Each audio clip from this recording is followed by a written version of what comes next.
Hello and welcome, duelists from around the world, to the Yu-Gi-Oh! Championship Series Providence.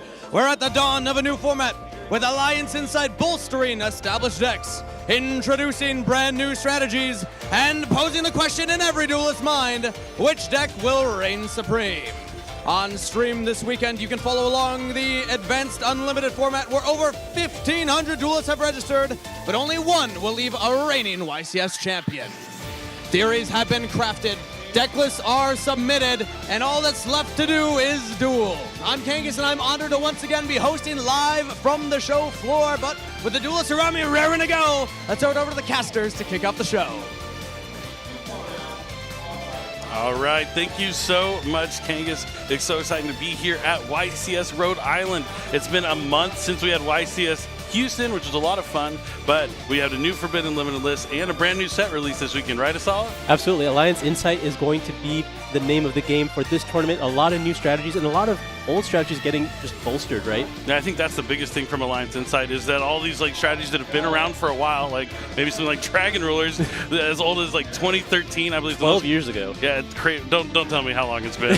But yeah, now brand new cards at Alliance Insight. Some of the top decks like Malice and Raziel also got some new tools. Mitsurugi, the world premiere theme, got that second wave of cards. So where now we've seen players just playing pure Mitsurugi. But of course, the Mitsurugi Raziel strategy is going to be one to watch this weekend as well. Yeah, live twins. There's so many decks that just got support here, whether it be directly or indirectly through related cards. That's going to be really interesting to see what comes out on top, especially after Houston, where there were so many surprises. I couldn't really expect how that tournament was going to end. Yeah. So I'm really excited to see what happens here. Yeah, will Memento still reign supreme? We're going to have to find out, but it's going to be a long weekend. So let's go and talk about the format that we're going to be dealing with here at the YCS Asala. Of course, here in day number 1, we'll be playing 9 rounds of Swiss, 45 minutes each, all best 2 of 3. And then going into day 2, there's still going to be 2 more rounds of Swiss, still 45 minutes before we go into that top 32. And the top 32 and top 16 will have 45 minutes, and then top 8 and top 4 will have 55, and then of course the finals will have even more time, 65 minutes, all still best 2 of 3. That's right. We won't be having to worry about time in the finals, or more than likely. We hope so. We hope not, yeah. Sometimes it still goes the distance, that's for sure. But 11 rounds of Swiss before that top 32 cutoff. As King has mentioned, I believe we have over 1,500 players. So that's amazing. Yeah, it's going to be a lot of duelists out here trying to win the tournament, but there's going to be a lot on the line. So let's go ahead and talk about what is going to be available for first place if someone manages to win the entire Yu-Gi-Oh! Championship Series here in Rhode Island this weekend. One person will walk away with these awesome prizes. And it is going to be an ultra rare YCS prize card, another Versalaria, one of the last chances to get your hands on that beautiful prize card, the Yu-Gi-Oh! Championship Series trophy, a Steam Deck OLED. I still would love to get my hands on one of those. A Steam code for the Early Days collection. If you haven't got it yet, you definitely want to get your hands on the Yu-Gi-Oh! Early Days collection. It's a phenomenal game. YCS Premium Messenger Bag, a YCS Top Cut game mat, and of course an invite and VIP status to the next World Championship Qualifier Tournament, which is coming up this summer in Indianapolis. So that's going to be really exciting. And there are the trophies, the prize cards, so beautiful, but only one duelist will be able to walk away with that amazing trophy. And of course, the ultra rare copy of another Versalaria. As you mentioned, that's one of the last chances here, the last chance in North America, I believe, to get this trophy. Definitely going to be an exciting one. The people are going to want to walk away with that YCS win before the NAWCQ. This is going to be their opportunity. As we mentioned, a lot of different decks. I mean, we had the surprise win in Houston with Pascal Manigat being able to win with Goblin Bike and Memento. I'm not sure the duelist's name, but Memento also won YCS Mexico City. Will Memento be able to take it home again here at our in Providence? Or are we going to see one of these new strategies? The biggest thing is, will Malice finally be able to win? Now they have these brand new Attic Nister cards from Alliance Insight. It's the expected best deck of the weekend, but it has yet to walk away with that first place in a YCS. I'm going to make my gamble now, Billy. I don't think it will. I do not think it will win this YCS. I think it will take the majority of Top Cut, but I do not think it will win. We'll have to see. But before we jump into that action, we do have Bounty Duelists. That's right, 10 duelists were selected that are going to be able to get packs as they accumulate wins to the tournament. To talk about our Bounty Duelists, Asala. We have Nicholas, we have Tucker, as well as Jose, of course Pascal and Dominic over there versus Michael, oh not versus, but Michael, Tavion, Mario, Landon, and Kenneth. Yeah, so I mean, they're not versus each other, but they are versus each other in terms of trying to win the entire tournament. So the Bounty Duelists will be able to get 2 packs for every win, and they bank 2 packs with every win as well. And then if the first time they lose, whoever beats them gets to take all those packs from their bank. So the longer they go undefeated, the better chance they have of getting more booster packs and also accumulating a bigger prize for whoever is eventually going to be able to defeat some of these previous YCS champions and others that have made our Bounty Duelists. But we're really excited for this tournament. A lot's on the line. I don't know what's going to happen, which deck's going to come out on top. You don't think it's going to be Malice? I mean, I think this has to be the weekend for adding Mr. Malice to take home the trophy, but we're going to have to find out. We'll be back very shortly with our first round of Swiss, so don't go anywhere. It is just mere moments away from YCS Providence taking off. It's time to duel. Stay tuned.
Hello and welcome back, everyone. I'm Billy Brake. This is Asala Watudandage, and we are here at YCS Providence, Rhode Island, and just about ready for round number 1. I'm so excited for this tournament. I know it's only been a month since our last YCS, since we were out here, getting to commentate on these games, but it feels like so much has changed between then and now. I feel like every event that we get to do, everything just changes in such a short period of time, and that's what happens when you have a release weekend like this. There's so many new strategies that people get to try out, and I'm really looking forward to seeing this round in particular, what these players are able to accomplish with certain strategies. I don't want to spoil it a little too far, For sure, we have some cool ones here for round number 1, but it's going to be really exciting to see which one of these decks is going to walk out on top and which one's going to win the entire YCS for the weekend. Like, even though the Malice deck is targeted down, like, people might be sleeping on Ryzeal a little bit, thinking maybe the limits on the Forbidden and Limitless hurt it enough to push it down a notch, but it's still one of the strongest contenders out there in the room. Yeah, I don't think anyone's really discrediting Ryzeal, but I think they're choosing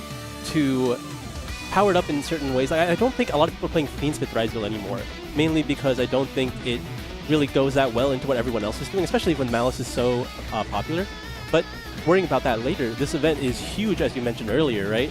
It's over 1,500 players. Definitely, and you see them out here. It's 1,522 players in attendance, plus the VIPs coming in after round number 2, and you can see all the duelists already out there in round number 1 with their games underway. It's going to be an exciting one. I can't wait to see who's going to walk out on top. But first, we have to get through our first round feature match. And I know Kangas is standing by on the stage with our players who are eagerly waiting to get their game on. So Kangas, go and introduce our players here for our round 1 feature match at YCS Providence, Rhode Island. Up first in the blue chair from Rehoboth, Massachusetts, it's Nicholas Caravolas. Nicholas would like to shout out his OTS store, 1UP Games. And his opponent today in the red chair from Centreville, Virginia, wants to shout out his OTS Curio and his friend Froggy. It's Steven Shen. Duelists are already on stage, so let's throw it over to the casters for game number 1. All right, thank you so much, Kangas. That's right, we have Nicholas taking on Steven. You can see by the pictures, we have one of these old decks. We got some new cards and lines inside. That's right, it's Dragon Rulers. It's been 12 years, but they're back with the vengeance, and they're going to be taking on Steven and his Horus Bestial strategy. So, yeah, pretty cool. think that's I want to say tried and true, but it's just not, right? These are cards. This is more of like a good stuff package that we've seen come in and out of the format here with the Horus, the Bestials, and you got some, of course, you got some cards in there. Yep, so like, as well. It's just a bunch of these cards that have been so powerful as independent supplementary strategies for like other decks, and now you can just kind of throw them together and see if it works. People have been doing that a lot across the format. It's never been the best strategy, but it's always been like potent, playable. It can definitely win games, and it's going to be interesting to see how it poses off against like the big engine threat that is Dragon Ruler. That's right. I mean, Dragon Ruler's got a lot of new cards, including 2 new baby rulers. They have the light one and the dark one. That's going to be. Let's make sure he's using them in his deck Yep, list. Spectral. Yep, Spectral, and the other one's Mishaps. I know that's Mishaps, but maybe it looks like he's not using the Mishaps in this deck. Just going to be using the Spectral, the Dragon Ruler of Flickers. But that's going to be able to access like all your colors just right off the bat. And a lot of times when you're talking about Dragon Rulers, you refer to the colors, the attributes, the different attributes of the Dragon Rulers. You want to get access to all 4 of the original ones, because not only are they able to summon themselves to the field, when they're banished, they're able to search for a dragon with the matching attribute as well. So you're going to see a lot of that happening in this game. A lot of searching and hopefully being able to really utilize the brand new extra deck monster, and that's going to be Shazma, and it is an incredible card. It has a quick effect that lets you send any Dragon Ruler from your deck to the graveyard, and then copies the effect that you would get if you discarded it from your hand. So that means the new rank 7 Shazma is able to use Redox effect to special summon a monster from the graveyard. You can use Title's effect to send a monster from your deck to the graveyard. Blaster to destroy a card on the field. And Tempest just to search your deck for any dragon. So it has a lot of utility, and it's a quick effect. So you can actually send a monster from your deck to the graveyard on your turn, and then special summon that monster right back during your opponent's turn. And we're seeing a lot of players take advantage of that to summon some cards that may prevent your opponent from special summoning.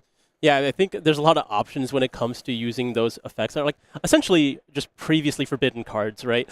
When you're trying to mimic like Monster Reborn, you're trying to mimic Foolish Burial, like type cards, or like, well, I mean, Foolish Burial itself not forbidden, but like other monsters that can do that, typically forbidden.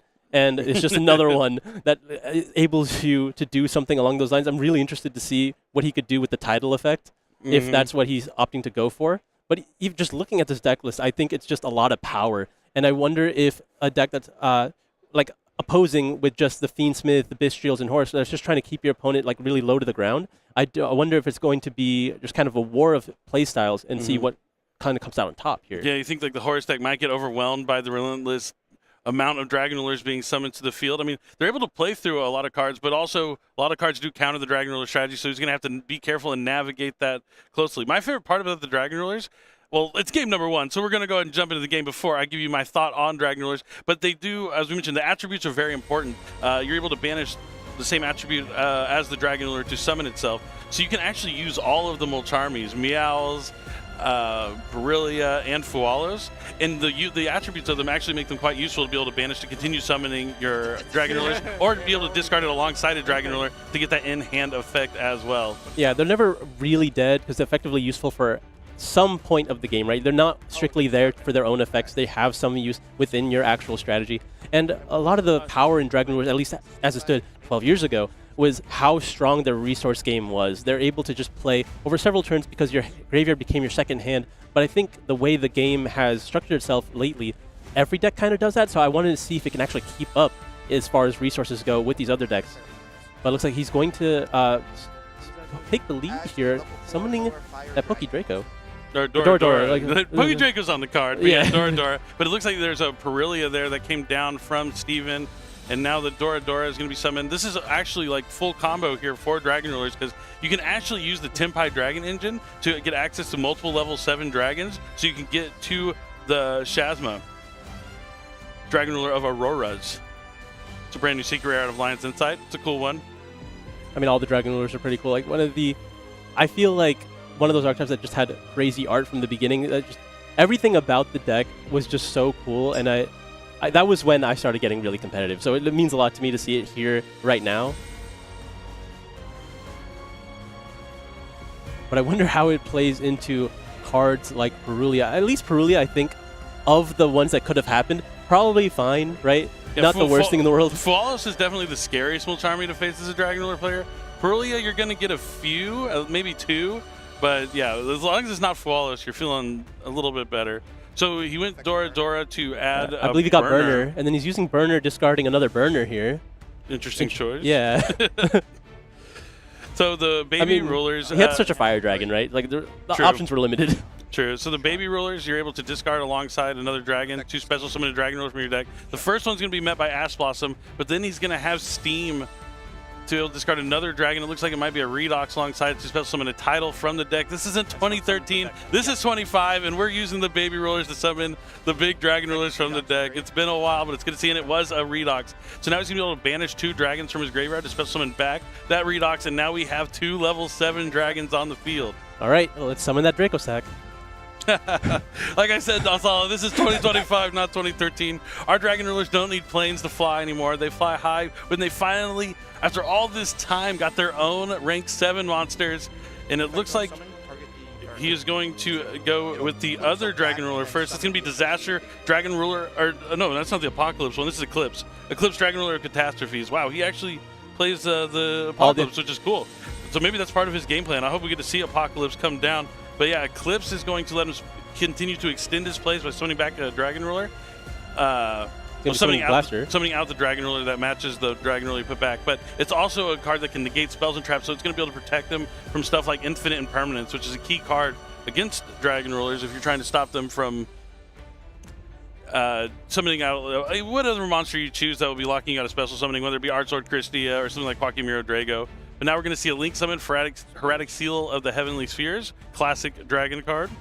Yeah, at this point, the most standard dragon card. Like any dragon strategy, you're going to summon Hieratic Spheres, and it's just going to be good enough a lot of the time. Seal's Pass historically has been the strongest end board. But now backed up with the interruption from Eclipse. No, you did not. Go for turn? Yep. We'll see if this is good enough for the modern era. Stand by face? Yep. Oh, it looks like that was a powerful draw for Steven here, facing down that Hieratic Seal. Going to be leading with Branded Regained. Okay. Not a bad card to start with. Then special summon Kastira Fenrir from the hand. I mean, yeah, not a bad way to start. All right, now he's going to use the Finner effect to add Kastira Unicorn, so he's not going to want to use that seal to return the Finner to the hand. I feel like usually in a situation like this, the good stuff deck, as we want to call it, would how did he summon the... Yeah, okay, I think he thought he had Birth on the field because he had a continuous spell and just normal summon the Unicorn, but not quite. You can't do that right now. This is the wrong continuous spell. Oh, But then again, okay. So just getting a step ahead of himself. I wonder if he even meant to play the regain first. He might have just had the wrong continuous spell. That is 100% possible. I would have done it. I would have done it. I've made mistakes like that before. Like, just put the wrong card down, you look down, you're like, oops, Look at my hand. that's not the one that I meant to play. But the regain might still be able to pay off for him. Something gets banished. Or he could have been trying to bait. Yeah, like, trying to the see negate. what could happen here with the Hieratic Seal. And I think this is a position where normally you would just try to enter battle phase, get rid of some of these resources, or at least force Nicholas to do something, right? But I mean, when you're like, if you're choosing to go to battle phase here, that generally means you're going to give your opponent another turn, and I don't know if you ever want to give Dragon Rulers a turn with the battle phase. Definitely not. They're not short on being able to summon a lot of dragons from the grave. Dragon Rulers is one of the first decks where I felt like, oh, Yu-Gi-Oh! Like shifted into a new dimension because your graveyard became your hand because you're able to summon those monsters from the grave and the resources are replenished. And that still comes true to this day. So yeah, it looks like now that the Unicorn's on the field, he's going to use the seal to return the Fenrir to the hand. Yep, and now because Seal is mandatory, Seal will be Chainlink 1 here. So now Steven has to make a choice. Does he want to use the Unicorn, or does he want to use this Ash Blossom on the Seal? I think you're always going to choose the Ash. I think so, especially because a lot of the dragons you can summon from the deck will be those monsters that can lock you out for special summoning. And yeah, it's going to be a second copy of Ash Blossom and Joyous Ring, cutting off that Hieratic Seal from getting another dragon onto the field. The only concern is, I mean, you still have your battle phase, right? Whatever Seal is going to summon is still 0/0, so your Unicorn does threaten it immediately, so it was definitely a choice here. Yeah, and maybe just worry about like Bestial Magnum or something to help him put him in even better position for the next turn, but he is going to go ahead and go to battle, attack with Unicorn, activate the effect to take a peek at Nicholas's extra deck here and going to banish one card face down. It looks like he's eyeing one of the Tenpai cards. I mean, because we're talking about dragons. Some of the most powerful dragons recently are those Tenpais, and those are just fire dragons that you can access very easily with Dragon Rulers. Yeah, just like a bonus. You have the Dragon Rulers to kind of clean up for you if you're going first, and then Tenpai to come in and finish it up. This is a pretty cool interaction, actually, because the Fenrir was added to hand, and now you get to crash the Unicorn. You can summon the Fenrir back from your hand and birth back the Unicorn, and like we're back where we started. That is cool. You know, heads up play here from Steven. We're starting off with a cool match just from the beginning here. And let's see if that is exactly what Steven's going to do. They do see the Fenrir come down again, and then here comes the birth to bring back the Unicorn, but it looks like he might be We're using the Chasma, or like the Plasma, Eclipse. Eclipse. Yeah, Eclipse. Yeah, they got a lot of new names, a lot of things to keep track of, but this is the Dragon Ruler of Catastrophes. That is what he's trying to have for his opponent right now, a catastrophe for sure. And now he's going to just pass, standing on a Unicorn and a branded Regain. Not a lot in terms of defense. I mean, it's a Fenrir. It's a Fenrir. Like, the Fenrir's fine in this position. I mean, he did have to lose the Eclipse, just activating it to stop the birth here, which I think was worthwhile. But now you do have your graveyard available. Oh, that's grass! What's the difference in count? We're already 2 ashes down. I think this is going to resolve. This is, I feel like I'm playing Master Duel, because every time like I'm playing Master Duel, I'll like use Ash Blossom and like a branded fusion or something, then the grass always follows it up. That grass looks greener. And we know that was straight from the top. Oh yeah, he would have used that turn 1 for sure. This is going to send the difference in cards of the deck to the graveyard. 1, 2, 3, 4. Okay, there's 1. 5, 6. I'm not gonna go all the way up, but it's 7, 8. It's a lot. I think they said 16 maybe. But filling his graveyard full of Dragon Rulers and plenty of materials. We see that Quackimiru Drago, which is what probably would have been Goliath. Summoned. Okay. Oh, Morpheus Goliath, big fan of that card as well. But now his graveyard is full of fuel for these Dragon Rulers, and we see he's gonna be able to summon enough to finish the game. Another cool aspect of using like the Tenpai Dragon cards alongside the Dragon Rulers is at any point you just banish Blaster to summon one of your other Dragon Rulers. Anything on Rise? Bam! There's your Tenpai Dragon engine. You're able to search for a Fire Dragon. I think we even saw like pure Tenpai Dragon decks playing Blaster, the Dragon Ruler of Infernos in their deck as well before, but it's really cool to see these two strategies work well together. Yeah, a lot more efficient when you're able to banish Blaster for actual Dragon Ruler effects and just be able to generate more bodies to actually like pose a threat to the field and then eventually end the game with the one monster you search. Probably going to be like even again Roku here to just not even commit your normal summon. Yep, and you see immediately he doesn't have to think about anything. But he's gonna, I know I'm going to banish this Blaster. Redox is going to come out in defense mode. Has to be cautious of that Crimson Blader. Oh wait, no. We're 2025, not 2013. I mean, both decks have only been summoning level 7 monsters so far. Crimson Blader could make a comeback. I'm just saying. Dragon monster. Not every deck's going to leak summon. Just most. Just 7. Most, if not all. But yeah, so he banished the 2 dragons 7. for Redox, and now Blaster is going to allow him to add a fire dragon. He looks like he's eyeing Dora again. Dora, okay. Opting for a bit more of a high impact summon. I guess this deck doesn't really have a normal summon outside of Dora. Or Hydra. I like Hydra too, but Dora gives you access to Hydra. I love Dora. It's kind of like Snake Eye Ash, but for Tempai Dragon. But next up, it looks like he's going to have Tidal come out. He's going to manage Super Ulias. Yes, see, there's that value you get from playing the multi armies. You can actually play all 9 in your 60-card Dragon Ruler deck and utilize them if they're sent to the graveyard with something like that grass looks greener. I know a lot of players are choosing to play all 9 anyway, independent of having Dragon Rulers in their deck. So, getting the maximum value here. And there is the Fenrir at resolution going to be able to banish that title here. Getting rid of an attacker at this point, right? Looks like that is going to be the case. I don't know. I mean, I might have waited, but I guess he was worried like he's going to go into a rank 7 that's going to deal with the Fenrir anyway, so he might have worked up. But it plays into triple tactics thrust. Hell, I mean, now even we'll have full knowledge of Nick's hand. But maybe you get talent draw too, yeah. Or talent take. Talent take, that is a level 7 monster. Yeah, he just has to get 8,000 damage on the field now. And it's not hard, right? Yeah, it should be pretty easy for him. And Dragon Rulers might be moments away from taking game 1 of our first round here at YCS Providence. I think he's just going to look at his hand, right? Just to, because all he has to do after that is just normal summon the Dora, and then. Sure. Yeah. Okay, he's gonna. Oh, it was another copy of Fenrir. Yeah, because he didn't know that. He did not know that. Okay, because the first Fenrir added the unicorn. So now, if there are any other Dragon Rulers that he can use, he can opt to do so, or he could just normal summon the Dora and then do all the Tenpai Dragon things that we've seen so many times up to this point. Yep, it's up to him to navigate his way to victory now with representing Bucky's there on his shirt.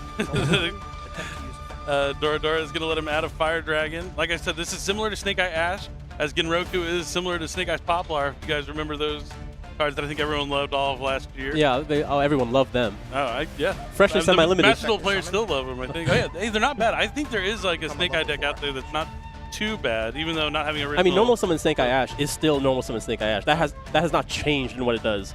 Very true. We have the Dora grabs the Genroku. Not even going to use the Genroku effect to go for Hydra. Just go straight into Biden. There is a Genroku in the grave that has been sent to the graveyard after Grass Greener resolved. That's going to be able to summon back the Genroku here.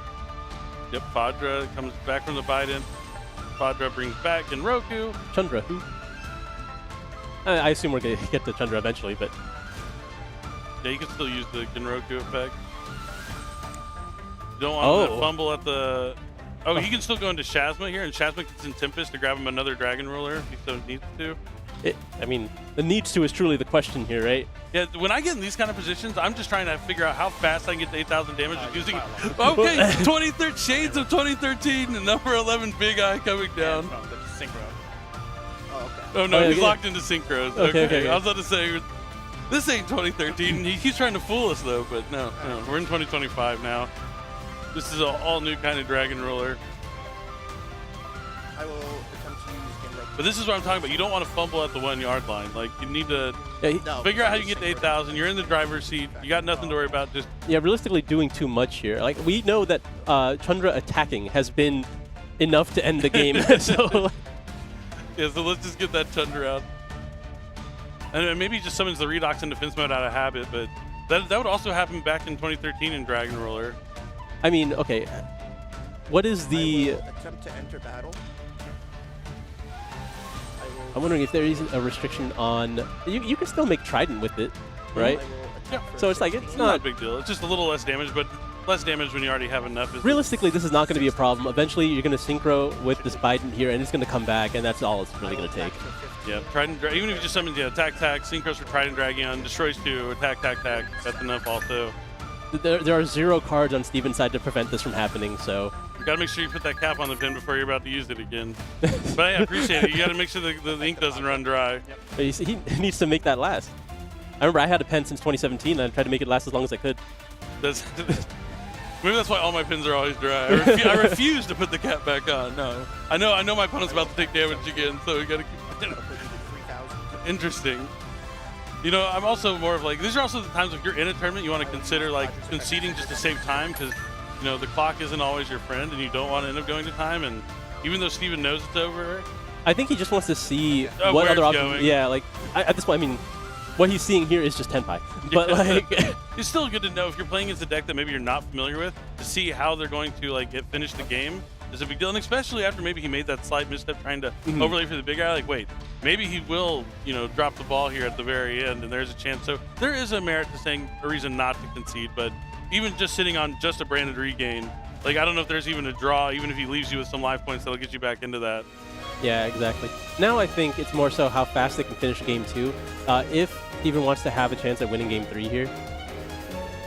Yeah, definitely. Now, unfortunately, going into the side deck, even though Dragon Rulers are probably flying under the radar a little unexpected in the tournament, there are some side cards that line up really well into some of the top decks of the format that also hinder the Dragon Ruler strategy just slightly, just a little bit. And it's going to be that Artifact Lancia, which has been one of the most popular cards in players' side decks over the past 3-4 YCSs, ever since the release of Crossover Breakers, so maybe even more YCSs than that. But yeah, Artifact Lancia, notoriously good against decks that need you to banish. Yeah, I mean, you still have access to the Tenpai Dragon side of your deck. True. So there's definitely a lot more that you can do compared to, let's say, Malice. But even Malice now has a lot more options available because of the help of the Adignisters. Yeah, definitely. You have a way to at least produce like a board as opposed to just having to pass, which is useful. So yeah, you say Artifact Lancia, still something you want to have in your side deck, but not as game-breaking as it felt like as the once was before Alliance Insight was released. I think the choice that you're having to make, if you're opting to go for Artifact Lancia as your main counter to the strategy, I think you might have to choose to go second. Just let the Dragon Rulers go first again? Yeah, and especially if you're going to have the Charmies in your deck, if you're going to have Lancia in your deck, and you know they're playing Tenpai Dragon cards.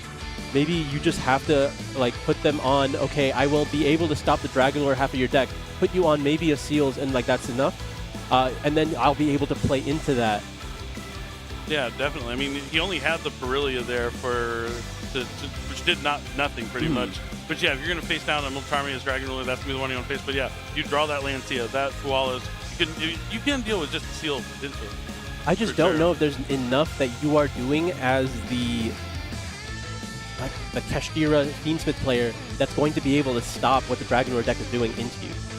Okay, I looked at him watching them side deck here, and you can't see, we have a different camera angle, but he was going through his side, and I saw the Lancia still in his side deck. I'm like, oh, maybe those are cards he wants to include in his main deck, but I think he went through his deck first and decided what he was going to take out, and now he's putting in his side deck. That's fair. I mean, this is an interesting position, right? Because you can have a large number of cards to be able to put in, but if you, I mean, probably didn't plan too much to play into this matchup. This is not expected to be one of the most popular decks of this tournament. So maybe you didn't prepare what it is that you were actually prepared to take out of your deck. So he wants to see how many slots he has available and then prioritize from there. Definitely. That seems to be the case for what he is doing. Down one game, not out, but you have to feel good if you're Nicholas. I mean, coming into the deck that a lot of people didn't know that they might be facing in the tournament, even though the Dragon Rulers are brand new. I mean, it's brand new. When it's a brand new set, not only do you have to get the cards for that new set, you have to like practice against those cards as well. And I know a lot of people went to the premiere event at their local OTS in the past week, so they were able to get their hands on the cards a little early. But it's still cool to see one of these strategies that just came out being represented here at YCS Providence, Rhode Island. Yeah, the surprise factor is definitely going to be something you want to take advantage of, especially these early rounds where your opponents are not very likely to know what your cards do. I think a lot of players, especially because, I mean, they are Dragon Rule cards, everyone knows that they exist, but they didn't really take the time to learn how they interact with other cards and just seeing how far it could go in an actual competitive strategy. Yeah, definitely. I hope we get to see some in Top Cut. I think if you feel like one or two make it, maybe if we're lucky, to the Top Cut, but Nicholas is going to be the one who wants to try it. But right now, Steven is really going to try and even out this series. He has been able to utilize the side deck, so hopefully he's going to be able to draw some more interaction from the hand. We'll have to see if he's going to decide to let his opponent go first or if he's going to try and take the lead. I think it's so hard, like after your opponent goes first in game 1 and you lose that first game, to decide to let them go first again in game 2, because you at least want to. Most people like build their decks in a way to where they want to go first at least one of the games of the tournament, but it could be a bold move that would catch Nicholas off guard and pay off huge for Steven, but we'll have to see if that is going to be the case here. I mean, yeah, those are the decisions that you have to be able to make in this competitive situation. You're put in a scenario that you're not used to, and you have to make decisions on the fly. Definitely not always going to work out the way that you planned in theory in the tournament, but it's about adapting as you go and adjusting your strategy to meet what you face throughout the tournament. Maybe instead of choosing to go second, he has concocted a plan of how he can make the best board possible with his strategy to combat what Dragon Ruler does, but we're going to have to find out here in game number 2. The players are just about ready. Yep, they are.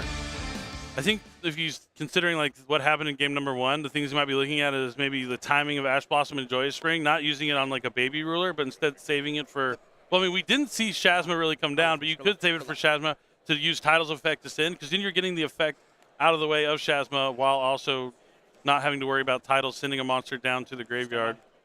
Yep. Yeah, just trying to get rid of the less effective once per turn effects, probably not that useful. But we're going to be leading with the Kashtira Unicorn here. So if there is any interaction from the hand that's a monster effect, Kashtira Unicorn will be able to take away pieces from that extra deck now. We're going to be grabbing the Kashtira Birth with its effect on field.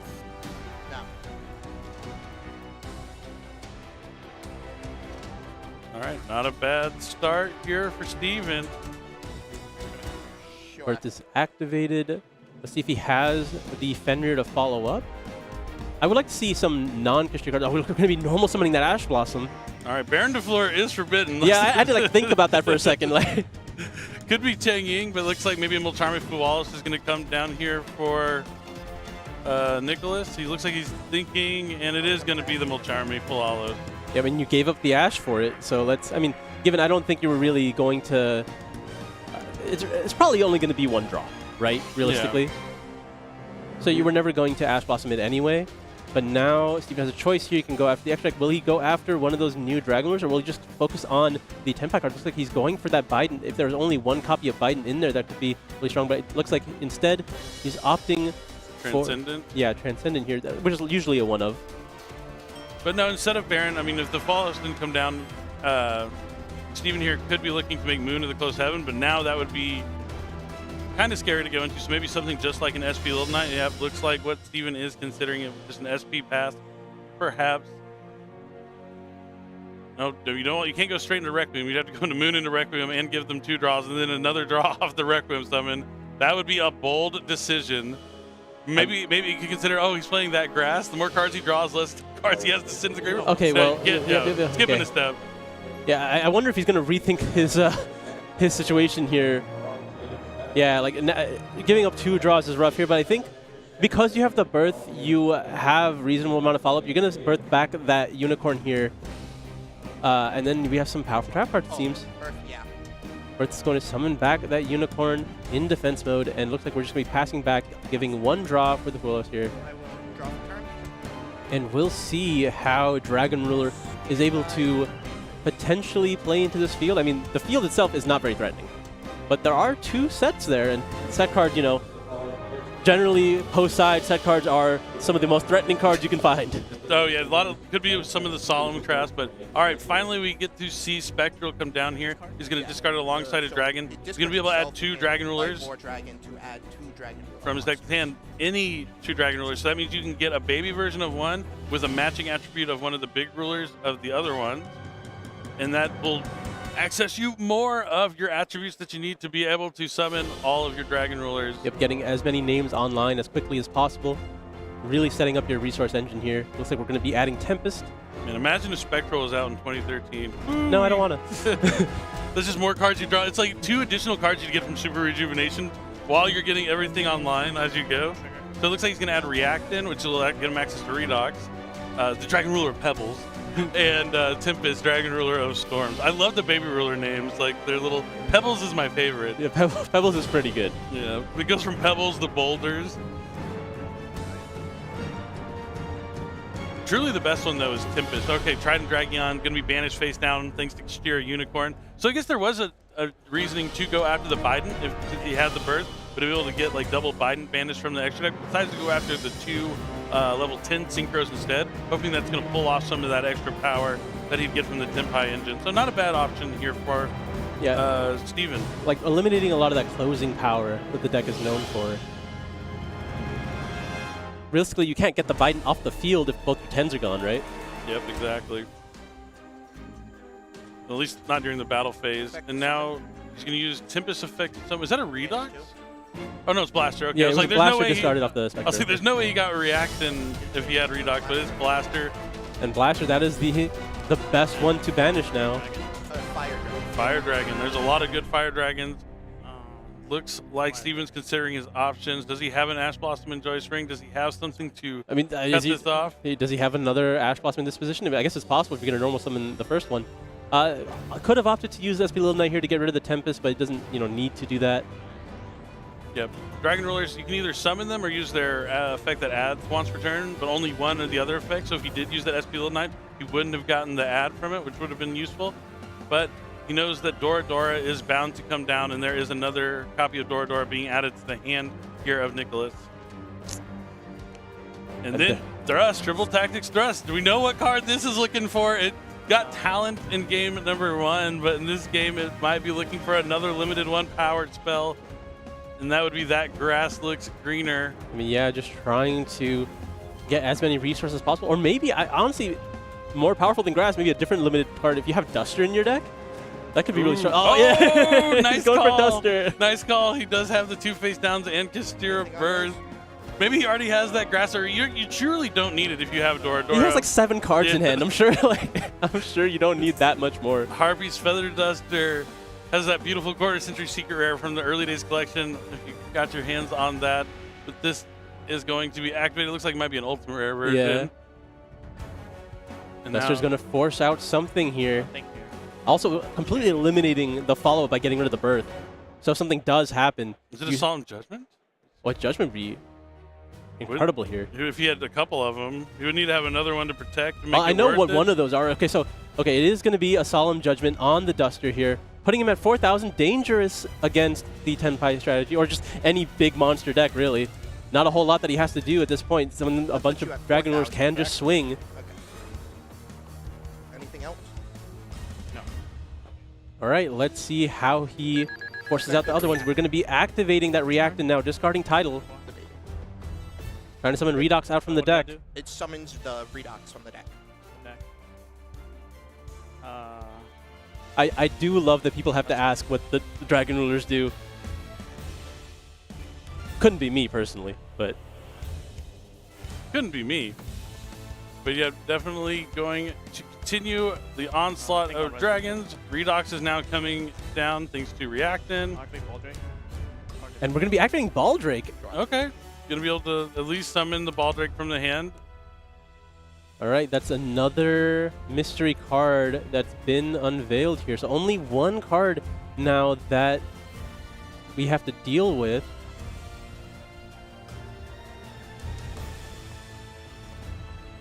Take on summon. And there's Shazma. Does he have a Shazma. Does he have a summon effect? No, he does not have the summon effect. Oh, activate. Okay, Baldrake is going to be getting rid of the Little Knight to try to banish the Chasma, and then Chasma is going to change its effect. So he's gonna be able to detach the Redox, it'll be able to summon it back. Target banishes it. Yeah, it's like bottomless. So actually using the Baldrake effect, tributing the SP Little Knight to banish Yeah. the Shazma, but the Shazma is a quick effect, so he's going to be able to chain it to still resolve. Yeah, it's not negating the summon of Chasma, so he will be able to use the effect here. Yep, it's going to be able to send any Dragon Ruler and copy the effect that would get it if it was discarded. Yeah, I changed the instant. So we'll see which one he goes for. Oh, I will send the blaster. So. Going to go for Blaster. He's going to be able to destroy that set card. He's trying to clean up. He knows his opponent is only at 4,000. He know he paid half his life points to protect that set card.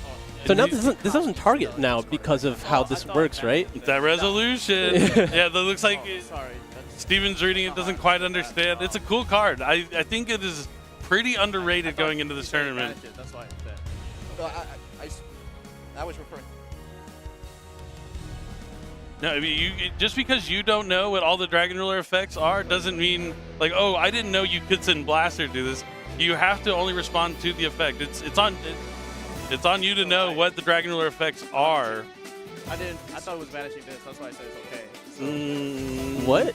I don't know. Yeah, I don't know about that. am I allowed to? No, you cannot respond. You cannot. I'm sorry, you can't chain your barrier. Is that what it is? It's dimensional barrier. I had no idea. I had no idea. Oh no. Yeah, no, this shouldn't even be a question. Yeah, he didn't chain it. It should just go straight to the To be fair, graveyard. I didn't even consider that. That's how that. You cannot. You cannot. It is I mean- resolving already after sent the blaster. Yeah. It is not like a new chain that blaster activates, or unless his opponent just allowed him. I mean, he gets a. If he chains the barrier here. So that's the thing. If he chains the barrier, he's allowed to send a different card from his deck. Yeah, I don't know about that one. I mean, when I say I don't know about that one, I mean like I don't quite agree with how it played out here in the game, but it is what it is. Because like yeah, if you don't know what your opponent's cards do, like if a card, it's like someone would activate Foolish Burial, right? And then you're like, yeah, Foolish Burial's good, and then you send Shadal Dragon, and Shadal Dragon's like destroy a card. But obviously this one's a little different. I mean, it is cost to send everything, so I suppose he's just chaining it like. Seems like Nicholas allowed him to chain everything. Yeah. Okay. Yeah. I guess it did seem like the resolution was there, but it looks like the judges ruled that it is okay. So we don't hear all the player audio, so chances are that they just got a little bit ahead of themselves. So Dimensional Barrier was chained. I'm not sure what he called. I would assume Synchro, but Yeah, I think you have to call Synchro when you know that. I mean, there's Doradora in the hand. Oh, did I? But then you can put him on very few cards here. What happened here? I think he tried to summon Tempest, but he'd already summoned Tempest. Yeah, Tempest has already been activated. There's a lot of effects to keep track of in the Dragon Ruler deck, so things getting a little sloppy here. But we're gonna tighten up the screws and continue on. I mean, I think It's round one. There's a lot of nerves in the first round of the feature match, so it's okay. So please be kind and gentle. I will use summon. Looks like both players are happy. They're just trying to figure out what's going on. I think you do that already. No. No, he used the effect of reacting to summon I it. summoned it off the field. Okay, yeah, that's fine. Yep. So this is opposition here. I think his priority don't know should if you be played to very get well. rid of the. Yeah. Title effect to add. Yeah, that's great. We still have a Dragon Lord that we haven't used yet. Tidal will be able to search a Water Dragon from the deck that's going to be Stream here, more than likely. Yep. The Baby Ruler. Droplets. Of droplets, indeed. So for big dragons, I've used Not Title waterfalls, but the without little the droplets. Just going to get a little wet. And now he's going to Oh, yeah. move to discard another dragon from his hand, I'd imagine. Just use that droplet. I mean, yeah, ideally, we are just eliminating. Effect of stream. Summon from that. We are just trying to clear up the board here because there is no follow-up. There's no cards in hand here. I think this might be a Big Eye angle where you're not locked into anything yet because you have not used the effect of Genroku. So you can go for the Stream here, get another title, go for Big Eye, take the Unicorn, and I believe, like, if you just put the Unicorn in attack, yeah, you're able to attack over the Baldrake, and then go look at the extra deck, get some info there, and likely banish the single copy of Requiem. That could be the case. And then leaving on Steven there with no cards in hand, no cards on field.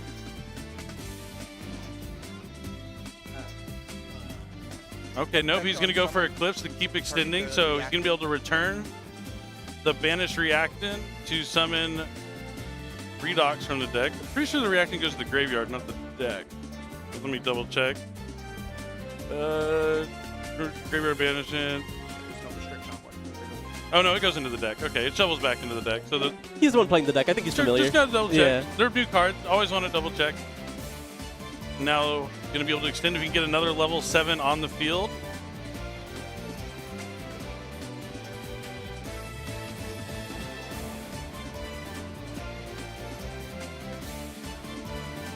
Interesting. We're opting to normal summon the Doradora here. I mean, at the very least, you're still able to just summon Hydra off of this if you're going for Genroku. And that just, I mean, it sets you up a little bit, right? Or like, even just grabbing Chandra.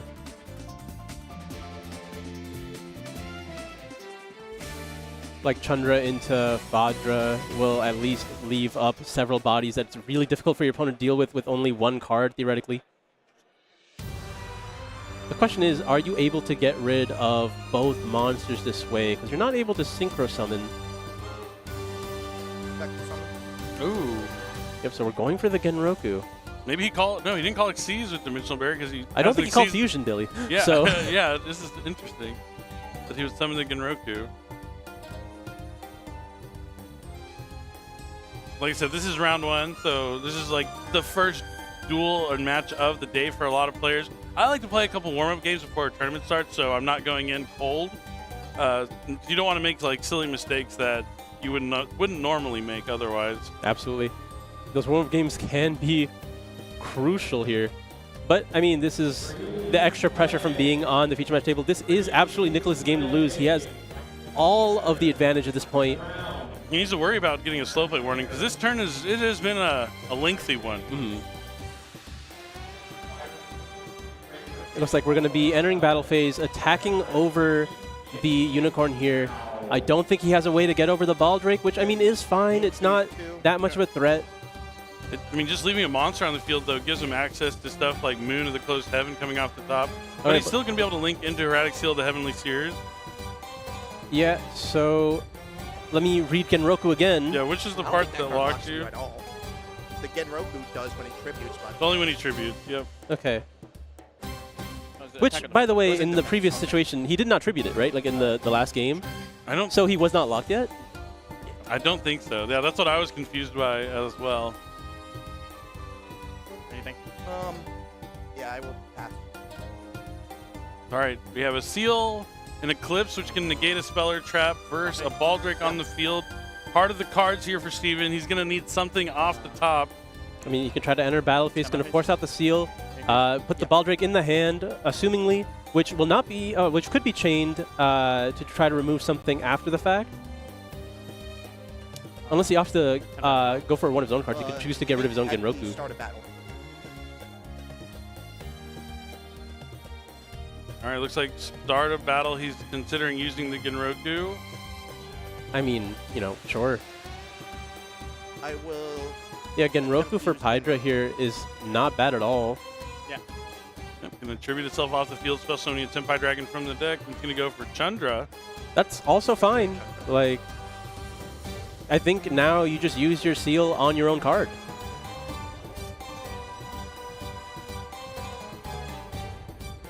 Mainly, I just do not want to give the Baldrake back in this position. Trigger is when something battled.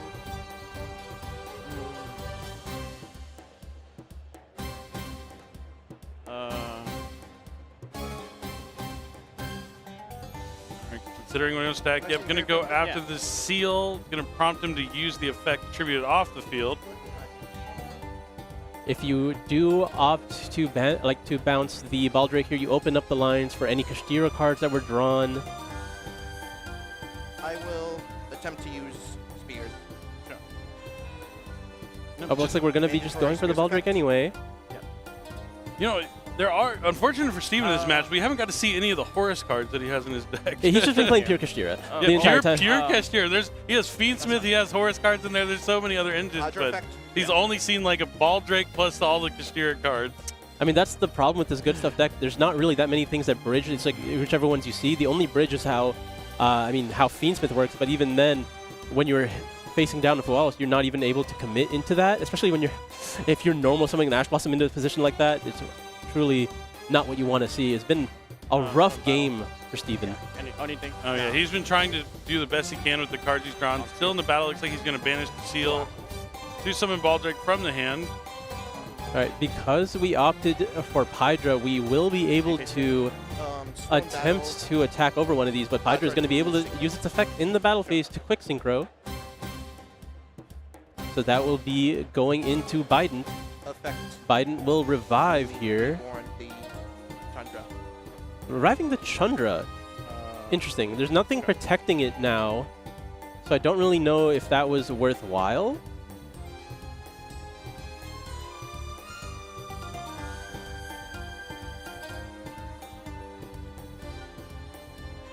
Main phase 2. All right, it is another Bestial. Magnum Yep. is going to banish SP Little Knight, summon from the hand, allow him to add a dragon at the end phase. Yeah.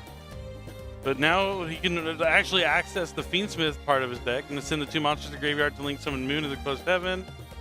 And that now he's going to be able to at least get some Fiendsmith stuff online. It's kind of tough and do like a field already though, with all the resources that Dragon Ruler is going to have on the follow-up. You have the graveyard set up as well. Requiem is going to tribute off to summon Lacrima and Crimson Tears. Lacrima is going to be able to send an engraver from the deck to the graveyard. What do you think he's trying to accomplish with the Fiendsmith cards at this point? I think he's just trying to play the cards that he has the best he can. I mean, maybe he'll summon back an engraver, clear out the Eclipse with equipping Requiem, but then he can't go into Necroquip Princess, but he can still go into Sequence and make a Desiree. Which I think, I mean, No. realistically, that's probably better than a rank 6 in this position anyway. But he equipped the Requiem to Lacrima, so maybe that's not I don't gonna think. happen. Does Engraver care where it's equipped to? Oh, I thought it had to be equipped to him, but maybe not. You can just send from the field. Yeah, okay, no, it's from anywhere on the field, yeah. So he's still going to go for the Sequence play. On the Biden. Okay, that's interesting. So correct me if I'm wrong, but Chandra is a hard one to return, right? And he had already used it to summon from deck. Yeah, Pretty sure that was a thing. I believe so. I don't know if you used the effect already, but it is once returned. The effect of Synchro Summon I don't believe is, but... Now. Okay, so the Hydra was summoned off of the Hieratic Seal, so Chandra had not actually activated its effect yet. Right, okay. right. Which makes sense why he had not opted to attack it. All right, now we're going to see a Link Summon here for Fiendsmith Sequence, probably, or a Synchro for Chaos Angel. Chaos Angel is potentially a really good one here. It'll be able to clean up the Chandra as well. This is solid. Can't be destroyed by battle. Could be very difficult for... Yeah. Would be a shame if someone were to take it. Oh, man. I'm sure that Nicholas has his eye Actually, so on like, the Chaos Angel. its light is unaffected by monster effects? Is it? By I thought it activated was the monster battle. effects? Is it the Dark One the battle one? Dark one might be the battle, because Dark one's usually the easier one, right?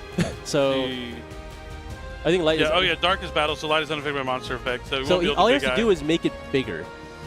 Which also is not going to be much of a problem, I believe, but we'll see. I mean, he added the Sangan summoning already, so it's just about Go to standby. getting... Well, actually, no, both level 10 monsters are gone, right? Unicorn has... Actually, this might be difficult. Yeah, it might be a little harder to navigate. Well, actually, it's pretty simple. We have to Biden summon back and then pop your own Sangan summoning, and then that'll make him bigger, right? With Biden's effect, when he comes back, he's... to destroy a Speller Trap. Yeah, you can destroy your own Speller Trap. Yeah. So the writing's there. It's just getting to that point. Attempt to use Redox. All right, but now we're going to see the resources replenished here from the Dragon Rollers, banishing 2 dragons to summon Redox. Just some blanks from banishing there, so no additional effects from the banish zone. Going to be activating that Sangan summoning. Effect to add. Yeah. Looks like we're going to be grabbing a copy of... We're eyeing Hydra, it seems? But it really could be anything. Taking a chance to read his own cards. Good to know. You want to make sure. Yeah, just to make sure something could summon back Chandra from the banish zone. It looks like we're going to be grabbing that Vajra here. Discarding the Drone Lockbird for the effect of Sangan summoning. And now Tempest is going to be able to banish that Drone Lockbird because it's a win. As well as the Hydra from the graveyard. On resolution. Yep. Any trigger? No. And On now your we're going to be using Sure. Lacrima's effect in graveyard, putting itself back in the deck to special summon back the Requiem here? from the graveyard. Requiem's going to be able to use its effect, summon back out the Lacrima, doing the dance that we've seen. And then Lacrima's on the field, able to trigger. Going to be sending that Fiendsmith in Paradise likely from the deck. Yep, there it is. So now if he opts to special summon a monster, Fiendsmith Paradise will be able to send that Desiree. Can Eclipse negate an effect? So yeah, it's effect. Yeah, they So can stop it'll Fiendsmith in push one of Paradise. the big ones, Okay. and then I can change to We saw it negate the effect whatever of Kashira Birth in game number discard 1. effect is for the accompanying big one. So there's, that is equipped effect. All right, has my field again. No response. Let's see which effects he opts to use.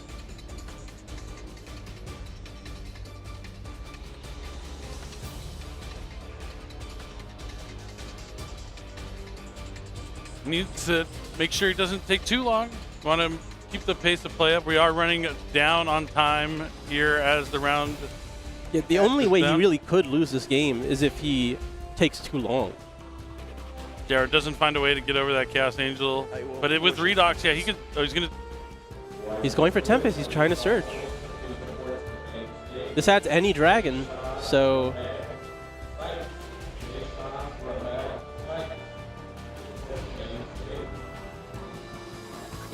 I feel like he might not see the line with the Biden because he's overcomplicating this by a lot.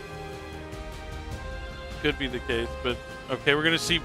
Oh, okay, here we go. He's going to overlay both for the Disaster Dragon Ruler of all Apocalypses. This is also another way that he can attack over Chaos Angel. I can't believe we're actually getting to see this. I didn't know if they would actually utilize.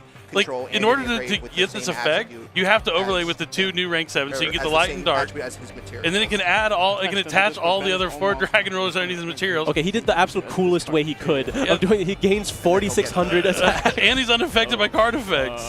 If he gets all the different attributes. How big will it be? 46, assuming it gets all the material. This card is truly the apocalyptic dragon. It is the Disaster Dragon Ruler of all Apocalypse. Oh no! Wait, Duelistorm. But the attributes he has are not bestial. Sure. Yeah. Dark. The light and the dark are naturally going to be under him. It's the 4 elements that go under. Earth, water, wind, fire. With our powers combined, we are going to unleash absolute devastation on our opponent. I really didn't know if the Dragon Ruler players were going to utilize this card. And seeing it in action here at round 1 of YCS Providence is so exciting. Oh, man. Yeah, it'll banish everything. He said, oh, your Chaos Angel's a boss monster? I'm going to raise you one. Yeah. Well, I mean, yeah, that's enough. They're Yes. going to have no cards left, facing down the biggest Dragon Ruler of all. And it's unaffected, and that's just going to be enough. Just ending the game there in the most epic way possible. Nicholas taking Dragon Rulers to a 1-0 record at YCS Providence. Oh, man. We were talking about how can he deal with it. That wasn't even on our radar, but Nicholas knew all along he could summon the... I was trying to keep it simple, but this was definitely the coolest way it could have happened. I would argue this is simpler. I would say that yours was a little harder to achieve. I mean, yeah, this generated the most advantage while doing so as well. And style points. It's about... I know when he came here to play Dragon Rulers. This isn't about Tenpai. Yes, I mean, he doesn't. I wish he had the mishaps there too. It's the only one we didn't get to see. Was I mean, sometimes flickers. you need to go for efficiency, right? You don't need all of them in this position. Oh, but it's nice when you do, and you see all the attributes combined to unleash an absolute disaster of all apocalypses. What a way to start off the YCS here in Providence, Rhode Island, with Dragon Rulers taking down round number 1 in epic fashion. Wow, that was incredible. You know, when I got here, I was like, I know I want to see Dragon Rulers in action this weekend.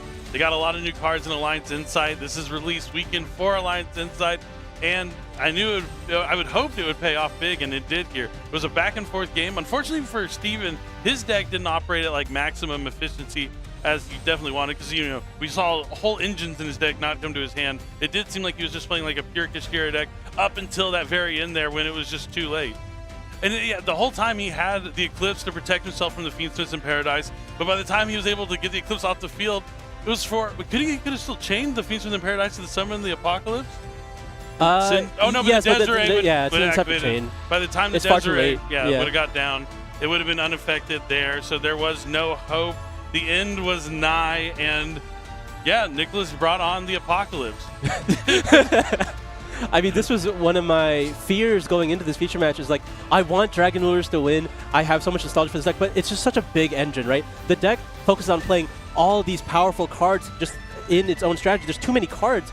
A lot of the game right now is just really compact engines and then a lot of the non-engine, right? Which is kind of what we saw in Steven's deck, but it's not able to power through all the interruptions that Dragon Rulers, or not necessarily the interruptions, but just the layers of push that Dragon Rulers has. There's so many effects, so many ways to summon those monsters, all for free. I mean, and I was going to say, even though it is 2025, we're talking about the big differences between the deck then and now. There are some glaring similarities that the initial board that Dragon Rulers put up, even when they were the dominant deck that was the deck to beat, they weren't that devastating. It was like a Draco sack. But it really wasn't much of anything. Like, it's comparable to what Malice does. Like, let's say, okay, well, I'm giving it a little, no, I'm not giving enough credit. It was really sticky. The board was there, it kept you alive, and then you had a bunch of monsters that came back on the following turn, and that is exactly what it's doing right now, but just with a little bit more interruption, right? Seals as well as the Eclipse, that's good enough. You get a spell and trap negate, you get like whatever you want to do with Seals that could definitely buy you enough time to get to another turn, but then when you have a battle phase, you have every giant Dragon Rule coming out, and then you also have the Tenpai monsters, right? You are They're definitely just supplements here in this situation. They close out the game really well. True, they do, but they were just supplements to get a little step closer to the apocalyptic ending that we had there, and it's so cool to see. But yeah, I mean, Dragon Rulers was one of those first decks where you really had to deal with the replenishment of resources, where it was all about that follow-up, what you can do after. Your graveyard becomes like your second hand, where you're able to continue playing, get to replenish by, I mean, there are giant dragons that you get to summon that also access dragons from your deck, and I mean, yeah, you hit the nail on the head when it came to Heretic Seal of the Heavenly Seers. Seal Pass, still good in 2025. it will never not be good. It's not really the card going back to your hand. It's summoning any dragon from your deck. That's pretty good. A lot of those, usually when a monster summons any card from your deck, that's like that gets forbidden pretty quickly. But Heretic Seal's been around for just long enough. Tried and true. Heretic Seal, the Heavenly Seers, still helping out dragon decks. But I mean, this is Yu-Gi-Oh! What's more iconic than dragon decks in Yu-Gi-Oh? That's what we're here for. And now with the Abyss Dweller gone, this deck has a really it's found its time, I guess, with this release to be able to do something like this and really focus on, I think, something we didn't mention is those power spells where we saw the Dust, or we saw the Trip Tactics Thrust, Trip Tactics Pounce, now at 1, but you still have the Thrust to access it. You have all the grass looks greener as well. So many powerful spells to supplement your engine. That's kind of what you want to do when you have such a heavy engine, right? You want to just focus on the high impact cards, which is usually the spell cards, and those cards fit in perfectly. So many of my favorite cards all in one deck. Awesome to see to start the day off. But I think Kagus is standing by with our winner. I want to hear from him. I know you at home want to hear from our Dragon Rule Master. Kagus, go ahead and take away, and let's hear from Nicholas. Thank you very much, Billy. I have Nicholas on stage. Congratulations on your feature match victory with Dragon Rulers. I want to start with that. Round of applause from the audience. They were going crazy for you. Why Dragon Rulers at this event? What made you want to play the deck? So for the local people who know me, I've obviously been a huge collector of Dragon Rulers. I have an entire binder that has just been filled with secrets for like the longest time. I'd been picking them up for ages. I was super happy where they all got quarter centuries. When they were announcing rarities for this set, I'm like, I hope that they're all hollow so I can get quarter centuries of all of them. Hopefully by the end of this event, I'll have quarter centuries of all the new stuff as well. But I'm really happy. I've always been a big fan of the deck. It was actually the first format I started playing was 2013 March. Prime Dragon Rulers. Tachyon had just came out when I had started playing. My very first round ever at any local was against the top player playing Dragon Rulers. So he just goes, Super Juve, draw 4, Draco Sack, pass. And he's like, oh man, I just lost. Because I'm on this terrible, your first local ever little Timmy deck. So we've all been there. But now you're going to be the one doing the Dragon Rulers. Disaster Dragon Ruler, the big one. You summoned it. Did you think that you would get to use him in this event, let alone in the feature match stage? Nah, honestly, that was I was debating not even bothering playing him, but when we were in testing, we found the deck really has no out to a Chaos Angel because all the monsters are too low to punch over it, and if it's unaffected, you can't remove it in any way. But with Disaster, it makes a towers that's really hard to get rid of, and it can punch over Angel. So even if you're lower on life, you can just keep punching over Angel. And arguably, the Disaster Dragon with the unaffected is harder to clear than an Angel because without they need an Underworld Goddess or something because Malice has no answers to it. Raizio has no real answers to it either. So they can sit on it for forever and just be fine. I mean, 46 is a huge stat line to punch over for sure. Yeah, huge body. Awesome to see that was how you closed out the duel. But I gotta say, your first feature match ever in your history. How you feeling now after picking up a win? Man, this is great. This is a great feeling. I'm excited. Hopefully I'll be back for more feature matches in the future. Hope to see you again. Thank you so much, Nicholas, for the interview. Congrats on the win. We're going to throw it back to the casters. All right. Thank you so much. You hear the crowd was excited to see such a cool deck take our first round. That was Nicholas. Maybe we should call Nicholas Dragon Ruler of YCS round 1. Okay, a little long-winded, but I guess every Dragon Ruler name is pretty long-winded. Yeah, it's better. It's better than Dragon Ruler of Pebbles or. I mean, I thought we liked Pebbles here. We do like Pebbles. Pebbles, droplets, like I remember Sparks. Tempest, or no, what is Storms? Storms for lightning.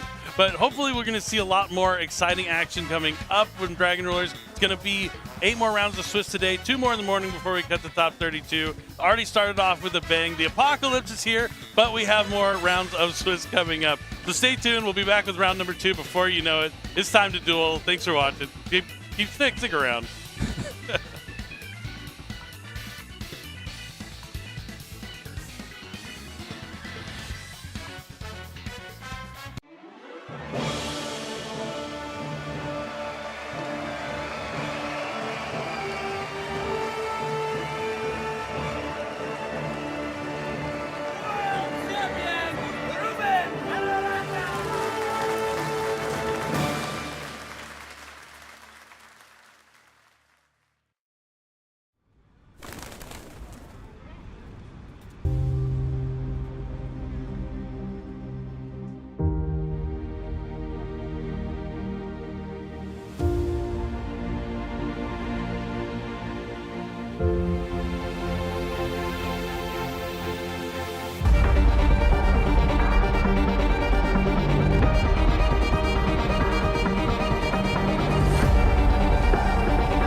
Oh, you thought you got rid of us, but I'm back. That's right, because we want to talk about something awesome that's going on right now here at the YCS and outside of the YCS. So let's go ahead and talk about Regional Qualifiers 2025. And man, the timing on this is great. They're going to be going on from May 3rd to June 22nd, and you'll be able to get your hands on this amazing top 8 game, man, featuring 2 of the Dragon Rulers we just saw here in round number 1. That's right, it's going to feature Shazma, the Dragon Ruler of Auroras, and Eclipse, the Dragon Ruler of Catastrophes. So if you want to get your hand on this beautiful top 8 game mat and the sweet top 4 card case, you're going to want to go to our Yu-Gi-Oh!-card.com, go to events and find a regional qualifier that is located near you, and make sure you get your invite to the NAWCQ before it takes place this July. That's right, this regional season will be going on from May 3rd to June 22nd, so make sure you check out regionals happening near you. Now, but we're going to go to a quick break, but before we do, we're going to have our bonus feature match that you guys are going to be able to watch before we come back for our second round of Swiss. So make sure you stay tuned, watch this bonus feature match, and then we have a lot more dueling to come here in day 1 at YCS Providence, Rhode Island.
So Kangas, go and introduce our players here for our round 1 feature match at YCS Rhode Island.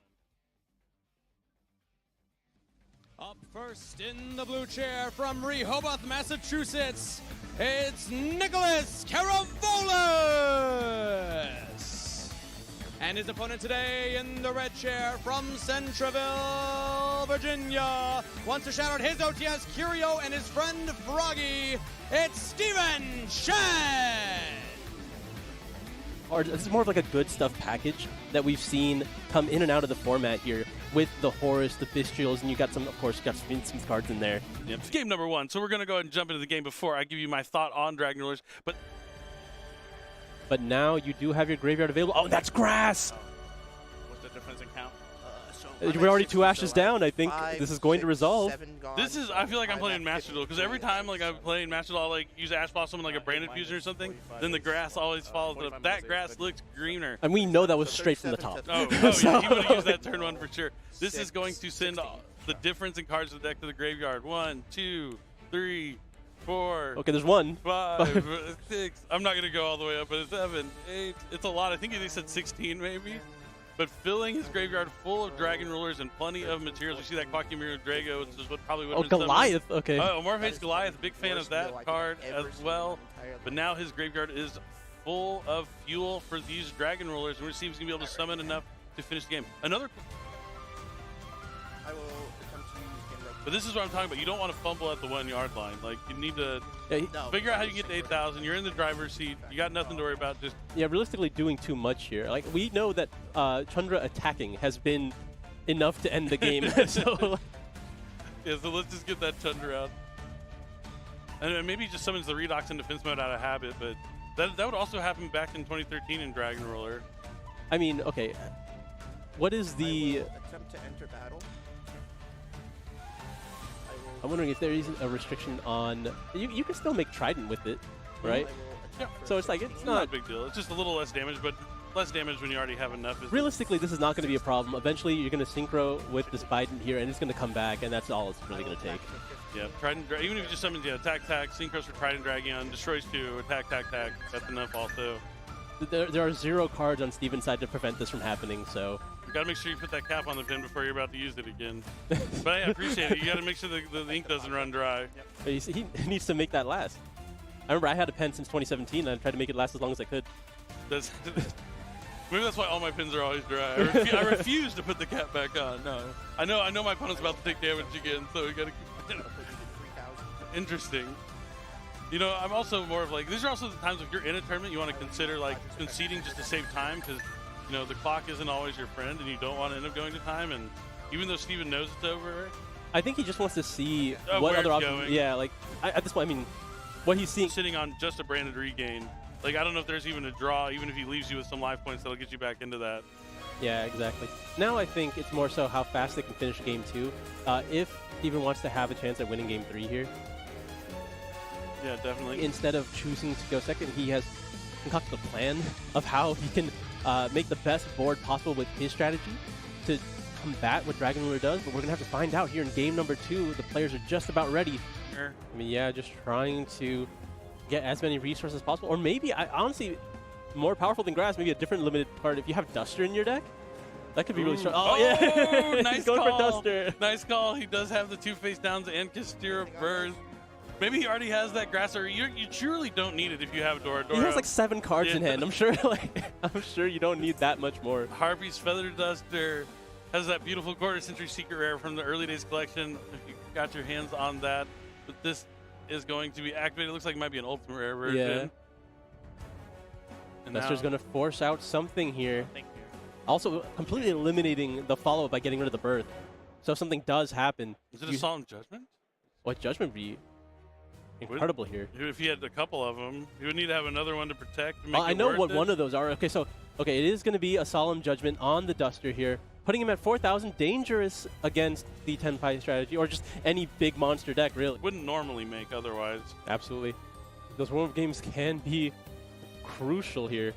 But, I mean, this is the extra pressure from being on the feature match table. This is absolutely Nicholas' game to lose. He has all of the advantage at this point.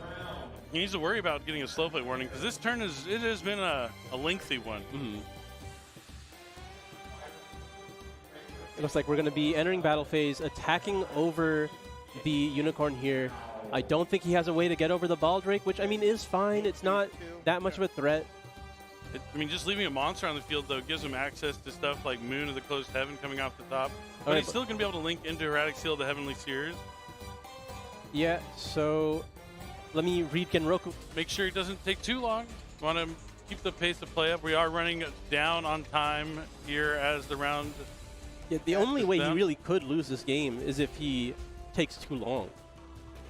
Jared doesn't find a way to get over that Chaos Angel. But with Redox, yeah, he could. Oh, he's going to.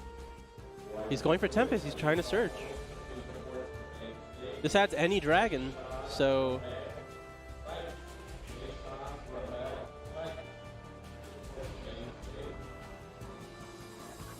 I feel like he might not see the line with the Biden because he's overcomplicating this by a lot.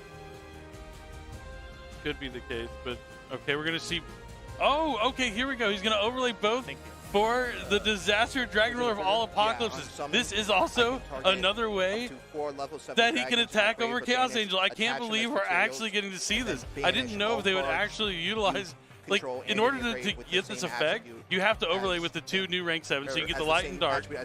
And then it can add all, it can attach all the other 4 dragon rulers underneath his materials. Okay, he did the absolute coolest way he could of doing it. He gains 4,600 attack. And he's unaffected by card effects. If he gets all the different attributes. How big will it be? 46, assuming it gets all of the material. This card is truly the apocalyptic dragon. It is the disaster dragon ruler of all Apocalypse. Change Duestorm. Oh no! Wait, Duestorm. But the attributes he has are not bestial. Sure. Yeah. The light and the dark are naturally going to be under him. It's the 4 elements that go under.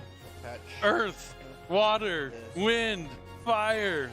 With our powers combined, we are going to unleash absolute devastation on our opponent.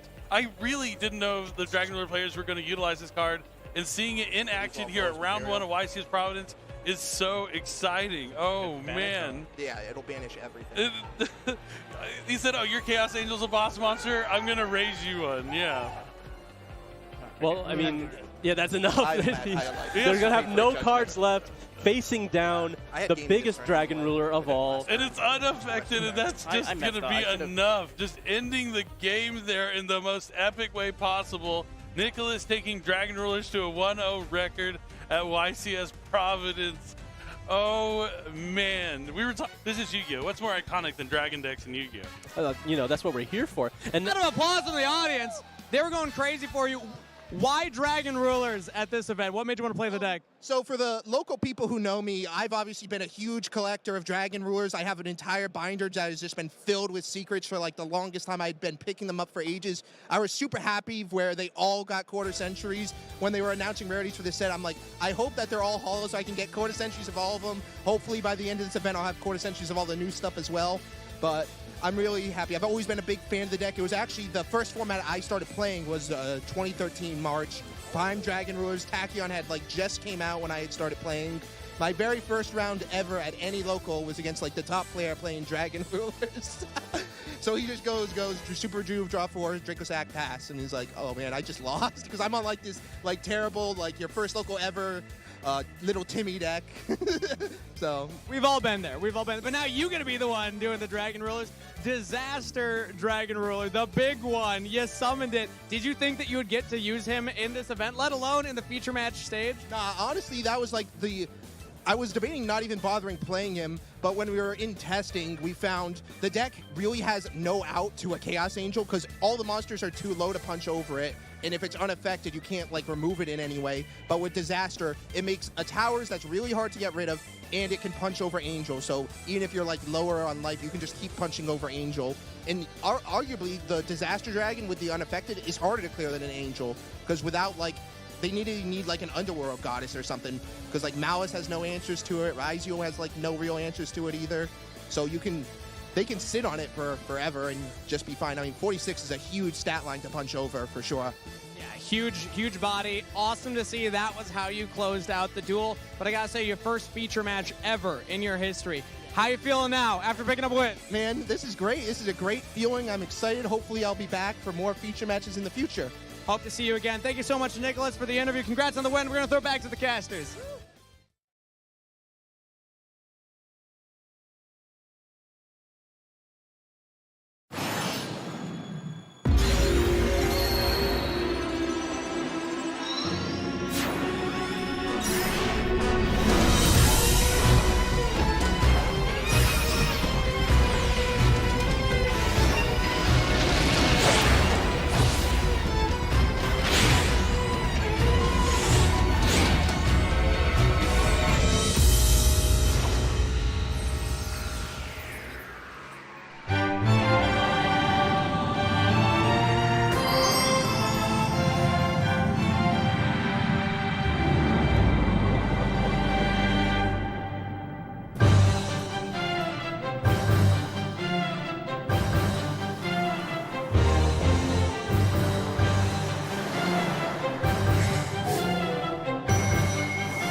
Do you believe in significant numbers, duelists? I do.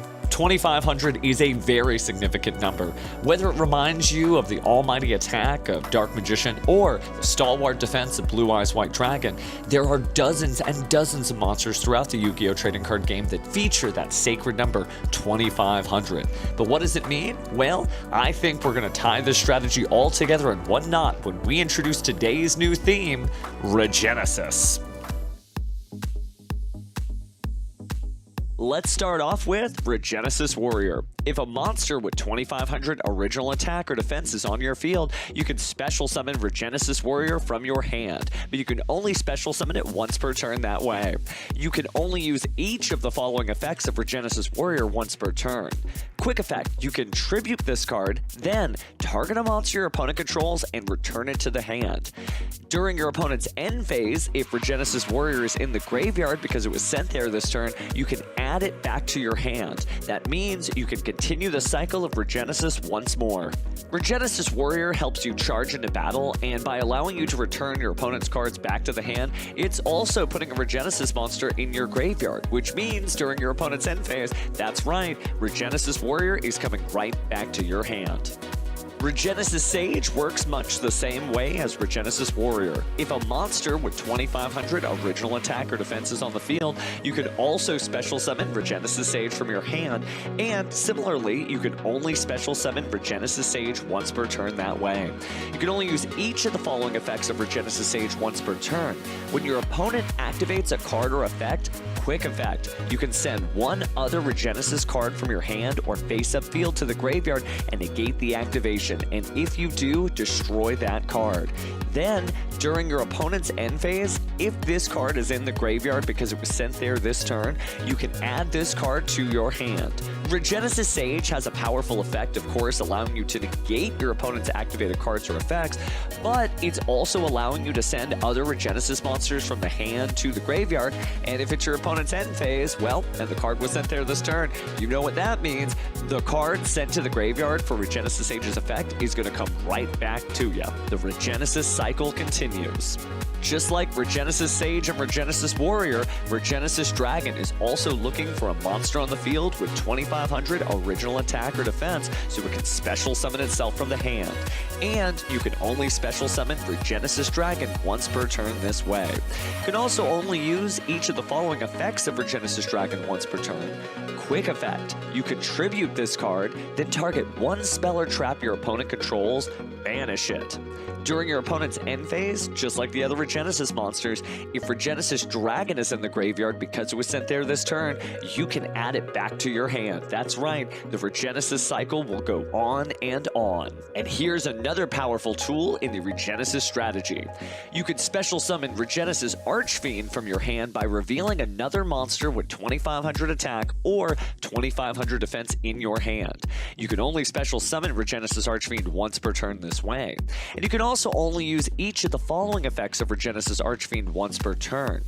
If Regenesis Archfiend is normal or special summoned, you can add one Regenesis card from your deck or banishment to your... And welcome back. I don't know who that guy was talking to me about Regenesis, but I'm Steven Darling, and here is Steven Rodriguez, and we're back with round two. Yes, guys, YCS Providence has been amazing so far. Let's go ahead, throw over to our friend Stephen Kangas and introduce our players.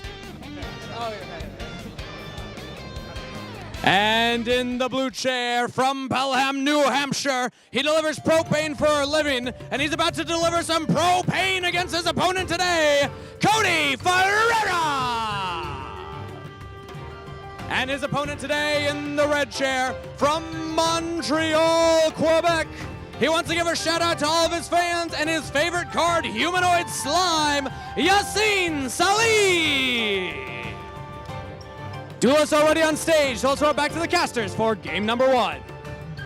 Thank you so much, Stephen. It's so good to see Cody and Yassine in rare form today for this round two. As you can see, we have Yassine piloting Mitsurugi Raizeel and Cody piloting the brand new Regenesis from Alliance Insight. Definitely an international affair here with some great new cards. And it is funny that we were just playing the Regenesis card effects, so I do expect everyone to know what they do. But the great thing is you can really build whatever Regenesis style of deck you want, right? You can pair it with Blue Eyes, Kashtira, a whole range of cards. I'll be excited to see what Cody's done with his deck list. Oh, 100%, Stephen. I'm actually really really impressed with these Regenesis cards, as well as the brand new Mitsurugi support that we got in Alliance Insight for this TCG exclusive archetype. Yeah, you know, Mitsurugi has been a deck that's been very popular since it first came out, and everybody was excited to see, oh, what's the third ritual, right? Because it's in the name, Mitsurugi, right. being 3. And Yassine being very, not necessarily brave here, but sort of just really plunging into that, sort of betting everything on the fact that Mitsurugi's brand new cards are that good. And I know a lot of players have been hyping up the pure version of Mitsurugi for this event, but I'm sure Ryzeal is just as good as it was back in Supreme Darkness format. I think it really is. A lot of people with the new Forbidden Limited list were concerned that maybe you couldn't play your Ryzeal deck because obviously there were what are called consistency hits, right? It's a certainly different package, a different sort of slimmer profile with all those different card names removed since they were semi-limited. But it's still a very powerful deck, and Yassine also going to sort of an old reliable with the new spin, using all the new cards. Thinking about, man, everything that has come out in Alliance Insight upgrades and elevates the format that we currently have. Oh, I know every single time I see Habakiri get resolved, I'm going to be like, oh my goodness, that once per duel effect is a very well-deserved once per duel effect. Absolutely, definitely. When it says once per duel, you know, it's like, oh, yeah, this is pretty good. Certainly a lot of duelists around the world are gearing up for this new Alliance Insight format. I think we've got nationals in like Austria, Chile, Colombia, Brazil. So shout out to anybody who's joining us there. Any names I forgot, my apologies. But it shows you that, you know, it's one world playing this game, and I'm so excited to see these two international duelists go against each other with these brand new decks. Oh yeah, nothing like playing in the biggest events with the biggest players from all over the world and doing it in your own respective home and country, but also sharing it with other people when you come to YCSs like this. Definitely a good vibe here. You can hear the crowd noise maybe in the background, but everybody's just kind of locked in as Cody and Yassine are getting ready there. Certainly, Yassine, no stranger, a very notable content creator in his own right, but it's one thing to create content, it's another thing to sit up here like the best of them and duel, but he has a notable tournament record, so I know this is going to be a good one. Awesome. How do you think this matchup is going to go as the Regenesis player? What do you think are some of the things you can do to kind of get an edge against the Mitsurugi and Ryzeal cards? Well, you know, besides winning the dice roll, of course, the joke being, Regenesis is about the long-term grind game. They kind of remind me of the Horus strategy where you're dropping these gigantic monsters on the field that have so much that they can continue to do. Obviously, they have the ability to maybe banish a spell or trap, bounce a monster, etc. The issue is, speaking of grind game, Yassine has a great plan unto himself. And speaking of games, let's go ahead and get into game 1 here of round 2 of YCS Providence. Awesome. I think our players have showcased all the cards they'll be playing with for this event, which is very exciting to see. Yeah. So we got Yassine rolling a 9, and we've got So Cody rolling a 3. You choose who goes first, so it's you, huh? Just strong stuff, so he's going to choose. Cool. So we can start. Awesome. Good start. All right. Good luck. Best man. of luck, yeah? Great sportsmanship. Yep, there we see Cody going first there. Looking like he's going to be starting off with some really fun things. Oop, got the standby phase. Perulia coming down from Yassine. Oh, and the Perulia is definitely going to hurt here as he activates Regenesis. The classic name of the card. This will allow him to either add a Regenesis name to his hand, or send one to the graveyard, but I imagine he'd probably add to the hand to get a peek at his hand. You just gotta double check, but yeah, it resolves. And add it to hand or send it. Yep, Oh, always yeah. big ups on the scene there, just double checking for himself to make sure he knows how that card works, because he might see that card again in other games. There we see Regenesis Archfiend being looked at. That's going to be probably the It's an main inherent Rhoda summoning monster for the condition, deck. and then It I'll absolutely summon is. It does search from the deck to the hand a Regenesis monster, and you got a lot of different options. Some duelists like to pick Sage out just so they have some sort of ability to negate their opponent's card effects. But looks like, oh no, another Mulcharmy. So now if we do that inherent summoning condition from the hand, Yassine will get 2 cards. That's a lot. Maybe taking a U-turn here. Cody does have the option effectively to pivot into just bringing out maybe a Kashtira monster. You probably want to do something. Unicorn obviously feels great. There are Regenesis monsters that are level 7, like Regenesis Sage, so you could normal summon it with the Kashtira Burst to prevent it, but you're still summoning a monster from the hands. The Perulia is going to cause 2 cards drawn. Yeah, at this point, I'm sure Cody's probably thinking to himself, if I just pass, Yassine went -2, do I have any non-engine in my hand that can maybe disrupt him? But nope, he's going to go for that Unicorn and give his opponent 2 extra draws here. Tough. It's probably a rough situation. There we see a set card there. I think I saw a It was little look super what that was. polarization. Yeah. What? I was like, I don't want to jinx it, but that might be going a little brazy right now, because one of the Regenesis trigger if you discard it with Super Poly as well. As long as your opponent's turn, yeah, during the end phase, you'll add it back to your hand. I like to call the end phase of your opponent's turn the Regenesis phase. It's our end phase in this matchup. Oh, goodness, yeah. All right, but here we see Yacine starting off here. He's just facing down a unicorn. We're going to start off with X Ryziel. That's a really good start right there. Really is, and it shows you that, like, hey, sometimes you just draw the out, right? Yep, there we see the aggregator is chain link 2, targeting that unicorn, so that way he will not get that rip with the extra deck, protecting his potentially one of detonator ever since the Forbidden and Limitless update back from Houston. A lot of duelists are terrified to see Kashira Unicorn because with some of these limited extra deck powerhouses like Ryziel Detonator, you can't do anything if you lose it unless you're going to add something like, what, Necroface to your deck?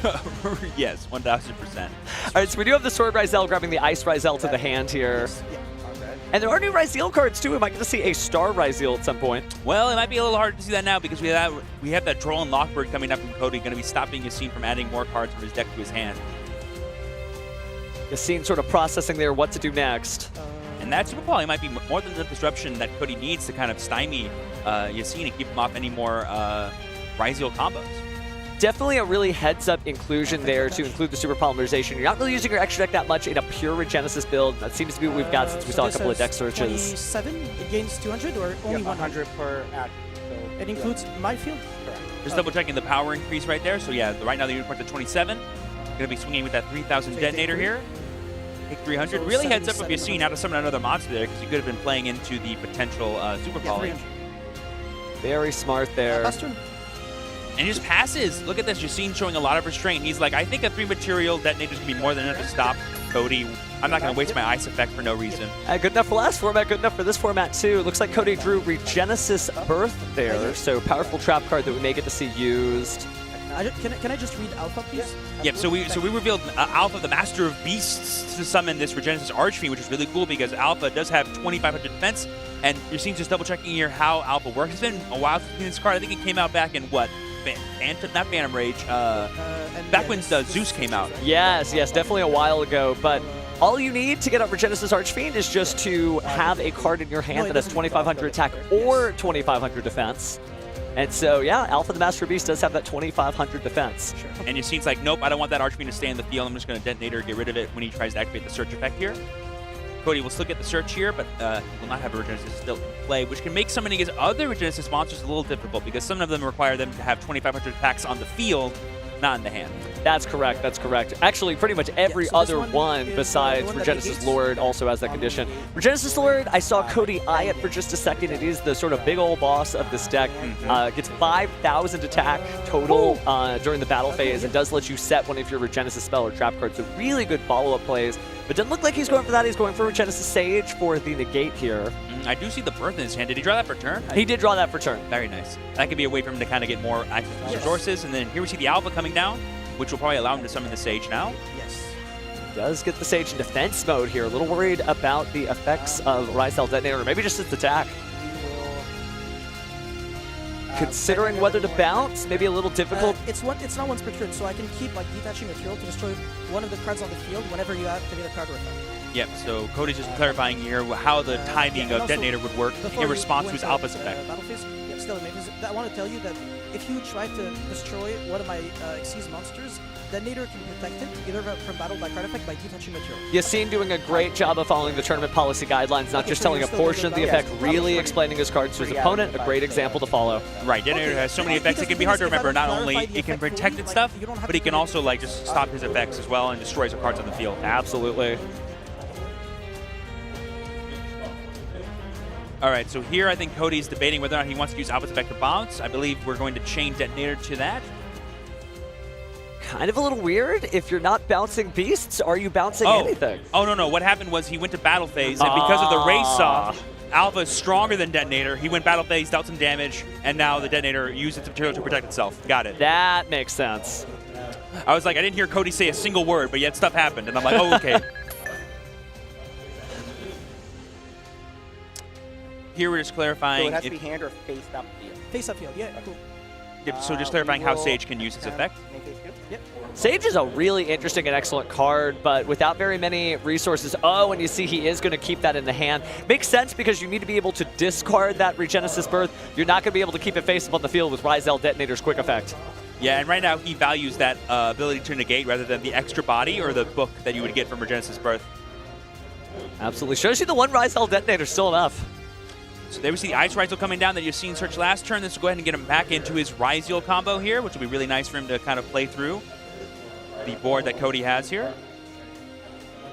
Now, a lot of different choices. Let's see if he goes for something new, like Star Ryzel, or just goes for the old reliable. It looks like it's Sword. It's going to be Sword. Haven't seen any of his Mitsurugi cards so far. He's just been rocking with the Ryzels Classic. Yeah, if you were Cody, you wouldn't know that any reptiles were coming. So here we're going to go into, well, speaking of the reptile, there's the King of Fair Realms himself, going to be able to search for any reptile in his deck. We're going to chain the effect of Sage here. And then we're going to chain Detonator to destroy the back row. Unfortunately, we cannot chain it because we have no cards in hand to activate it is that super polymerization, and I don't think there's the right combination of cards on the field in order to get this off. And Yassine's doing that, like being like, I want to make sure I have all known information, and then, no there we see. effects, right? Nothing at the moment. End phase, anything like that. Actually, no, there is nothing. Okay, Sorry. cool. Yep, Yassine just clarifying that nothing else is going to be kind of sneaking up on him here as he goes throughout his turn, maybe thinking of going for game, potentially. And that's negating destroy, by the way. Yep. Oh, so he was going to negate. Okay, so we did go ahead and get rid of that. Yes, Sage does in fact negate and destroy there. We already used Ice. I don't think we have any other. We have another X in hand, I believe, that we searched off the Sword. But with those additional cards from earlier, the Mulcharmy's effect resolving, I think Yassine's got everything he needs as he starts with X Ryzel, sending likely an Eclipse Twins, I would imagine. I mean, it's worth noting that this Alpha Beast is 3,200 attack points, I believe, and that's kind of hard to get over when you have no materials on a detonator. I'm not even sure. Maybe like Light Pulsar at Ignister. I don't want to like guess about what he's probably going to go into here, but he needs to find some answer for this Alpha Beast before he goes in for game. And I believe Sage has 2,500 defense, obviously. Oh, we're going to make Eclipse Twins here. That could be a way to kind of clear this board. Yeah. Oh, with the Node Ryzel. Perfect there. So going to get basically 2 for 1. And now we can go into a dual drive and use the dual drive modulation effect on the attack points, and that can maybe make your... Oh, no, we're going to go into King of Fair Realms here again. Because it's not once per turn, is it? It's not. It's a hard not. once per turn. No, it's not a hard once per turn. No, you certainly can use that effect multiple times as long as you've got materials and it's not the same copy face on the field. And with Eclipse Twins, no, it's definitely a different copy. Very heads up. And now we're going to go for the duo drive here. Yeah, I'm really liking what Yassine's doing here, just playing through all of his resources, make sure he has access to every kind of engine he could possibly have before he goes in for any big plays to try to go for game. Having Habakiri as well as the full Ryzel cross plus the Ice special effect is going to be super awesome for him. These snakes are about to bite down. Habakiri? Yep, we finally get to see it resolve once per duel, so it's the only time it's going to happen this turn. Yep, so we're going to summon from the deck, and then we're going to tribute the Pharaoh Imps to resolve the effect fully, and now we're going to use Saji to search for Mitsurugi Ritual, and now we could probably summon Murakumo. Oh no, we searched Prayers, sorry. We already had the Ritual in hand, because we're built different. See, like I said, just drawing all of those cards. Didn't start with a bonfire, didn't even have to get anything, just start with the X Ryzel. Very similar, just very lucky in this duel, and you see all of the new reptiles coming out there one by one by one. Yep, even Nightlord Serpent, which is a really nice inclusion that this set can play in the Ryzel version that you don't really see in the pure version as much. Yep. It summons itself back and it searches. I think we're getting close to the end here on this one. Oh yeah, the math is starting to add up for your scene here. When you mentioned how big Alpha the Master of Beasts was, I was concerned, but then I realized that Duelists have been dealing with big monsters for a while with the Bureau of the Primal Being tokens, so you just kind of have to find your way into it, and obviously with the sort of built-in Raigeki effect of the Ame no Murakumo no Mitsurugi, yeah, he's got it done. Yep, he's even going into Ghost or Emerald here just to make sure he has all the resources and get an extra card draw. Just in case, just in case. I mean, his opponent doesn't have anything, but... Yeah, his opponent has 1 field spell, no cards in hand, whereas I think total Yassine has 12 cards, and that'll be game 1 there, going to Yassine. Very cool. Yassine showing us the power of the Mitsurugi deck and just how consistent Habakiri is, but I don't really think Habakiri was turning the tide on that duel. I think Yassine would have found a way, whether it was this format or last. Oh yeah, and Habakiri being able to be like a 1-card double ritual monster plus an extra Mitsurugi spell card is just so powerful. Well, he's taking game 1. Let's see how we get in game 2. Means Cody has an additional chance to go first. It might have a slightly more explosive turn if he doesn't run into double Mulcharmys. Yassine's smiling there, very excited for himself, off to a good start. It's always good to get that first game in the bag because it just like kind of solidifies like, okay, I now have 2 more tries no matter what to take home this match, as long as I play quickly and I play my best. In video game terms, it almost feels like having an extra life. You're like, okay, I'm going to try my hardest. This is important. but I'm not against the wall. I can still, I've got another guy, right? 100%. But if you're Cody, you're probably thinking to yourself, man, I kind of didn't get to show off a lot of what the Regenesis cards can do because Perulia is like literally the one Molcharmy you can't really do anything about. You don't really summon from the extra deck. You don't really summon from graveyard during your own turn, and so all the other ones just don't matter to you. But not being able to summon from your hand, like he had like three different inherent summons in that first turn, but he's like, I'm not going to give my opponent 6 extra cards. I wouldn't either. I mean, the deck is good, but not so good that you could play through all of that. You know, no deck is safe from these Molcharmies lurking around, and you're right that Perulia, who is well known for dealing with like Ryzeal, perfectly matched against Regenesis. So we'll see if Yassine's patented luck pays off in this next duel. It's going to be really interesting to see if there's been any sort of updates to each other's decks from the side deck. Like, I'm not sure necessarily what fun cards you would play to counter Regenesis because it's doing a very unique thing, but we can see. Yeah, you know, the format has obviously changed. You're not really... I mean, it's not a Molcharmy Meow's like weak deck, right? Because you're not special summoning from the graveyard. You're adding the cards from the graveyard back to your hand. So really, Perulia is the strat. So hope for a little jellyfish to come your way. 100%. All right, here we see both players, I think, fully set up. It's now just going to be a question of whether Cody chose to go first, or if you went for the surprise, you're actually going first. Yeah.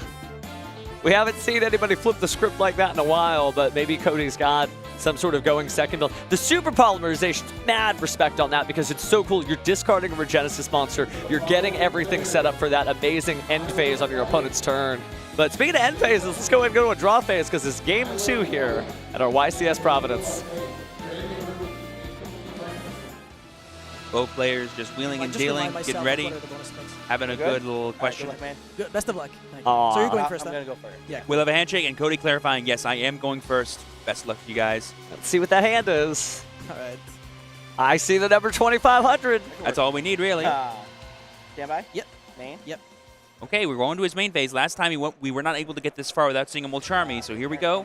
Starting off with Unicorn. That helps a lot. That is definitely the honorary Regenesis monster. And there we see the Regenesis spell card coming down, not using Kashtira's effect to search for a spell card, notably. Well, as fellow commentator and Konami representative Jerome said, you know, the hardest Regenesis monster to summon is the first one. But using Kashtira monsters, what a great answer. 2500, Unicorn gets it done.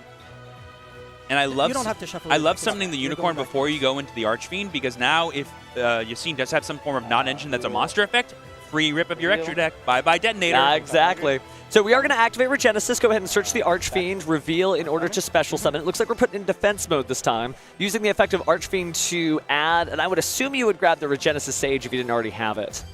Also, not using the Unicorn effect allows you to dodge, draw, and Lockbird too, which is pretty cool, before you activate your Regenesis card.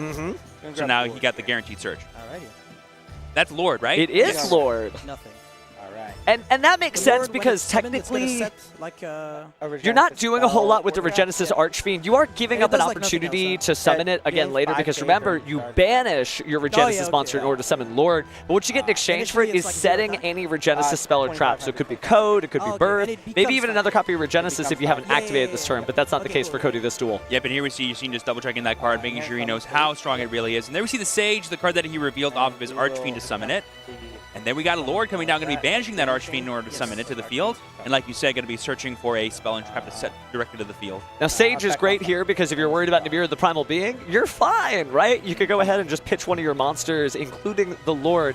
And the great thing about the Regenesis cards is it says 2500 original attack. And yes, certainly that's revenge shenanigans of like copying attacks, but it also means you can boost a monster's attack and still use your Regenesis effects for cost or summoning conditions because it's original attack. And there we see the Birth being chosen by Cody to set using Lord's effect. That card basically allows you to send a Regenesis card from your deck to the graveyard to Book of Moon, one of your opponent's monsters, and then it also has an effect to banish itself and summon a Regenesis from the banishment. Or anywhere actually. Yeah, and it's multiples at the same time, which is really cool, but that Book of Moon style effect of flipping a card face down is really important because remember, you don't have a face-up monster, you're not going to conduct an Xyz summon, so Yassine may have his work cut out for him at least this duel.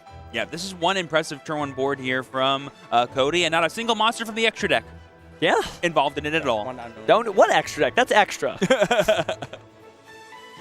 right, so Yassine about to commit his first card here. I'll go with Habakiri. And what a one card it is. Habakiri no Mitsurugi is going to be using. This will allow him to search special summon a Mitsurugi monster from the deck, and then immediately after that, tribute a monster. What a crazy effect. The fact that it special summons and tributes immediately, not even giving the opponent a chance to use an effect veil or infinite permanence, anything like that. And it usually always gets a Saji, and then we're going to immediately tribute the Saji, and then use Saji's effect to search for a Mitsurugi spell card. Usually going to probably end up getting the Ritual if we don't already have access to it, but we're going to chain Unicorn, chain link 2. And it looks like Yassine thinking about maybe doing something different here. Oh, wow, the droplet coming down, discarding Ash Blossom and Joyous Spring. And Nibiru the Primal Being. Ooh, wow. It makes sense. You've already kind of seen all the stuff, and you know Nibiru isn't that strong against Regenesis because of the built-in Sage. Yep, and I believe we targeted both the Sage and the Unicorn with that droplet to make sure that they're not going to be bothering us for the rest of this turn. Oh, there's the Droll Lockbird.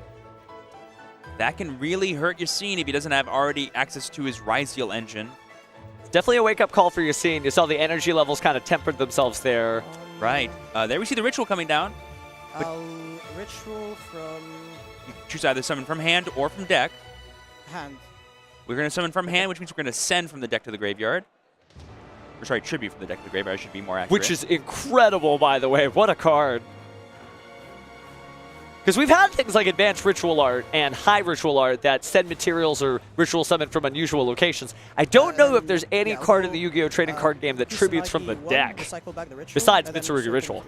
Yep, and then we set, so we tributed Kusanagi as well as Night Sword Serpent, which will summon itself out, and then Kusanagi will add back the Ritual Spell. And so now we can use Ritual Spell again, tributing the Habakiri to bring out Murakumo. Murakumo definitely spelled the end for Cody, giving that sort of Raigeki-style destroy all monsters on the field effect. Scene still working through, but yeah, we're going again. Yep. This will probably tribute the Habakiri, like I said, to summon the Murakumo, and then Habakiri will trigger after being tributed to summon itself back and add. Effect to destroy every monster on your field. I will attempt. Wow, that Ame no Murakumo no Mitsurugi doing work. We're going to chain Imperm on the Murakumo to make sure that our cards do not get destroyed. I'll chain Ame. So if you can't discard a card, it just gets negated. Yep, then there we see the chain of the on-field effect, so to negate the Imperm, because Cody cannot discard a card from his empty hand. It is worth noting that during the battle phase, Lord will be 5,000 attack points. But it does gain 2,500, that's right. But it's going to be destroyed by the time the chain resolves. So I feel like that is what's coming now. You do still have access to the Regenesis so they all birth there, but it's powerful, but I don't know if it's enough to get us out of this jam. Yeah, it just lets you, you need a way to get rid of it on his own board to get more value out of it. And I don't know, if the only thing, flipping something face down certainly will help get you back into the game. I'd love to see a great end phase where you just get to add and add and add, but I just don't know if it's you're in the cards. Well, I mean, without being able to access his Ryzeal engine, I don't believe Yassine has the damage he needs to go for a game. And it is worth noting he didn't bring back the Habakiri because I believe he couldn't do it under Droll because he can't add to his hand. That is right. I'll go battle phase swing for 32. Yeah, so Cody's going to walk off scot-free here. Yeah. So you foolish and then it gets booked? Nope. So it's send it for cost. Yeah. Oh, he's doing the other effects. Send for cost and then reborn any Regenesis from hand, graveyard, or banner. Yeah. So, now, the reason, if you're asking yourself, why didn't he flip it down and then summon the other ones? You only get to use one of the effects once per turn. That's so you right. do have to pick between the Book of Moon style effect and this soul charge level. It's hand, graveyard, or banishment. Yeah. It ignores the summoning conditions? Correct. Okay. Yep. Let me double check that actually. I believe it does ignore the summoning conditions. I think it's just it's improperly summoned already. I guess he's just asking if it can summon Lord. Incorrect. Okay. No worries. Yeah, so Lord is the only one it cannot bring back. Archfiend effect Correct. It summon. must Okay, be so it doesn't special negate summoned the by effect. banishing. Nope. Okay. Does not negate the effects. If you want to just double check. Yeah, That's fine. That's fine. Yeah, their but effects it resolves anyway. are still fine to my knowledge. Can you remind me? Did I use Stage's effect this turn? I don't think. To I did. negate? No, you haven't. So it's live again. Yeah. Yep, just And making then sure we have a Regenesis Archfiend clarification was of everything that we have here. Yeah. It doesn't negate. Yeah, normally the way you use Birth is like you use the Book of Moon effect on your opponent's turn, then during your turn you send it to summon all your guys back. That's right. That's right. Just go for the full-on in. But right now we just like need no bodies. protection, so whether I attack them or whether I pass turn, Correct. they all die. Yep. But I will clarify, in end phase, if they're sent to the graveyard this turn, they all add once Yeah. Cody each explaining one the has fact called that they, individually to add back to hand. as Yassine said, go to the We'll add graveyard more. this turn. They're still all going to come back because they were sent to the graveyard during the opponent's turn. And here we got Archfiend searching for Warrior, I believe. That's a really good one to grab here. Yeah, because of the bounce effect, and that actually could be pretty good against a ritual deck because you're forcing your opponent to pay those costs again, but paying costs is what Attack Mitsurugi anything. likes to do. Attack this one, I guess. I'm really impressed here with how Yassine's kind of navigating this matchup that I'm sure he's not as familiar with, given that these cards came out yesterday for a lot of Yeah. players. Oh, that's true. That's true. So Warrior back Thanks to for back. main phase 2. Oh, I guess we weren't able to use Regenesis Archfiend. Yep. Yeah, because you can't search because you're drawing Lockbird, That's so right, that's right. judges got their eyeballs open. It does, in fact, affect both players. Good catch. Certainly difficult for all players, duelists, as experienced as Yassine and Cody, and judges who have been playing this game for a long, long time. Remember, these cards did just come out yesterday, so we're going to explore this format together. And I again, got no responses. Okay. again, really impressed here with Yassine here. Just going to go for the nice passive Baguska here to end Even his that turn. one has the recursion? Check that out, Uh, Regenesis. Yes. Because I don't remember. To my knowledge, Lord does not I bring think himself Lord is back. the only one that like does it. that, Yeah, learning a new Lord deck is right very before special. That's why he's Yes. a Regenesis Lord. And that's why Bert doesn't bring him back sorry. either. yeah. Okay. So just those three. But that's still good. I mean, you've got everything you need there to reveal, to special summon the Archfiend, and then go ahead and special summon the Sage and Surge. And because Regenesis is in the graveyard, if you use that negation effect, you can actually banish Regenesis to special summon a fallen Regenesis monster. Don't have to wait till your opponent's turn for that. But the fact that Cody was able to get both Archfiend and another monster means he can go for the Archfiend play this turn, but unfortunately it won't activate due to Baguska. Oh, that is Baguska, isn't it? Uh-oh. Yeah. And then you can't get its effect. Yeah, Put it in because of defense mode, so... This applies to me as well. It's just a question of maybe this could be a rare time that Cody goes into his extra deck here to try to find an answer to this board texture, but I'm just going to see him set a card and say pass. But that Baguska may not stay here for long because it only takes another level 4 monster in order to set up for Eclipse Twins. That's what's so wild about the modern Baguska, if that's a thing, is that you used to have to kind of wait it out or link summon it off. Now you could just be like, no, this is an Xyz material. Grind game here. Yeah. Cody remarking on the fact that it's a grindy game. Looks like we're going to activate 7th Tachyon.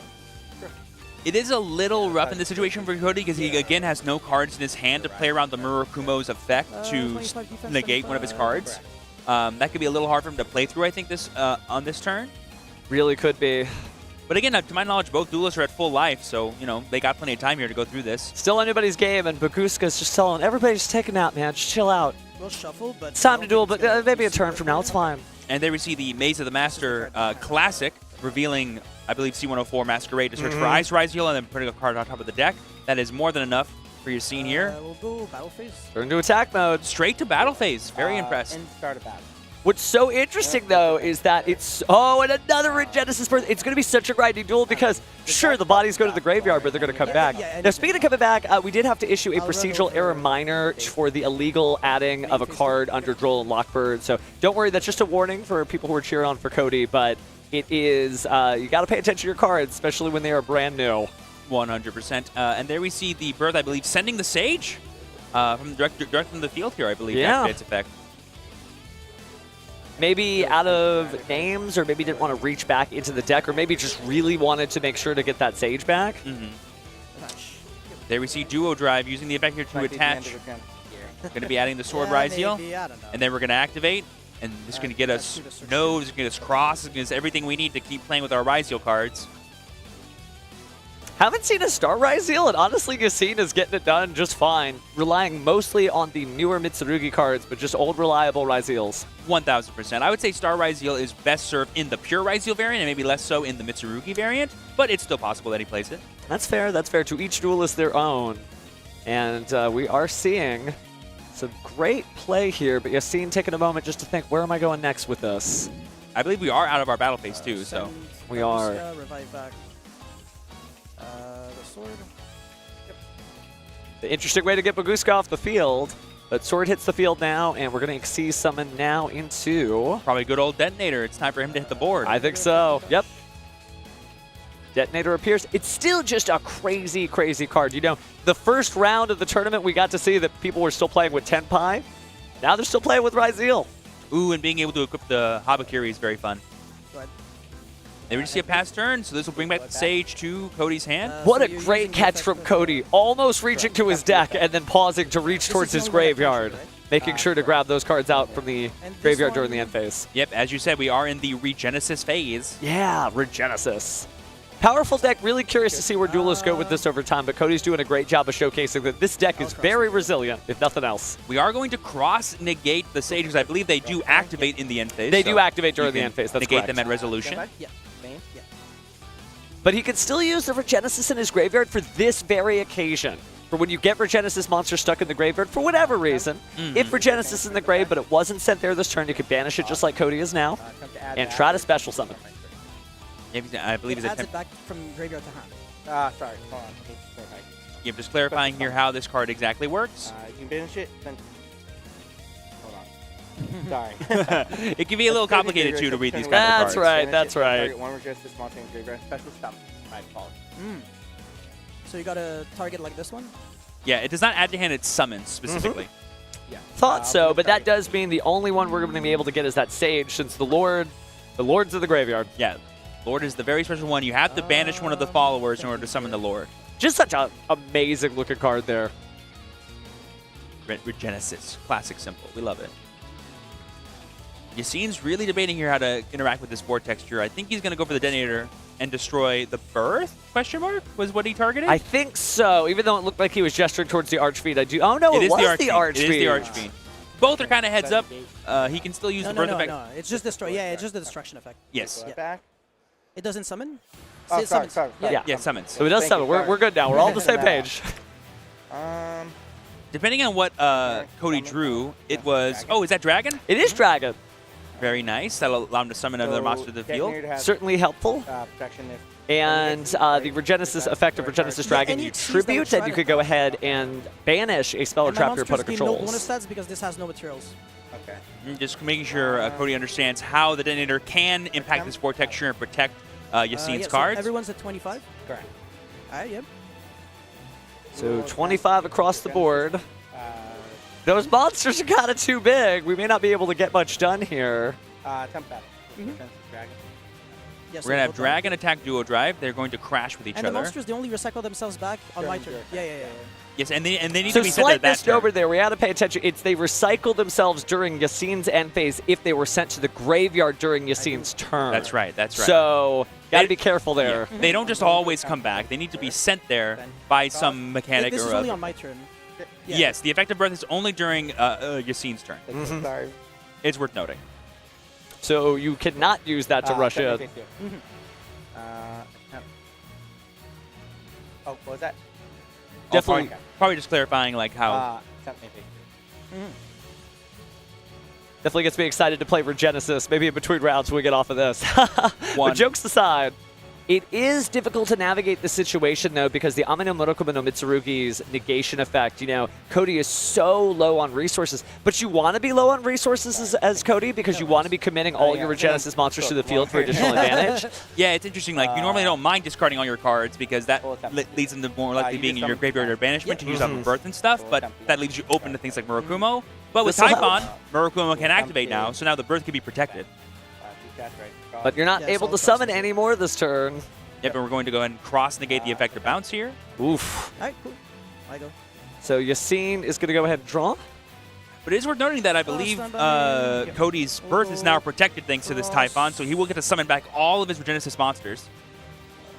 Definitely helps there. And those monsters have less than 3,000 attacks. That helps too. Because fun fact, Birth is one of the few continuous trap cards that sends itself for cost, therefore Detonator cannot pseudo-negate it by destroying it.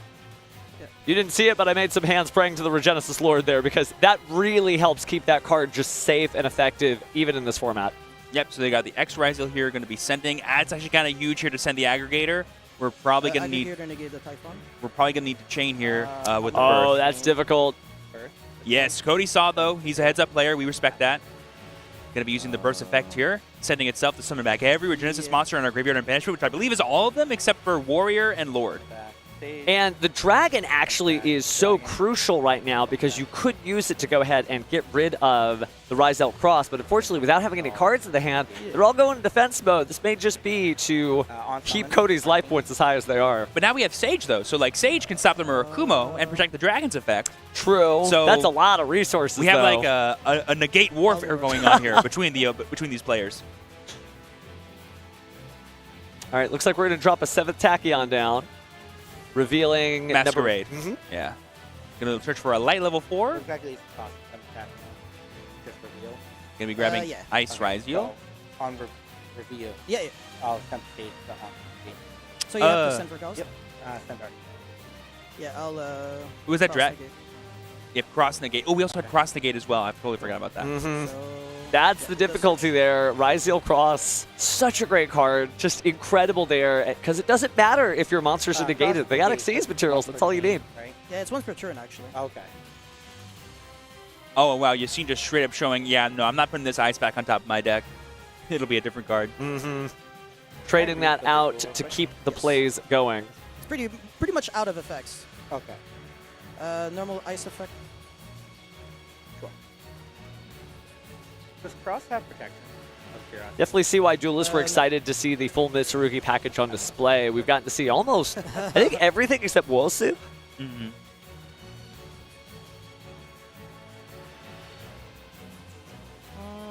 But Yassine's extra deck is getting a little low here. Besides going for like a Eclipse Twin play, I'm not sure how much more he can do here to start recycling this detonator because it has 0 materials and that's the only one he has. Well, if it fell to the graveyard, you could recycle it with Rizal Cross and try again. That but is true. That is true. Might need an Eclipse Twins. I would think you might make it, use Eclipse Twins, then detach it as material for the battle phase effect, and then recycle. But that is very convoluted. I think Yassine may have a better combo in mind. We're going to get another X tier using the Swords effect. Not at the moment, no.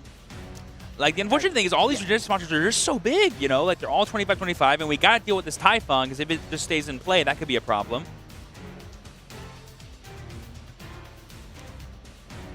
Yassine considering his options, but I think we're going back into the extra deck. Build the overlay network. What rank 4 shall we see now? We're going to see Duo Drive again. Attach back. That attack and defense modulation will be pretty nice. Definitely will help. You got to get bigger than 2,500. The card that I put back, off of 7 Tachyon.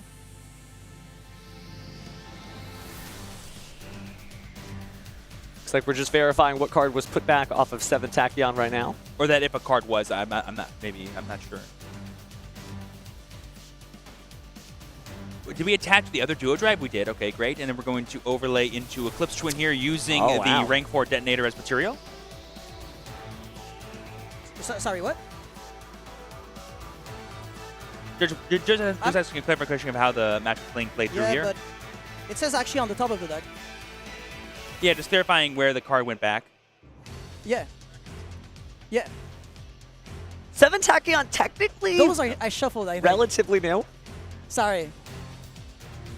Ah, but it looks like the deck was shuffled and it wasn't placed. Yeah, sorry. Yeah, Cross, actually, I forgot that you had to put back on the bottom.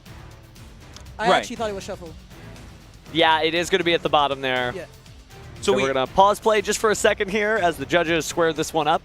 So to my knowledge, the order of operations that Yassine did was he activate I also Tachyon, missed one by, he added the ice, searching the sword. put the card on It's top, and such then a summoned weird, ice, and then he summoned the interaction, sword, but- and so he shuffled his deck already, and then drew after that. So I think it should be all good. Should be, but that's up to the judges, not us, Right, of course. right, But I right. do believe that you're correct, that we should be okay here. Well, luckily for us, this game has access to instant replay, so if the way that I described worked out, I think Yassine will be fine. Yeah. Cody and Yassine just taking a second to hang out. You know, the pressure's off when you got a moment, and people always forget, you know, it is your opponent, but it's also just somebody who just loves this game as much as you do. Both these guys coming from across the country, sometimes across the countries in Yassine's case. 1,000%. And it's always important that in moments like this, where we're just trying to clarify that the game has happened as it was supposed to, both players can just have a chill time in the meantime. Yeah. Well, I hope everyone understands how good these brand new decks are. You know, I'm always hyping up the new format because it's new, it's exciting, right? But it is new and exciting. No, it wasn't. Really seeing how much of the grind game is happening here from Regenesis. It was the card that I drew for turn, and I already had the card before. Yassine just taking a moment here to just explain what's going on here. Sorry, what? No, it wasn't public knowledge.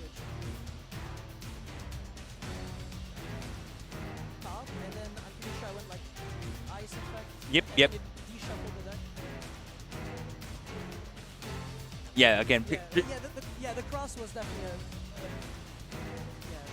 So it looks like we're going to go back in. Play is going to resume.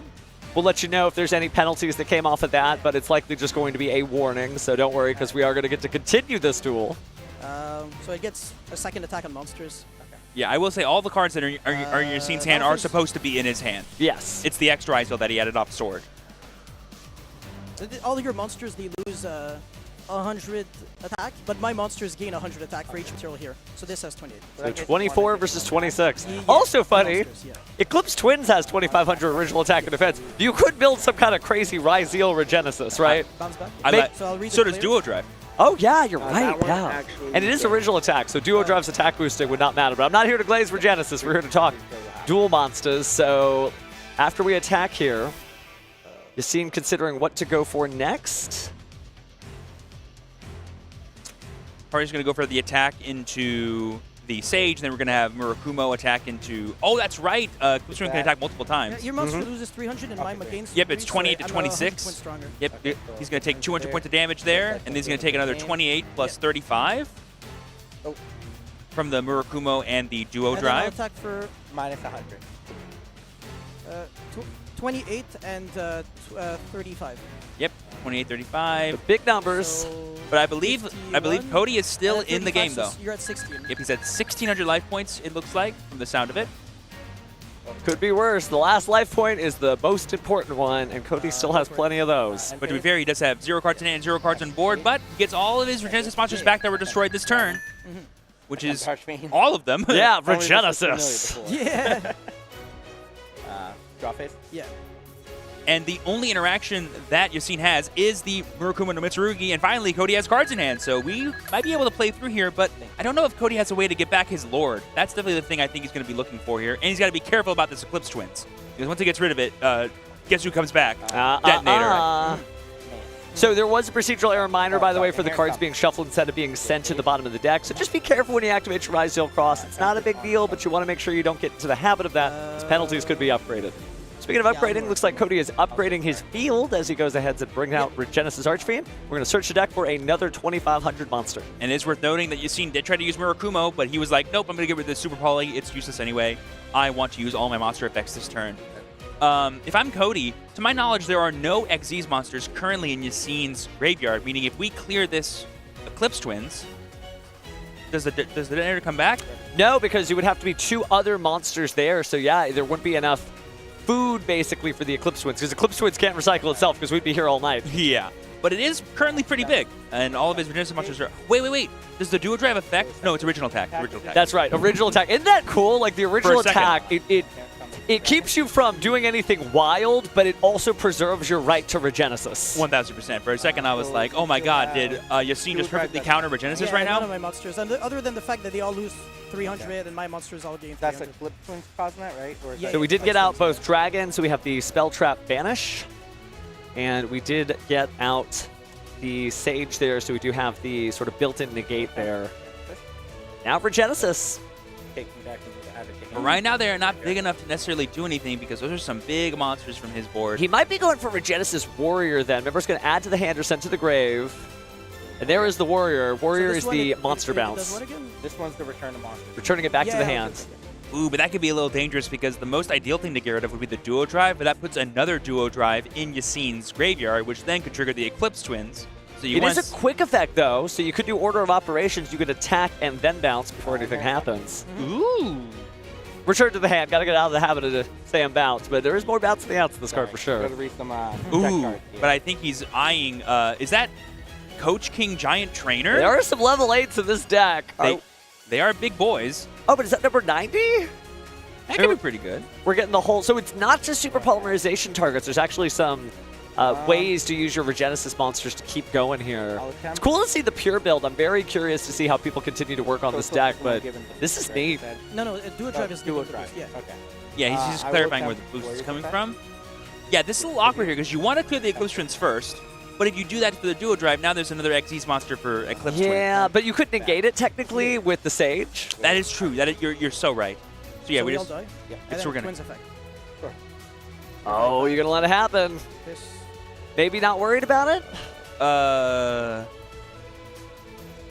I suppose. Oh no, did we have King of the Paralympics this game? Oh, we had Baguska too. Never mind. Yeah, Twins, that's right. Okay, Twins was always live. Twins was always live. Don't pay attention to us, chat. We were never playing around that card. Got it. Yeah. Oh, and there we see Cody that scooping it up. game. Turns out Yassine did have access to a second detonator through his Eclipse Twins, and that was all he needed to lock this one up for himself. Just good stuff, though. Yassine showing that the old ways are still good. Just incredible, incredible gameplay there. And yeah, now Yassine's got it. Smile on his face, feeling good about it. Yeah, it's always good to have a nice grindy game against one of the newest decks in the format, Alliance Insight, and this Regenesis deck. Really cool to see both players sort of showcasing the power of grindy Yu-Gi-Oh! Versus just the combo Yu-Gi-Oh! I'm sure people are used to seeing. Yeah, you know, we go through different phases and different formats. Sometimes the slowest Yu-Gi-Oh! Is the best Yu-Gi-Oh!, right? I'm thinking some Altergeist formats of the distant past. There's some shudders probably that were sent down the spines of people listening to my voice. But there's also really fast and furious Yu-Gi-Oh!, right? I'm thinking about things like Dragon Link and stuff like that where you're just piling all the cards on the table. But it ebbs and flows, so it's really neat to see that Alliance Insight is showing us a very different walk of life for this format, at least. And if there's one thing everyone can learn at home, it's that once per duel effects. They're pretty good. Once per duel effects pretty good. Yeah, if it says once per duel, Spore is always the one that comes to mind, right? If it says once per duel, give it a look. Think about it. It's probably pretty decent. But honestly, just good stuff from Yassine, great stuff from Cody too, just sort of navigating all the different board states there. But I'm really interested to see where this goes, right? You know, is Mitsurugi Ryzeal the optimal build for Yassine, or does he eventually go to Mitsurugi Pure, or on the Regenesis stuff, do you stick with it? It kind of had like a Horus feeling, didn't it? Right, yeah, this ability to just kind of like put your cards in your graveyard and just get full access to them or full value out of them is pretty nice. Yeah, who knows? I think both go really well. I think something in the favor of Pure is that you can play Dominus Impulse pretty seamlessly. Oh, yeah, and that's that card true. feels really good this format, so... Yeah, must be nice. I think as a Regenesis player, I'm like, oh, I don't get any Dominus because there's all the different attributes I have there, too many attributes, too many colors. attributes, too many different cards. But there's some really good stuff there. There's a lot of cards out there. I mean, think about that first round that we had. The Dragon Ruler match was just insane. If you haven't seen that, please rewind on the VOD. But this is like it is a brand new format, but it feels so refreshing. Just new stuff. Is there anything that you're still hoping to see out there that we haven't got to see yet? Oh, I love me some Heraldic Beasts. I would love to see an Heraldic Beast Ryzeal player or just some fun rank 4 toolbox that goes into the crest cards. That'd be so fun to see. That's right. Among us, you probably are, like, among the commentators, the biggest Zexal fan. Zexal is the best anime season. I will debate anyone on that topic and probably win. Catch this guy high-fiving the sky anytime I'm not looking, just like... But it shows you that like there's a lot to look forward to. There's a lot of interesting stuff out there. You can play some of your old decks. There's a lot of cool new things. But speaking of cool, we do have somebody to talk about. Yeah, let's go ahead and send it over to Steven to talk to Yassine about his impressive victory. Thank you very much. I've Yassine here on stage. Congratulations on your feature match win. I got to put you on the spot, though. Before coming up here, you said, oh, this is going to be over in like 10 minutes. I think it took a little longer than that, so what's up with that? Yeah, maybe just a little longer. My bad. The Regenesis trap card is extremely annoying, and I didn't interact with it really well. I should have destroyed on his turn, even though he can chain to like Book of Moon and send cards. I still should have done it because the annoying effect is the one that happens on my turn, and I can't really interact with it because it sends itself for cost, so I can't chain Detonator to destroy it. So that was the misplay. And the second one, I summoned Sword off of Ice. I used the effect, and then I looked at my deck and I was like, yeah, I shouldn't have done that. I only have 2 Razor monsters anymore, so do a Drive Cat Search. So yeah, and also like, I did a bunch of things wrong. The Duo Drive attaching so that Typhon and Twins don't have the same stats, so I can't crash to revive back the Detonator. That was another one of my plays that I wanted to do. Everything went wrong. It's easier to know after the moment, when you're on stage doing it. How many feature matches have you done so far? This is my first one in North America, and I've only done one in Europe. And yeah, I don't think it's like the pressure of the feature match. It's just like the Regenesis cards are, yeah.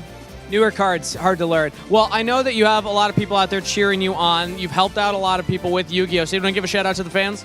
Huge shout-outs to everyone who's following and supported me. You guys are the best. And huge shout-outs to everyone who's out there at YCS Providence, Rhode Island today. You guys are the GOATs. Absolutely. Thank you, Yassine. Congratulations on your win. We're going to throw it back to the casters.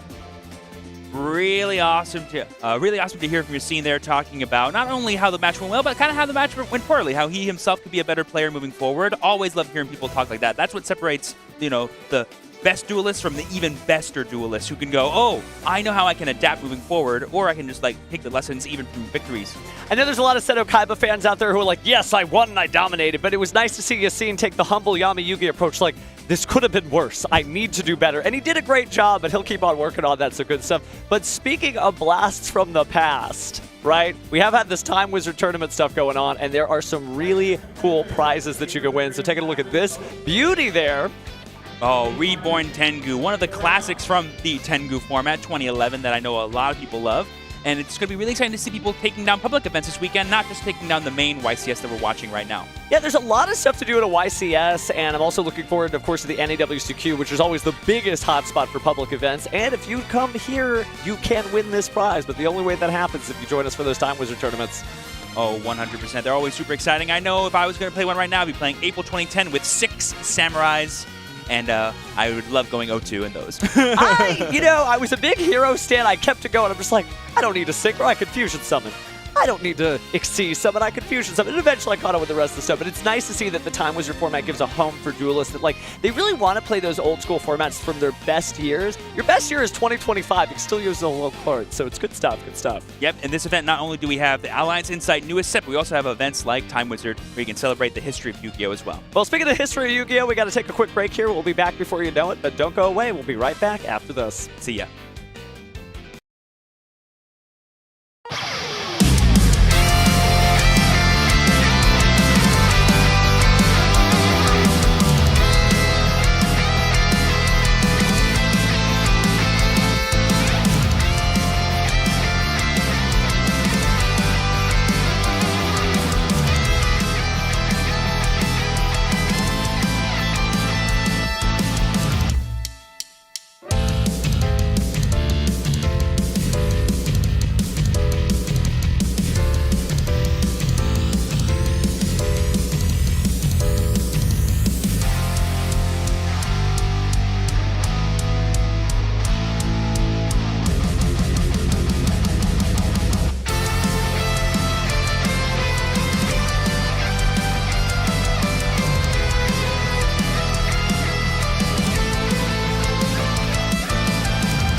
Hello everyone, Billy Break here, and I'm at the Yu-Gi-Oh! Championship Series. That's right, the YCS. Everyone knows there's a main event and trying to get their hands on that ultra-rare YCS prize card, but there's so much more that goes on at our Yu-Gi-Oh! Championship Series. We have public events that go on all weekend, Saturday and Sunday. And one of those public events, one of my favorite, is the Time Wizard. You can spin the wheel, go back in time and play some of your favorite formats from the past. That's right, even like April 2010, for me, it would be October, September 2011, back when I was able to win 2 in a row. And I get that opportunity to play those old formats now at a Yu-Gi-Oh! Championship Series with our Time Wizard public event. That's right, you're able to play on the old Forbidden Limited list for awesome prizes like game mats and even more. So if you're at a Yu-Gi-Oh! Championship Series, you're going to want to make sure to check out the Time Wizard public events.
Hello and welcome back, everyone.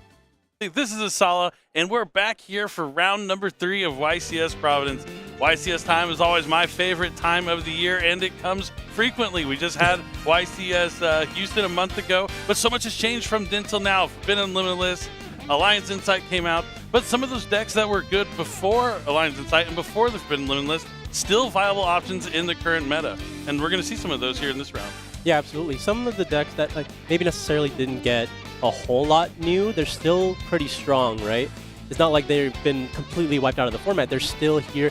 It's just more so how has the Forbidden Limitless impacted them? How has the effects of the other decks, just shifting the meta, where do they stand next to those? Yep, and how you can line up into the new meta and take your deck that you already like and, face what's going on. But we have so many duelists here this weekend that are competing to win that YCS prize card, that Ultra, another Versalaria, and that beautiful, beautiful trophy. Back when I was winning YCSs, my trophy, they were cool, but nowhere near as cool as they are now with the prize card etched into it and huge. And my trophies are pretty small. Okay. They stand out nowadays. They have the prize card etched right onto it, so it's really shows what event you won and just the era that it was from. Yep, definitely really cool. Only one player will walk away with that. I think Kangas might be ready with our round feature. So let's go ahead and toss it over to Kangas, and let's meet our players for our round 3 feature match. Up first in the blue chair from Brooklyn, New York. Shout out to the Staten Island crew. It's Adam Kruchkow. And his opponent today in the red chair from Toronto, Ontario. He wants to shout out his friends in the Discord server who helped him prepare, Jason Yang. Duelists are already on stage, so let's throw it over to the casters for game number 1. All right, thank you, Kangas. Now we mentioned that Alliance Insight is out. There's a lot of new decks and new strategies, but also just new cards that came out in general that a lot of decks can use. But we're going to have one deck that you might not have seen for a while, but there's always at least one Sprite player in a lot of tournaments. And Adam has brought Sprite here to the tournament to compete, and he's going to be taking on Jason from Canada with his Primite Blue Eyes strategy. Structure deck Blue Eyes White Destiny came out and had a huge impact on the meta, and Blue Eyes is a deck that is here to stay. Despite how powerful all the other decks got from Alliance Insight, Blue Eyes is still one of the decks to beat for the weekend. Absolutely. It's, proved how strong it is throughout feature matches in all the events that we've had so far. Now, I think Sprite, we haven't seen in a long time, mainly because, Ryzel is just an upgraded version of Sprite at some point, right? Or even Regenesis is very similar to Sprite as well, yeah. So I guess Adam's trying to prove that Sprite, the OG, can still hold it down. Definitely. It's going to be an epic match between the small level 2 strategy that can utilize gigantic Sprite and taking on the big, fearsome, awesome engine of destruction, Blue Eyes White Dragon. When I look at Sprite now, I'm thinking of all the different variations that you could have played throughout the years. And I'm looking at Live Twin just got all of its new support, and I don't think Adam's playing any of those cards. Really? Okay, so it's going to be interesting to see. I mean, I know it doesn't look like he's maxing out on a lot of the Primite cards as well, so we're going to have to see. Looking at his list, it's a very interesting Blue Eyes list with some different ratios on cards that I haven't really seen going into the tournament. But the big thing is those cards from the structure deck. The Maiden of White being able to access True Light, which will get you access to Wishes for Eyes of Blue, which really gets your whole strategy online. It's not about how powerful the deck is. It's about how consistently it can do what it wants to do. And there is actually one new card that did come out that a lot of Blue Eyes players are using, but it looks like he might just have the original Ancient Fairy Dragon in his deck list instead of the brand new one out of Alliance Insight, because the brand new Ancient Fairy Dragon, while it's really useful in its own deck, because there's a bunch of new cards that work with Ancient Fairy Dragon, it allows you to attack, and it can attack in defense mode. So when you're able to use the Blue Eye Spirit Dragon to tribute itself off to special summon the new Ancient Fairy Dragon, it can still attack. So you can attack with the Spirit Dragon, tribute it off, summon that new Ancient Fairy Dragon, and attack while it's in defense mode. That can help you close out a lot of games. I mean, Blue Eye's not necessarily known for lack of aggression, but, being able to close out games faster is always useful. Definitely the case.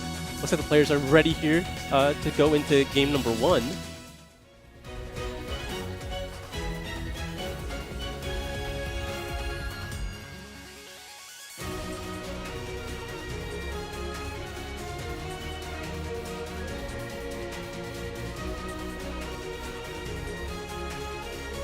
Yeah, looks like we're just prepared to start the duel.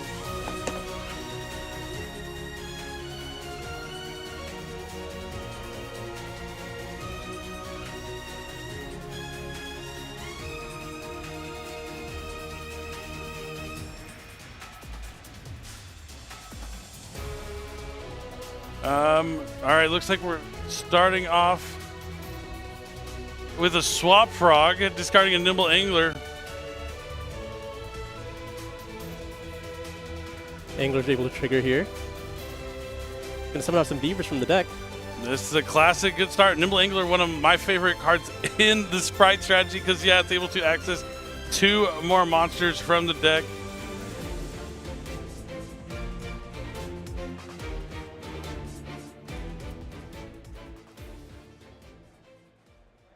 Looks like Swap Frog is special summoned after the fact to send another copy of Swap Frog from the deck. Surprising. That usually means, I guess, you have Mirror Mage in hand already. And, yeah, that's what's going to happen. We're going to be normal summoning the Mirror Mage. Is it Mirror Mage of the Ice Barrier? That's a cool card that they got a while back, but it definitely gave us Sprite more access to... It's just a more efficient way to summon Totally Awesome. Like, Swap Frog by itself is able to send the Mirror Mage, essentially replace what Ronin Totem used to do. And now there it is, Totally Awesome.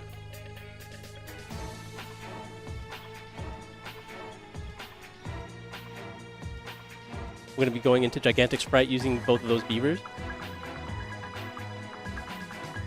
Insulated from any effect that stops Gigantic Sprite by having the Toad already set up. This is where we'd miss Sprite Elf though, but we still have access to potentially double cross. Okay, so there is a Ghost Ogre on the effect of Gigantic Sprite. Will Flay choose to use the effect of Toad?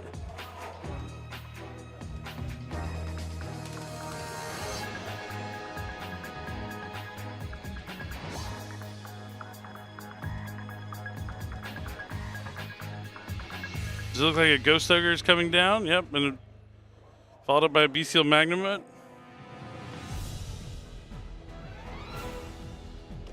Has to do it now if he wants to be able to summon it all this turn because of the effect of Gigantic Sprite. Or, no, it looks like, oh, Ogre resolved? Interesting. Okay, I assumed Toad would be used there, but it looks like we're just going to be able to... Oh, right. Gigantic Sprite can detach from anywhere. Sometimes I forget about that. He detached from the Toad here.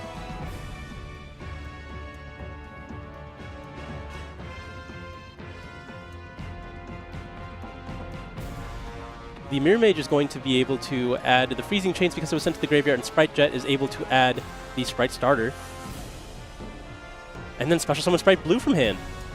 All right, we're getting electric in here. These level 2 monsters are going to keep coming on the field. As you just saw Regenesis in the last round, once you get the initial monster you need to unlock your strategy, it's going to be a constant flow of electricity here from Sprite as the circuits complete their connection.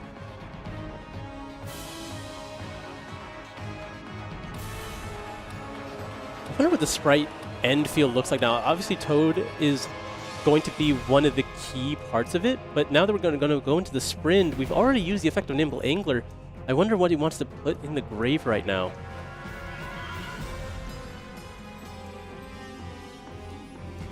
Another copy of Angler. That will get the remaining Nimble Beaver out of the deck. Then we can go ahead and special summon that Sprite Red. And activate the Freezing Chains. Freezing Chains is going to be able to special summon back out that Mirror Mage from the graveyard. All right, then we're going to see a Link Summon sending those 2 monsters to the graveyard to bring out IP Masquerena. Okay, classic. All right, so he's got the Totally Awesome, which can negate anything. Carrot can negate a monster effect. That is red. Oh, it is red. Okay. That is red, It's been a while. Yeah.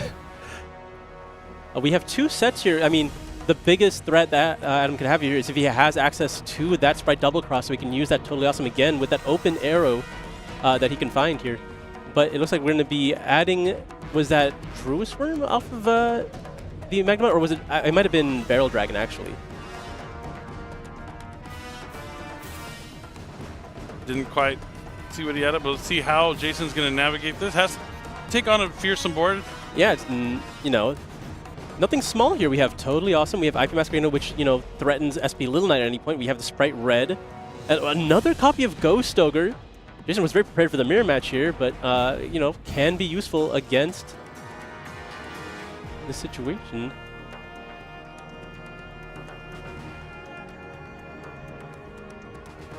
It looks like we're going to be using the effect of Sprite Red, negating by attributing the Sprind. Not getting maximum value here because he would have been able to negate and destroy, but Ghost Ogre already being in the graveyard. And then Totally Awesome will be able to resolve summon swap proc from the deck here. I mean, I think that was a pretty good trade for Jason. Getting one interaction out of the way with the effect of Ghost Ogre there, which wasn't going to really do much of anything else. I mean, it could have been useful against the IP Masquerena later down in the turn as well, but at least forcing something out here.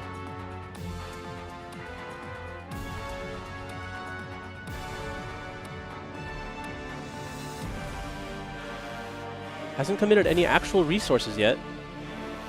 Jason really contemplating his options here. He might want to just go into the battle phase, see if he can... Yep, looks like we're going into the battle phase. Do we see a double cross? Oh, Sprite Starter. Okay, this is going to be able to get... I assume the only thing you'd want in this position is going to be Pixies. Okay, well, Blue can just grab Pixies. Okay. Oh, yep, yep. Sprite Pixies, you know, not a sprite that was used too much in the sprite's heyday, but it's definitely useful when you're trying to protect something by battle, because not only will it boost up the attack of your level 2 monsters, your Link 2s as well. And there it is, the Sprite Pixies. 2s all around, and now the battle phase has been forced, got 0 value here. Magnuma is not going to be able to attack into anything. Yeah, Sprite Pixies works kind of like Honest, so it'll gain the attack, I believe. Cool card. Not one of my favorites, though. I have a lot of favorites. He's just all right. He's solid. He's good enough. Good enough to get included in the main 40. All right, so now... go after the red. It's already used, so not really that big of a concern. We're going to use the Pixies anyway to keep it alive. Might as well, I guess. The Pixie's not going to do much else at this point.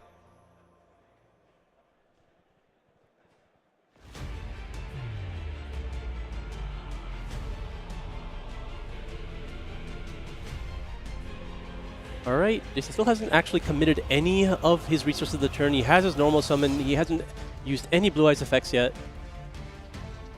He still has to get through the IP Masquerena as well as the Totally Awesome. We're going to be starting with the normal summon of that Barrel Dragon.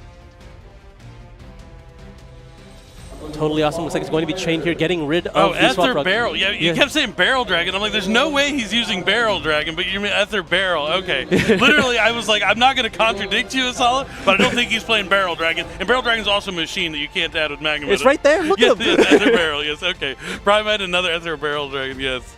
In my head the whole time, I was like, what is he talking about? Barrel Dragon. This is not Bandit Keith. But no, it looks like Adam is, you know, navigating his turn one well enough to at least hold off Jason thus far. But here comes the Maiden of White being discarded to place the True Light face up on the field. Now, True Light can either special summon a Blue Eyes from the hand or the graveyard, or it can set any Blue Eyes spell or trap from your deck. I wonder if Adam is just going to try to set up Blue Light as early as he can. I mean, at any point, because it's a trap, our True Light can just activate to go ahead and set a Wishes from deck at this from here. So it looks like we're going to be starting with that. No, he's going to go with Roar. Interesting. Maybe there's not a card he wants to discard in his hand, or one of the 2 cards in his hand is already the Wishes. But the cool thing about Roar is it can special summon a Blue Eyes White Dragon from your deck, and when you summon that Blue Eyes, it'll trigger the Maiden of White to be able to special summon back.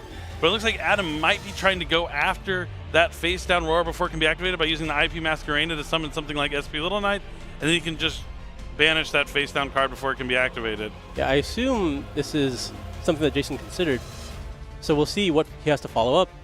Yeah, and it being banished is huge too, because the graveyard effect of Roar being able to equip Fusion to your Blue Eyes is huge, because it's an easy way to access Blue Eyes Timer Bridge Dragon, which I think is one of the reasons why Blue Eyes is such a powerful deck, because of that card. But Typhon is going to be the last action here from Jason. He's going to be able to go into it since Adam summoned from his extra deck more than twice per turn. But he's going to chain the SP Little Knight to protect his totally awesome SP Little Knight, banish them for the turn. The Sprite will return to the hand. Extremely favorable trade for Adam there. He essentially loses nothing. Essentially, yep. And then at the end phase, the Totally Awesome comes back, the SP Little Knight back on the field. Totally Awesome will be able to negate one of those 2 cards that Jason put face down. I don't think he was able to get any Blue Eyes White Dragons into his graveyard, so Majesty won't be as impactful, won't have anything to destroy if that is one of those face down cards that Jason has. But we're going to see a special summon of Sprite Red. Do we have any way to extend further? I mean, you could overlay for like Gigantic with SP Knight in red. You don't really want to do that. I'd rather not. Oh, But, this is not bad. Okay, The Forbidden Freezing Chain's Droplet. already used everything it needs to. We can go ahead and half and negate the Typhon here. Might just be a battle phase angle. Oh, no, he's definitely going for Gigantic, yeah. Oh, but you like go into Gigantic, just go battle and attack over maybe, but... Now he has a 3200 Gigantic Sprite. It's not small Sprite, it's Gigantic now, since there is an extra deck monster underneath it as the material. He's going to stay Gigantic by keeping the material here. We're going to get that Sprite Blue again. Sprite Blue is going to go ahead and likely grab the Sprite Jet. And then I wonder, do you play Gamma Burst here? Oh, there's no way in 2025 you're playing Sprite, you don't include Gamma Burst in your deck. It is just so much damage so quickly. It was I love that card. I mean, this could be it right here. Yeah, it gives all them 1400 attack, I believe, right? Yep. All your level 2s, rank 2s, link 2s, all gain 1400 each, so that's an extra like 6,000 damage on top of what he already has on the field. The Typhon's halved by Forbidden Droplet. Jason's already at 6,200. Adam should be able to clean up pretty easily here. He still has to be cautious of those two face downs that Jason has, but he's going to attack Gigantic Sprite, damage step, activate Sprite, Gamma Burst.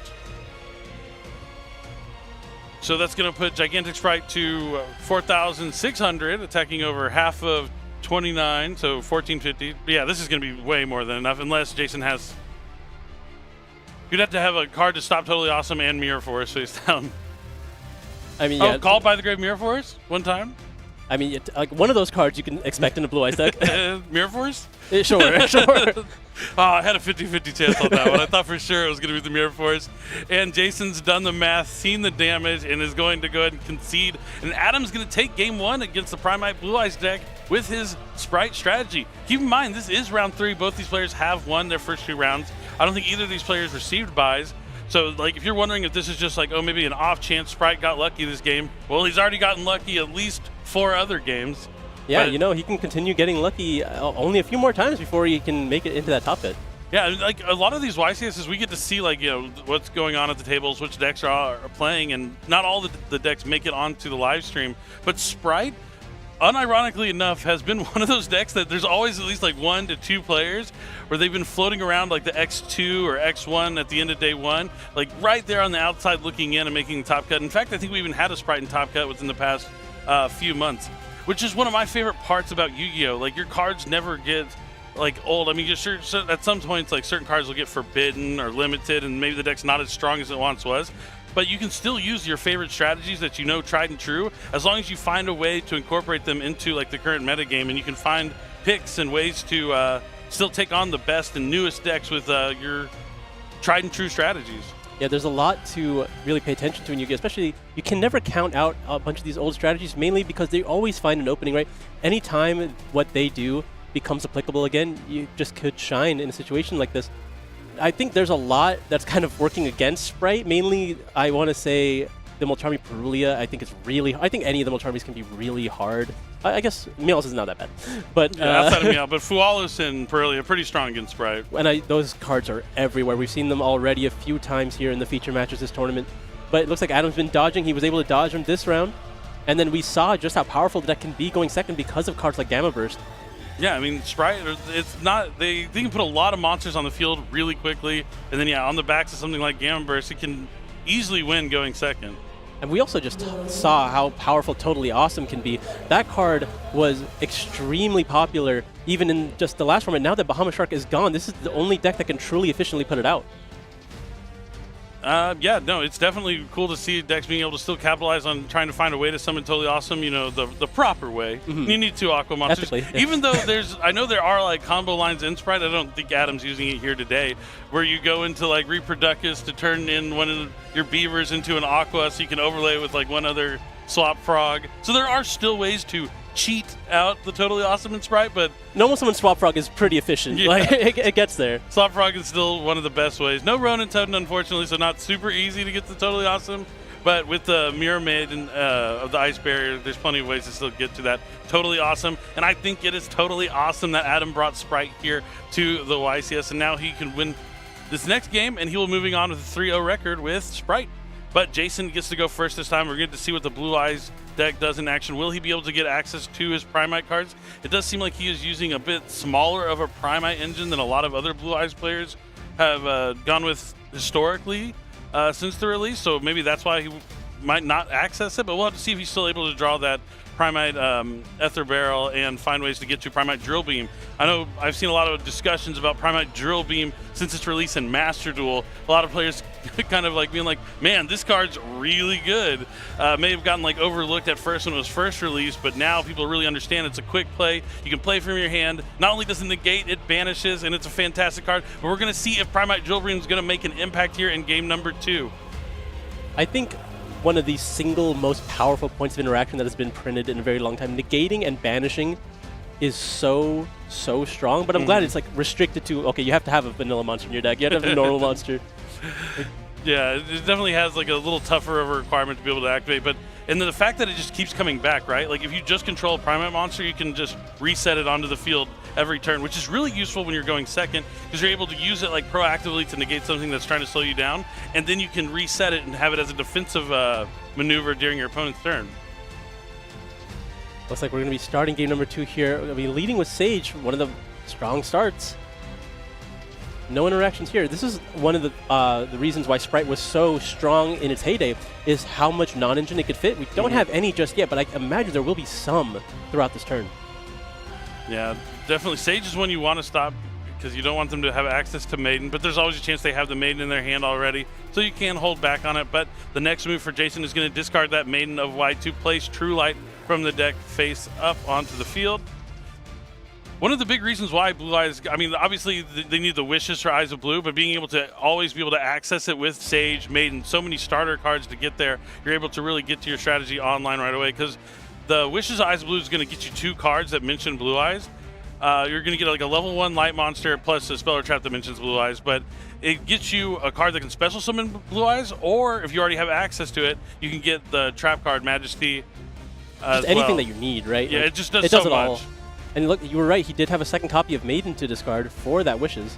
We're going to be adding another copy of Sage, because remember, Sage is not once per turn, it's just whenever it's normal summon. And when he's going to eventually link away that Sage, he's going to be able to add Mausoleum with the Spirit with Eyes of Blue. Yeah, so you could just like straight up add Effect Veiler because it's level 1 Light Tuner, but why not get that extra normal summon in, get that extra monster on the field that you can use to either link away for another copy of the Spirit with Eyes of Blue, so you can go into like a Hermetic Seal, or you just get access to a level 1 tuner with a Blue Eyes, which is, of course is going to get you to Blue Eyes Spirit Dragon. It looks like he is going for the Roar here. Typically when we see these 2 cards together off of Wishes, I think you're going to be making 2 Synchro monsters here. Yep, yeah, either 2 Synchros or a Seal plus a Spirit Dragon, but he definitely has all the tools he needs to do some of the most optimal plays here with the Primite Blue Eyes deck. So here comes that Spirit with Eyes of Blue. That'll let him add the Mausoleum of White, as you alluded to, Asala. The cool part about the Mausoleum, too, is the effect to target a monster on the field to send a Blue Eyes to your graveyard is a great way to use the Maiden to get another Blue Eyes or another level 1 tuner onto the field, whichever one you need, because it lets you target the Maiden and trigger the effect. The deck has a bunch of tricks now, which I think a lot of the previous Blue Eyes strategies I thought were extremely linear. Like if you compare it to Blue Eyes from 2016, it was so heavily reliant on the non-Blue Eyes cards, just like any kind of Reborn spell. But now the deck is just so self-contained. It's able to just do it all very quickly off like 1 summon. Yeah, Structure Deck Blue Eyes White Destiny really changed the game for Blue Eyes players out there. But we're going to see him use the Mausoleum of White to target the Spirit with Eyes of Blue to send a Blue Eyes White Dragon. Now he's going to use the Spirit with Eyes of Blue effect to tribute itself to summon back a Blue Eyes White Dragon from the graveyard. And now that it's no longer on the field, he's not locked into dragons, so he can bring back that Maiden of White if he so chooses. It looks like that's what's happening now. Activating the Maiden in the grave. Will this trigger potentially a Bestial? Nope, it looks like it's going to be resolving here.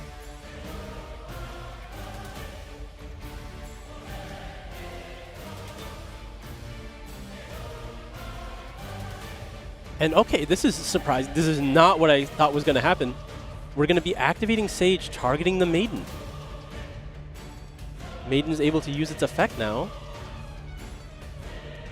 Oh, so he's going to use the Sage from hand to trigger the effect as opposed to the Mausoleum. Interesting. So yeah, we can either summon a Blue Eyes White Dragon or the level 1. I mean, I guess that works, yeah. Like, so now he's going to have a Blue Eyes White Dragon. Getting both Blue Eyes out of the deck. Yeah, so he can still normal summon. He still has his extra normal summon, right? Yeah, if he has another one to use. I wonder, like, if you did it this way, why even search Roar? I guess your play, because you had to get Wishes off of the True Light, you were very weak to Abyssal, so Roar gave you some kind of security against that. Oh yeah, so Wishes is the one that you can banish to equip from the extra. So he's going to banish the Wishes. Roar is the one you banish from your graveyard to conduct a fusion summon, but you can't use that effect in the same turn. Misspoke there in the last matchup, the last game of this matchup, but it's okay because now he's going to Synchro Summon for a Blue Eyes Spirit Dragon. He can make Tyrant Dragon here with those if he so chooses. I think he's going to leave it in the extra deck, or is he going to leave both of those on the field? I doubt it, right? So he's just going to pass here with the Blue Eyes equipped. Interesting. Okay, I wonder why he wouldn't Synchro with that one. Yeah, because the Neo Blue Eyes in the graveyard gives you targeting protection for your Blue Eyes. Yeah, interesting. But we'll see what he's going to end up doing with this Blue Eyes Spirit Dragon. I imagine he's got a plan. Like, yeah, I'm assuming he at least has Majesty of the White Dragon set, which will let him destroy 2 cards on his opponent's side of the field since he has 2 Blue Eyes White Dragons. And Sprite, famously not great at dealing with removal. You need those level 2s on the board to be able to continue playing the cards out of your hand. Oh, the strong start here. We're going to be starting with that Swap Frog. It's going to be able to send a level 2 Aqua from the deck. Will Jason have a response to that? Looks like he's considering. All right, looks like no effect to Swap Frog, or he's chaining Sprite Starter. Not quite sure why you would. Oh, okay. I think maybe so you're chaining Starter to... well, okay, I was going to say you might put out Sprite Red to negate the Blue Eye Spirit if it opts to negate the card that you send off Swap Frog. But we'll see what happens here. It was, in fact, chained. We see Mirror Mage. Oh, okay. This makes so much sense. Mirror Mage Chainlink 1, Sprite Blue Chainlink 2. That way the Blue Eye Spirit Dragon can't negate the graveyard effect. Smart stuff. It's kind of chain blocking there.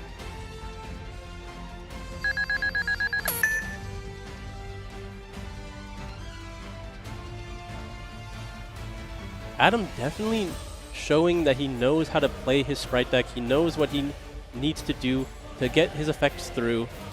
The Sprite Blue is going to add Sprite Red. Once he's able to put red on the field, he's able to protect himself from any of those monster effects. So he probably wants to prioritize putting that down. Considering his options here, though. Looks like we're just going to overlay with... Oh, no. Okay, looks like we're link summoning. Maybe trying to go into Sprite Sprint, but the Nimble Angler is not going to be as effective versus the Blue Eye Spirit Dragon. Yeah, I'm surprised he didn't summon the red first. Okay, we're just going to go for... Oh. Okay. That's interesting. Yeah, but still, if he had that Sprite Red on the field, he'd be able to negate the Spirit Dragon, negating the True Light effect. Oh, but he has Effect Veiler anyway, so the Nightmare Phoenix, so True Light is going to be safe. And he gave up the Jet for this? That's kind of expensive. Yeah, I would expect that he would have another one if that's what he discarded, since he hasn't summoned from his hand quite just yet.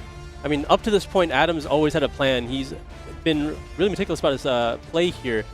So I think he at least accounted for the scenario. We're going to be activating the Freezing Chains now. We're going to be able to summon back that Mirror Mage from the graveyard.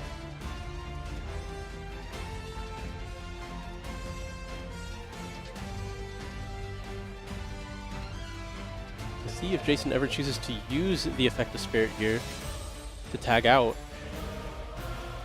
Looks like he's still holding on to it, trying to get that graveyard negation alive still. I mean, yeah, Sprint is still available. Still not summoning that Sprite Red either. I guess he just knows, he doesn't want to play it into the Majesty that he knows is there. Like, or at least he assumes, you know? That could be the case. That could be why he's trying to navigate with as few cards as possible while still holding back on his resources. But it's called by the grave. It's not even a Majesty of the White Dragon. Wow, playing around the Majesty up to this point could be really punishing here. So we'll see what happens if the Call by the Grave is likely activated on Sprite Jet, just because it hasn't been used this turn. I can't really see what he targets, but I would assume that's the best card here. And it looks like that was Jet. And now you can't attack directly this turn. We're going to be special summoning Sprite Red because you control a Link monster. A Link level 2. A Link 2, sorry. You know what I mean. The number 2 is involved. All right, and then here comes the Jet. No effect, so yeah, you can presume that he banished the Jet with Call by the Grave. Assume. We can go ahead and make Gigantic here. Does look like what he's thinking about. Nope. It's going to be another Link summon for maybe a Link 3 or a Link 2. Yeah, we activated starter this turn, so we are locked into 2s. Oh, that's right. We're going to be finally going for that Sprite Sprint. Going to be able to send that Nimble Angler. Sprite Red is online right now, so you can negate the effect of Spirit at any point.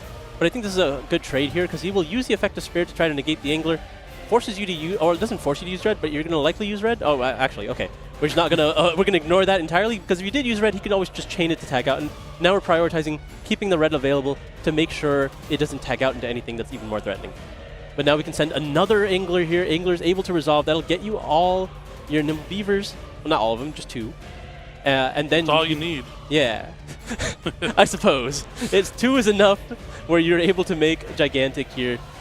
The big thing is that Called by the Grave on the Sprite Jet is huge, because it's going to mean Adam can't access something like Sprite Gamma Burst to really try and finish off the game, or even like attack over these giant monsters. But we'll see if you can find a way to still clear the board. I mean, Gigantic will be at least bigger than one of them if you overlay with the Sprite Sprint. But it looks like we're not doing that. We're going to be... I wonder what you are going for here. Okay, it looks like we are going for the Gigantic Sprite. What do you think is left in the deck to summon at this point? I think it's just another monster to have on the field, and then maybe he'll just go into another Gigantic Sprite that can attack over something. I don't know, or he's going to look for another, like, rank 2, like, I don't know, it's been a while, but there's a lot of good ones, like Sky Cavalry, maybe. They're just trying to return the Synchro. I mean, yeah, you're not even able to go into Zeus anymore, so I wonder what he can do to really stop Jason from just doing everything he wants to on the following turn.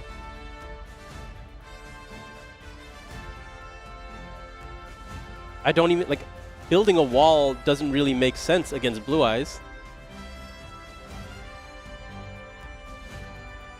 Yeah, I really think that Called by the Grave was very impactful for this game. Just cutting off Sprite Jet is just huge.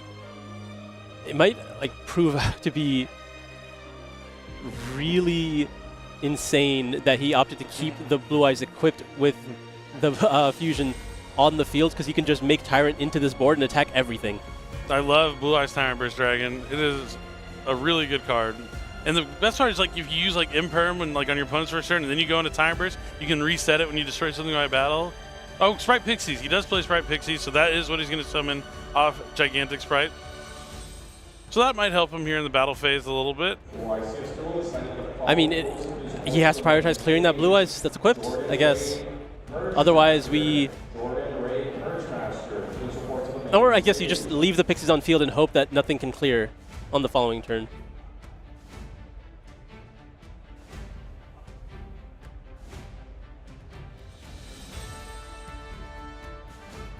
Yeah, like, I mean, we're seeing the limitations of Sprite right now. Not really anywhere else you can go from here. Little Knight already used.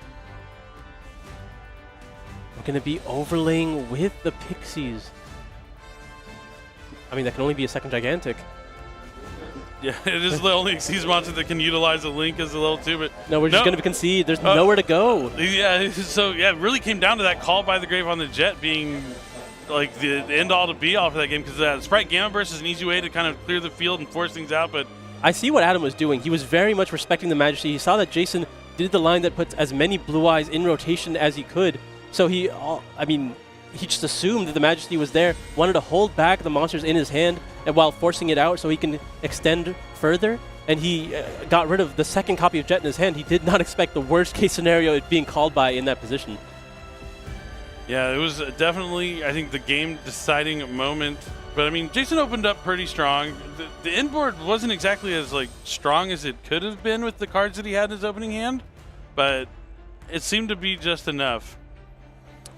But when you're playing against a deck that you like don't expect, like that can like kind of get into your head a little bit. You're like, well, normally I would do this. I'd end on like Seals plus Spirit Dragon. Maybe thought, well, with Sprite, I'd rather have that Blue Eyes as like more of a threat on the field. But that Effect Veiler, the Called by the Grave, really came in clutch.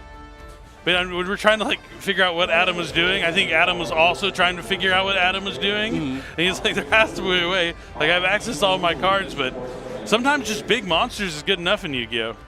I mean, usually in that situation, what Sprite is trying to do is just wall up, see another turn, have some leftover level 2 monsters to be able to start again.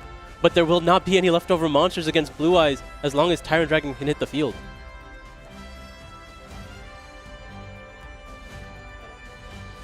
Adam will be able to take first in game number 3 here. Really show how Sprite is able to set up multiple interactions. The one thing is, they are all the same type of interaction. They're all just on the field. You can get that extra layer through something like Double Cross or Staggered Starter, where you start in the middle of a turn. That's why, historically, Sprite has been really weak to cards like Dark Rule no more, which aren't popular anymore for good reason. There's really similar powerful spell cards now that don't cost you essentially your whole battle phase. Like, not really your battle phase, but the ability to do damage. So you want to be able to end the game, so cards like Ultimate Slayer have been more popular, which could be a reason why Sprite has been able to take advantage of this metagame. But I think there are still a lot of cards that can just target down cards on the field and remove their effects. So we'll see what Jason has available to him.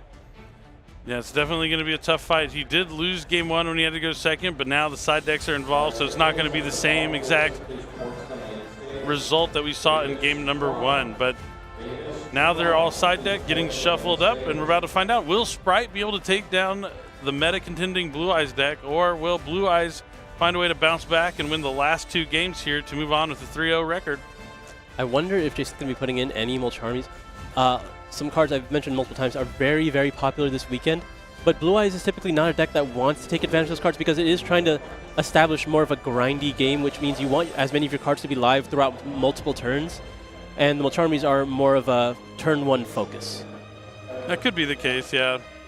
I don't know. I still want to make sure I have Mulcharmies somewhere in my deck, and which is probably the reason why I wouldn't play Blue Eyes for this tournament, but yeah. like. All right. All shuffled up and about ready to go. Players are drawing their hands here. I can only assume that Adam will be starting.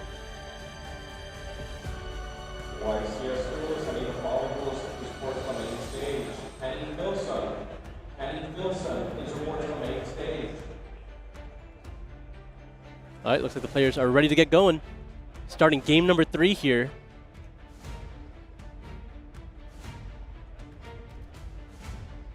From the manners of the cat, I couldn't tell who was starting at first, but it looks like Adam is going to be normal summoning Beaver. Nimble Beaver will be able to summon another Nimble monster from the deck here. Usually want to Angler, right? Yeah, usually want to get one of your Nimble Anglers. That way, if you use Nimble Angler later on in the turn with Sprite Sprint, you'll be able to special summon your other 2 copies of Nimble Beaver from the deck. I wonder if you're going to go straight into your Sprint, but it looks like we're just going to be overlaying into Gigantic here. Adam knows that Jason does play Ghost Ogre, so that could be really strong here, but it looks like it's going to be resolving immediately, able to detach that Nimble Angler. Going to be able to summon Sprite Blue from the deck. Blue is able to trigger. All right, 1 spark starts it all, and now Sprite Blue will let him add Sprite Jet. At least he's eyeing it. Freeze play, YCS Duelists that is time of the round. Well, he's considering some options here. Looks like he's going for Sprite Carrot. Okay. Really cares about potentially infinite impermanence in this position with the remaining cards in his hand. Carrot's going to hit the field. It's going to be linking away the Gigantic as well as the blue. I can only imagine Sprint. Sprint hits the field. Sprint's effect. Going to be sending that other copy of Angler that we've seen in his deck. No infinite impermanence here to force out the Sprite Carrot. Now Nimble Angler will summon 2 more copies of Nimble Beaver. I mean, this is where the deck really misses Sprite Elf. Oh, yes. I don't miss Sprite Elf. Oh, yeah, it's for good reason that she's not here. Okay, just a little IP Masquerena. Nothing. This isn't overwhelming, you know? A Spell and Trap Negate as well as an IP Masquerena, not crazy.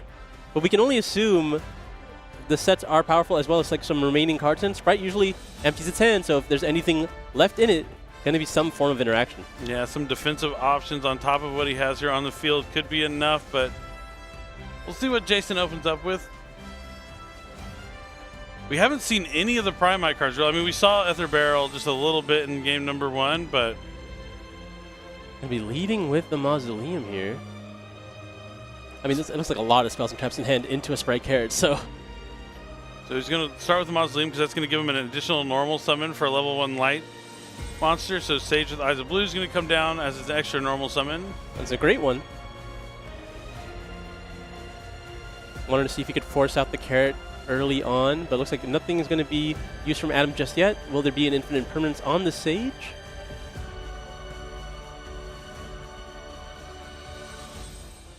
Well, you can't think too long. That looks like it will be resolving here. Oh, no, he's still thinking. Okay, no, okay. It looks like it has resolved now. Gonna be able to grab that Maiden. And then a Drone Lockbird is activated. All right, not too bad. That'll help him like stop Wishes with Eyes of Blue from resolving. Maiden of White will still be able to get True Light onto the field since it places it, but will not be able to get cards that are as strong. And it looks like he has the Lordly Load in his hand too, but he has a lot of search cards in his hand right now. Yeah, but the Maiden is good enough, right? Getting access to True Light will get you access to Roar, and that's really all you need. But you also just have access to Mausoleum and Sage already on the field. So you just have to deal with the potential SP Little Knight that's going to come down. Yeah, he's going to have to make sure he times this IP Masquerena perfectly so it doesn't get out of control. As you mentioned, True Light's a trap, so if he were just to go into SP Little Knight to try and go after the True Light, he would just be able to chain it. So instead he needs to wait until the True Light's been used and then SP Little Knight, the card that it gets, whether it be a Blue Eyes or a Roar. And we still haven't used Carrot yet either. Carrot being able to potentially negate and destroy True Light could be huge. True. Haven't used either of the sets yet either. I mean, the way he was thinking, you can kind of assume one of them would be infinite impermanence.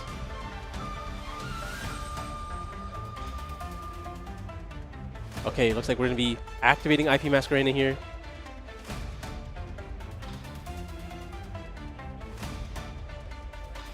Going to link away the Spren with itself to summon SP Little Knight. Let's see if he banishes the True Light or the Spirit with Eyes of Blue. I think you just go for the Spirit here. I think so too, just because he's under Droll, so True Light can only summon a Blue Eyes from the hand or graveyard. Doesn't have one in his graveyard, so he'd have to have one from hand. It can get access to Roar. Okay, I went for the Mausoleum. Because, okay, so that way he couldn't even send the Blue Eyes. Yeah, we haven't done that yet. And now he's locked into Dragons for what it's worth. And we're activating the True Light, so he's going to be activating the effect of Sprite Carrot to negate and destroy. True Light's going to be able to trigger in the graveyard to destroy the Spirit with Eyes of Blue. All interactions that are known from Adam used now, but still under that Drone Lockbird. Yeah, but if he has the Lordly Load, he'll still be able to summon a Blue Eyes White Dragon. At least it will stop him from activating any effects from the extra deck, but he'll at least be able to get monsters onto the field.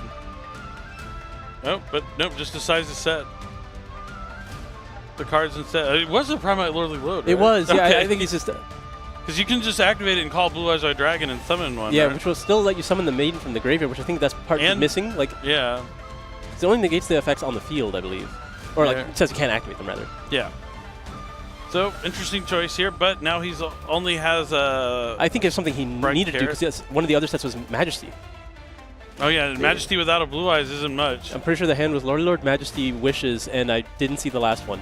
But it's a little rough here now if this is the position that you're in. But at the least, there isn't actually anything going on for Adam. It's just a Sprite Carrot until we summon Mirror Mage.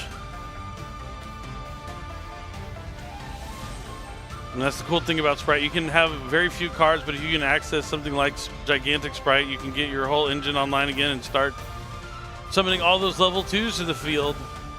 It looks like Mirror Mage did not have an effect there, so you kind of assume the Freezing Chains is in the hand, probably one of the sets here, if I had to guess. Yeah, I wouldn't imagine he sided it out. Going first? I doubt it. I highly doubt it. All right, we're going to overlay these two monsters for what I'd imagine to be Gigantic Sprite. Yep.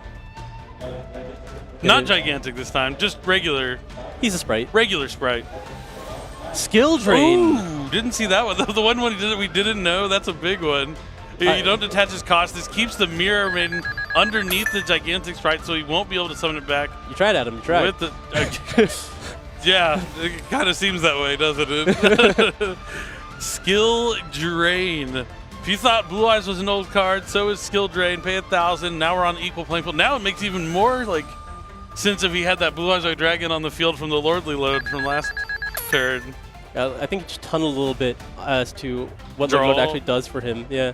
Or he decided he could have made the decision that he didn't need the Blue Eyes on the field, but really wanted to access Primite Drill Beam, so he doesn't want to activate Lordly Load until he can get that additional effect to add.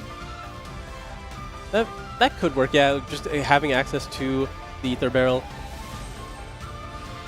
All right, well, we made it to the next turn. I mean, if he was planning on flipping up the Skill Drain anyway, then let's see. Will Skill Drain be enough to balance the tables for Blue Eyes to come back? Wishes, discard, draw. Gonna start off with the Wishes here. I feel like if what you expected to happen, he would start off with the Lord getting access to the Drill Beam, and then you can see what happens from there. Maybe it's not Lordly Load. Maybe my eyes deceive me. You know, yeah, maybe we were just both wrong. I could have sworn, because I saw the Wishes for sure. The only card I didn't see was the Skill Drain. But I assume the other two sets are Majesty and Lordly Load, but we will see. Adds a Maiden of White and Roar.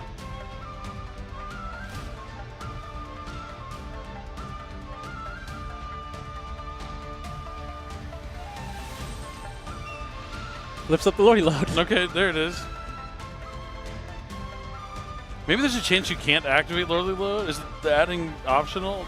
So you can't activate it if you're under Draw and Lockbird? That could be the case. Oh, okay, yeah. Is it mandatory to add? That could always be the case, yeah. But either way, Jason knew what he was doing because he had that Skill Drain. He had no reason to be worried. I think it is mandatory. Yep, it is mandatory. Okay, so that was the case. He couldn't add under Draw, so he couldn't activate the Lordly Load, even just to do the other effect. That's on us, yeah. He would have if he could.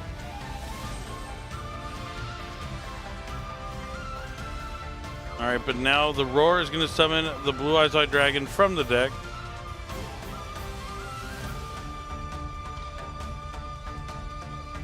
And now he is going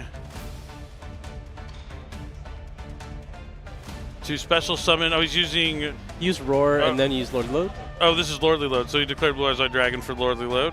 We don't have player audio for this, so we're just kind of doing the best we can. We're going to be activating Majesty. Going to be able to clean up the field here.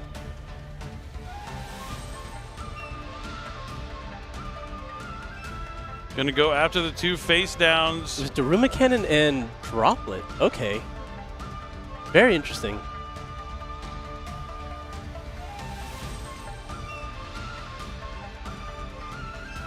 Alright, going to be activating the effect of Wishes in the graveyard now. Going to equip one of those fusions onto Blue Eyes here.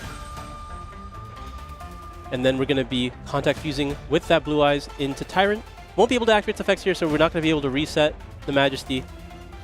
Even though it is unaffected by trap cards, Skill Drain already on the field before the Tyrant Burst is summoned. The Lordly Load mainly, right? On that too. Yeah.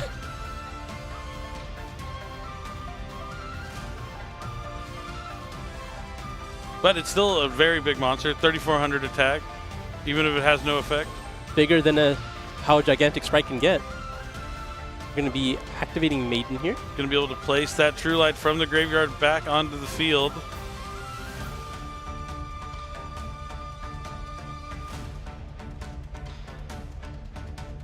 Just a clean little swing here, and now, I mean, big monster Skill Drain with True Light and Lord. This game is pretty much over.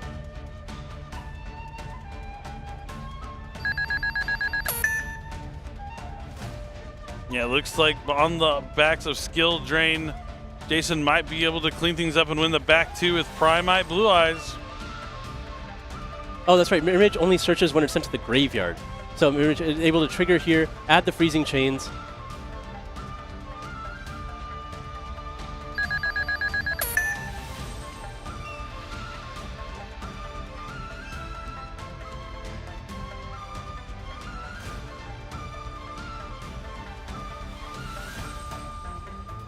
Going to be able to synchro summon into the spirit.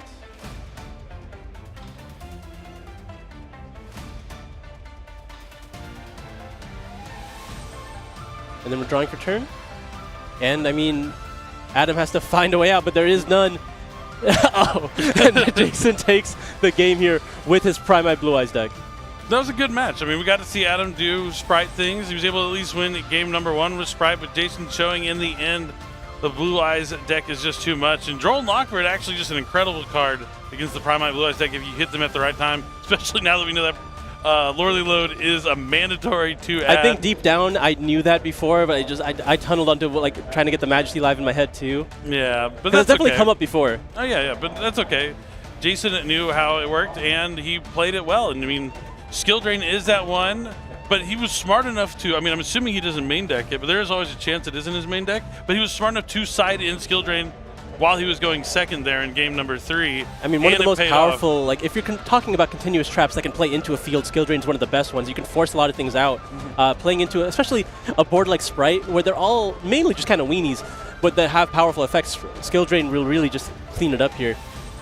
Yeah, it really was like the turning point of that game, because if that once we said like, yeah, it looks like Sprite doesn't have a lot going on, they only have like a couple monsters, but once that gigantic Sprite summons a Sprite Blue, which gets you a Sprite Jet, which gives you a Sprite Starter, which summons another monster, which gives you a Sprite Sprint, which sends an Angler, which summons 2 Beavers, and all of a sudden there's just level 2 monsters everywhere. You know, you're kind of like, it can get crazy, but I think what we really saw here demonstrated in game number 3 is that lack of really powerful interruption. It's really generic. We have the IP Masquerena, we have just some forms of interruption that are like useful enough, but without access to totally awesome, it wasn't doing enough to actually stop the like more modern decks like Primite Blue Eyes.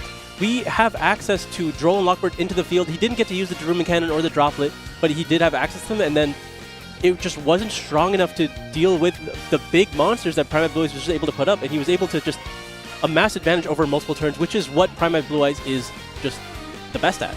Yeah, I mean, and his hand there in game number 3 was really solid. Like Maiden of White, Sage, he even had like the trap card already just to be able to establish himself once he was able to get things going. And like if you're getting Droll and Lockbird where you can't use any of your cards, those are the cards you want to have in that situation, especially something like Skill Drain to really balance it out, to be like, okay, I'm not going to be able to add, but you probably won't be able to finish me off because we have no monster effects. And once there's no monster effects, it's like every card is on even playing ground with Blue Eyes White Dragon. Like, absolutely. I don't have a monster effect, neither do you, but now how are you going to deal with this awesome engine of destruction? Few have faced it and lived to tell the tale. At least that's what I hear. And another one down. That won't be telling the tale anymore. Yeah, definitely not. But he is also one. It is Swiss, so maybe we'll be able to see Sprite make a comeback. You can get a couple of losses, but I think Kangas is standing by with our Blue Eyes White Dragon winner, so I'll go ahead and toss it to you. Take it away, Kangas. Thank you very much. I have Jason on stage with me. Congratulations on your feature match victory, Jason, with the Blue Eyes Primite deck. Talk to me about why you wanted to play that deck, because I feel like it was very popular. A new set comes out. Unsure how many people would be playing it. Yeah, so the fear with Blue Eyes is that we got a recent ban list, right? And that hit the top decks of Malice and Rizio, so Blue Eyes can kind of sneak in there. And then I know that Malice has new support, so I specifically tech my deck to prepare for that, but I still think Blue Eyes is pretty good on a competitive standpoint here. How'd you feel about the Sprite matchup? Did you expect that one? Did you have any techs for that? I was definitely surprised, and I drew cards that did nothing against Sprite, so that was fun. Well, you were able to pick up the win, but I want to talk about the stress of being in the feature match. Did you feel additional pressure knowing that the camera was on you, knowing eyes were on you? Not really. I was just focused on the match all day, trying to keep my head cool and play as well as I can. All right, cool, calm, collected. I like to hear, Jason. Any shout-outs that you want to give to anybody at home who might be watching? Yeah, so shout out to my boys on Toxic Fable Discord. This was for you.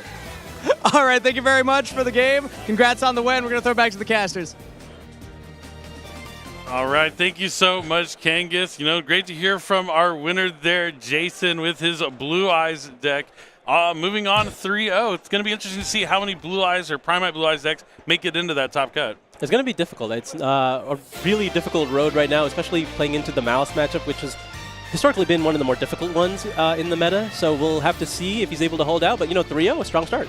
Definitely can't complain. Probably the best start you can have to a tournament through 3 rounds. But before we go, let's talk about something awesome that is going on right now. And that's right, it's going to be the new Win-A-Mat game mat that you can win. It's going to feature Atlantean/Fire King. Beautiful artworks from both these themes. They've been like kind of 2 themes that have been going at it for years. And now you can get that beautiful artwork of the new cards on an awesome game mat, and this is only available at YCS public events. So if you're at a YCS and you're done with the main event, or maybe you don't even want to play in the main event, you just want to hang out and play some public events, this is going to be something you can win. It's a beautiful game mat, so if you're going to a YCS anytime soon, make sure you get your hands on this beautiful game mat. But I'm Billy, this is Asala. We're going to be back a little bit later. We have so much more action, so much more to do, so many more rounds, 6 more rounds today, 2 more Swiss rounds in the morning, top 32, top 16, top 8, top 4, and then the finals. Lots of exciting stuff. It's going to be time to duel all weekend long. So if you want to watch Yu-Gi-Oh, stay with us, and we're going to have more Yu-Gi-Oh action coming up. Don't go anywhere. We're going to have some cool stuff for you. Stay tuned. What's up, everybody? Kangas at YCS Providence on the floor. I got some cards that I brought with me for my collection. Let's see who can guess them before you do. All right, I got Lucas here. You got 60 seconds to guess the card before chat does. Go. Okay. Is it a monster? No. Is it a spell? Yes. Is it a normal spell? No. Is it a quick play spell? No. Is it an equip spell? No. Field spell? No. Ritual spell? Nope. I think there's one left. Continuous spell? There. Yeah, you got it. Awesome. Can it be used to add a card from deck to hand? No. Can it be used to add a card from grave or banish to hand? No. It can't do much. Can it increase it or decrease attack points? No. Is it any sort of meta relevant in the last couple of years? I would say no. Awesome. Yeah. I'm not getting this card. I'm so sorry. No, you keep going. You got this. Think time periods. Time period. Was this in the last 5 years? No. 10 years? No. 15? No. I'm cooked. We like to give you the hardest ones, Lucas. That's not fair. I'm gonna cry. 5 seconds. I don't know. Wetland. Is there a message you want to give your fans? I love you. Well, here's my message. Spirit message I, everybody. There we go. Was anybody able to get it? Maybe? All right, I have Charles here. Charles, you have 60 seconds to guess the card before chat does. Go. All right. Can I get any hints? No. Please? It's hard. None of your friends believed in you. That's your hint. Can I get a color of the card? Yes or no questions? Is the card a monster? No. Is the card a magic card? Yes. Spell card, Charles. Technically it is a magic card, but it's a spell card. Monster Reborn? No. Dang. All right. Graceful Charity? No. Dark Hole? No. Brand Diffusion? No. Red Ice Fusion? No. Just going right into the individual cards. All right, think about what type of spell it is. Quick play? No. Equip? No. Field? No. Counter? Counter spell? Charles. 10 seconds. Come on, Charles, we're all rooting for you. I don't know. Mystic? No, it's not. It is Spirit Message I. Do you think anybody's going to get this today? We're 0 for 2 right now. No. All right, well, thanks for playing, Charles. All right, I got Rayhan here. You have 60 seconds. Guess the card before chat. Go. Okay, so is it a spell? No. Monster? Yes. Is it an extra deck monster? Yes. Is it an Xyz? No. A Synchro? No. Fusion? No. Link? Yes. Will people be playing it this weekend? I would guess no. No, okay. Is it a Link 4? No. 3? No. 2? No. 1? Yes. Oh my god, okay. Is it rapid fire? Light attribute? No. Dark? No. Fire? Yes. Like 1. Cybers? No. Like 1, Cybers. Oh my god, a Fire Link 1 Cybers? Warrior? Everyone in chat's got it. No. Beast Warrior? No. Fire Link 1 not Cybers? Fire Link 1. Is the attack under or over 1,000? Yes or no? Oh, is it over 1,000? Yes. Oh, it's over 1,000. I'll give you one hint before you have to guess. Support's coming out. Monster Reborn? No. Dang. All right. Graceful Charity? No. Dark Hole? No. Brand Fusion? No. Red Ice Fusion? No. Just going right into the individual cards. All right, think about what type of spell it is. Quick Play? No. Equip? No. Field? No. Counter? Counter spell? Charles. 10 seconds. Come on, Charles, we're all rooting for you. I don't know. Mystic? No, it's not. It is Spirit Message I. Do you think anybody's going to get this today? We're 0 for 2 right now. No. All right, well, thanks for playing, Charles. All right, I got Rayhan here. You have 60 seconds. Guess the card before chat. Go. Okay, so is it a spell? No. Monster? Yes. Is it an extra deck monster? Yes. Is it an Xyz? No. A Synchro? No. Fusion? No. Link? Yes. Will people be playing it this weekend? I would guess no. No, okay. Is it a Link 4? No. 3? No. 2? No. 1? Yes. Oh my god, okay. Is it Rapid fire. light attribute? No. Dark? No. Fire? Yes. Fire Link 1. Cybers? No. Fire Link 1 Cybers. Oh my god, Fire Link 1 Cybers? Warrior? Everyone in chat's got it. No. Beast Warrior? No. Fire Link 1 not Cybers? Fire Link 1. Is the attack under or over 1,000? Yes or no? Oh, is it over 1,000? Yes. Oh, it's over 1,000. I'll give you one hint before you have to guess. Support's coming out soon. Support's coming out. Is it Rock of the Vanquisher?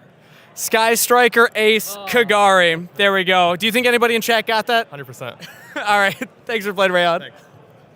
All right, we have Stason here. You have 60 seconds. Guess the card before chat. Go. Oh, is it a monster? Yes. Is it a main deck monster? Yes. Is it a fire? No. Is it a light? No. Earth? No. Dark? No. Is it level 4? No. You're switching up the questions on me, Stason. I am. Is it water? No. There's 2 left. It ain't no divine, I know that. Wind? Yes. Level 4? No. Level 2? No. 3? No. 5? No. 1? No. I'm so bad at this. You're bouncing around it quite well. I am. 7? Yes. 15 seconds. Dragon? No. Cybers? No. 5 seconds. Dang. Last guess. I'll say it was level 7. Earth. Wind. Wind. Come on, chat. Let's power them up together. Chat, help me out. Help me out. Dang, I have no clue. Wow. It's Kashtira Unicorn. I should have guessed that, you know? This card's really good right now. It is Yeah. insane right now. Are you playing it? I am not this weekend, but I love that card a lot, though. All right. Shout out to everybody who got it. Thanks for playing, man. Of course. Thank you. All right, I have Kevin here. You have 60 seconds to guess the card before chat. Go. All right. Is it a monster? No. Spell card? Yes. Normal spell? No. Quick play spell? Yes. Was it released after 2020? No. Was it, oh God, before 2010? Yes. Was it released within the first 5 sets? No. No. Very specific questions, though. This is good. Was it released before 2010? Yes. Does it? I'll give you a hint. It's still played today. Does it remove cards? Does it destroy cards on the field? No. Does it remove cards from the field? No. 10 seconds. It's a quick play. Oh God, still played today after the first 5 sets. Come on, your friend. Let's cheer him on. Your friends believed in you. Oh boy. Quick play spell, you said? Quick play. You got time for one guess. What do you think the card is? Still played today. Book of Moon? You got it! Right at the end. Let's go! Congratulations, man. All right, I'm live here with Mitch, and you have 60 seconds. Guess the card. Go. Karibo. No. Wait, can I ask you any questions? Any yes or no questions? Is it a monster? Yes. Is it an extra deck monster? Yes. Is it a synchro? No. Is it an exceed? Yes. Is it a exceed rank 1? No. Rank 2? No. Rank 3? No. Rank 4? Yes. Gaga Cowboy? No. Utopia? No. Does it have Utopia in the name? No. That actually eliminates a lot of cards. King of the Fair Olymps? No. Does it search for cards? No. 20 seconds. Does it negate effects? Yes. Negate effect. Is it number 106 Giant Hand? No. You had the number down, though.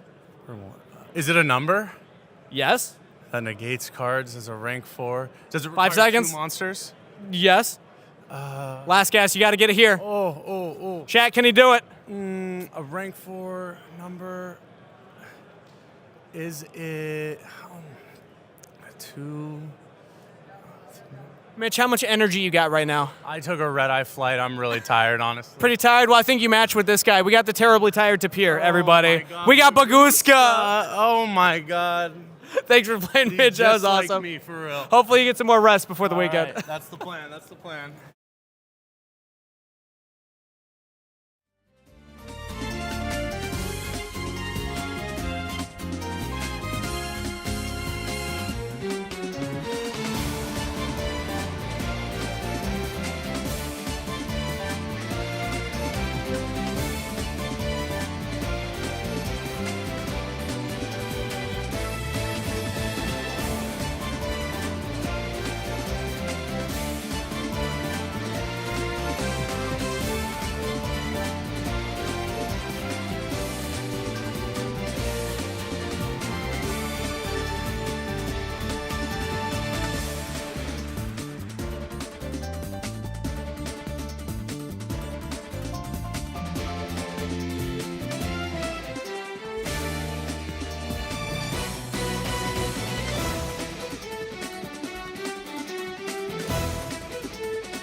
Welcome back, Duel fans. It is a beautiful afternoon here in YCS Providence. My name is Steven. His name is also Steven, and we are here hoping to bring you guys round 4 of this great event.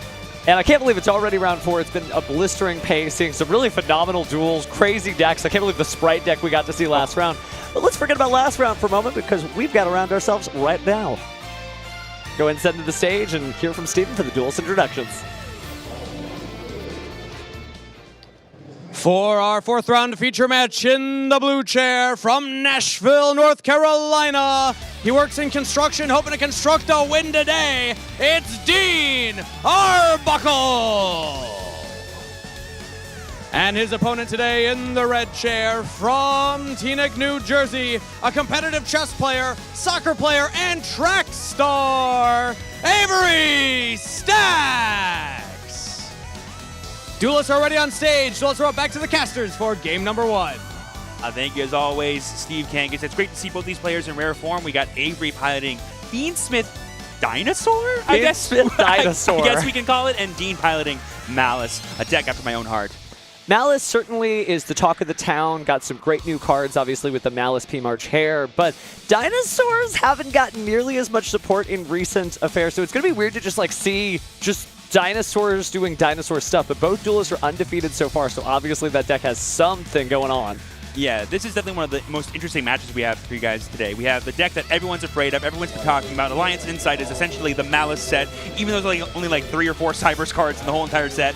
And then we have Beansmith Dinosaur, which I don't think it was on anyone's bingo card this weekend. I guess not, but for whatever reason, we've taken that DNA test here for Stacks, and turns out it's 100% Dino DNA because he's gone really far in the tournament. Obviously, there's still a certain flow to the deck that we'll have to see, but wow. It just shows you it's really true what we say. Anything can make it this far in the event, and it'll be exciting to see how this works. Yeah, and I bet you the dinosaur combos, I'm not as familiar with them right now, but I'm sure there's plenty of ways to get extra bodies in play, and everyone knows if you have extra bodies, you can make Moon of the Closed Heaven. If you can make Moon of the Closed Heaven, you can make Beansmith combos. Certainly can, and we have had plenty of formats where the dinosaur cards have been very strong, and historically they haven't had too many hits on the Forbidden Limited list other than Miscellaneousaurus, so they've usually got that full package. Right now, Miscellaneousaurus, you've got full access to it. But again, I just will have to see it. I don't know where this is going, but I'm here for it. I'm sure everyone at home is waiting to type, "Our opponent has not read Misk," when they try to grab it and read it. That'll be a fun, legendary moment for the chat, I'm sure, if that happens. We promise we will read Miscellaneousaurus for you word by word. But jokes aside, obviously Malice is a top contender here at the tournament, and so, being able to get this far, Dean is certainly a good pilot of it. But it's going to be an interesting series of interactions because, Malice does a lot of banishing. Some dinosaurs appreciate being banished. Some dinosaurs can work with that. So I'm just stunned. Me flabbergasted, who would have thought? But it does show you there's a lot of different stuff out there. We have seen some dinosaur decks out there. There are some newer ones too, like Ryugei dinosaurs are floating out in the tournament as well. So lots of different players. We've got over 1,400 here just rocking out whatever it is they feel like. And it's nice. This is a cool format where there isn't really a one clear favorite. There's a lot of different stuff out there. Yeah, and just so many things that can work too, we've had powerful dinosaur decks ever since that amazing structure deck with UCD came out all those years ago. And it's kind of a flexible archetype, only the really newer dinosaur cards like Xeno and stuff lock you into dinosaurs. So I'm sure it'll be really fun to see how Avery sort of blends everything together in this match. Because like you said, it can work. It has worked. That's why he's here in round 4 undefeated. So let's see what we can do. Absolutely. And it'll be good to see Malice. We actually haven't had a Malice duel on stream. I think for the main feature match, it'll be nice to be able to showcase what everyone's excited about because some people are like, man, no Malice duelists are in the tournament. No, trust me, fam, Malice duelists are in the tournament. But we haven't gotten a chance to showcase what makes this deck so unusually strong, so it'll be neat to see these Cybers sort of crash against, right, Cybers being very new, internet savvy, against dinosaurs, very old and ancient. Speaking of that clash, it is game 1 here at round 4 at YCS Providence. All right, looks like we have both players eyeing each other out, set up, ready to go. I don't think we've decided who's going first quite yet, but there is the dice roll. We could do high roll. I'll go first. Looks like we got Dean rolling, Avery rolling first here, getting F5. Not the best start. I believe they're rolling for high. At 6, just good enough. That'll get it. I'll take first. All right, and Dean has chosen first, which means Malice is going first. That could be pretty huge there for sure. Certainly can. So I'm really excited to see this. Please show me what these dinosaurs do. I'll do my best to quiet my salivating as I see the beautiful Malice combos before us. Stand by? Yes. And main you. I see a name there, as well as maybe backup Adagnister in Dean's hand, which could be a really fun way to start off here. But ooh, we see the honorary Malice Extender spell card, Allure of Darkness. And what an amazing ultimate rare that is, just like the circles upon circles. But looks like it's good. Gonna go ahead and draw 2 cards. Banish a dark monster here. Looks like we're adding Droll and Lockbird. And Droll and Lockbird in the hand. Oof. But we are gonna go ahead and banish that Malice P Chessy Cat. Which is essentially just another monster on the field. And another Allure of Darkness, technically. And again, a huge shout out to our production team here. Malice, your Malice are going to be going everywhere during this matchup, so be ready for that. All right, so gearing up, giving our duelists just a moment to write down. You do have to keep track of the life points on paper. And this is sort of the first inflection point for a lot of Malice matchups where your opponent is like, do they activate Chessy Cat? Do they not? If they do I stop it? Do I wait for the thing that comes out? I will link Chessy Cat away. Ooh, no declaration of Chessy Cat, meaning there is no Malice name in Dean's hand. Trust me when I say if he had one, he would have used it. Summon? So we're going to Legal Rebo, but in response on summon, we are going to go ahead and pitch the Molcharmi Purulia. Really heads-up play there. there. Excuse me. Yeah, Molcharmi Fuwalo, very heads-up play there from Avery, waiting until stuff was committed, because Malice is definitely one of those decks where, if you shotgun the Fuwalos, they can just go make Hard Scripter, set a bunch of back row, and say, your turn, and they still have plenty of ways to interact. Speaking of interacting, we're going to go ahead and reveal the backup Adagnister there. If I control The sort of spiritual successor of backup secretary, but this is more than just a free Cyber Spotter. Yeah, so because Dean controls a Cyberse Link monster, he's able to summon from his hand, and then on summon he can search for a Dark Cyberse monster, add to his hand, then discard at resolution. Be very powerful to go ahead and set up an additional Malice play if he happens to get access to the Malice March Hare. Now, it is a little odd, the hand having 2 Droll and Lockbirds that could slow the duel's tempo down, but it's not going to speed things up for Dean right this moment. And he can always discard one using the Secretary as well to have that redundancy kind of taken care of. Just debating here between getting the Wizard. He is going to choose to get Wizard Adagnister, another new card from Alliance Insight. This card essentially reborns under the Cyberse from the graveyard and can change battle positions of your opponent's monsters, which is pretty cool. Yep, and there we see that second Droll and Lockbird getting discarded. Dean's like, I got plenty of these. We don't need any more birds. But that's so cool because now from Avery's perspective, he thinks, oh, he doesn't have a Droll and Lockbird because he discarded it. Well, maybe that redundancy actually is going to pay off. Yeah, I often think of playing against Malice. It's like playing against a poker player, I have to take everything they do as a point of inflection for information because their hand can be so powerful. It's either full of extenders, non-engine, or more engine. And all those options are scary, but it really affects my way of playing if I'm on Avery's side. Well, let's see what Dean does next. He goes ahead and performs the Link 2. We're going into appears to be Splash Mage. That's normally how the newer Malice combos kind of start off because it just allows you to get quickly into your Red Ransom, which can get you things like Mouse in the Mirror access, which is really awesome. Oh, and there's the Droll and Lockbird, so that'll definitely help. We're going to go ahead and burn that now, which means this turn I think is going to be pretty active. Oh, very heads-up play there from Dean, using the Droll and Lockbird to stop these Fuwalos draws, so that way he can just full combo and not have to worry about anything because he doesn't really need to add cards to his hand anymore. Yeah, he loses access to Red Ransom, but who cares? Feeling pretty good on that end as the Malice P Chessy Cat returns to the field. So all the materials you need for a Link 3. This could be a good white binder play if he plays things like TB11, which he might not. Some Mouse players don't choose to do that. It's always going to be, I think, pretty telling here what he goes for. What a weird format we're in where there are so many choices for the Malice deck that they can even start dropping what was critically seen as some of their most important trap cards. Yep, so there we see the Red Ransom. It will not get its effect on summon because of the Droll and Lockbird, but it still has the effect to banish stuff from the deck. If it gets banished, and there we see Gold Sarcophagus. Oh, wow. Yet another Malice Gold Sarcophagus card played here from the opponent. So there's the Dormouse getting banished there. About to hear those life point chimes once again. Minus 300 to have Dormouse appear back on the field. This could be a really good gambit for Dean here to go for something like add Dormouse. Use Dormouse's effect to banish the brand new March Hare. March Hare adds up the hand, and then link these two off. Then use March Hare to banish the Red Ransom and get access to all your bodies that way. That is what makes March Hare such an unusual card, right? Some cards would say other than itself. Not so with March Hare, but it looks like instead we're going to take a U-turn here and grab the Malice P White Rabbit, get a little bit of additional advantage. Yeah, we want to get access to the trap cards, I feel like, if we're Dean here, just to get that awesome grind game in rotation, because if Avery does have extra ways to stop us, this just feels like the most insulatory place you could go for. What does this affect for White Rabbit? To set one Malice trap from so White Rabbit's effect on summon will let it set from the deck. I believe we took in a total of 900 life points of damage to go to 7,100 here. Avery been playing his hand pretty close to the chest, so I can't see if there's like a Nibiru the Primal Being or something in his hand, but seems to just be staring down material after material as Dean sets things up. Yeah, so I think what Dean's probably going to try to do is like weave in Whitebinder as soon as possible to try to play around the potential of a card like Nibiru. But because we have GWC access, we're kind of always safe from Nibiru, so I think he's like chill to play through it, but it's all a timing thing, and it can be really tough to tell. We will activate GWC06. Well, time to find out as we use GWC06. Let's go ahead and banish. And who are we grabbing from the grave? We're going to get the Chessy Cat, I believe. Yep, just printing that back. Cheesy Cat here. And then we're going to use Hearts Red Ransom on a new chain, pay 900, and then banish the last name out of the deck that we haven't seen yet. It's only fitting that we haven't seen the newest one last. It's going to be March Hare. Malice P. March Hare, to be specific. Slowly but surely just crawling through this field, but showing how resilient this deck still is, even though the Forbidden Limited list did change things just a little bit for it.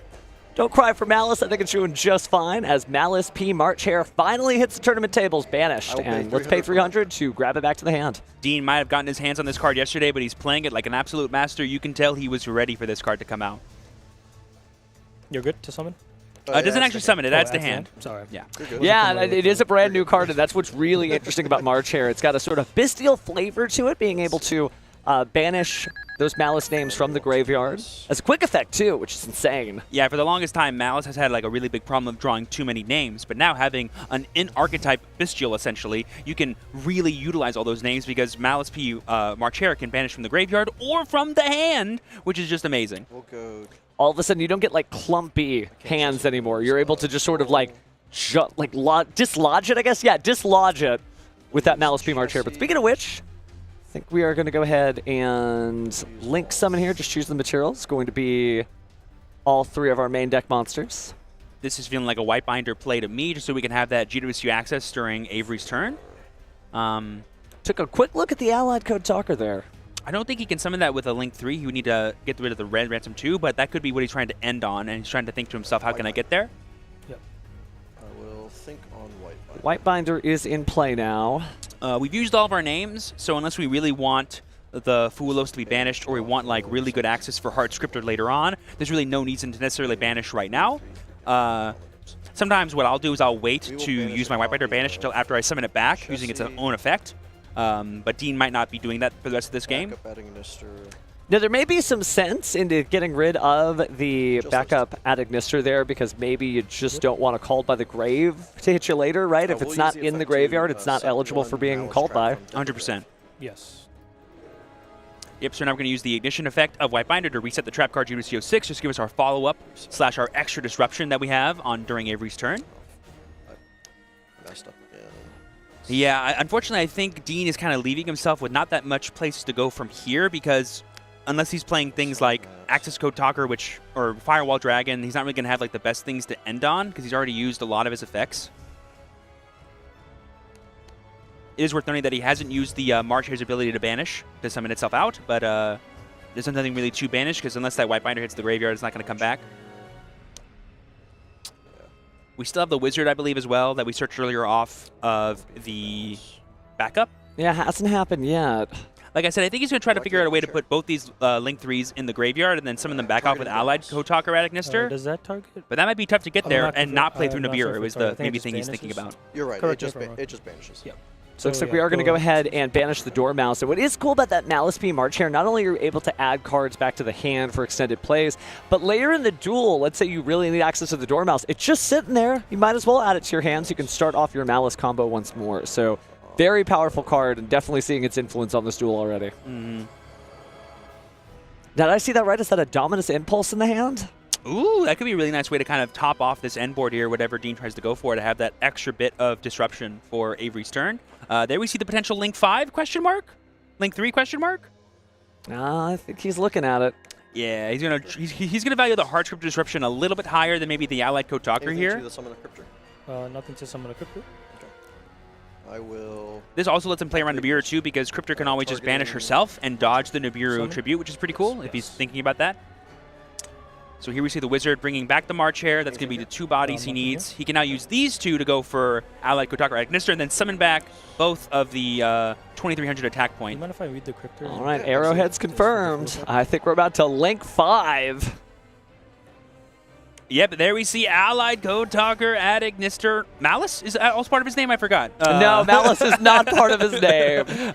The cover card for Alliance Insight. This card essentially is an Omni-Negate for Cyber's cards, and on summon it'll let him summon as many 2300 attack point Link 3s from his graveyard to the zones that this card points to. I believe that's 2 right now. Red Ransom and White Binder. That is right. Now, certainly Code Talkers are what comes to mind when you think of Link 3 2300, but honorary Code Talkers, there's no Code Talker in their name, but they feel like it. I will set one. So we're definitely showcasing the power of the Malice Dark type, but I feel like Dean might have left himself a little bit stymied here because I don't see the easiest access to getting to Heart's Cryptor during his opponent's turn. He would have to like use the Allied Code Talker first, tribute his White Binder, then GWC back out the White Binder, so Avery could have an opportunity in that window to go for a really big dinosaur play.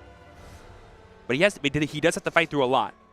All right, well, it's dinosaur time. Let's see what we got here. Looks like he drew an additional copy of Fualos there, an Ash Blossom and Joyspring in the hand. I do see an Anima-adorned Archosaur. I mean, this will be a fun thing to see. Oh, but we're going to start off with the Fualos. That's very strong. Just to kind of, sort of like just spot checks things like, hey, you're going to do anything about this? Cool. Okay, well, then I'm going to start playing, and maybe I'll draw a card later. If it was Meowls, I know Dean would have been like, uh-oh. Ooh, Pot of Prosperity. Okay, I respect that. We know Dinosaur's a very main deck-centric deck when it comes to its big boss monsters, and that can totally be enough for you to kind of fight through whatever this board is. But that Allied Code Talker Agnister might be hard to play through if you have like a really big power spell or power monster you need to get through because it can just negate and destroy that card. Be interesting to see the reaction there because Dean's not in the joke like we are. Doesn't know that dinosaurs are coming his way. That's a very good point. I didn't even think about that, how shocking these top 3 cards might be for Dean to see. How many in hand? 4 in hand. 4 in hand. I'm going to chain Allied Code to tribute the White We Binder. are going to use Allied Code Talker. So this is really interesting here because not only will he not get to know what deck Avery's playing, but the reason he's doing this is because he needs to set up his GWC 06 because now he can 06 bring back White Binder, summon back all of his Malice names, get an extra trap card, and still play under Fualos, funny enough, which is very funny. He's going to summon 5 monsters, but like Fualos won't draw you a single card. Well, Trumpier Meow's the main deck is seeming better and better, and just like you said, here we go, GWC 06. It only banishes for cost if it was the turn it was set. Interesting to see him choose to shotgun it on an open game state and not like in reaction to anything. But I'm not sure what he's trying to play around necessarily, but Wave or banish. it could be interesting because he's kind of leaving himself open to getting impermed on the White Binder on summon, but let's see what happens here. Now, I'm not saying Avery is down and out of the duel yet, but there is going to come a point where you have to consider, do you surrender before your opponent even finds out your strategy, or do you keep trying to push and risk giving away a little bit of information? I've always been a really big proponent of like watching how my opponent plays as long as possible because the way they play their deck is almost more important to me than if they know what I'm playing or not, because how they use their disruptions can tell me a lot about the advantages I can have in games 2 and 3. Looks like we're going to go ahead and banish the March Hare, Heart's Cryptor, and then the White Rabbit. Yeah, that's going to be super good. It gives him follow-up. It gives him access to March Hare as an extra banish during this turn in case he wants to get even more value.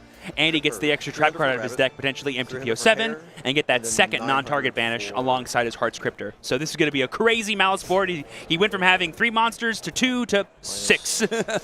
Well, the Malice wars continue here. I'm sorry, 5. March Hare is going to hand. I'm not sure what that puts me at. I haven't been totaling it. And then life points, he gained 23 just now, and he's losing another 1,500, right? 15. 9, So, and yeah. So he gained 800 total. Let's just go ahead and put the Heart's Cryptor over there. This stays here. It'll add 1 back. This will summon. Just such a strong field being established. Remember whose turn this is, right? It's our turn, but no, we haven't even seen a single dinosaur yet, so again, it'll be interesting to see how Dean reacts. To set a Malice Trap. Yeah. Yep, so we're going to see the set of the Malice Trap card. My assumption is going to be MTPO7 for that extra non-target banish. Set a copy of MTPO7. There it Feels is. good. It is worth noting, too, that we haven't used Red Ransom or White Binder's effect when they're banished, so if we banish either of those, we can get even more value. And this just shows the power of the Malice grind game that I call it, which is this sort of loop of things like White Binder, GWC 06, and the triple DD Crow-like effect. What's kind of incredible is that it gets access to this pretty much every turn that it goes unopposed. Not to say that the deck cannot be defeated, but as long as it can keep doing this, again, from start to bottom of a turn, that's pretty good. Yes, if his shit points to a monster, all the attack and defense. So just confirming the effect of Red Ransom there. Of course, it does ransom your abilities, kind of has that inherent shield and sword-like ability to swap everything. It is also worth noting, too, that all the Malice main deck monsters have abilities when Malice Link monsters point to them. So 33. So like White Rabbit, right now, if you did battle with Red Ransom, Dean would not take any damage. Normal summon? Ooh, and there we see the Archosaur! On summon effect. A lovely little level 1 light dragon with the on summon effect to pop itself an ad, So or I can pop a pop card a now. dinosaur from hand or field to add a pill spell. The tiniest dinosaur. Wouldn't harm a fly, but it might harm his opponent's life points once it gets going. I mean, as the pop monster. Like, if we just get access to UCT this turn, do we just break this board? Maybe? Right? Like attack, attack, attack, attack. Like, all we have to play through is two non-target banishes plus another trap card, and there we see the double evolution pill coming to hand. We're doing it. I mean, we're dinoing. I bet Dean looks stunned to me. He's just like, okay, we do have Dominus Impulse, which can stop the pill, which is worth noting. And I will say the defense of Ultimate Conductor Tyranno is 3,200, so Red Ransom be darned. We getting in there. True, Red Ransom does swap. It swaps it, but what does it matter when the defense is equally pretty high? Turns out a big dinosaur also has a big defense as well. So we see Overraptor going to be Overraptoring. Man, this card's been doing all kinds of craziness since, what, 2017, 2018? Oh, yeah. I mean, Crazy. the dinosaur structure deck, 2017. I could never find it in my official tournament store because everybody just gobbled this up. It was such a great deck. Oh, there it is. He's reading Miscellaneous. He's reading Miscellaneous chat. Do you see what is happening? which, good on him. You definitely should do that. That card's crazy. It's in my hand. It Oh, was added to me. yeah. Dean's like, well, obviously you're going to do this, right? Yeah, So not yet. Let me just do it for you. Not yet. Sorry, chat. We love Yu-Gi-Oh! So when this stuff happens, we just are here for the meme like you are. I am interested to see how Avery kind of goes from here because he has the two monsters. We know he's playing Fiendsmith. Dean maybe doesn't know that. We could see Yeah, him what's bridge the for read? that. You can't see that this is a Fiendsmith deck. This is dinosaurs. Not Clearly. yet. Not yet. First effect by sending to grave. Yep, there we see the first To make effect of them Mist being unaffected for a main activated. phase only. And now he's by activated unaffected. effects. For this main phase, that's why you have to Yes. read Miscellaneousaurus, because it's a very specific effect. The dinosaurs are unaffected by activated effects during this main phase. And that includes trap cards, correct? Yeah, it affects an effect, including if it's a trap card. So I'm saying, and we're going to chain to Mrs. Effect using MTPO7. Very heads up from Dean here. For cost, so it is. This will banish for cost. We'll banish the White Binder. Yep, so we're banishing White Binder here to be able to This will activate. add It's not necessarily cost, it's more like allowing us to activate it, which I guess is a cost. It is, but it is a very strange thing. Earlier in the duel, you know, they had that conversation. It's like, wait, you didn't banish. Like, well, I don't have to banish if it's the turn later, which can also be a detriment to Malice. Sometimes they do want to banish here. Yes. So it is an interesting kind of a card, but yeah, he's able to activate it here, banishing the White Binder. He'll be adding and non-target banishing as Chainlink 2, where Misk is Chainlink 1, so he will be able to get rid of one of these bodies. In my mind, you get rid of the Overraptor, because it hasn't used its other effect to summon yet. Makes sense. You know, think about that cost. It's almost like it's on sale sometimes, right? Like, ordinarily, you got to banish a Malice, but for you, nah, we'll let this go. It is worth noting that the Overraptor should be banished here, not destroyed. There we see the fix. Correct. That does matter for Pill. And so this was done before the Miscellaneousaurus resolved, so Yes. that's why the dinosaur was affected. Okay, just making sure I got my head on straight. 07 was Chainlink 2, Miss was Chainlink 1. And there Ooh, was Ash Blossom, yeah. So the 9 Stops the White Binder because it's got the draw effect on that Pay 900. Oh, interesting choice to save it for the White Binder to kind of stop that access easily. But you could have also just done it to MTPO7 and stopped the banishing of your Overraptor as well. Interesting choice there. But maybe he just didn't think about that? Well, or maybe he wants to keep his dinosaurs. Maybe there's something going on with Animadorned Archosaur. We shall we'll see. We'll see for sure. Clearly, if you get this far in the tournament with this Dinosaur Fiendsmith deck, you know what you're doing, and you probably have played against at least one Malice player before, so you've got a plan. Trust the process. Let's see. I think every card that we know about has been played already. It's just a question of what can he do with this Archosaur. As far as I'm concerned, you could still use Misk. So like if you can get the Archosaur in the graveyard, you can use Misk to bring it back out, which is kind of cool to get like double bodies that way. But I don't think you can link this off or anything. Miscellaneousaurus, when you banish it from the let me read Miscellaneousaurus. Let's do this together, chat. To my understanding, you could banish like it plus another number of dinosaur monsters, and then summon a monster whose level is less than that. And so, like, because And Arcus is this will level still 1, be you can just, forever like, send Mist by 32, himself and then or- summon it. That's correct. But again, I haven't read Mist in a long time. I don't want to just speak out my UCT about this. Tell you what, we'll save that between turns, but chat, we will officially read Miscellaneousaurus. But here we see the link summon of for Relinquished Relinquished Anima. It is Anima. level 1. Oh, I was like, what can he link off into? Of And he's course. 40. Now, I will say, you know, the Allied Code Talker adding Mr., you know, 5 arrows it has. They don't point at that. Could you imagine absorbing it? Dude, that'd be so Oh, wild. that'd be insane. That'd be so wild. Risk effect, banish 2 for cost. Yep. Ooh, 2. Just press summon a level 2 dinosaur from deck. Yep, so now he's going to summon a level 2 dinosaur from the deck. So imagine that's like Baby Ceratosaurus. That's fine. Or Chitera. Petite Pterodon, maybe? Yeah, there's a lot of different level 2 dinosaurs, so we'll have to find out. Petite Pteranodon. Oh, there it yeah. is. There it is. Married. Oh, Yes. We're reading every dinosaur. And you really should, chat. You know, as fun as we're having about all these, you know, reading dinosaur card jokes, there's no problem in asking your opponent, just, I really need to verify this. And at this level at tournament play, don't just guess. Find out. And then remember, his dinosaurs are unaffected, guys. We have to remember this. Yes. They are unaffected. But Double Evolution Pill is not unaffected, right?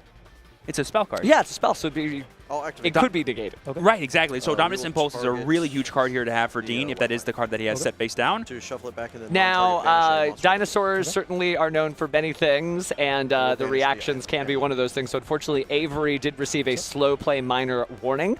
If you see our timer go up for 3 minutes, that's the standard time extension for a slow play minor warning. But it's his first one. He hasn't had any other slow play penalties, so it will not be upgraded. Also, huge heads up play here from Dean, putting back the White Binder into his extra deck so he can access it later and getting rid of that Relinquished Anima, just denying Avery as many bodies as possible, which Avery was probably like, I was really hoping to go for a Fiend's play this turn. There's the pill. Oh, the Dominus Impulse! That will negate and destroy the Evolution Pill because it contains an effect to destroy a monster, or sorry, special summon a monster, and Dean was so quick to flip that up. He's like, I'm not even going to worry about this, man. It's not working. That is making it difficult there. Sure. Oh, and there we see the pass from Avery. Honestly, UCT might have been enough to break this board altogether because Dean had already used the hard scripter. He could have just waited for the battle phase and used it then. Or no, I forget. UCT's protected, right? No, because it's only the main phase. Your dinosaurs should only be protected from their main phase. Exactly. So yeah, beautiful. so he did what was right. Unfortunately, it's just not going his way. And then, Yeah. Yep. If I was Dean, I probably would have saved the hard scripter if I didn't have Impulse. I'll target the Dormouse. We'll shuffle it back to banish the Pterodon. Yep. Ooh. Oh, this is getting real difficult there. Avery, unfortunately, staring down a lot of monsters. Let's see, how much damage do we currently have on the board? This hard scripter was summoned using its effect, so it's currently 5,000 minimum. Yeah, that's going to be enough. Yeah, plus the 20. I believe Allied Code Talker is just 23, right? I think so, yeah. But Dominus Impulse just really set the tone for this duel. And at this point, now we get the Chestercat. Oh, and there we see Avery just conceding. He's like, I don't need you to do the math for me, man. I got this. We'll go to game 2. Game recognizes game, and dinosaurs definitely see a bunch of big attack points they know when they are cooked. But Avery's still showing just the dinosaur side. Get this. Didn't show off a single Fiendsmith card, meaning that technically he doesn't know that the Fiendsmith are coming and may not be able to appropriately side deck against it. Now, I will say, you know, when you're side decking here, you probably have similar answers to a graveyard effect-based deck like dinosaurs that would affect a Fiendsmith deck. Like, right, that's about the same zone for sure of influence there. But yeah, we'll have to see what they end up side decking. But again, Dean taking game 1, Avery conceding that first game, and let's get to the side decks. I mean, a popular thing a lot of duelists have been playing in their side decks ever since December has been things like Artifact Lancia, Chaos Hunter, various ways to stop cards from being banished. I would not be surprised if Avery put those in against Dean playing his Malice deck. But yeah, besides like Graveyard Hate, I'm not sure how much you can affect a dinosaur deck. You really can't. I mean, Dimension Shifter would be nice, but we all know what happened to Dimension Shifter, right? So you can't rely on that. But Dean obviously locked in. Didn't seem like he was too phased there by the dinosaur plays, so we'll see what he ends up including into his main deck. Now, I don't know about you, Steven, but whenever I think about dinosaur, I always think classically like a deck that loves breaking boards. Oh, yeah. Ultimate Conductor Tyranno is just there to just attack, attack, attack. And if you're lucky enough, you can destroy a dinosaur, flip everything face down. That's not going to be something you can do against a well-established Malice board, right, since Link monsters can't get face down. But if you time it right, and if he takes an opportunity to go first, he might be able to use that to basically shut off like a Malice P Dormouse. Yeah. And then if that's face down, that may be the entire turn. Yeah, that's what I'm thinking. I'm like, is there a world where Avery chooses to go second? Probably not. No, I couldn't imagine that when you have such strong options going first, especially when you haven't revealed your Fiendsmith entourage yet, but I guess we'll see. Yeah, I bet you that'll be very shocking for Dean to see. Like going first, having access to the Fiendsmith and the dinosaur cards, like there could be Evil Soul Dorka as far as we know. Yeah. And that could be a funny way just to be like, oh hey, I also have Dominus Impulse, but it's a monster.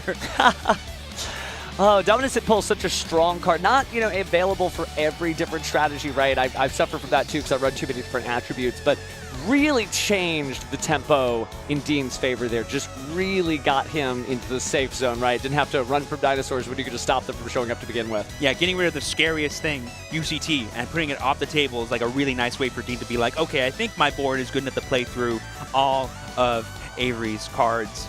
And I bet you Avery has a bit more respect now for the Malice board, because I don't even think what we saw with Yami Negate and all the Malice follow-up was like the best Malice has to offer right now from Dean, and I bet you there's even more gas in the tank or ceiling to that house. Yeah, and Duelists are going to get better and better with this deck as they continue to play it again. These new cards only being legal as of, let me check my watch here, yesterday. But it's one of those decks that describe as having like a high skill ceiling. There really aren't even that many Malice cards in existence, but just finding your way to weave in through the combos and successfully get through a 9-round day one. Remember, this is only round 4. So whoever wins this or loses this, they've still got plenty of rounds to go. So cheer for your champion. You might be seeing Dinosaurs make the top cut after all, and Malice too. Yeah, both these players are undefeated. They both have as great a chance as the other one to get into day 2. And they're both kind of playing pretty well. Like, Avery was this close to breaking that board, even though Dean had all that much stuff. So I like that he went for it too. I know earlier, as we were talking through the game, I mentioned that like, maybe you can see, but I like that he's like, no, I need to find out what I can do here. So let's experiment.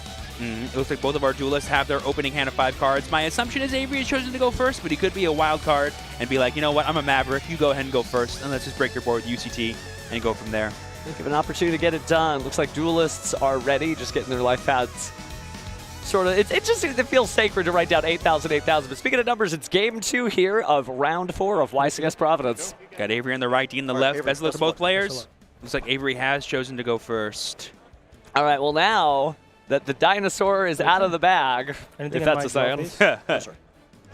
Stand by main. Are we going to start off with activate Fossil Dig? Fossil Dig, that beautiful QCR rarity. What was that, Stampede that came out I think so, and it does look so gorgeous there. But let's see what dinosaur we grab. A lot of different choices here. Imagine Soul Eating Overraptor, but it depends on what the hand is. I mean, we're going to get... Oh, Miscellaneousaurus. Well, I promised we would read it, so let's go ahead and remember. Again, during the main phase, quick effect, you can send this card from your hand to the graveyard. During this main phase, dinosaur monster you control are unaffected by your opponent's activated effects. You can banish any number of monsters from your graveyard, including this card, special summon a dinosaur monster from your deck with a level equal to that total number of monsters banish activate this effect, but destroy it during the end phase. Ooh, and there we see the Fiendsmith tracked. All right, surprise, surprise. Boom, baby. You thought we were playing dinosaurs? No, we're also playing Fiendsmith, and there we see the, of course, fabled Lurie added Ooh, off he's got the collector's rare version. I love it. That's very nice. And now Lurie's effect will activate it because it was discarded with track to summon itself back out. And now we have a Light Fiend. We're going to go ahead and link off that Lurie into the fabled Fiendsmith Requiem. There's a lot of information being exchanged here because, if there was going to be a Mulcharbean coming down or something like that, or a Droll and Lockbird, we obviously would have seen it by now. So, feeling pretty good. I think we're going into a frenzy as Avery goes into his deck with that Fiendsmith Requiem. Yeah, even though it is like game 2, almost always, besides Ash Blossom, the only real non-engine that Malice decks plays are Mulcharmies and Dominus Impulse. So you can kind of confidently go through a lot of the Fiendsmith plays without worrying too much about those cards because they're not even really playing Bestials anymore. Which is so strange, just a few cards difference, and now the entire format for that deck, if you're part of the Malice army, your deck doesn't look different, but the way you play it does, which is so cool. We prefer to call ourselves the Red Hearts army, Steven. Okay. You know that. We've talked about this, and I'm a little hurt. Okay, fine. Oh my gosh. Miscellaneousaurus can trigger Necroquip Princess. That is awesome. Oh, it can! Oh, wow, that's wild. I was like, I wonder why we're starting with Fiendsmith combo and not using Misk yet. Yeah. Now I know why. That gets it done, too. That'll be super awesome. Every time I get to draw a card out of Necroquip Princess, it feels illegal. I'm doing too good at this. Feels right. No, wait, we didn't do it. We didn't do Miscellaneousaurus. No, I guess he wanted to save Make that. a DD Wave King Caesar. That is a really big exchange there. Oh, that's a little sad. I was really looking forward to that draw. I hyped it up for no reason. I'm sorry. I shouldn't have got people's hopes up. But now we have Caesar. So now Nibiru, not a threat at all ever, and that's a really good monster into the Malice board specifically. If they don't have like an imperm or a way to out it beforehand. No, he's feeling very safe here as he uses the Soul Eating Overraptor to go ahead and grab the baby Ceratosaurus. Activate Misc Effect. Anything here? Nope. Or do you need to control Dinosaur for Misc? No, you just discard it. You're fine. So maybe he missed an opportunity there, or maybe it was tunnel vision. Maybe he didn't want to risk getting Droll Lockbirded. I don't know. Fair enough. And Animodon Archosaur. Yep, there we see the Archosaur coming out. To pop a dinosaur from hand or field to add a postman. That's good. Yep, and we just had a Berry Ceratosaurus, so we'll get the value that we had in the first game. 2 for 1. Feels pretty good. Double Vu Simple. Sure. And now we got double pill. Is this one going to resolve? And are we going to have Caesar plus UCT? I think so. It's pretty good. Ooh, Dean has got his work cut out for him because being able to flip the monster face down, ooh, that's going to be strong. There we see Petite Pterodon. Overraptor effect, target the Petite to revive a dinosaur from grave in defense position. Yep. Yep, so we're going to go ahead and destroy that to bring back Baby Ceratosaurus. Special my level 4 or higher dinosaur. Yep. And this will get us another level 4 dinosaur potentially, and that could be Dolka if we want one. And then we'll have Dolka plus Caesar. Oh, that's pretty good. Xenometeorus? Oh, wow. Okay. I forgot. You can summon higher with Petite Pterodon. I totally forgot you could do that. You can. So Xenometeorus came out, I think, Wild Survivors, and you do not see this every day. There's no way he's like, actually, this has got to just be... If I see a Frostosaurus come out, I'm going to go crazy. We don't know. But if we do, I'm going to go crazy. Normal monsters outside of a Primite deck? outside in 2025? Oh, my goodness. So there we see the Xeno effect being activated, I believe, destroying the Archosaur, maybe? Question mark? Thinking Possibly. It's got to keep the pace up. Has been warned for slow play before, so you just want to keep those moves going here. I bet you he's like, I can't believe I got this far. Hang on, let me think really quick. This isn't supposed to happen. Normally people try to stop me from doing this. Give me 1 second. So yeah, again, take a look at the effect of Xenometeorus. During the main phase, you can destroy a dinosaur monster in your hand or field and then special summon a dinosaur normal monster. So I guess he's got to have it. Yep, so here we're going to use the Archosaur to go back into Anima like we saw in Game 1. Just to open up the zones, I think, so he could be able to activate Xeno, because if he has his zones full, I don't think he's allowed to activate Xeno beforehand. Could be good for an SP Little Knight. Doesn't seem like it's applicable here, but okay, yeah, there's Baby Ceratosaurus. All right, we're going to find out. And to my knowledge, Baby Ceratosaurus, not once per turn, and there's the Frostosaurus! Let's go, baby! I mean, people have been playing, like, Summon Skull and Feed Spit decks. You haven't been seeing people playing Frostosaurus. Is that Chiaptera? What is going on? This is so cool. Sea serpents, worm, and I believe dragons. Yes, dragons. He is locked basically into the Ryuge archetype, so it's dinosaurs, sea serpents, worms, dragons. But notably, that was after. That was after he activated the Xeno effect, so that's why he was able to go Archosaur before into the Anima. Into? And there we saw the Kaito Terra coming down. And we're going to go into Reproducus. What? Okay, now we're cooking with gas here. We're going to go to a rank 6. And then we have Evil Sword Lars. I was talking Dolka up. I totally forgot about Lars. Yeah. Vanishing for cost. This is so cool. Yep, so we're going to banish Anima and Kaito Terra.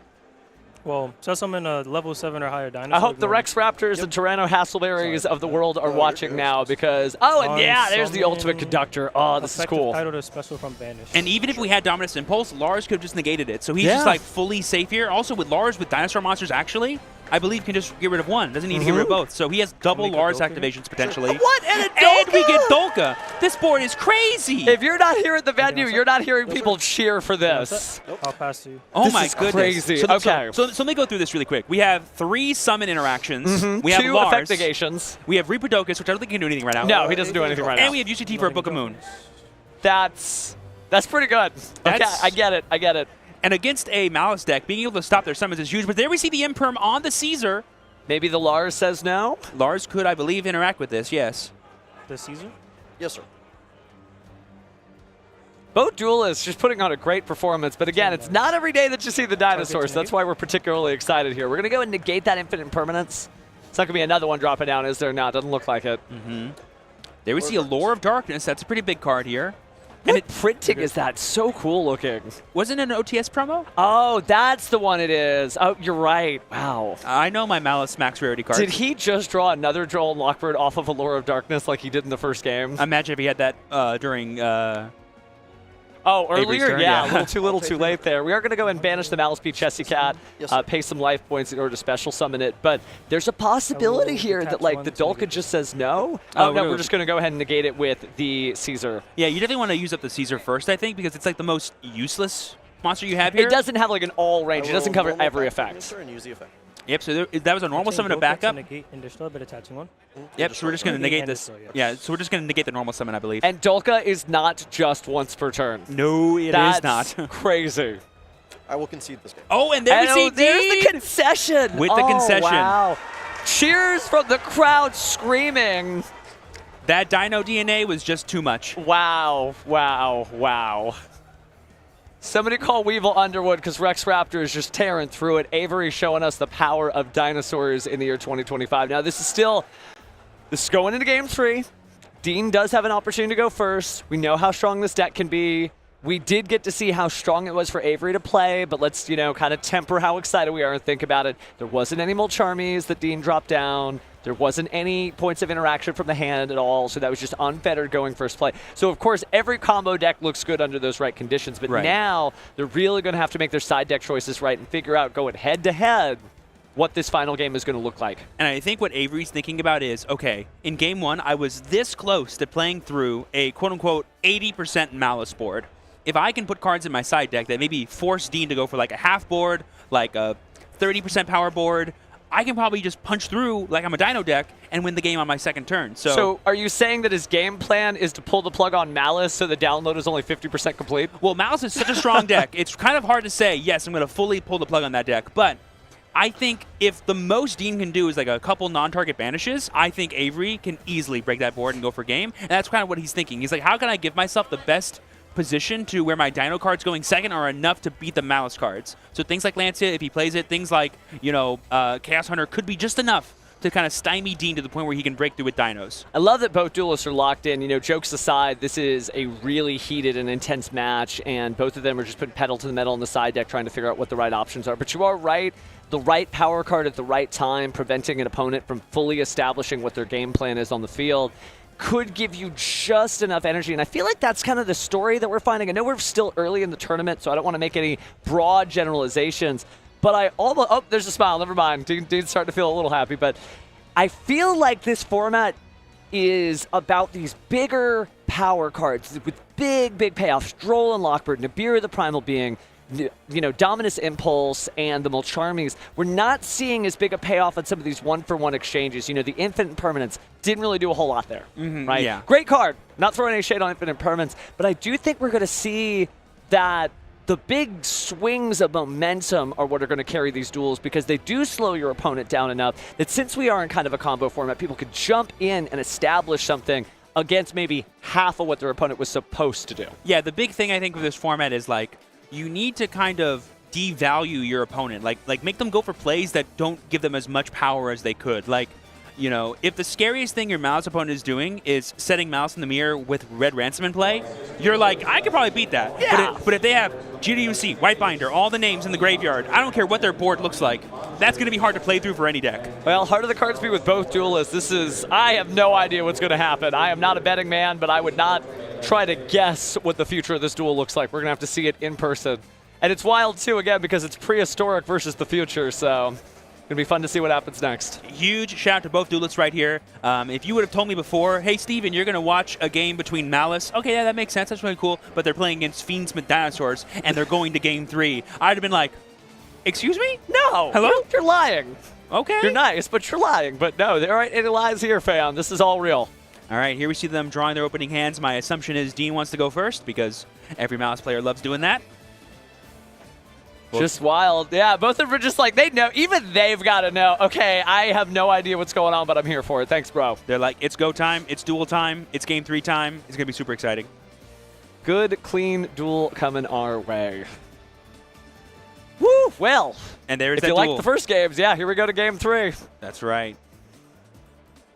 Both players look ready to go. They're enjoying themselves. All right. How much time's on the clock? They have a little under 7 minutes, it looks like. 9 minutes. And time is of the essence because Malice does a little of its damage to itself. It also gains life points too. Man, those Droll and Lockbird just glued to his hand. So. Go Perulia? Oh, we're gonna do Perulia. Perulia is a bit of a better cheers, though. Yeah, nowadays, Mouse has a lot more cards to summon from hand, too, so they could be a really fun interaction. But you can also just play around it completely if you just banish all your cards instead. Well, he did open up with the Droll and Lockbird, so he's going to have to make some decisions here. Does he want to cut himself off? We shall find out. But he's going to kind of play around things as the Mouse v. Dormouse is banished by Gold Sarcophagus. Pay 300 life points, special summon that out. Yeah, you're totally right. I think he did regret it a little bit in Game 1, turning off his Red Ransom and denying himself Malice in the Mirror. So here we see Dormouse going to go ahead and banish a Malice name. If he has another Malice name in hand, you can go for Chessie. If you don't have one, go for White Rabbit probably. Most standard lines. Yep, looks like White Rabbit it is. Classic, and that's the Collector's Rare one too. Gorgeous. Definitely did not come here to mess around. I think that Collector's Rare seems to be his favorite rarity, right? You see a lot of Collectors, some Ultimates too, but just great card collection here as Dean is gunning to be our YCS champion. Still got plenty of rounds to go, but great start here on this Game 3 as the White Rabbit is going to set. It's probably going to be the GWC06 or TB11 maybe. But looks like GWC. Yeah, just want to play around as much stuff as possible, and GWC is like the most flexible trap card. So weird to see people, running less than the full complement of the trap cards, but it's the future. Yeah, so I think Dean's thinking to himself, can I just play around this Perulia the entire turn and maybe save my Droll and Lockbird? I think I'm going to try to do that. That would be ideal. To save the Droll and Lockbird, because obviously dinosaurs do a lot of searches from the Soul-Eating Oviraptor to many more cards. But we're going to go ahead and activate the Wizard out Ignister here. And that's a little too valuable. I'll go ahead and give you your draw one off Perulia. I don't think it's going to be that big of a deal, is what Dean's probably thinking. Find out what we're going to draw. Because that's probably the only draw he's going to give him, you know what I mean, during this turn. Because he doesn't need to go through backup anymore because he has more than enough bodies.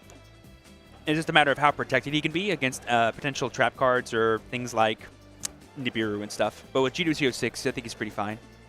Taking a second to just read the last few lines of Lingaribo before combining cards. Looks like we're going in for a Link 3. So I guess we'll put that at that down and left arrow. We'll go for Red Ransom. Yep. Red Ransom here. We can use the effect here. We're going to hopefully search for... Underground actually wouldn't be that bad to get us access to some more names. But Malice in the Mirror is the other Malice card that came out in Alliance Insight. It's a really cool card. And there we see it for Dean going to his hand. Because he's adding it to his hand, he'll be able to kind of use it as an interruption during Avery's turn because it has an effect to negate your opponent's card effects, which is pretty cool. By banishing your own Malice monsters. Which, Malice monsters, they hate being banished. Oh, yeah, it's the absolute worst thing for them in the world, said no one ever. Well, speaking of banish, let's go ahead and banish a Malice here so we can go ahead and bring back our White Rabbit. And we're thinking pay 900 for that, but of course gain a little life points first. Oh, no, actually you wouldn't gain life points. There's no Link monster. My apologies. Unfortunately. Like, if we chose to just, 06, blink the Red Ransom, yeah, we would gain, but we're not doing that here. We summon the White Rabbit instead. So we've taken a total of 1,500 this turn. Now we're going to banish another name from the deck. We could get March Hare here, but we're going to choose Cat to get another summon in rotation. I'll pay 300 for Chessie. For that extra body. That'll let us use the Lingaribo plus White Rabbit to make White Binder. And we can actually use Chessie now to banish the Malice in the Mirror that's in our hand and get even more searches through our deck, which is pretty huge. Attempt to use Chessie Cat effect. I feel like the direction we're going feels oddly similar to Game 1. I have a funny feeling we're going to see like an allied Code Talker at Ignister field again, which isn't bad for any reason, but it just seems to be like the way this board is starting to clump itself together. But now we got Malice in the Mirror's effect. We're going to banish Dormouse from our graveyard and search for the same type of card. So we banished a monster, we're going to search for a monster. All right, we got the March Hare here, so Curiouser and Curiouser. Every name is in rotation now. Oh my god, I don't know if people saw it on stream, but I believe Dean has different Dimension Ground in hand. Interesting. And we were talking about how Dimension Shifter might be a scary card for dinosaurs. Something tells me DDG is also one of those. Yeah, it's also a little bit more... you can get a hand on both sides of the steering wheel a little better with different Dimension Ground because unlike Dimension Shifter, you just set the card, you just activate it, and there you go. Whereas Dimension Shifter, obviously a very strong card, but limited not necessarily because of how good it is in multiples, but just how often you would see it in multiples. Whereas different Dimension Ground, pop the trap and everything's banished, and all of a sudden dinosaurs aren't going to become fossils in the graveyard, they're just going to get banished out of existence. 100%. And here we see the Link 3 into White Binder using the Red Ransom as Link material. I would disagree, but not. So there we see White Binder on summon to potentially declare the effect. We're not going to use the effect. We'll use the effect of White Binder. To set from grave or deck. Trap. Yep. Going to probably choose to set the GWCS6 again. Yep, there it is. We have all the follow-up we need to now to make sure we have at least 1 or 2 guaranteed interruptions, depending on what else we can go for here. A lot of cards in hand. Many points of interruption. I think 2 Droll and Lockbirds again. That may be enough to close this out on its own. No graveyard, no access to your deck. That feels pretty rough for Dinosaurs. I think the thing that Dean is thinking about is like how worth it is it to play into this Perulia, because he's going to get another draw no matter what if I summon this March Hare. So it's probably just like the cost-benefit analysis of that. He probably does need to be a bit careful of his life total because we are getting a little low on time, and it's easier to gain life points during your own turn than it is during your opponent's turn because the plays are a little less ideal. And if you lose too much life, you probably can't gain that much back anyway. Well, especially if an Ultimate Conductor Tyranno drops down, its ability to do both a lot of battle damage and some effect damage. But I have a funny feeling we're never going to get any Dinosaurs to the graveyard here. But speaking of the grave, it's Link 2. And we are going to make Splash Mage? Yeah, Splash Mage. Okay, and that can probably get us into like Wicked maybe, to maybe get us access to backup Adagnister, because fun fact, that is a tuner monster. But we're going to get Chessy Cat here, back using Splash Mage's effect. I think we might be considering banishing something. You have to get the March Hare. Oh, but I think the Allure of Darkness is going to drop down instead. You're good. That's a pretty good way to I don't know come. if I gave you this to shuffle it. I'll cut for you. Okay. Yep. So let's go ahead and cut. Yep. There you go. 2 cards after already having a pretty stacked field. And we know we have the March Hare. Oh, wow. Ash Blossom and Infinite Permanence draw and banishing the Malice March Hare. That's just free. Yeah, I think at this point, if I'm Dean, I'm more than happy to give Avery the extra draw off this Perulia, because then I can make Cryptor, and making Cryptor here would be just so, like, kind of lights out almost. Feels very strong. Gonna have to be a little careful. Remember that, you're going to have to send the Droll and Lockbird to the graveyard, but that may not be an issue, depending on the timing of the different dimension ground. That is from him, so you get a draw. All right, wow. Draw for turn. This is going to be rough for Avery, but let's see how he can deal with this. And we've officially used every single Malice name besides Cryptor, which means we've taken a total of 900, 900, 900, 300, which I believe is 3,000 damage. Yep. Big numbers for sure.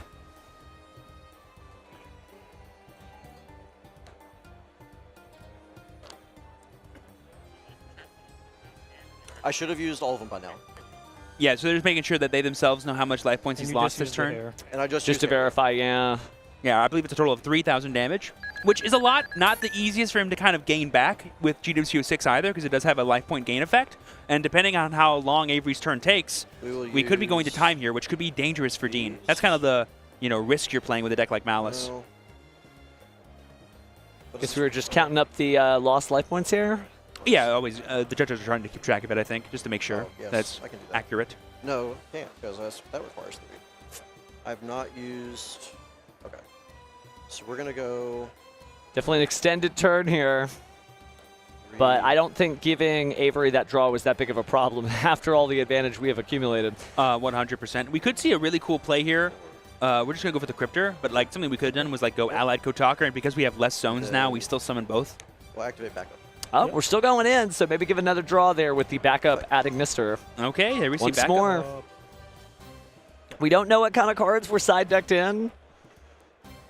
We've already used Wizard this turn. Add a copy of March Hare. Yeah. Yeah, so having this March Hare as a way to recycle back any Malice monster that we put into our graveyard during Avery's turn could be really huge for us. Okay. And then we'll activate Droll in response to Perulia's draw.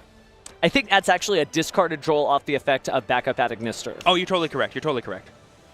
But he always has 2 Drolls, so it's always fine. Yep, and there we see the Link 5 into Allied Kotalker Adagnister that we probably saw in Game 1. Go to Allied Code. Yep. Same as last time. We're going to get the 2 names back. Going to be White Rabbit and Red Ransom with a Cryptor in the graveyard and a March Hare in the hand. But we also have a bunch of other cards in Dean's hand. All right, so bringing out as many honorary code talkers as we can here. Go thrust. And there we go. Oh, wow. Yes, because we activated a monster effect this turn. We did. It'll set any card we want. It won't be added to the hand, but it can be set. Lots of funny choices. Let's see what he chooses. Could be the Dominus Impulse. Oh, yeah. Wow. Now that is a lot of homework to do, right? You've got to get through the Dominus Impulse and everything else that we know is in Dean's hand that Avery is unaware of. But again, you don't get this far without knocking through a few I have control. opponents. No, yes. That's right. That's That is right. correct. So he is going to set it. Yeah, set that down. Making sure we're resolving the Sorry. card correctly. But I don't know about you, Steven, but whenever I see a Malice deck with 4 set cards in their back row, I'm quaking in my boots because they also have an Omni Negate in the form of Ally Kotaka right now. I mean, Anything in draw. Dark Ruler no more, Heartbeat's Feather Duster, let's go. Let's find out what Avery has. But like you mentioned earlier, you know, if Avery can just get to a battle phase, that's probably going to be more than enough damage to kind of force this game in his favor, given how much little time they have. Certainly could be. So we're going to activate Fossil Dig. That's good. And Droll and Lockbird hurts a little, meaning that you still can use the Send effect. Thinking on response. Thinking on response. Maybe we have a Cult by the Grave. Chain Link 3 question mark? Or sorry, Chain Link 2, because it's a new chain. You're good. Cool. Okay, so we're locked out with Droll and Lockbird. And there we see Oh, DDG. no, Graveyard. Any monster sent to the graveyard this turn is banished. Yep. Chain miss. And we're going to chain. Miscellaneousaurus! Because fun fact, guys, the way that interacts with monsters, they would not be sent to the graveyard. And Sorry, so banished. They will not be yeah, banished. and the crowd cheering for that one. Hopefully in the chat. You better be going crazy. Come on, get all your keyboards. Ooh, but we're going to chain Ally Kotaka Administer to the Misk to negate that Unless effect. This is banished or it stays in grave. Stays in grave. Yep, so the Misk's effect was not activated. The DDG has resolved, therefore any dinosaurs that are sent are still banished. Gorgeous copy, by the way, of that different dimension ground. Wow. Oh, One yeah. Rose. Yep. We'll go GWC. Crowd has gotten noticeably quiet. I mean, but like I said, I don't see how Dean gains 3,100 life points in 50 seconds. You're good. Yeah, time is ticking. So. Oh, but I think. Well, we only gained 2,300. Yeah, 23. It's not enough. Targeting. It Miss, targets. It targets. Yep. So we are going to Target banish White that Miscellaneousaurus before it's able to do anything. There's plenty of cards, though, in the hand, so see what kind of moves we do have. Do we have any time extensions? Nope. No time extensions. That is the real time on the clock there, already accounting for the earlier slow play minor warning. Pay 3. And we are going to pay the damage with White Rabbit. Yeah, you're fine. You're fine. Interesting. Okay, going to pay 300. Yeah. Yeah, but then the Misk was banished because the White Binder's effect. We're going to be setting another trap card. We are under Droll. Normal? Sure. Back to some. There we see Infinite permanents. Imperm on the Overraptor. It's not going to be activated, and I believe. You're good. I think we are at the end of this timer, which means we should just be going to the end of the main phase. I mean, it doesn't matter. My life's lower. Oh, and Dean already saying it doesn't matter. My life is lower. Just like the story of Icarus, I think, unfortunately, Dean flew a little close to the sun with all of his Malice effects. Absolutely. I forgot you paid life. I literally saw you do everything, and I just... Had he laid off like the second Link 3 effect on his first turn, he would have gained more life points than Avery and would have won. That's usually kind of what you do when you're closer to time with Dean. Oh, sorry, as a Malice player, but there it is. And that's the game. Bean Smith Dinosaur taking it. Avery sitting there saying, I forgot you paid life. He didn't even know he had already won. Dinosaurs, it may take a while for like the receptors to come in, but they have done it. And the crowd is just so here for it. We see Hearts, but not Hearts Cryptor because she may have paid herself into a loss there. So Dean doing a great job, though, showing how great this deck is. But Avery is your winner, so Dinosaur Fiendsmith moves forward undefeated. Yeah, and honestly, huge shout-outs to Avery. We saw him get a little bit overwhelmed with the Malice in Game 1, but he still fought through it and was this close to kind of breaking the board and getting an establishing winning position. But he was like, I'm going to adapt, I'm going to go first, and I know everything I have to do. I'm going to lock you down with my dinosaur cards and go from there. And unfortunately, the games just went on too long. Dean went a little overextension during his turn in his Malice combos, and he opened it up for Avery to take home the victory. Definitely shows you that there's a lot of room left to go in this format. Dean's got a little bit of a smile on his face. It's okay. You know, it's one of those things where you get caught up in individual rounds, but this tournament is Swiss. Dean could still be our YCS champion and did a great job showcasing all the new cards. So don't feel down. We'll be back before you know it. I know everyone is obsessed about winning, but sometimes Yu-Gi-Oh! Is a game of not losing. Well, it's also a game about learning too, and so it's important that even if you aren't the victor of a duel, that you take a lesson from it. And I think the lesson here for Dean is, you know, he knew pretty fast, okay, I see what's going on. I've given you so many cards. I've paid so many life points. I've kind of cornered myself into the end of my own story. But that's a lesson he's going to carry forward with him to future duels. And again, we might see Dean in the top cut before we know it.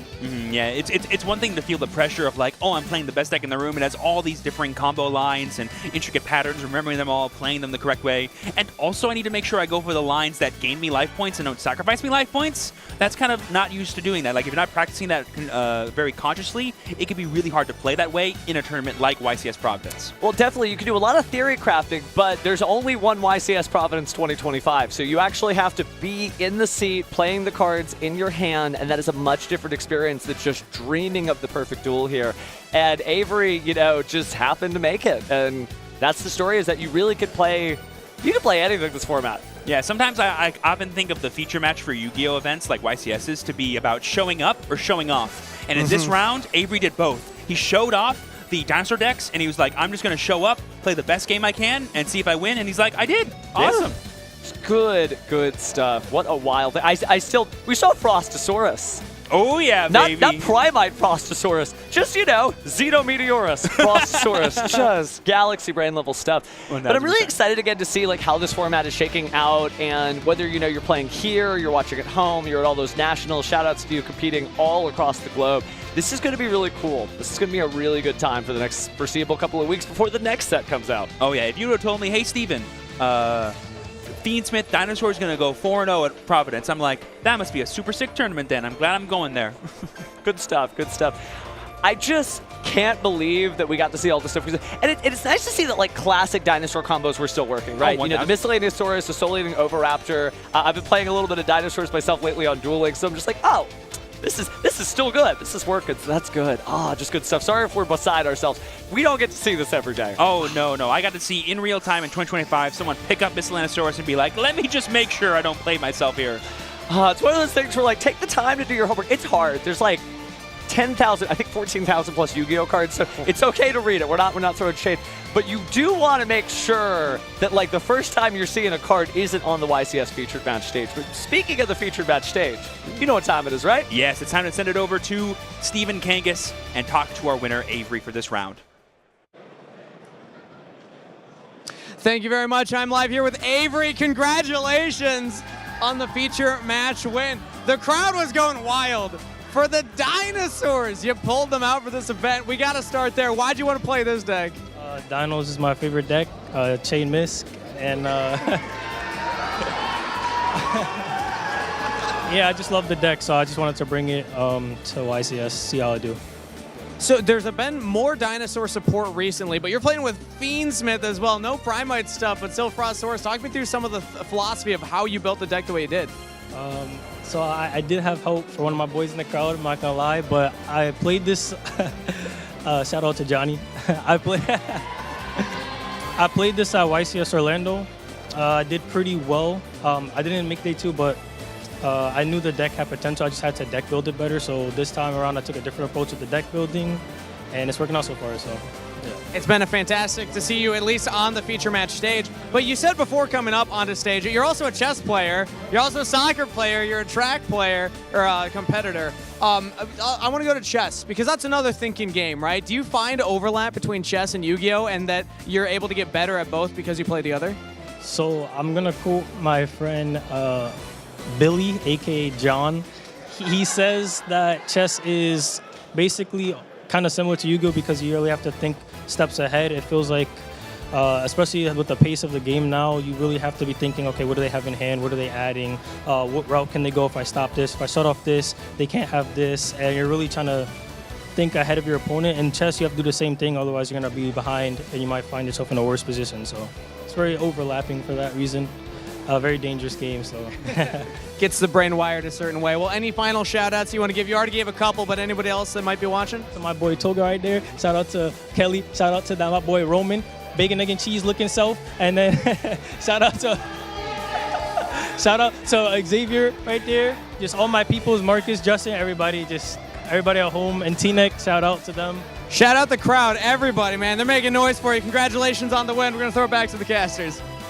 Woo! we got ourselves some world-class winners. This is only round 4, and like every one of these speeches is just humbling. This is incredible, dude. Oh yeah, I love hearing about people's favorite decks, how they take the time, lab it out, and just figure out the ways they can compete at the highest level possible. And Avery's doing that with his boys. That's awesome. I like that he went, like, we were in Orlando, he was in Orlando, he's traveling all over. It's so cool. But speaking of traveling and speaking of events, let's take a cool look at some of the other stuff you could do while you're at the YCSs if you aren't just here to showcase your dinosaurs. Oh yeah, that's right. We were talking about Ultimate Time Wizard earlier, but now we're going to talk about the Speed Duel main event series. You can come show off your Speed Duel skills, and maybe you get access to the really cool Don Zalug playmat. Very sick. Yeah, promises made and promises delivered. Again, you know, Speed Duel is still receiving tournament support. There's great prizes you can win here. And yeah, Don Zalug is sick. Definitely a card that we all have burned into our mind, you know, especially if you've been playing this game for as long as I have. That World Championship, oof, Don Zalug. But it does mean that if you do still have some enthusiasm for the Speed Duel format, come here and be with your people and play some Speed Duels because it's a good time. Oh yeah, it's one of my favorite ways to engage with Yu-Gi-Oh cards and Yu-Gi-Oh media, and it's just so much fun. Definitely give it a try if you haven't already. Absolutely, absolutely. Ooh, I cannot believe this is just round 4 and we got a 9-round day. If it's anything like the rounds that we have just seen, this is going to be... Thank you, Raw Obelisk and Slifer. That's all I'm going to say. This has been a good time, Oh, we are in for some treats. I'm going to go ahead and say thank you to Disaster, the dragon ruler of all apocalypses. The boy himself. An honorary divine monster for sure. But speaking of that time, it is about that time. We got to throw it to a break, fam, but we will be back before you know it for round 5. And man, this tournament, this is going to be a good time. Don't go anywhere.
Hello and welcome back, everyone. It's Billy Brake and Asala Watuthanjage, and we're so excited to be here at YCS Providence, Rhode Island. It's round 5 already. Can't believe it. We've had some exciting games, some surprising decks, and we just saw Dinos take down Malice. I don't really know if he took down Malice. Malice kind of took down himself. I mean, isn't that like the go-to for Malice? Like, we've seen them like in the finals kind of do the same kind of thing. I mean, there was so much that happened that game that I don't want to even begin. So I did see you like visibly shaking over behind the scenes. We were watching behind the curtain over there, but it's been awesome. We've seen some cool decks, and we're going to keep on seeing some cool decks. And there's been a lot of awesome games, and there's going to be more cool games to come. But speaking of awesome games, awesome decks, there's also awesome duelists. And at the beginning of the day, we selected 10 bounty duelists. Those players are going to be able to accumulate packs throughout the day. So let's go ahead and take a look at how they're doing. Looks like Nicholas has 12 points, and Tavion, our YCS Orlando champion, is also sitting at 12 points, while the other bounty duelists have suffered some losses. So that does mean some people have taken some packs away from them, but they're going to be able to still accumulate more packs and bank some more packs throughout the tournament. This is only round 5, so we have a lot more of these Swiss rounds to go. Yeah, basically the halfway point. Most of these players here, if they're not completely undefeated, they have at least 3 wins. So, you know, they're still holding out for the remainder of the tournament and still in prime position to make it into that day 2 and then eventually into that top 10. That's very true. We're going to have to see if we're going to be able to see any of our bounty duelists as the day goes on. But here we see all of the players playing. We started with 1,522 players, and now there are only going to be a few left undefeated. As each round goes on, that gets cut in half, and yeah, we see that 92 duelists left undefeated. It's going to be a long day. Eventually, we're going to whittle down to maybe there's 1 or none undefeateds at the end of tomorrow after 2 rounds of Swiss in the morning before we cut the top 32. But we have a lot of Yu-Gi-Oh! To go before we find out those results. I think Kangas is standing by, so without further ado, let's go ahead and jump right into it. It's round 5, YCS Providence. Take it away, Kangas. And in the blue chair from Union, New Jersey, he's in the Navy and wants to salute his team mammals. Also, shout out Grace, Jonathan Mota! And his opponent today in the red chair from Toronto, Ontario, he just finished his doctorate. Shout out to the Council of Robina and his fiancée, Rehan Saeed. Duelists are already on stage, so let's throw it back to the casters for game number 1. All right, thank you so much, Kangas. That's right, we have Jonathan taking on Rehan. Rehan, you know, a champion of sorts. Won a similar tournament to what you've won. Yeah, we won a remote duel invitational, right? Back in the day when we were in the remote duel era of Yu-Gi-Oh! And Jonathan is going to be playing, it looks like a Mitsurugi Raziel deck, which we're expecting to see a lot of this weekend. But Rehan on something a little cooler. Yeah, a little cooler. He's going to take us down a trip on through the White Forest here, using all of those, really, the lore of the current set, the White Forest, the Azaminas, the Sinful Spoils, the Abel. We're using a mixture of all of those, and we're seeing what it does now. Yeah, I mean, it's like a year-long story all accumulated, and every set, the White Forest strategy got more cards. The Diabell Star, the same kind of, line, and now they have so many different cards. The deck is actually quite powerful, and we see someone like a veteran like Rehan here using this deck. Pretty awesome.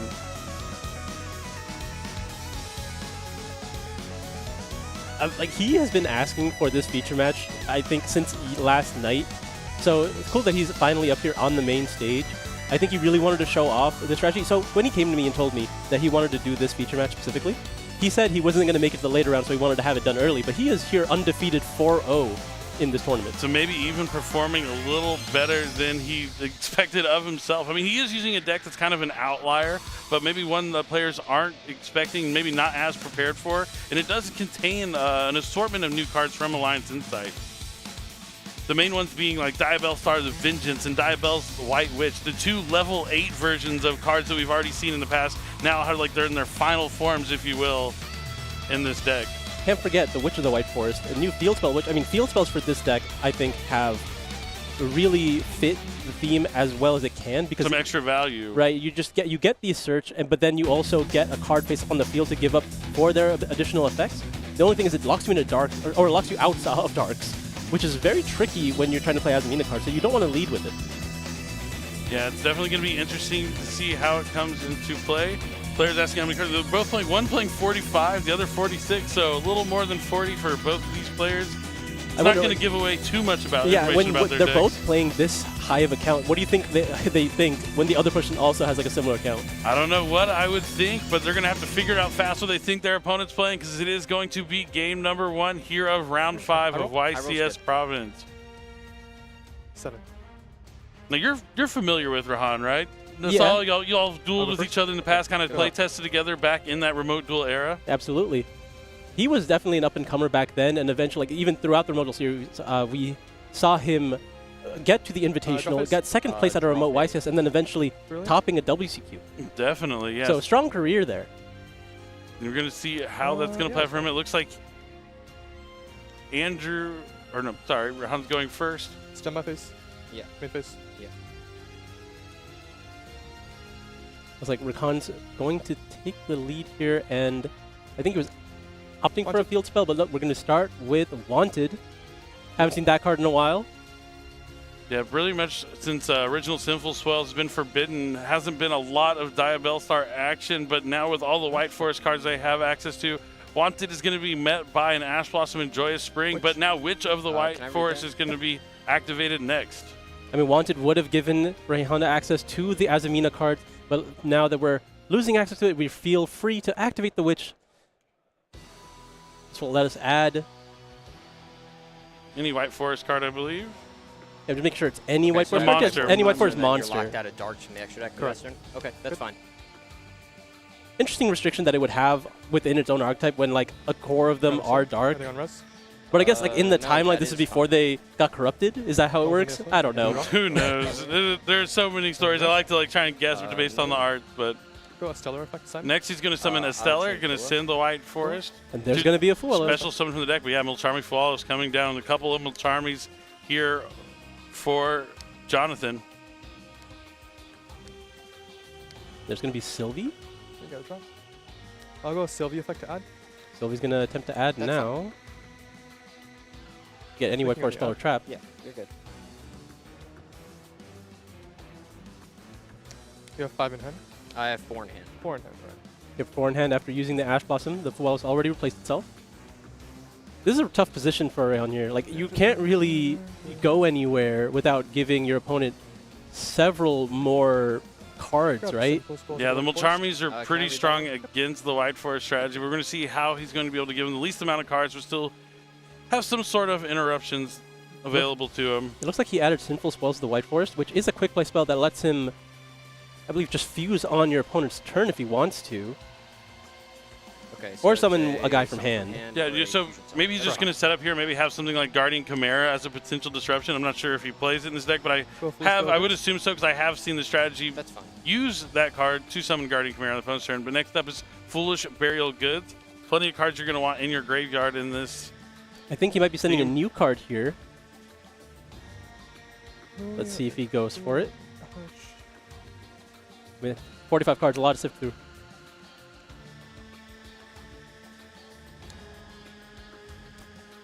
Looks like he's eyeing Curse of Diabell. Go Curse of Diabell. Yep, there's Curse of Diabell. Yep. I'll go Curse of Diabell effect. If it's sent to the graveyard, it's able to, I believe, add any. Yep, a Diabell spell or trap. Yeah, specifically Diabell, right? Such a, there weren't many of those to begin with. I think those are those all new? Over the past couple sets, they've gotten more and more. I mean, it's just that the strategy that keeps getting more and more support, and it's going to add Phila Diabell. And this one lets you add a level 8. This is a brand new going out of Alliance Insight that's going to help you access those brand new level 8 Diabellstar Vengeance and Diabell's the White Witch. It lets you add one to your hand, but if your opponent controls the card, you just can special summon it out to the field. If you're searching Vengeance, though, not really much of a difference. Yeah, that's fine. And Vengeance is able to special summon from the hand. But he could just be looking to get another monster, so he'll have the monster for access for Guardian Chimera using the Sinful Spoils of the White Forest during the opponent's turn. Yeah, I mean, all these cards access each other. There's a lot of options. So he's going to add Diabell's the White Witch. Brand new card out of Alliance Insight. I got to read almost all your cards. Yeah, no worries. Yeah, me too. All good.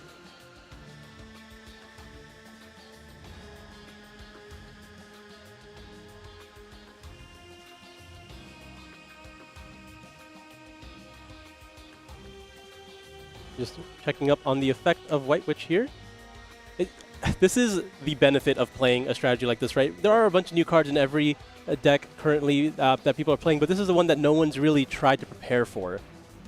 And so there's a lot of everything. cards. Yeah, there's a lot of cards, a lot of different ways you can go about it too, which is why we're excited to have a veteran player here using this cool strategy. Oh, it looks like he is going to actually give another card here. Yeah, the Mulcharmies were huge here. I will go. But we're going to see a Synchro Summon here for Roselia, the Sinister Soul of the White Forest. Sure, that's fine. And using its effect, getting rid of the Sinful Spells to the White Forest. It's going to be able to add Effect Veiler from the deck to the hand. I will go Chainlink 1 Stellar to resummon back, and then Chainlink 2 Sinful Spells of the White Forest to reset. Yeah, I mean, it's a pretty fair trade. For one card for your opponent, you get to reset and search the Veiler. And then also, because it's a card percent, you get to summon back the... Which one's this one? A Stellar? Yeah. Stellar.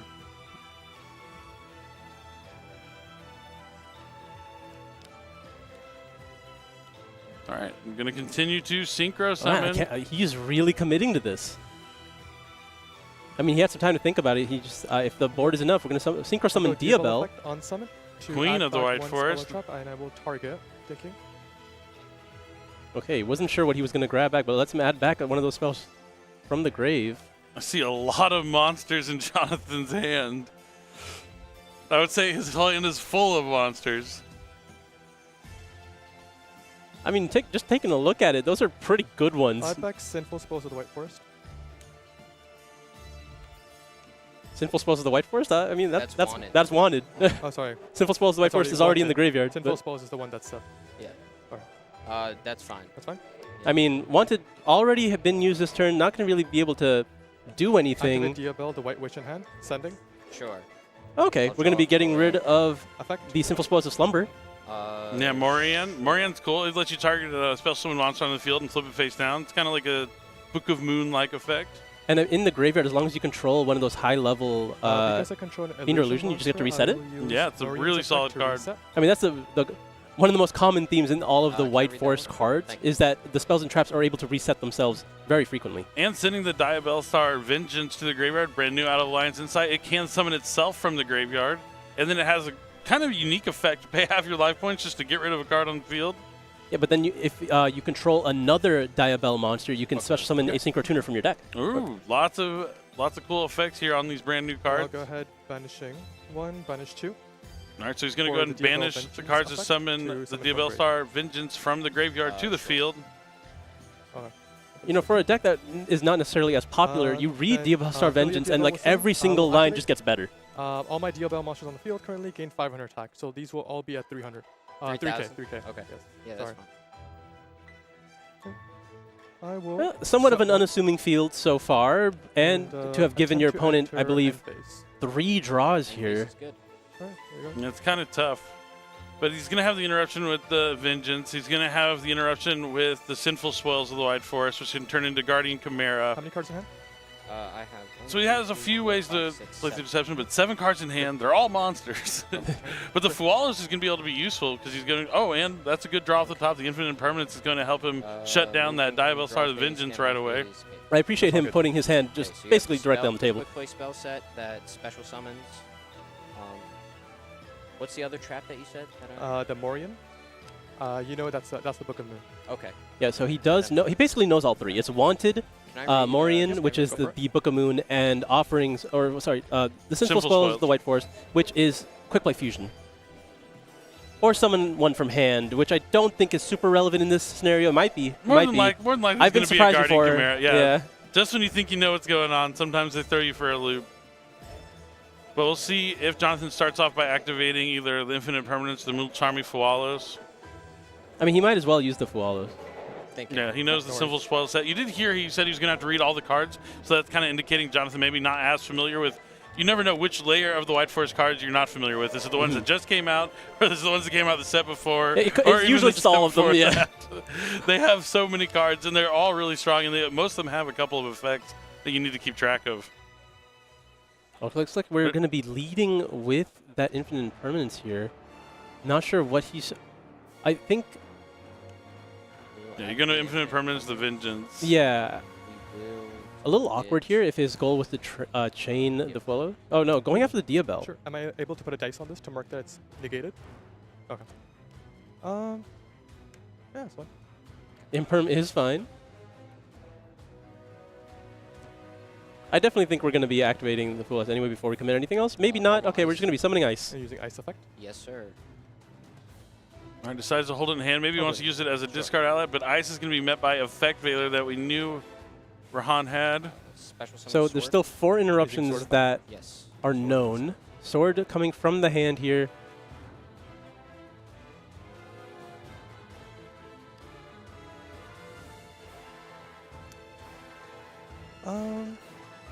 This is where it gets tricky for Rahan. Like, I mean, he's given his opponent so many cards, so even using any of his interruptions on these cards that essentially are free. Half my life points, I'll go down to 4k, and I'll target the sword Rizal to destroy it.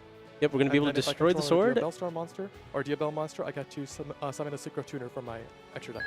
I mean, this is where the extra card from the Fuelos would have. So now he's going to summon a Synchro Tuner, which can get him to Silvera, the Wolf Tamer, to flip that Ice Rizal face down. Or, okay, even see, just when you think you know what might happen, something else happens. It's going to be Poplar of the White Forest. He'll one day be a big, strong Vengeance Dragon, but for now, he's just a little baby Poplar. If you have no triggers on summon, I will be activating the Poplar effect. Poplar, when it's summoned, can target 2 White Forest monsters in the grave and place them face up in the owner's spell and trap zone. So on summon, I can target 2 White Forest monsters and place them in spell and trap card zone. Sure. I'll target Sylvie and I'll target a Stellar. Okay. Really locking up those spell and trap zones there. Look, he has Pendulum Scales now. This doesn't do anything on my turn, right? No, but if I control another Diabell monster, all my monsters cannot be destroyed by card effects. Okay. Yeah, a lot of the times, like the way you use Poplar the White Forest is you place those 2 White Forest monsters like on your own turn, and then you can send them to summon Snake Eyes Doom Dragon, and then you have the level 8 plus the level 4 Synchro Tuner, and then you can go into Snake Eyes Vengeance Dragon. That's the way I like to use it, but we'll see what Rahan has here in store. I mean, he had a couple tricks up his sleeve so far. But a lot of threats. I mean, not using the Fuelos might... We'll see how useful those extra cards could have potentially been. I know as soon as he saw the Poplar of the White Forest come out, he's probably thinking to himself, Jonathan, that is, like, oh, I should have probably Fuelos at the beginning of this turn. To target the Synchro? Well, I mean, he's forcing it out now. He's going to use the Aggregator on the Tuner Synchro, potentially forcing out the quick Synchro effect.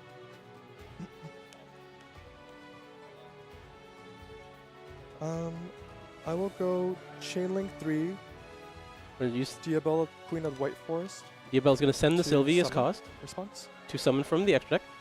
Yet another card that could have been a draw here. No, that's fine. And then I will go definitely wants to get to Vengeance Dragon. That'll give him another form of interruption. Synchro.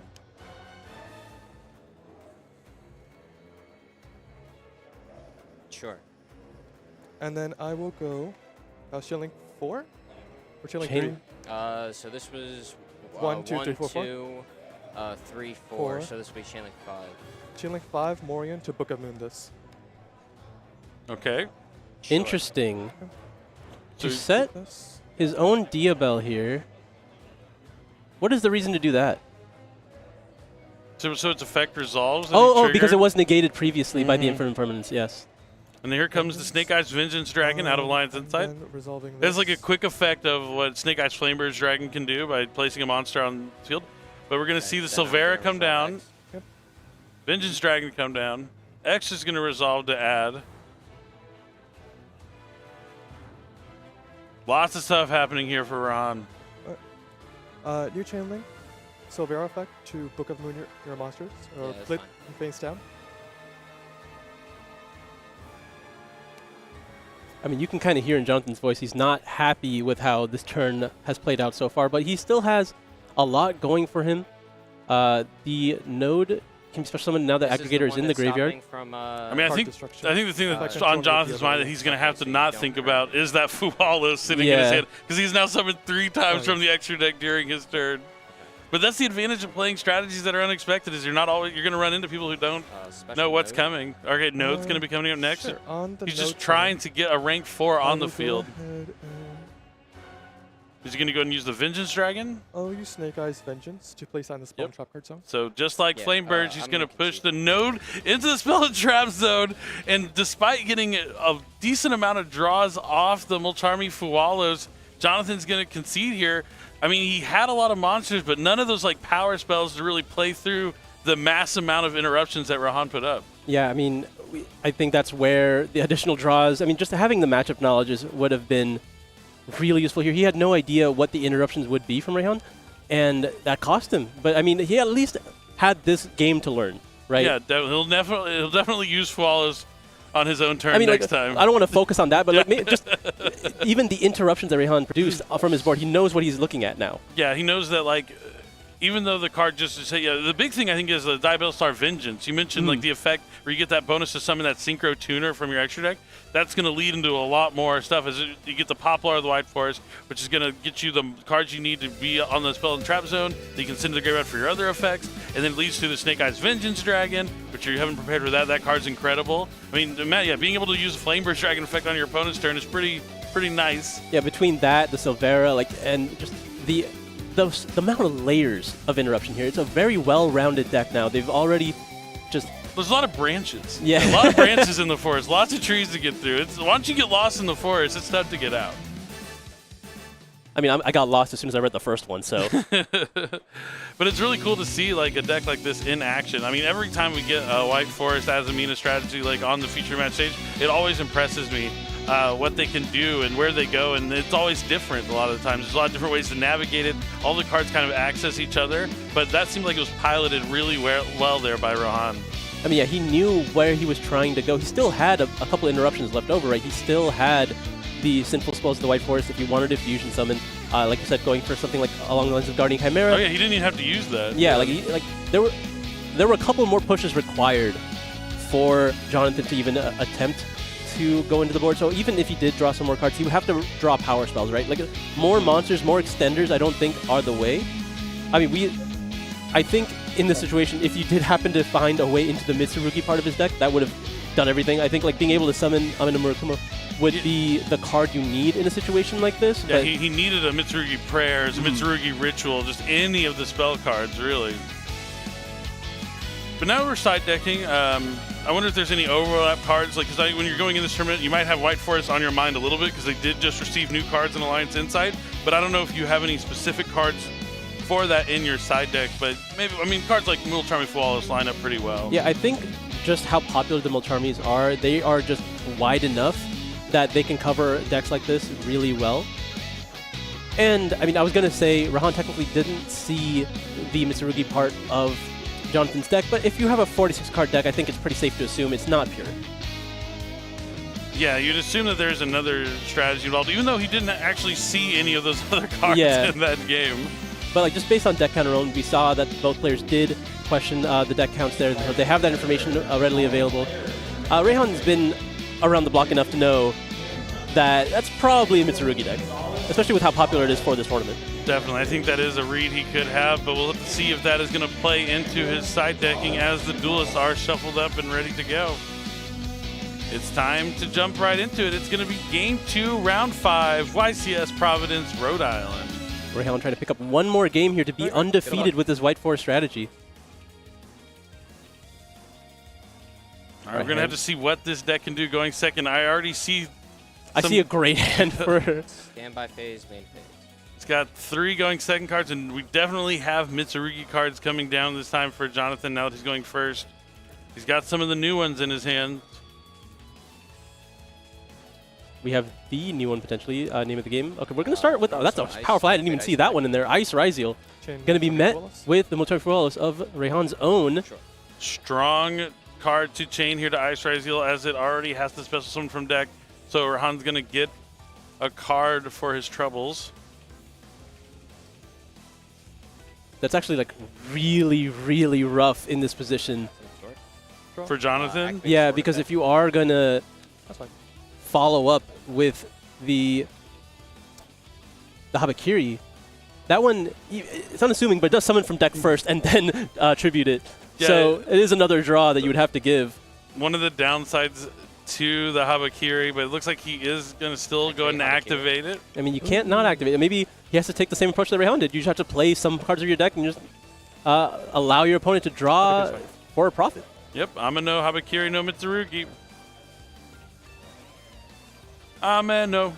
I can't help myself. I told myself I wasn't going to do it, but I just can't help myself. Saji and then tribute Saji. Yep, that is a draw for the Flawless. Saji effect. That is a once per duel effect, so we won't be able to do that again. Realistically, you never need to do it again, but there is an Ash Blossom on the effect of Saji as well. That is pretty brutal here. So he gets the draw and stops the search. But do you think, okay, like he has to have something else for Duo Drive, right? Because I would assume that he wouldn't want him to go in Duo Drive, but Duo Drive would be another card for Han. Extra Zeal is going to come from the hand. I mean, if it is Duo Drive and like if he's trying to make the remainder of this play, 2 draws to resolve Duo Drive and get access to Detonator could be well worth it for White Forest. I mean, at the end of the day, Detonator is still a strong card into the White Forest strategy. All it takes is 1 card to stop it. Metaltronus? We'll figure out which one. There's a few, but we'll worry about that when we get there. Let's see if he goes straight into Detonator. No, he is going to go to Duo Drive. That's fine.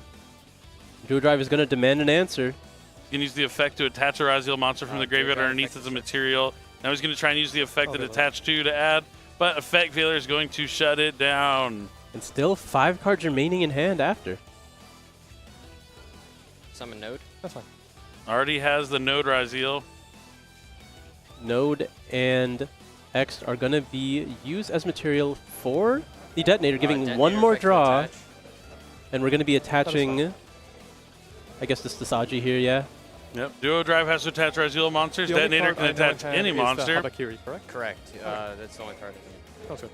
Habakiri has now used and resolved its once per duel effect. Cannot do that again. He unfortunately has a lot of blue monsters in his hand. Yep, not the ones you want right now. Sure. Still pretty strong through the amount of interruptions that we've seen from Rayhan, but like because of the Flawless, there wasn't any real cost to it. Yeah, that Mulcharming Follows came in clutch here for Rahan.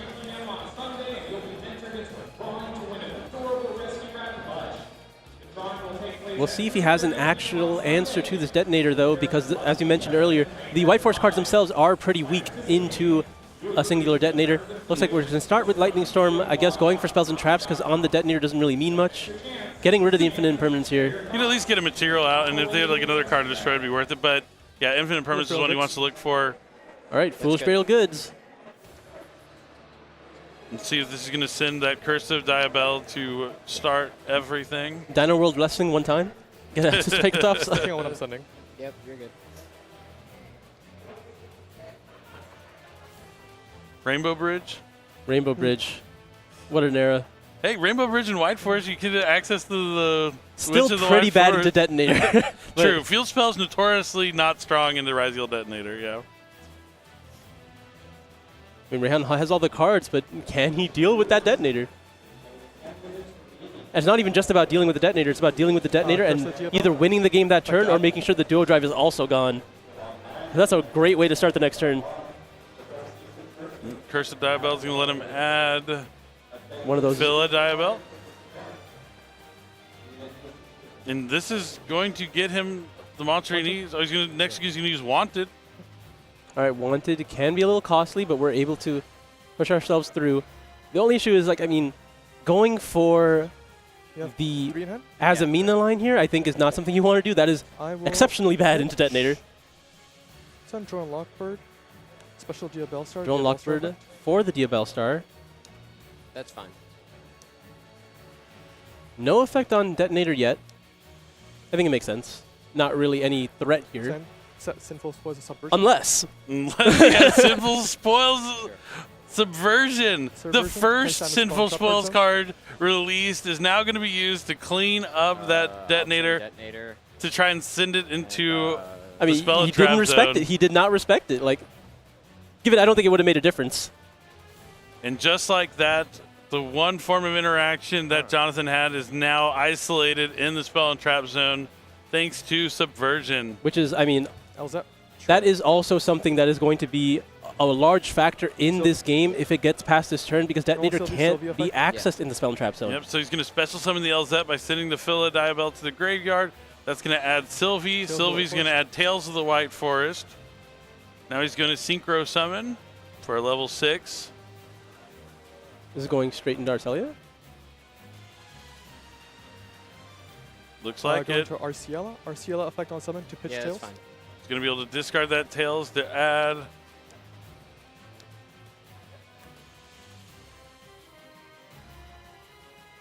I mean, things are looking up here for Rahan. The Tails is going to be able to reset itself after he decides what he wants to add with the Roselia. I mean, he's basically free to go. Yep, he's going to get Sinful Spoils of the White Forest. Tails to reset. If Tails will now reset because it was sent for the effect of a monster. And then he can activate it to add a White Forest monster from the deck to the hand. He's going to go for, LZ Azamina of the White Forest. Going to be able to special summon it. It's got to a the couple field. keywords there in the name. You can reel itself to special summon an Azamina from the hand and just summon itself. Go into Diabell, Queen of the White Forest. I will pronounce my chain links as LZ Azamina of the White Forest, chain link 1, and then chain link 2, I will go... Yeah, LZ's going to add, since it was used for a Synchro Summon. I'll add back... Is using it. Looks like we're going to be Wanted. opting to add back the Wanted again. That's correct. He's adding back the Wanted with the Diabell. That's fine. It's allowed to resolve here, so Wanted goes back to the hand, and then LZ will be adding... Deception. Deception of the Sinful Spoils. We're going to see some Azamina action, hopefully. I love the Azamina cards. I like the way they look. I like what they do. We might even be seeing some of the different ones here. Being able to go for the not so often used effects to destroy cards from the Azaminas that just don't get summoned ever. We're going to see if that's going to be the case. So the Sylvie's going to be sent to the graveyard with the Deception of the Sinful Spoils so he can add Hollowed Azamina from the deck to the hand. I imagine we're still going for some amount of safety, because even though we know that Jonathan's hand is all blue, Rahan doesn't know that. Sending that. He does not. If there's anything else I want to send. Oh, you can consider more here. Oh, he could summon like Murasaga. You can send more to summon more. He also plays Saint Azamina too. He does have a win condition to go into Saint Azamina and attack a bunch of small monsters into Duo Drive. And similar to Yubel, it reflects the damage. I really like Saint Azamina, so it would be cool if we get to see it. There are so many here. options within the White Forest category. Send the Wanted as well. He is going to send the Wanted Secret. So this is going to be 2, so he's going to be trying to summon a level 8 fusion. And it is going to be Saint Azamina. I had to read that guy. Go for it. It is a scary looking card, but it is also quite powerful. I love that he's using that here. That's going to let him summon another Azamina monster from his extra deck, but it has a really unique effect that doesn't let your opponent target any of their cards anywhere, so they can't target cards in their graveyard. It's a cool one, but it also reflects the damage, which I think is what Rahan is looking to do here in this turn. Oh, sorry, not Wanted. Hollowed effect. That's an interesting way to, like, I imagine that's not the only way to go for game in this position, but it's probably the coolest. It is the coolest. So now he's going to use the Hot Azamina, sending Sinful Spoils of the White Forest to the graveyard. Summon out Ilya Silva. Yeah. All right. Now we have some insurance. How do we find all that damage here? To summon an Azamina monster from deck or extra deck. Level 9, right? Level 9 or lower. Okay. Yeah, we can summon a level 9 or lower Azamina from the deck or extra deck. It looks like he's going to summon from the deck. He's going to get that LZ back, so that's 2 monsters with 0 attack. 2,800? Correct. And he's at 28, so he just needs to get 1 more monster with 0 attack to attack into that Duo Drive. Where does it normally come from? We're about to find out. Attempt to enter battle phase. Maybe he has enough here, just attack, and then attacking over and attacking directly with Ilya Silva. I mean, in battle phase, I will go ahead and attack with, say, Azamina into your 2,800. Yep, Duo the Drive. damage is reflected. Because I have Azamina, Ilya Silvia. If any of my It's funny, Rehan also liked playing Yubel. I believe he got second place with Yubel. The Ilya Silva does double damage. Oh! Yeah, so it's just going to be able to attack with the Saint Azamina, and that's going to be enough. The 56, attack with the LZ, and the damage is just reflected, just like the World Championship this past year when we saw Ruben win with Yubel. And Rehan is moving on undefeated with the sweetest deck we've seen so far this weekend. He didn't make it look close. He didn't make it look close. I love Saint Azamina. I'm so happy we got to see that card in action. And yeah, when you're going second with the White Forest deck, that is a legitimate card you can go for. And yeah, the Subversion on the Detonator. Like, oh wow. We're talking about the one card out to a Detonator. Well, it turns out it's just Black Witch. Yeah, and you have several copies of that in your deck. Yeah, and the Wanted being used so much, but he never even had to like draw a card from it. Like, Yeah. we don't need to do that. He usually just adds it back. Just to send it back to the graveyard again. I love how all these cards work so well together, and to see it piloted by a veteran duelist, a champion, a remote limitational champion, and now he's looking to get a YCS championship under his belt here in Providence, Rhode Island. With, I mean, personally, I think the sweetest deck we've seen so far. This one is definitely the most unique, and I think we get to really see here why creativity. And I think one of the cool things is his deck is built around what the expected meta is. Mm-hmm. Everyone else's deck is built around what the expected meta is. No one's deck is built around beating him. That sounds like a good plan to have a victory at a YCS for sure. If you can catch people off guard with a powerful deck. I mean, and this isn't an easy deck to pilot by any means. Like, every decision has to be key. You have to know what to do. He knew in that game one, like sometimes when you're met with a Mulcharm, you're like, okay, well, I'm just going to have to pass my turn and not have any interruptions. Had he done that, the onslaught of monsters from Jonathan's hand there would have finished him off. Absolutely. So it was a heads-up play. He knew he could give him 3 cards, but he would, from those 3 cards he'd give him, he would have 5 or 6 interruptions on top of that to deal with the cards. Obviously, he got a little bit lucky that all of the cards that Jonathan drew were all monsters, but wow, incredible deck from an incredible duelist in an incredible match. Yeah, I think he had a lot of options into a lot of... if you were to play against Malice or Ryziel in that situation, you had several ways to interrupt the monster on the field, and then the decks are somewhat linear in their choke points, right? You have the monsters that are coming out from the hand, you know what they are, you know where you have to stop them, and you know what the restrictions are for them to extend past that point.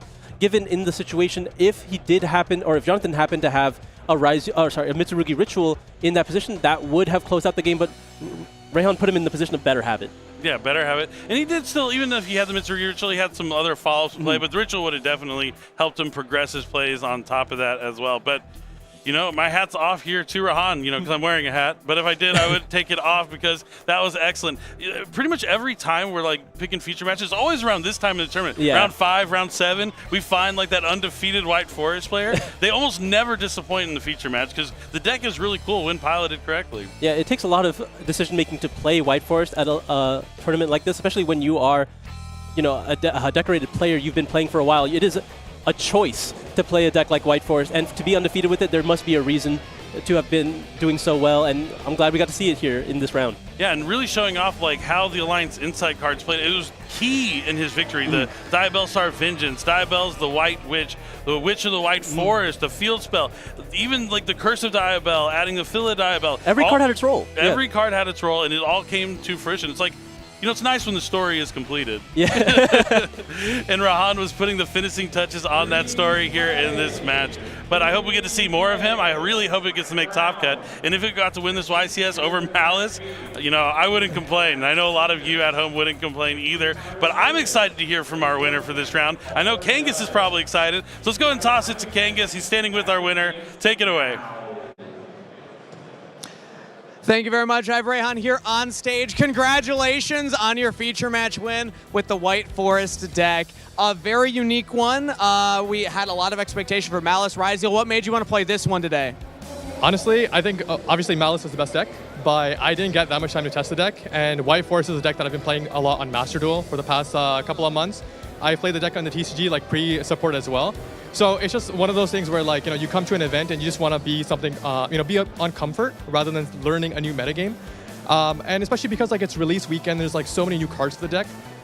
It catches a lot of people off guard, especially because it's a lower deck. So you have so many cards within the archetype that add and bolster the strategy. And I think, you know, we saw in the match today, like, there's just so many different cards for different purposes. That's the hardest part to play against a deck like that, is the knowledge base required when it won't be one of the most popular decks. But you said you've been playing it kind of on Master Duel, you've been playing a lot since release. What about this archetype gravitated you towards it? Why'd you want to try to learn this deck to begin with? I think I gravitate a lot towards like lower decks in general. Like Branded is one of like my tried and true favorites. I love playing that deck. It's something about the fact that you have so many different lines that, you know, you learn the lines while you're playing, and it's really difficult for your opponent to counter your combos if they don't know what's happening. And so it's something that, is something it's in the spur of the moment, and, it's something you capitalize on because there's so much flexibility in all these different types of decks.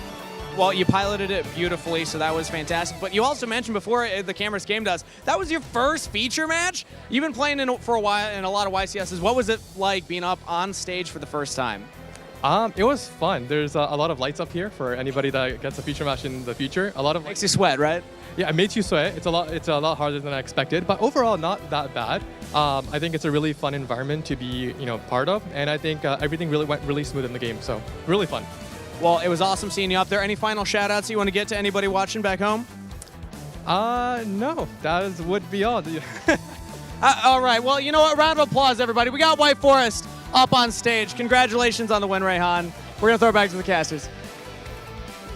All right, thank you so much, Kangas. Maybe his first in-person feature match, because Yeah. I've definitely featured him remotely, but I guess this probably feels a little different when you're playing in your own bedroom. Yeah, like, he didn't have to go anywhere for those, but But his first time on stage under the bright lights, it can be, stressful to say the least, but he's undefeated with the deck. It's cool to hear Master Duel, TCG, you play both, and they can help you out either way. You're just still playing Yu-Gi-Oh! At the end of the day, even if the card pulls aren't exactly the same.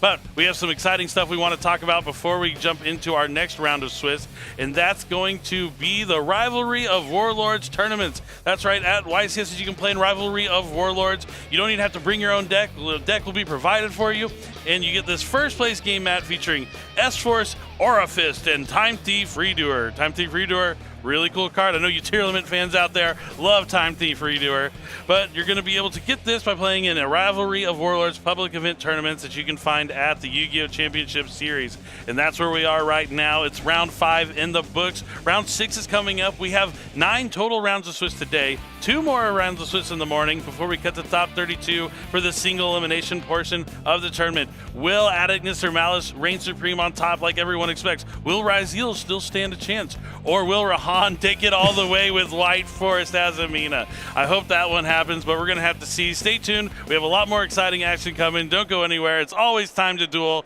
We'll be right back. Hello everyone, Billy Brake here at YCS Providence, Rhode Island, and I am joined by our YCS Houston champion. That's right, it's Pascal Manigat. So excited to have you here. Thanks for joining us. Yeah, welcome definitely. to YCS Providence. Yeah, definitely, no problem. Thanks for having me. Yeah, definitely. So first of all, tell me a little bit about yourself. Like, how did you get into Yu-Gi-Oh? How did this all come to fruition for eventually ended with you becoming, well, not ended, your story continues, but you became a YCS champion. I've been playing the game since, me and my brother have both been playing the game since we were like 10 years old. Yeah. And we just loved playing the card game, and like as we got older, we just started to learn more about like the skill set of just building, like understanding deck building and all that type of stuff, and the technical play. That just came along. Like, we didn't start off good, but it's just a matter of, 2 kids playing, and then we eventually said, oh, we could actually get good at this. Yeah, I'm the same kind of way. I have a twin brother, and yeah, when we first started out, I would read like 1 page of the rulebook. We were so excited to duel. I could only get through 1 page before we wanted to get there and play your cards. You just learn more along the way, but having that brother by your side to really like bounce your ideas off of and play test with was huge for me, and I'm sure the same for you. Oh yeah, 100%. That's kind of what made me still want to keep playing, is because we always get bounce deck ideas and tech ideas off each other and everything. Nice, yeah. So. Big shout outs to Carl. Big shout we know you're out there. But yeah, so congratulations on winning that YCS. But looking back now, all the excitement from Houston's kind of relaxed a little bit. We have the new set Alliance Insight coming, but still take us back to that moment when you won. And I was there. The energy in the room was through the roof. Yeah, how did that feel, hearing those USA chants and holding up that trophy for the first time? It felt great, especially like I've gotten close to that stage before, and I haven't been able to win it, but like that day, I think I just built my deck appropriately for the meta, and I think I made a good choice in terms of how I built my deck. And you'd been playing Memento, it was Goblin Biker Memento, and you've been playing it for a while, right? Yeah, I've been playing it for about a year. Yeah. Okay, so you were well versed with your deck and like your tech options all lined up. Yeah, that's something I like tell a lot of people when it comes to like winning, is you have to like catch the waves. Like, you have like the right deck that you know really well with the right meta counter picks and everything, and you felt like that was like something that led to you getting that first win? Definitely. I feel like if you could find a good deck and you play it for a while, you're going to learn unique tech choices that are going to be able to compete very well with the meta. So I really like the idea of just like sticking with like one deck for a really long time, as long as it's like meta competitive. Like, you're just going to find like ways to maneuver around certain decks that are also competitive as well. Yeah, So. it worked with success because they weren't like close matches either. It looked like you were prepared for the Ryziel matchup and dominated it there in the top 4. And but so you mentioned like you've gotten close before. You made top 4 at the championship.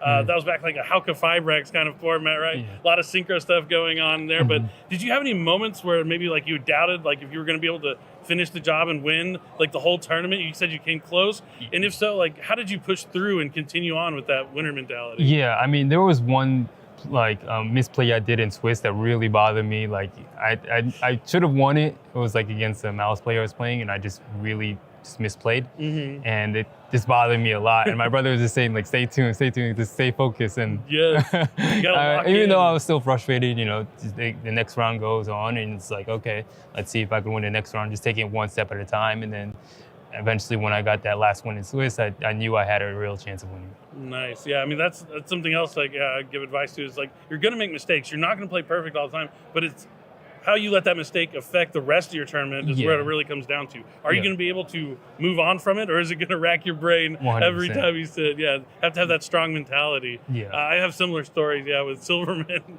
back in the day when I looked like my first YCS win. I was losing it because I was about to lose a game I never should have lost. He was like, Billy, just breathe, calm down, everything's okay. You got to have that not go on tilt mentality for sure. But now, that was Houston. We're here in Providence. You have the chance to go back to back and win 2 YCSs in a row. What would that mean to you if you're able to win two YCSs back to back? Considering that not a lot of people have really done it, that would be present company excluded. It'd be nice to be in that tier of player where if I could get to that point where I'm winning back to back YCSs, that would be great. Yeah, so it's something you definitely want to do. Hopefully we get to see you up there again. There's definitely still a lot of Ryziel decks out there for you to face. Yeah. So we'll have to see how that plays out this weekend. I know I'm going to be cheering for you.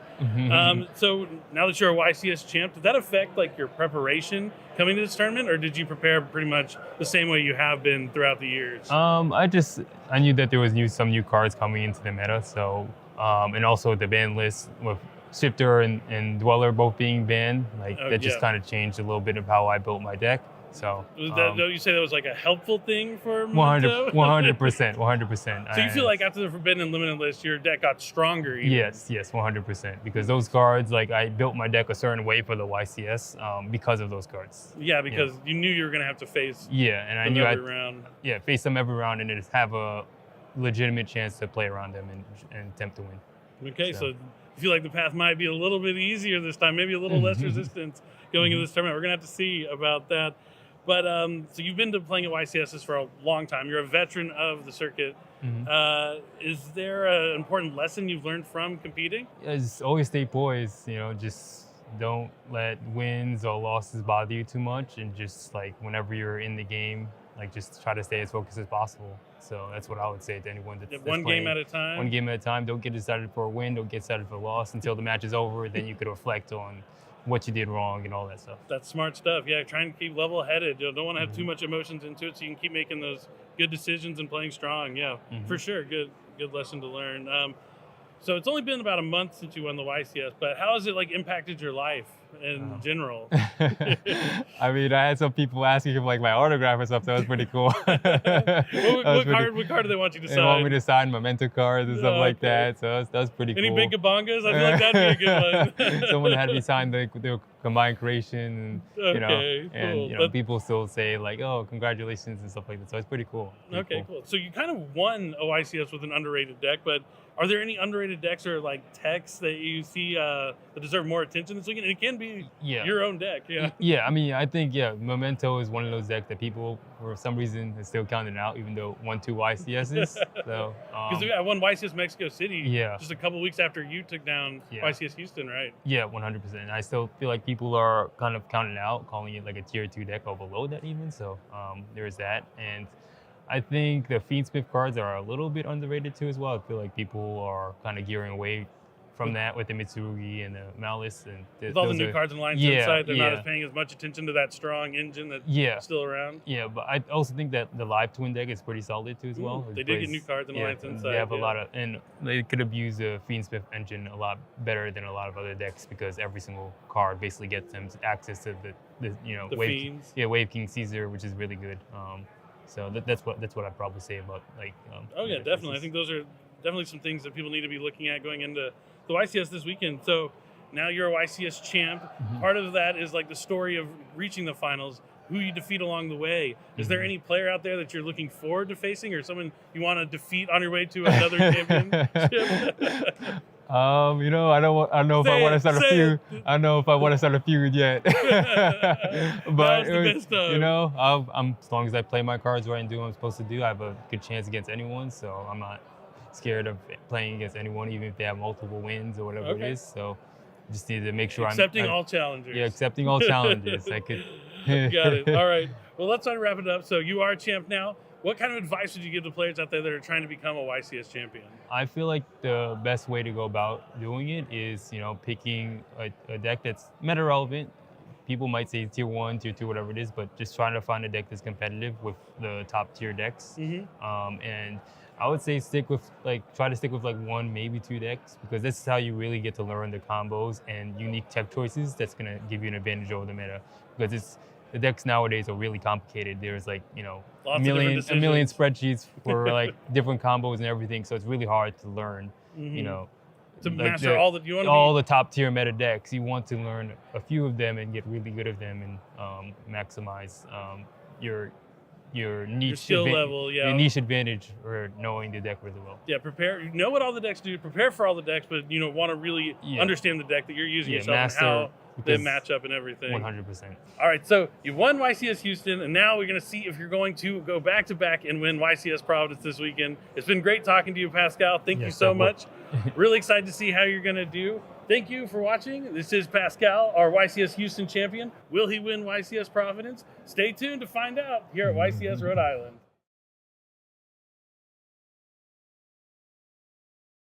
This is the end of the quarter-century celebrations. Alliance Insight is the final set to include the quarter-century secret rare rarity, and we've got 2 boxes to open today thanks to Konami. There's a bunch of sick new cards in this set, so buckle up, baby, and drop some luck points. I heard you guys wanted to see some really sick pools. Well, we have 2 boxes to open today, the final quarter-century secret rare set. It would be an injustice if we were unable to pull a quarter-century secret rare from the final quarter-century secret rare set, because that's our thing, man. Now that the rarity is gonna stop being printed, we can finally catch up with our collection and actually have every quarter-century secret rare in the game. Probably still a fair distance into the future, but today's opening can very much help with that. Alliance Insight, whole bunch of new cards. Malice getting new cards, Raziel getting new cards, Mitsurugi getting some new cards as well. Just so many decks getting new cards. Even Material Reactors, bro, getting new cards. Very, very cool. So let's see what we get in our little 2-box opening here. So, Material Reactor, Melt Through, Field Spell, okay. Yo, Crimson Firewing Pegasus, we got the retrain. That's actually kind of funny. If your opponent controls more monsters than you do, special summon this card from your hand, and if you do, it can attack directly this turn. This card is actually pretty good, and the second effect is worded very, very weird. So you can inflict damage to your opponent equal to the chain link number of this effect times 300. Okay. Also, this card cannot be destroyed by card effects activated before this one in this chain. I don't know if that's weird. I just thought the wording was a little bit funny. But yeah, Crimson Firewing Pegasus, actually a very cool card. Prima Material Reactor. We got a whole bunch of Material Reactor cards, dude, finally. Steamed Sabersaurus. This looks like Cabazals? Does it look like Cabazals? Am I just gaslighting myself? I don't know. Rank 4, 2 level 4 monsters. It is generic. And we got Toxic Boxfish. Generic level 4 fish synchro. If this card is synchro summoned, you can target one card in either graveyard, banish it. If this card is banished, you can target one face-up card your opponent controls and negate its effects until the end of this turn. Interesting. Very interesting indeed. Super rare. Okay, we got Tiki Piece. Oh, a continuous trap. This might synergize with the Tombkeeper stuff. So special summon this card with an effect monster with the following effect. You can pay 800, special summon one continuous trap from your graveyard or banishment as a normal monster, and its name becomes Tiki Piece. Generates a bunch of bodies, sure. Mitsurugi no Miko Wozu.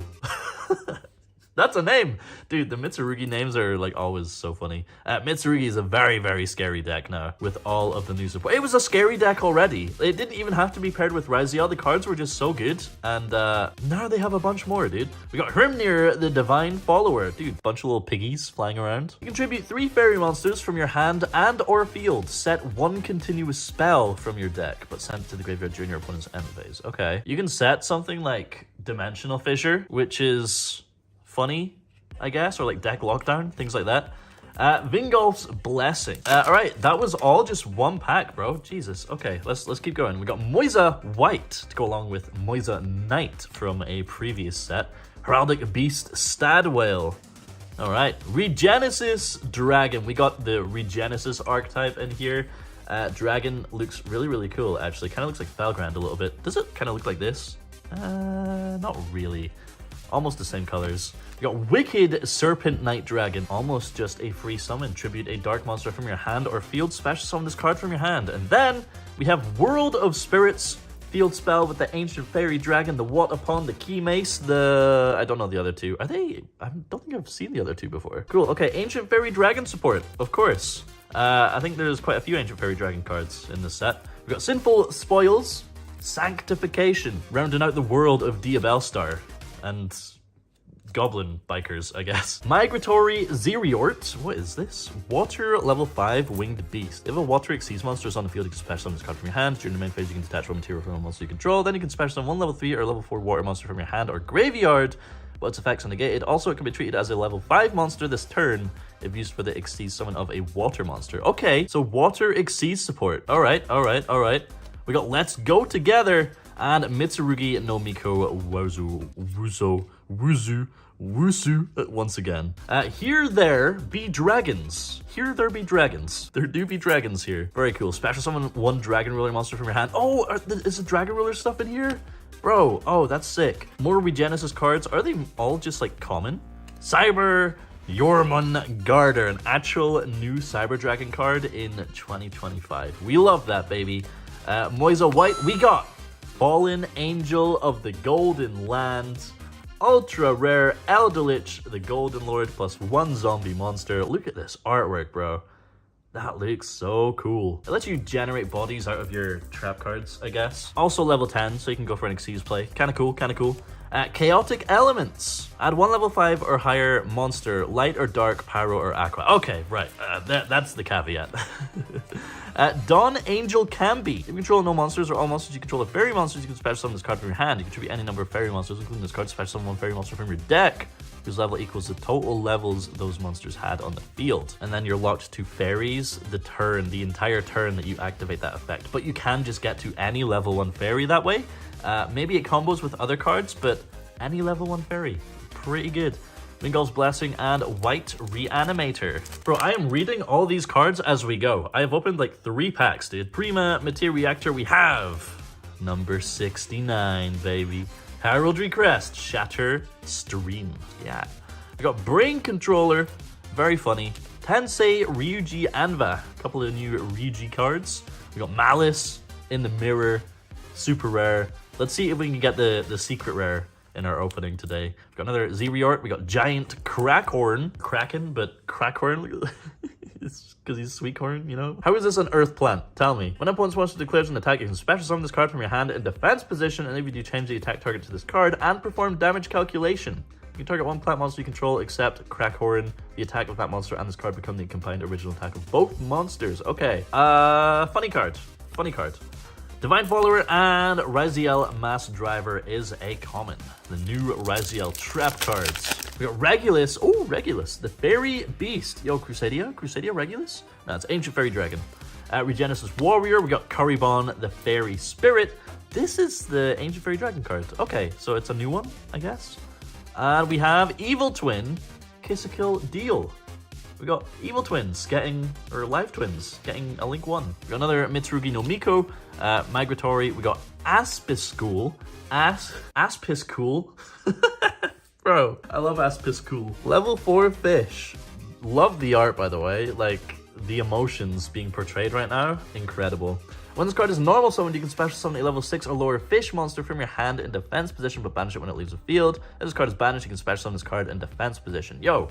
Oh, is this like Goaty support? Is this Goaty support? Yo. Aspiscool. Let's go. And we got Dippity. We love normal monsters, man. A cute little thing who lives in a glass bottle and is said to bring good luck to the one who makes a contract with it. The lid must never be opened, no matter what happens. Whew. Look at the little guy. He's just chilling in his little bottle. Dippity. Serendipity, you know, I guess. All right, Crimson Firewing Pegasus. We got Regenesis Dragon. Here there be dragons. Tensei, Ryuji, Anva. We have Argostars. Fierce Parth. I played against Argostars at locals. Very confused as to what they do. It was just like a rank 4 engine, I guess, to get to Raziel. It was played with Raziel. So, yeah. Mass Driver, Migratory, Dawn Angel, and Sanctification. Can we get a secret rare, please? We've still only had one Ultra. Melt Through. We got Evil Hero, Vicious Claws. Very cool name.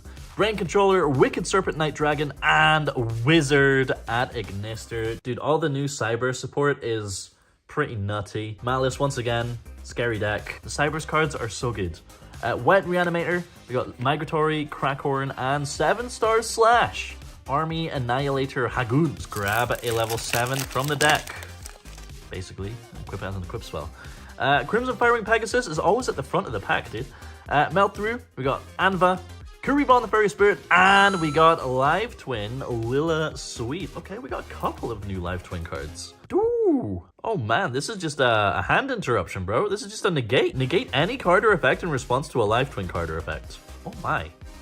That's actually really sick.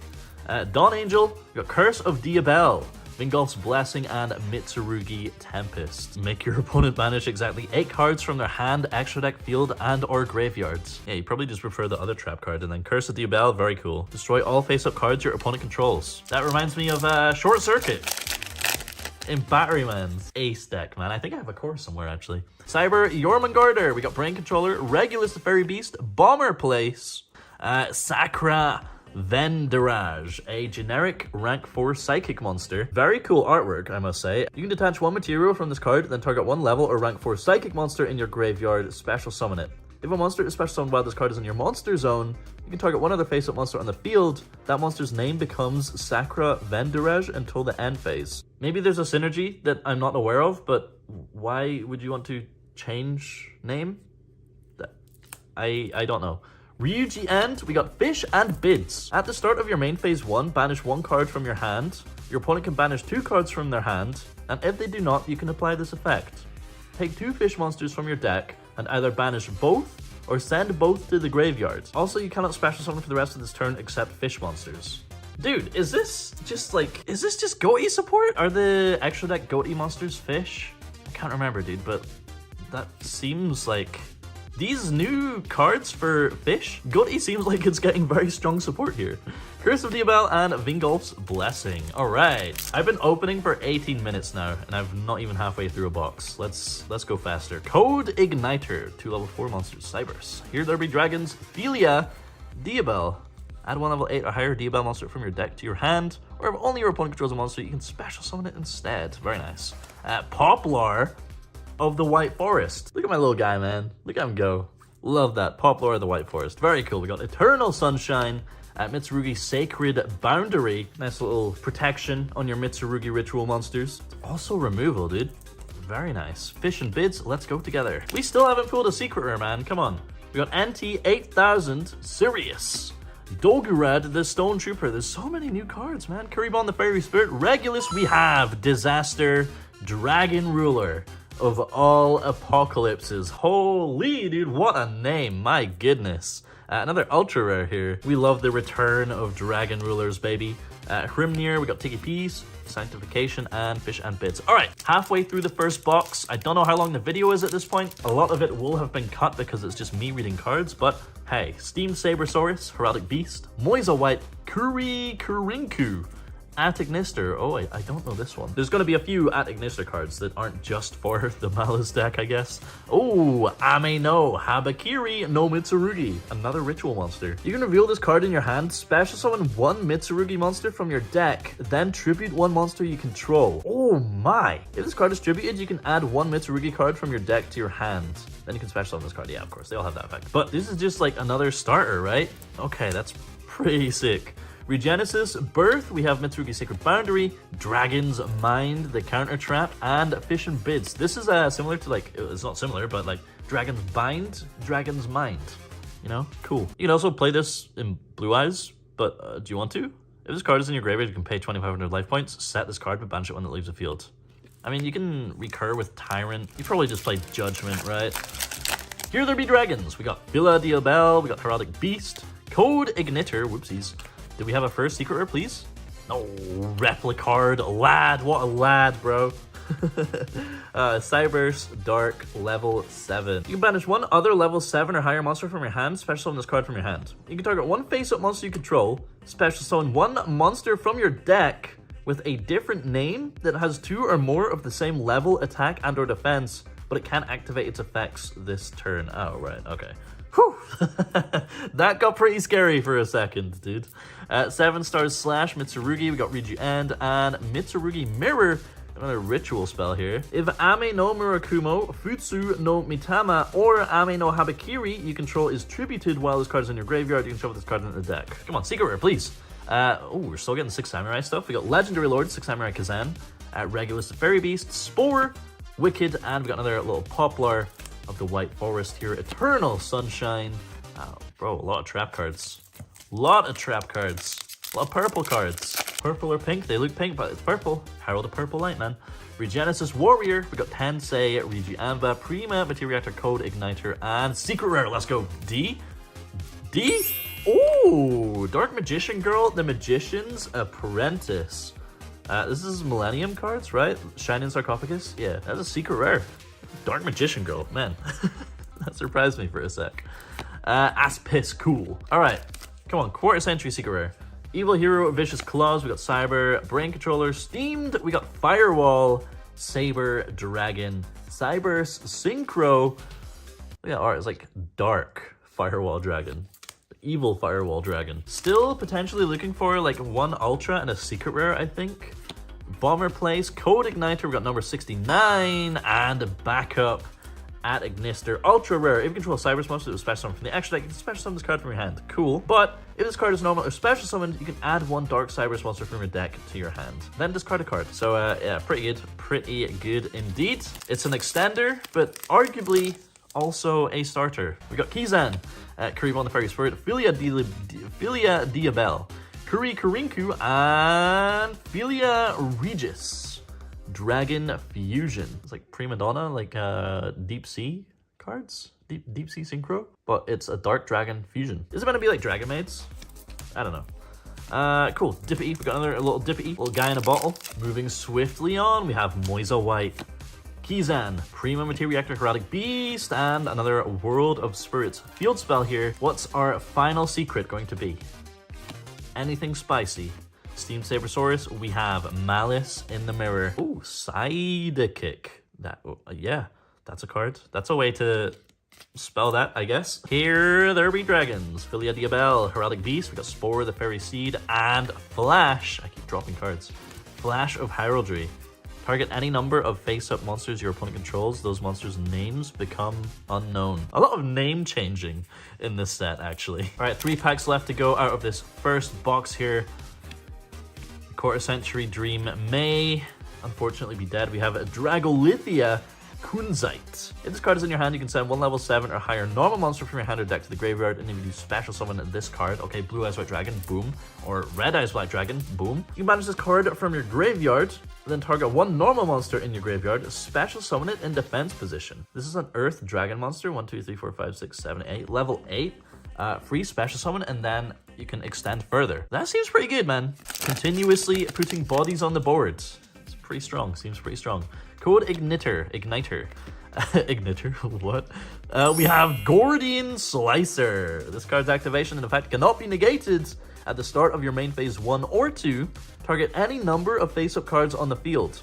For each targeted card, banish 1 card from your hand or 6 cards from your extra deck face down, then return those targeted cards to the hand. It does have to be face-up cards you're targeting, so you can't target like back rows or anything like that, but very nice board breaker there. Gordian Slicer, possibly a very strong card. Also, is that Artifact Durandal? No, I don't think it is, right? All right, final pack of box number 1. We have Mitsurugi Magatama, a super rare quick play spell. Tribute 1 reptile monster, then target 1 face-up card your opponent controls, destroy it. Okay, very nice for going second. We can also just ritual summon from hand. Very nice cards in this set.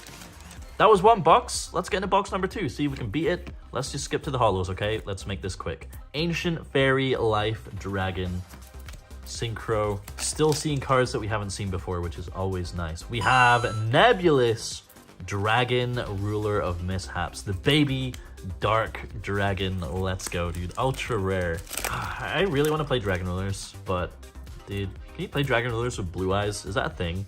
Abduction. Just gonna... Nice monster you have there, dude. Yoink. Kind of like Crackdown, almost. Just, you keep it forever. We also have here a Wizard Apignister. Do we have the new... What's the new, like, Code Talker? Link monster? Is that... Oh, just Azamina. That's the name of the card. Azamina. Yep, that is an Azamina card. The Azamina card, some might say. Argo Stars Giant Slaying.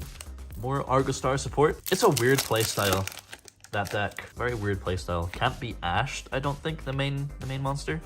Oh, this is really nice. Red Eyes Metal Claws Dragon.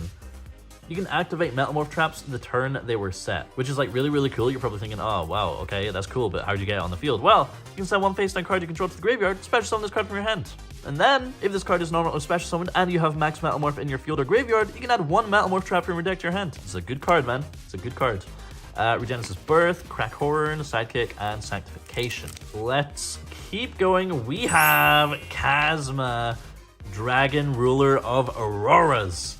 Light, rank 7, 2 level 7 dragon monsters. Whew, we love dragon rulers. We love dragons. We just love dragons. Yep. Secret rare, baby. 3000 attack. You love to see it. We have Eclipse. Dude, Eclipse Dragon Ruler of Catastrophes. Oh my. We're getting all the Dragon Ruler cards. We love this. Another rank 7. They have so many rank 7s now. Wow. Yeah, cool. Just a 1 main deck monster currently. Let's see if we can pull any more. We have Evil Twin Kiss-a-Kill Deal. Mitsurugi Magatama there once again. All right, going to be halfway through the second box here. See if we can pull anything crazy. Argo Stars Giant Slaying. It's, you know, it's not very crazy, but it'll do. It will do. All right, what other secret rare can we expect in here? We got Fulia Regis. Any duplicates? We haven't had a single duplicate yet in the higher rarity slots. Replicard Lad. We got the Lad, bro. Light and Dark. No. What does the lad stand for? He's just a lad, bro. We have another Azamina. Azamina. Kind of like the artwork color scheme. For some reason reminds me of Mysterion, the Dragon Crown, I think its name is. The fusion monster. We have Cyberdark Worm. I forgot there was a new Cyberdark card in here. At the time of opening, okay? I know it was in my video yesterday, but I forgot it was in here, okay? We have Wizard Apignister. I think that's our playset. Still no quarter century secret rare in sight. Very, very sad times. Ooh, Diabellstar Vengeance. Secret rare. Look at the art, the stats on this, bro. Quick effect, you can pay half your life, then target 1 card your opponent controls, destroy it. Then if another Diabell monster card is on the field, you can special summon 1 tuner synchro monster from your extra deck. Oh my goodness. I thought you were paying half to pop a card. No, you got a synchro monster as well. That's really nice. Diabell's the White Witch. It's always treated as a White Forest card. Very nice, super rare. 5 packs remain in this second box here. Can we get... We got Regenesis Lord.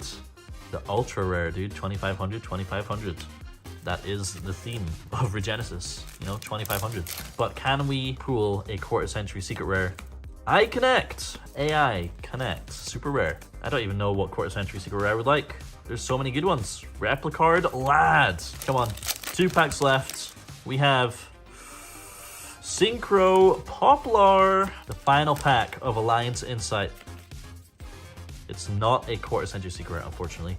We have Fish and Bids, Migratory Zero Ort, Regenesis Birth, Mitsurugi Sacred Boundary, Regenesis Dragon, Code Igniter, Here There Be Dragons, Ilia Diabel, and we have Mitsurugi Nomikoto Aramasa. If this card is normal or special summoned, or if this card is distributed, you can add 1 Mitsurugi monster from your deck to your hand except Aramasa. If another reptile monster you control will be destroyed by battle or card effect, you can contribute this card instead. Bro, the deck seems so consistent now. There's so much consistency. There's so many like additional search pieces. There's protection. There's removal. Dude, the Mitsurugi stuff is sick. Okay, well, Alliance Insight. We didn't pull the Malice Secret Rare, but we got a whole bunch of Dragon Ruler stuff. Very, very cool. Very excited about that. Let me know what you are most excited about in this set. What do you think of Gordian Slicer? How good do you think this card is? And yeah, thanks once again to Konami for sending these over. Always a fun time opening up early boxes. Thank you for watching, and we'll see you in the next one. Adios, baby. And welcome back to the Yu-Gi-Oh! Championships here in Providence, Rhode Island. We caught ourselves just kind of watching through the box opening, just seeing all the great cards Alliance Insight. It really does show the impact of the set. A lot of great pulls in that one, too. Oh, yeah. What an awesome stacked box, going from the secret rare Chasma to the ultra rare Eclipse. Very fun. Definitely a fan of getting the back-to-back Diabel Star and Diabels, like back-to-back was just sick. But gotta say, speaking of sick gameplay, there's been a lot of great stuff here for sure, but we've also got great duelists that we're gonna be showcasing, huh? Oh, 100%. Round 6 is looking like to be a treat. Really excited for this one. Let's go ahead and throw over to Stephen Kangas over on the table to talk to our duelists. Up first in the blue chair from Philadelphia, Pennsylvania, with over 10 YCS tops, winning YCS Pasadena 2018 and a UDS belt holder, Shunping Zhu. And his opponent today in the red chair from Hialeah, Florida. He judges every Florida regionals, but don't mess with him. He's done MMA for 7 years. Alex Chen! Duelists are ready on stage, so I'll throw it back to the casters for game number 1. A lover of the game and a fighter, very cool there. And it's going to be cool to see these two decks fighting again. A little bit more straightforward here, but neither of these duelist slouches. Obviously, Shunping, very notable. But if you're a Yu-Gi-Oh! Judge, you get a lot of experience and insight in the game. So I'm excited to see what Alex's performance will be. And this match, Ryziel Fiendsmith, piloted by Shunping, and Attic Mr. Mouse, piloted by Alex, is a classic one. But thanks to Alliance Insight, it has a bit of a new twist to it with that boosted power to the Malice archetype. It's going to be nice also to see Fiendsmith Ryziel because, again, obviously there were some changes on the recent Forbidden Limited list, but Shunping getting here 5 wins, no losses, so still showcasing the strength of this strategy. The biggest thing, of course, to consider is going to be that Ryziel detonator at 1. It's probably going to limit a lot of the grind game that Shunping has, and Fiendsmith Ryziel is one of the most interesting versions of the deck because it kind of does lean a bit more into that control-y aspect thanks to the inclusion of the Fiendsmith cards. Makes sense, though. I mean, you kind of solve the deck just in that sentence, in the sense that, well, you only have 1 Ryziel detonator. That means you have less grind. What deck is known for grinding? Well, it's Fiendsmith. So hopefully that is able to keep him in the game, maybe outlast some of these Malice effects from Alex. 1000%. And earlier we saw Malice piloted by Dean, but this time we're going to see it piloted by Alex. And I'm interested to see kind of what differs in their list, differs in the way that they play the deck. You know, do they play Bestials? Do they play outside engines besides just the Attic Mr. stuff? Who knows? You know, after each event, people are like, wow, you know, this deck won. For instance, YCS Houston, Memento won the event. No, it didn't. Pascal won the event. And so you're absolutely right. Duelist to duelist, deck to deck. People do play differently, so you can't just say, oh, it's the same deck, I'm just going to play the same way. You have to figure out what people's tendencies are, you know, what are they going to do differently. So Alex is, well, he's going to showcase his best Malice work. And this is a matchup that both players should be more than familiar with. We've seen these two types of decks battle with each other for the past 6 months, and I'm sure we're going to keep seeing that happen today here at YCS Providence. Definitely the sequel. We've seen all kinds of stuff from Dinosaurs to Diabel Star, but I really just love to see, you know, duelists kind of stick with stuff that they're familiar with because you get the best, most nuanced gameplay when somebody's really locked in and they know all the combos and nothing throws them off. That's where things really shine. And Shunping notable for just so many like different combinations of cards you don't usually see. He's kind of the hipster, right? He's running the cards before other people are. 1000%. I mean, I think that's what it takes to be a UDS champion, right? Oh, yeah. 2020 Tulsa, Oklahoma, I believe, is where his belt came down. And we're going to see, because that belt doesn't automatically mean you're the best duelist in the world, right? People talk about all the champions out there. Jesse Cotton notable for being the ultimate duelist. But it doesn't mean you just automatically win. So, of course, it is going to be fun here. And beautiful sleeves. You'll be able to see these shortly on the table here because it's the YCS Championship sleeves. But speaking of YCS Championships, let's go to game 1 of round 6 here. We got both players with their opening hands raring and ready to go. All we got to do is figure out who's going first with the ever-present dice roll. We got Alex rolling 8. Above average. We'll have to see it. And then we got Shinping here. Ooh, it's a 9. Big numbers. Just enough. I'll go first. We'll just keep it here. Shinping declaring that he's going to go first. The handshake of destiny. 2 duelists ready to go. They look at their 5 cards. Who will come out on top? And we get to see the secret sauce here. Of course, Malice known for its ability to run things like Dominus Impulse to offset the opponent's strategy. But here we go on the first opening play. Looks like we're going to lead off with Fiendsmith Tract, one of the best ways to engage with the Fiendsmith portion of his deck. Shinping probably would have preferred having something like Engraver so we can get that extra name in the yard, but you're never going to complain with Tract. Oh, speaking of Engraver, we're actually going to search that and not Lurie because we opened the Lurie in our hand. Going to be discarding. You can discard whatever card you want from your hand with Tract. Doesn't need to be the card you search. There we got the Lurie effect summoning itself, and then we're going to link it off automatically for Requiem. We've seen this before. We'll see it again, I'm sure. And for those at home trying to follow along, again, Shinping is legendarily left-handed. You can always ask your judge for left-hand accommodations. That's why the field looks a little different than it normally does. Yes, that yellow cards or his deck on the right side is going to be his field zone and his extra deck. All right, so just getting started here. Alex considering his options here in the open game state. Interesting to see Shinping sort of holding off on the Requiem and not using the effects just yet. Going to start off with this Ice Rizio to summon from deck. And then we see the Imperm on the Ice's effect. Besides, he does not want to catch any of that hand worth of cards. Yeah, Alex going, I know what cards in your hand. You only have 2 cards left. Those need to be a extender. And Ooh, and the Ash Blossom. Oof. Yeah, so we chained to the Imperm. Requiem's effect to attribute itself and search and summon, but nope, we're just going to Ash. And we're going to chain Call by the Grave on the Ash Blossom. That was done. What is this, Chainlink 5? Yeah, Chainlink 5 called by Banishing Ash. Ash will now be negated at Chainlink 4. Requiem will now resolve Chainlink 3. Imperm Chainlink 2, and now Ice will not resolve, but we can still get Lacrima off of this, and that'll give us our second level 4. Whew. And Malice certainly able to play with limited resources here, but it is true that Alex is committing a lot of cards to the field here, and Shinping is about to jump into this duel. Having 2 level 4 monsters feels pretty good, even though it's not exactly the way you were hoping it would work out with that Ice Rizio's effect negated. And here we see Alex maybe feeling a little bit depressed about going for that early Imperm on the Ice Rizio. A lot of top players always ask themselves, do you interact with the Rizio main deck monsters, or do you save it for things like Duo Drive? Now I bet you he's wishing, I wish I just waited for the Duo Drive, because now Shinping's going to have full access to his Rizio engine and his Fiendsmith engine still, because he still has the Engraver being sent to the graveyard right here.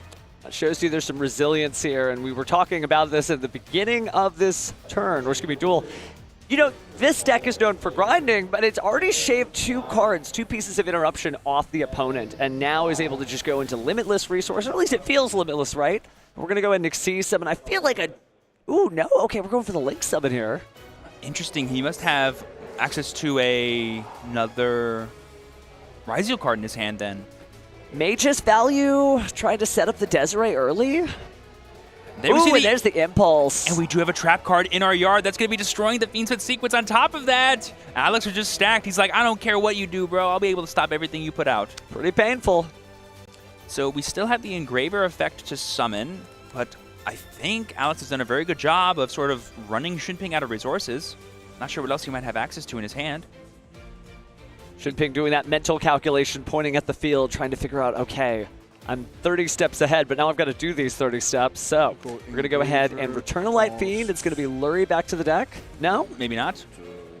Sequence? Yeah, Sequence is going home. Maybe want to just keep access to that in case he wants to go into it on a future turn. And this way he can keep the Requiem equipped. Go for Necroquip Princess here. In defense mode. We still have the Engraver in hand that we haven't used the effect of yet, so we can get an extra draw as well as a search of another Fiendsmith spell and trap card, which is pretty cool. Looks like we're not doing much there. Grabbing another copy of Fiendsmith Track. Won't be able to activate it right now, but you're right. At least drawing some cards, thinning the deck down feels pretty nice. Hopefully going to get maybe access to an extra Rizio or a form of non-engine, because notably Alex only has 2 cards in hand left, so any non-engine you might have might be enough to stymie him and stop him from playing. Shinping demonstrating some great card hands there. You can tell this is a duelist who has been playing game after game after game after game. And I could probably say that for 40 minutes and I still wouldn't cover all the duels he's had. And there we see a set one and pass. It looks like that Dominus Impulse was more than enough to stop Shinping from kind of extending past where he was. And during the end phase, we're going to activate Malice P. Marchair's effect to banish either the hand or the graveyard to summon out. That must mean he has another Malice name in hand, which could be pretty huge. It's going to be the White Rabbit, which will let him activate even more cards from his deck and fully access his Malice engine right now. That's actually such an insane way to play right now. Oh my goodness. Manages to get those effects activated during Shinping's turn, so he can do even more extension during Alex's own turn without using up the effects during it. That's wild. 100%. Like, and I see him eyeing up TB11 right here. Something he could do is he can automatically use TB11, banishes Marchair, Marchair put back in his hand, and then the monster that he summoned off TB11 will be able to use its effect during his turn, which normally it can't do. Now, we've had Malice appear on the stage before, but this is the first time we're actually seeing TB11, and a lot of chatter among duelists is, you know, maybe just cut that card, but it seems like Alex has decided to keep it, and those extra resources are definitely going to pay off. It can definitely be an awkward card to kind of like bank your entire turn 1 combo on, because it kind of leave you open to things. How about a turn 0 combo? I was going to say, like, here though, I like it a lot. Looks pretty solid. I mean, he could honestly save it for his turn and just get the free body that way. He doesn't even need to burn it right now if he doesn't want to. That's fair. Yeah, I see Alex choosing just to save it here because it's just a free body, which you can use for an automatic Link 3 play. Well, now we're actually on turn 2 of the duel. Alex drawing for turn. Yes. And potentially we know one of the cards in Shinping's hand is tracked, or did he do the awesome protract move and set it face down to put the fear of Ra in Alex? It may have. Taking a quick look at the graveyard, we do have Lacrima the Crimson Tears in the graveyard, so there could be some special summon shenanigans at a moment's notice. Alex taking a look at the face-down card. Of course, that TB11 doesn't have to banish any cards to be activated this turn. It has been set for a full turn, believe it or not. And we're actually going to lead off with that TB11 to summon. Notably, Shinping does not control 3 cards, so he can't summon a Link monster, but if he did, he could have.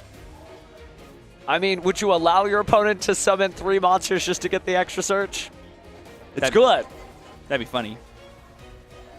But here we get the Stormmaster's Sword. The Stormmaster's effect will not be able to activate, but all you gotta do is get in the graveyard and then banish it and then summon it back out, and then you'll be able to do it just fine. Something pretty easy to do with Marchair, who has not used its effect this turn. Again, really great sequencing of plays from Alex. Yeah, the only amount of life points that Alex has lost is 300 because of that White Rabbit effect.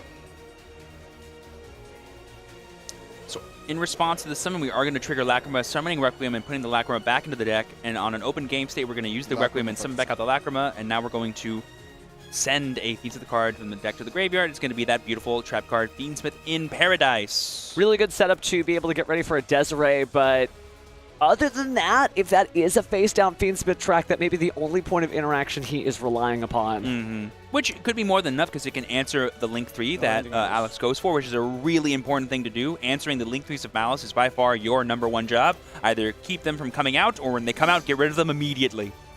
Well, let's find out how good of a job Alex does. So he takes a look at the extra deck, considering his options, has plenty of monsters on the field to use as Link materials. Looks like we're going to start with 2. Say goodbye to Dormouse and Marchair, and say hello. Oh, wow. Ghosh going for the old combo here of Haggard Lizardos. Yes, this does play into the Paradise a little bit because Haggard Lizardos is an ignition effect, so we can automatically get this Link 2 off the board, but force out the Paradise and not need to play around it later. You got to think if you're Alex here, you have some way to keep extending beyond this, like a Bestial or another Marchair or something like that. Desiree triggers. Both duelists definitely working as hard as they can here, but it's true that we're going to go ahead and return the Fabled Lurie to go ahead and get rid of that Haggard Lizardos because it's just a little slow, right? We're talking about dinosaurs being a little slow. Actually, this one's a reptile, hasn't fully evolved yet. Something he maybe could have gone for instead was like Splash Mage to get the automatic summon. But that still would have been an ignition effect too. Oh, he's not on summon. That's right. You're right. Yeah. So it is difficult. You have to kind of play through this. So it looks like we're going to go ahead and use a backup at Ignister here. Yeah, that's definitely enough extension. So Alex's strategy seems to just be take the hits and keep walking forward. It's working out so far. Like, we're forcing everything out. Like we said, we know one of the 3 cards that Shinping has access to isn't going to do anything here, and the likelihood that the other 2 can stop a full Malice combo probably isn't enough. So as long as we can get the Stormhouse banished, we can probably play. Well, it does help to have the Lingaribo out now. If that's actually a live card face down, you can use a Lingaribo to stop it. But take a look at the graveyard here again. A couple of traps, a few Cybers monsters, a reptile for some reason. The best Malice, of course, is a water reptile.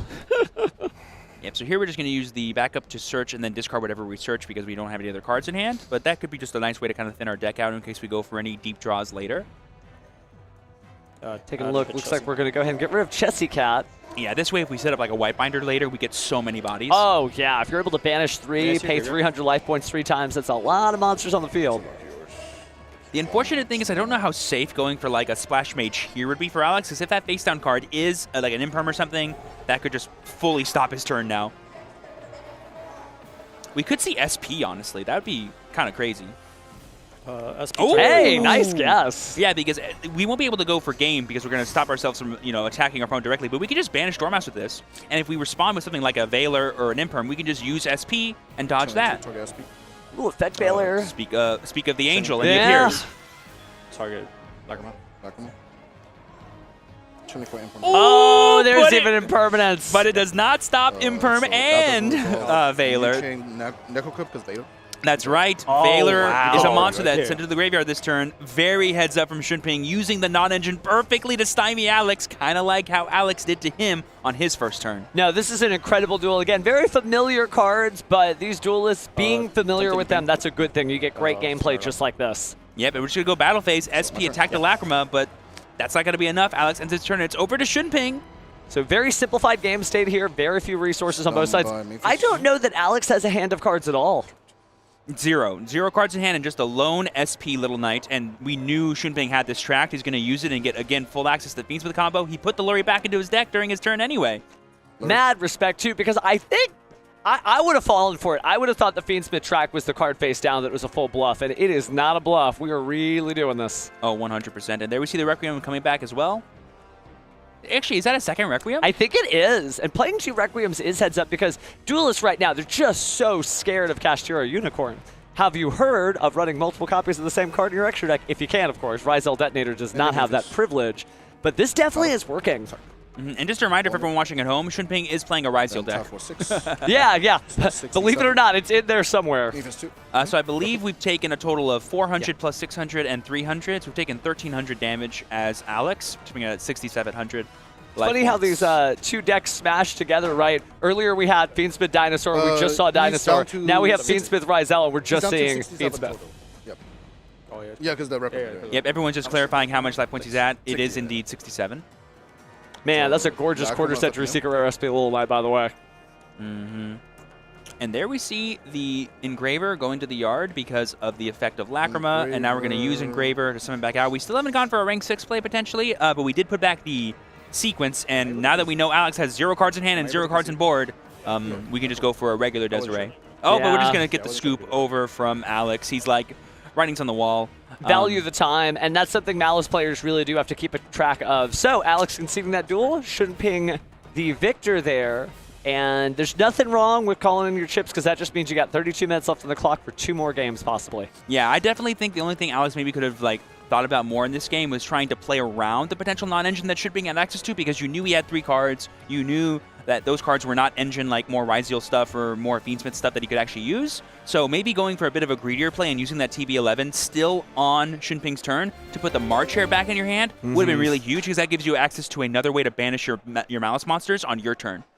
Well, we'll have to see what they end up adding from their side decks. Again, both of these decks relatively straightforward with a lot of access to non-engine cards, so it's a little easier to side deck with these, I think, than some of the other decks, right? If you've got some 60-card monstrosity like Dragon Ruler, well, most of your cards are meant to go to the graveyard with things like that Grasslook Screener. Here, you've got plenty of options you can take out if it just doesn't work out, slot those in, and we'll see what we get in our game 2. Yeah, and that match kind of reminded me a little bit of older formats that we had back in 2024 where non-engine was the king. That was the decider of a lot of games. How much could I stymie my opponent to the point where their board was almost nothing and then I could just break it or go for my own minuscule combo and win the game from there? Absolutely. Alex seems pretty unfazed. Locked in. It's already round 6, right? After this, 3 more rounds to go. Certainly a top contender there. Playing against an ultimate duelist, so right, a top contender against him. Shunping, on the other hand, just kind of comfortable, thinking whatever Shunping's thinking. Yeah, he was like, I just played Fiends with the control and got a game 1 victory. I'm feeling pretty good about that. Definitely an upsell for the Fiendsmiths, right? Like, okay, this deck still works, and a lot of duelists still considering, various mismatches. I still like Ryzeal. and I'm glad to see it up here this high. I know there's some duels who are like, oh, cringe, why did you mention Ryzeal in a good way? But remember, every deck is somebody's favorite. Oh, yeah. And I think the Ryzeal cards add for a really interesting form of gameplay. The only card that's like a little annoying to deal with is Ryzeal Detonator. Oh, yeah. But once you deal with them, you're like, oh, I can now interact with these cards in a really cool way. It certainly feels like a much more manageable matchup against Ryzeal when they only have the one Detonator. Sometimes you can get rid of it in advance. Sometimes you can just out it, right, survive it. And didn't even come into play this time. So maybe you just play ahead of it and let your opponent Fiendsmith to their heart's content. But unfortunately, Alex did lose that duel, so he's going to have to come back here, has a chance to go first. We will see what happens. What are some of the side deck options you think that could really benefit him in this matchup if he maybe plays them or not? Well, we talked a lot about how Mulcharmies are not a one-size-fits-all solution, but they're definitely good against these decks, right? When you think about all the monsters you're special summoning either from the graveyard or the hand, could be Meows, could be Purulia, even really could be Fualos. Honestly, just Mulcharmies seem to be the good one. Yeah, we saw all those like one-for-one interactions like Ash Blossom, Imperm, and Dominus Impulse kind of not get Alex there in game one, but having one card like Fualos that forces Shunping to play differently might do the same goal, but give him also the resources he needs to play more on his turn. Yeah, not necessarily trying to get him to skip his turn, but make him think about his turn differently. But a duelist like Shunping may just be able to be like, oh, well, activate the Fualos plan. Let's go and see what happens from there. But yeah, Alex is going to be able to get something in. I'm not sure if he's going to go first or second, right? There's a version of this where you side in good going second cards and maybe give your opponent. But I also think that if I were Alex, but I'm not, but if I were maybe just going first, trying to get that win, and maybe using the going second cards later. I've always been a big fan in my Malice decks of playing things like Solemn Strike, Solemn Judgment in the side deck, so when I know I'm going first, I can just set those and have like a really awesome, oh, on top of everything I'm doing, also this. Some really good counter traps out there in the format. Yeah, we still haven't seen a Dragon's Mind resolve this tournament, but I know they're out there. But speaking of being out there, why don't we come back here to game 2? Yep, and here we see the players with their opening hands. My assumption is Alex is going to choose to go first, as every Agnister Malice player loves to do. The answer is potentially yes, as they pick up their cards. And we go into game 2. Will Alex cut on top this time? Thinking. Yeah. And what phase? Standby. Okay. Like standby phase is fine. That's it. Standby phase, Lancia, playing around any potential tactics cards that Alex could have in his hand. Even though there's only one talent, still always smart to play around it. Main phase. It's going to be very difficult. Set a card. Set a card. I'll pass. And that's it. Oof. Had a funny feeling. Yeah, a little unfortunate to see. Even though we have the brand new Agnister cards, which can play through Lancia really effectively, sometimes if you can't banish things, you just got to say pass. But that might mean Alex has a lot of non-engine that can just stop Shunping as well. So we'll get, again, just a war of non-engine. Well, Shunping's deck is reflective of last format, and what did we say last format? It was really hard to finish the duel in one turn. There 100%. just wasn't enough damage there, so maybe Alex is hedging his bets and just thinking, I'm going to survive, I'm going to set these cards, play whatever I've got in my hand, and just live it on from there. And I've definitely seen Fiends with Ryzeal decks that don't play Agdam Day, and that can make it really hard to go for game. But there we see the hard-drawn Lurie again from Shunping, just drawing the one-ups all the time over here. Must be nice. That good, huh? Gonna go ahead and get that Requiem out here. I'll strike the summon. Ooh, Strike! Oh, it's such a good card. It really is. I know it's a classic one, but it still gets it done. Can I be summoned off Emergency Teleport? Because I'm psychic right now. Oh my gosh. And I thought I had Yu-Gi-Oh! Puns. I do love that card in Malice. I think it's a really awesome side deck option. It really is, but it does give you the less life points, and that's something that you really have to deal with in Malice, so it could cost him. We still got 28 minutes on the clock, so we should be okay. But there we see Shunping passing his turn. The strike was enough. Oh, yeah, because the normal summon was burnt up. That's pretty much all she wrote. Active Gold Sark. Oh, and there we see Gold Sark. Oh, that's huge. No Lancia this time, question mark? Oh, we do. Another Lancia? This time we chain the Lancia. We don't wait for standby. We let main phase happen, and this actually makes Alex go -1. But there we see the strike, second strike on the Lancia's effect. We've taken 3,000 life points as Alex, but we have fully resolved a Gold Sarcophagus. If this Dormouse's effect will activate fully, this will be more than enough damage. Yeah, I'll take that trade any day of the week. And so speaking of trades, we're going to trade 300 more life points into Malice P. Dormouse. I'm starting to have like a little bit of a headcanon. I didn't see Alex's hand when he opened up.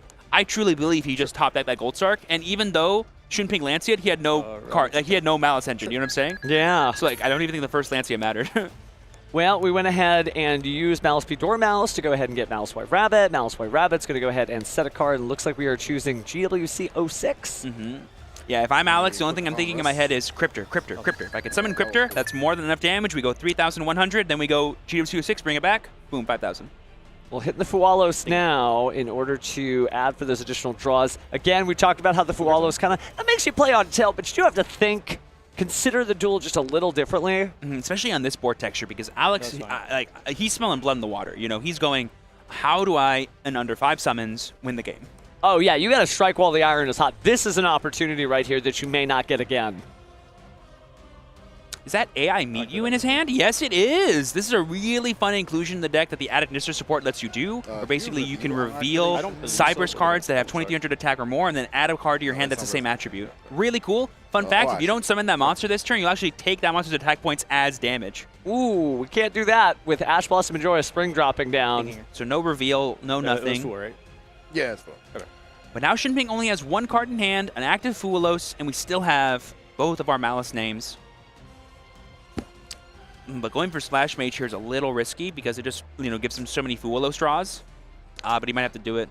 Yeah, he can't use the Haggard Lizardos. He's already used the effects of both those Malice monsters, so there's the Splash Mage. That'll give the draw to Shinping, and then we're going to use the effect to target White Rabbit. Ooh, thinking. This is huge. This is both huge. have banished already. Correct. Well, chilling to Vader. Ooh, Valor. Ooh, I wonder if that was drawn off the Fualos or not. I wish I knew. To be a fly on the wall for that one.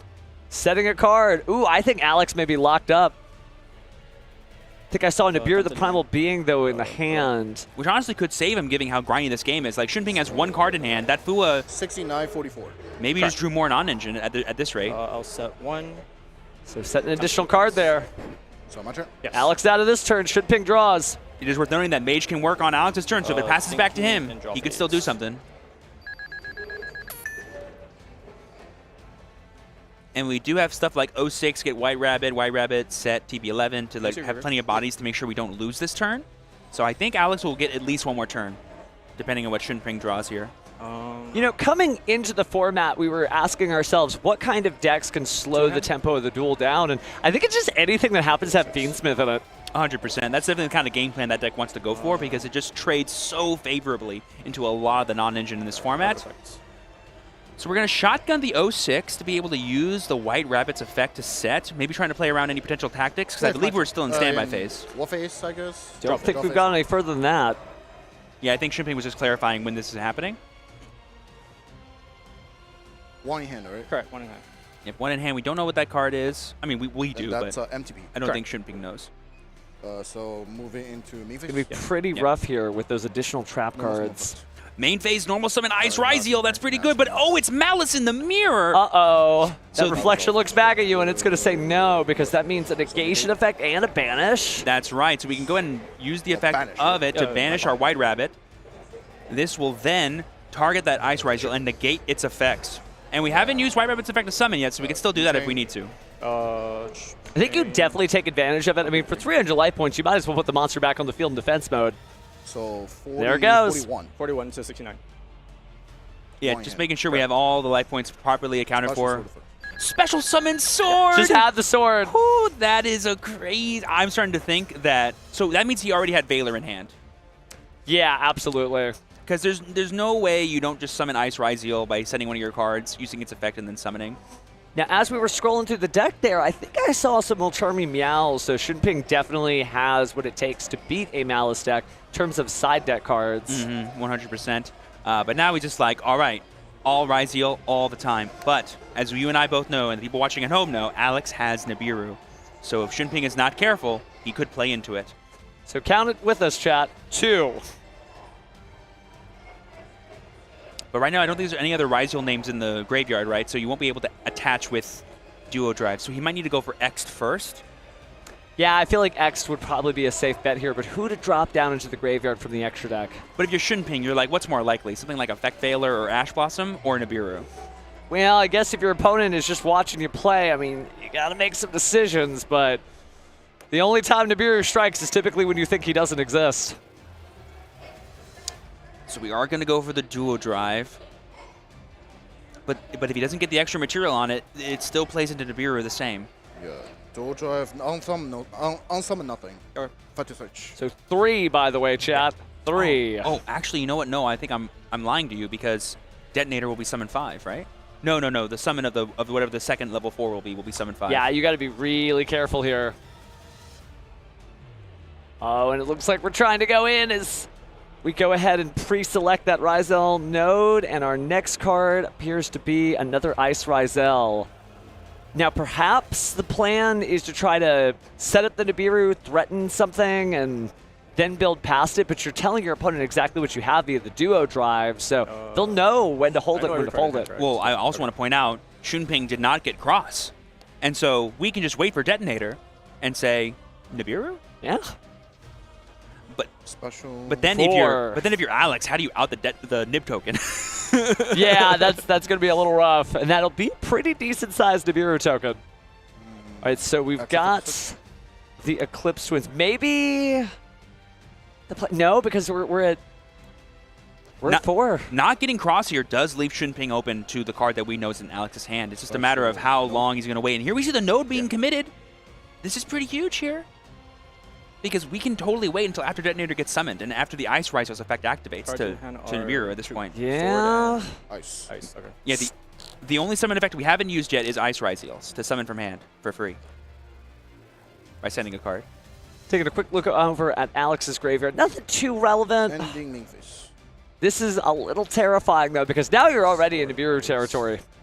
Do you know what I would do if I was... Oh, I think I know what's about to happen here. I think Alex is going to go like Chain Link 1 GBCO6, Chain Nibiru. So that way, wow. 06 summons the Dormouse as the last thing. Oh, boy. If we see that happen, then I'm going to go crazy. That's pretty good. That's some good Yu-Gi-Oh!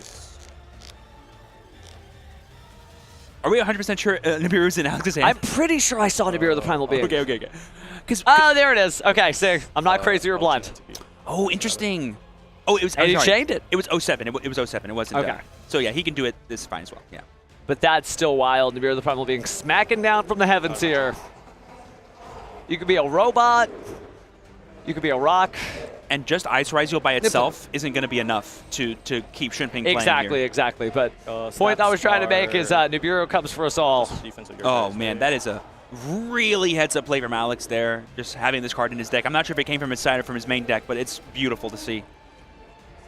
It's kind of like a darned if you do, darned if you don't situation for Shunping, though. You needed to press the situation forward.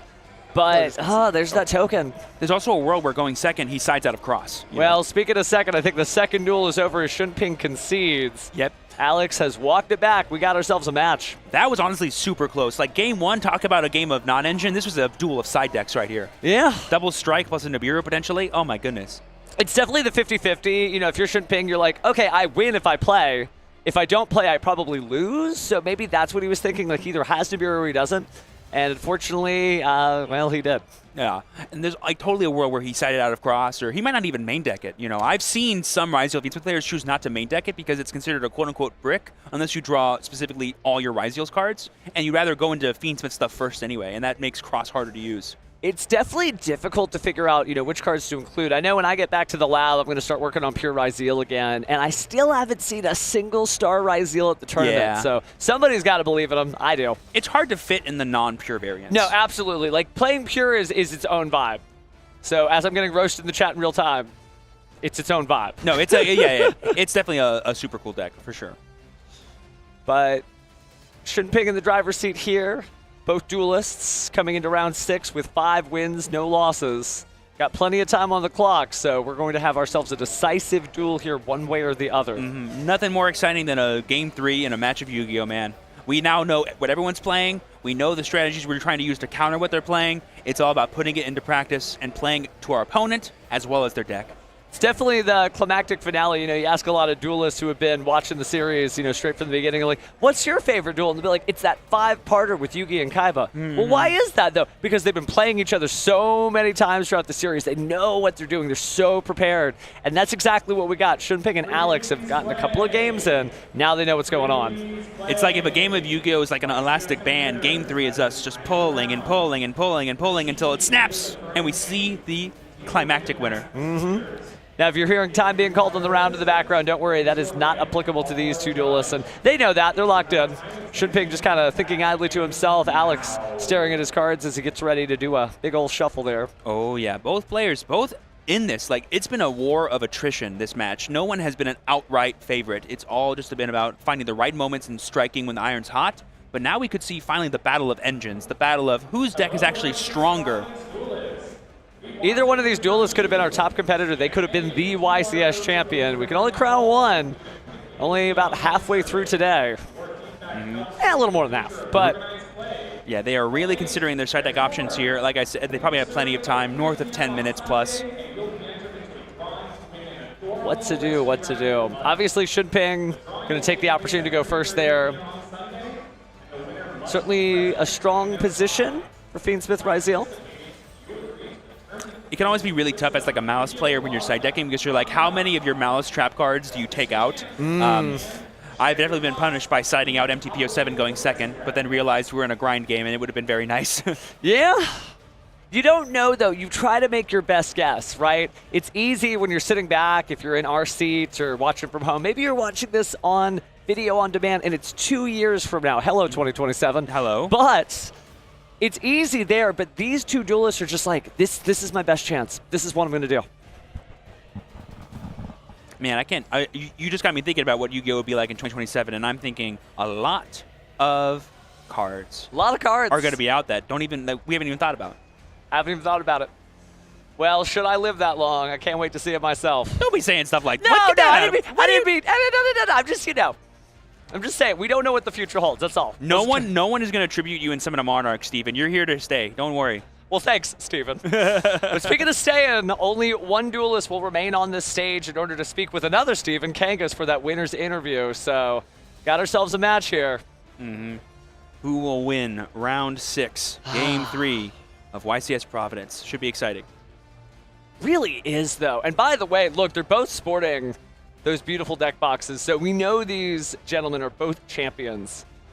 And speaking of champions, let's get back into our championship. It's game 3. We got ourselves a match as Alex and Shunping are going to duke this out to find out who goes in a round 7 with an undefeated record from round 6. This round started with Shunping going first, and it's probably going to end with Shunping going first. But will it end in his favor? Let's find out right now.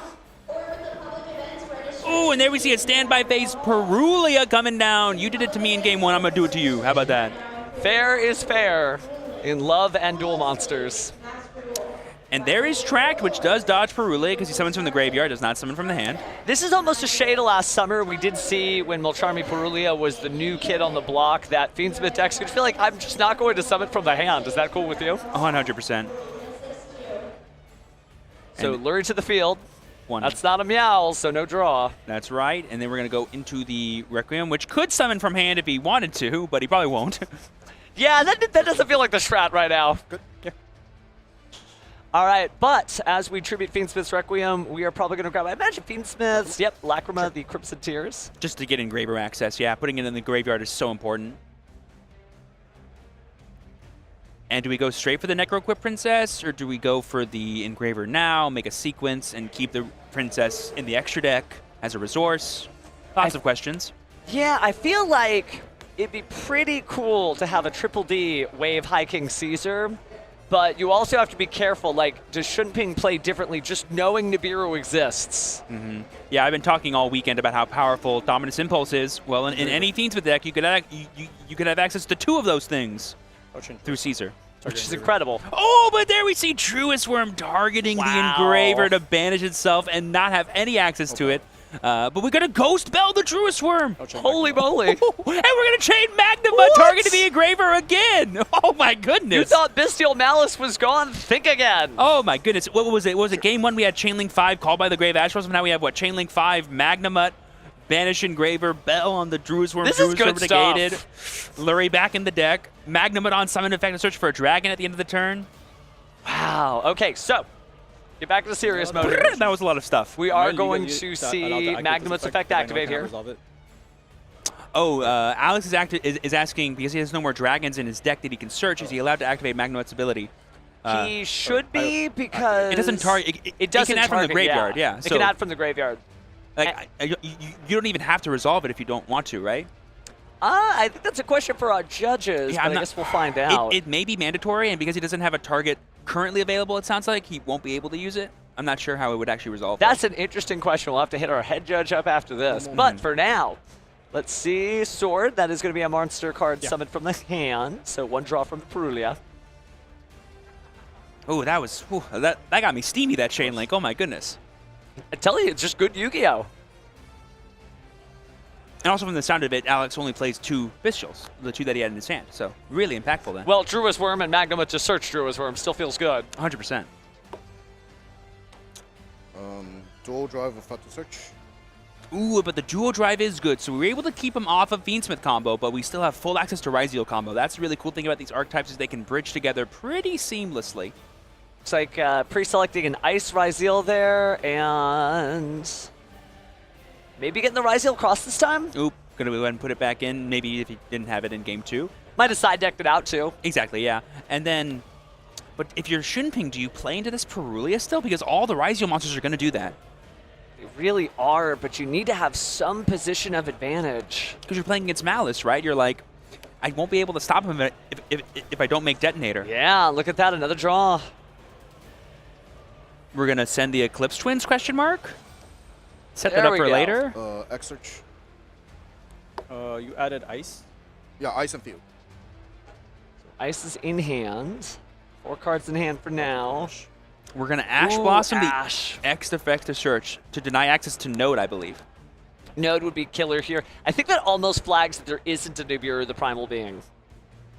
Yeah, you could set that out going second. Or no, I think you could keep it in. It depends on how scared Alex was of Cross. At least the idea is, if you didn't Ash Blossom, your opponent would keep playing, they'd keep summoning, and then you could Nibiru, putting yourself in a very strong position. But it looks like we are going to go ahead and get the Ryzeal cross out there. Another draw, of course, for the special summon of the Ice Ryzeal, having sent the Duo Drive to the graveyard. Plenty of materials in the graveyard to get that Ryzeal cross's draw effect. Make sure to put those at the bottom of the deck. Don't shuffle.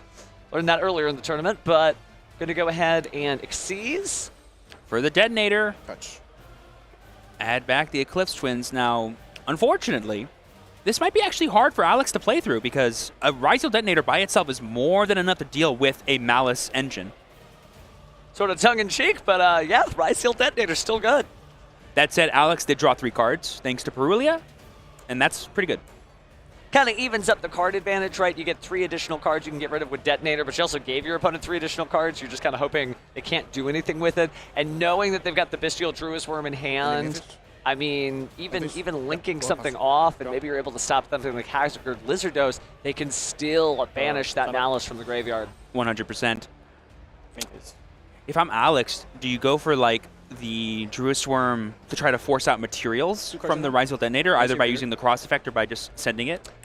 I mean, it probably is decent. I feel like definitely if you wanted to go into the battle phase, for sure. Absolutely.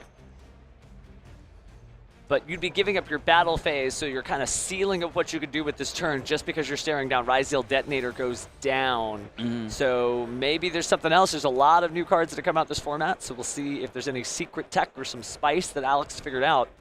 Huge ups to Alex here taking his time to figure out, okay, how do I want to approach this turn? Let me decide that now and then go from there, because a going for game turn looks very different than a, not going for game turn. Is that a battle phase crash Magnamut into Detonator? Put the dark in the graveyard. Are we going to imperm this Detonator and then play in main phase 2? Maybe?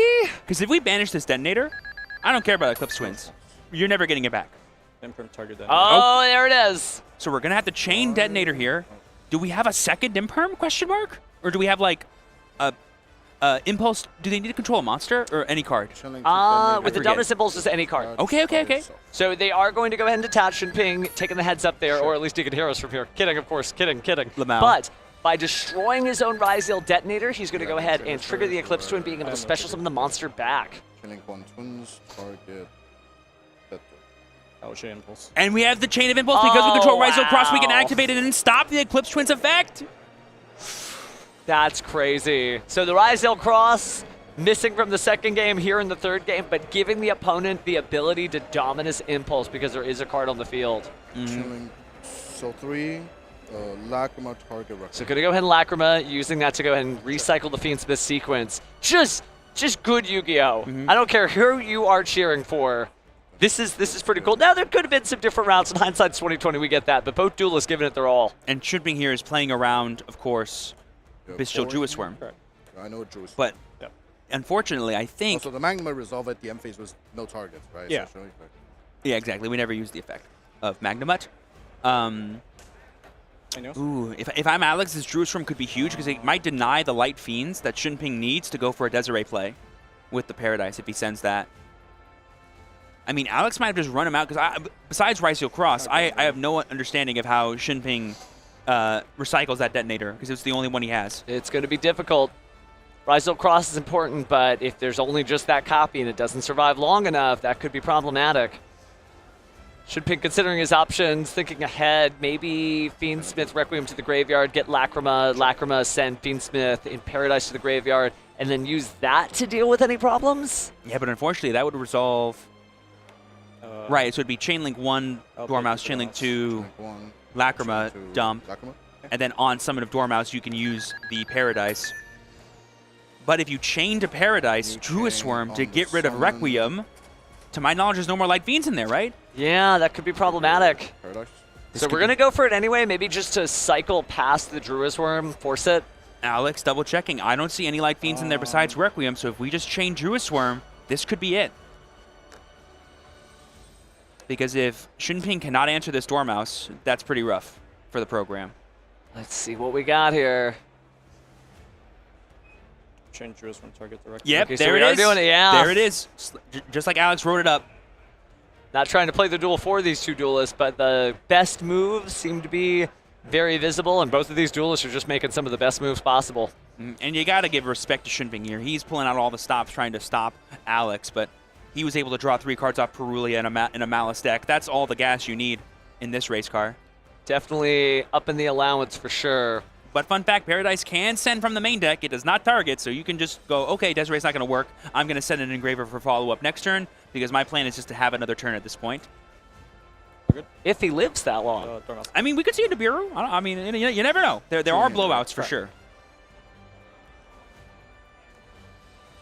All right, so we are going to go ahead and get rid of the... Oh, no, we're not. No, play resumed, so that means the Malice P Dormouse went to the graveyard for the Link summon of Lingaribo, and now it's backup operator at Ignister. And Shunping has 1 card in hand, and do we know that card? He summoned the ice that he searched. Yeah, no, I don't believe we know that card. It's getting kind of tricky here. Yeah, but getting Wizard here to bring back that Dormouse anyway will give us the Malice name we need to go into White Binder. White Binder gets you to CO6, 06, do a bunch of other fun, crazy stuff. Get rid of that relatively useless Molcharmi Perulia. Useless for now. It's a great card otherwise. But this is kind of where the floodgates have broken, and the water's just pouring through. Yep, and here we got a Link 2 using 2 Cybursts here to go into the Splash Mage. This will give us a red ransom line, which if we can fully resolve will be more than enough for Alex to potentially go for game here. So much damage. It is worth noting that if we link out this Druid Swarm, we'll just get rid of Lacrima. It's pretty cool. Yep, so we will not be able to summon back out that Dormouse by banishing it, but we can just banish the... Detonator. Oh, that's critical. Losing Ryseal Detonator and Fiendsmith Engraver. And Duo Drive. And a Duo Drive? Sure, why not? Effect to set a trap card, question mark? It's good. Here we can get TB11 too. Okay, it's going to be 06. That'll bring back out that Dormouse that we need. Give us an extra draw. Now, we haven't banished the White Binder, so it also could just be used for battle phase shenanigans, right? Activating it during the battle phase and then using it to effect a special summon it for another attack? 100%. Uh-oh. That may not be good for Shunping. Wizard bring back Dormouse. I mean, if we just go Cryptor now, we have the damage, so... Well, speaking of which, we are going to send the Druid Worm among other monsters to the graveyard. We cannot perform that Link summon because we don't have an arrow to Link 3. Oh, that's right. Pointing the wrong direction. We have to use the White Binder. No, I'm not a Link summon. I just can't legally summon without using White Binder. Yep. I picked up 3 monsters. I'm going to commit to a Link summon. But he can't use those monsters. Yeah. He has to include White Binder in this Link summon. Yeah, so basically he like sent illegal targets to the graveyard, but he's not illegally summoning a monster yet. And he isn't committed to one yet. I'm sorry, what? We're talking about what? No. Not to my knowledge. Yeah, so like they're just asking, is there a monster you can legally summon using those 3 cards? And to my knowledge, there is not because it's all Link monsters. It would have to be some sort of contact fusion of some core. I'm going to commit to Link Summon anyway. Yeah. But he, I'm going to commit to Link Summon anyway. I just picked it. Okay. Yeah, so like to my knowledge, the ruling is like if you have a legal target and you send those things to the graveyard, you got to summon that. But he just doesn't have a legal one, and so he has to redeclare the targets to send. Okay, so now we gotten rid of those, and we are bringing out Heart's Cryptor. And then we're just going to link these 2 off into like it doesn't really matter necessarily. Oh, Access Code Talker. Wow, I think it does matter. I didn't even think he had that in his deck. Anything else? I like the Access Code effect. 5,300. I'll destroy cross. And we destroy them. And then we're going to go ahead and pay 900 to summon back out White Binder. Fun fact, this Access Code has 5,300 attack points. This White Binder has 2,900 attack points. That equals 82,000. 8,200. What'd I say? 82,000. Oopsies. A little too big. My bad. It's fine. Hey, the YCS marathon, not a sprint. 23, right? But I think they're calculating the math up now. Dormouse was negated. I'm so sorry. Oh, that's right. Dormouse was negated, so it is just 23. But so we it's have no 600. But we have 06, so we can That's just, true. That's we true. can use that and. Oh, are we going for the biggest? The baddest? Topologic Bomber Dragon. What? Whoa! What episode of Brains is this? That's kind of awesome. I'm at 63, correct? Interesting. Stun by Memphis. Is there something I don't know about? Why didn't we go special effect? Oh, I think we just. Oh, this was the main phase 2. So, just as an update for our players at home, Alex is getting procedural and minor for that illegal attempt at Link Summoning. Again, just a warning, friends. Not a big deal. But you do have to keep track of that. And he did notice it fast, so good on him. 1 search, 2 target bomber. But yeah, we're going back into it. Okay. Sure. So aggregator target bomber. So now there's not going to be any Raigeki type effects happening during this duel. I can't believe he summoned Bomber Dragon. That's awesome. It's really cool, really cool. I think what he figured out is in the same way that you did the math and you realized that it wouldn't have been enough, he probably wanted to do just a different kind of setup and thought he might be able to do it. Maybe there's a Bestial Sarnier in his hand to keep things going. Not sure. Yeah, but I mean, like you said, he had the 06, right? Is there...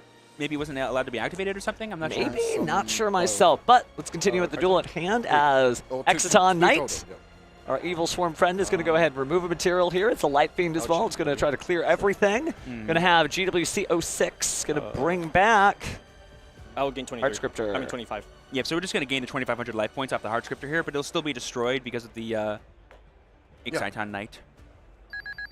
And there we go, Shinping surviving here.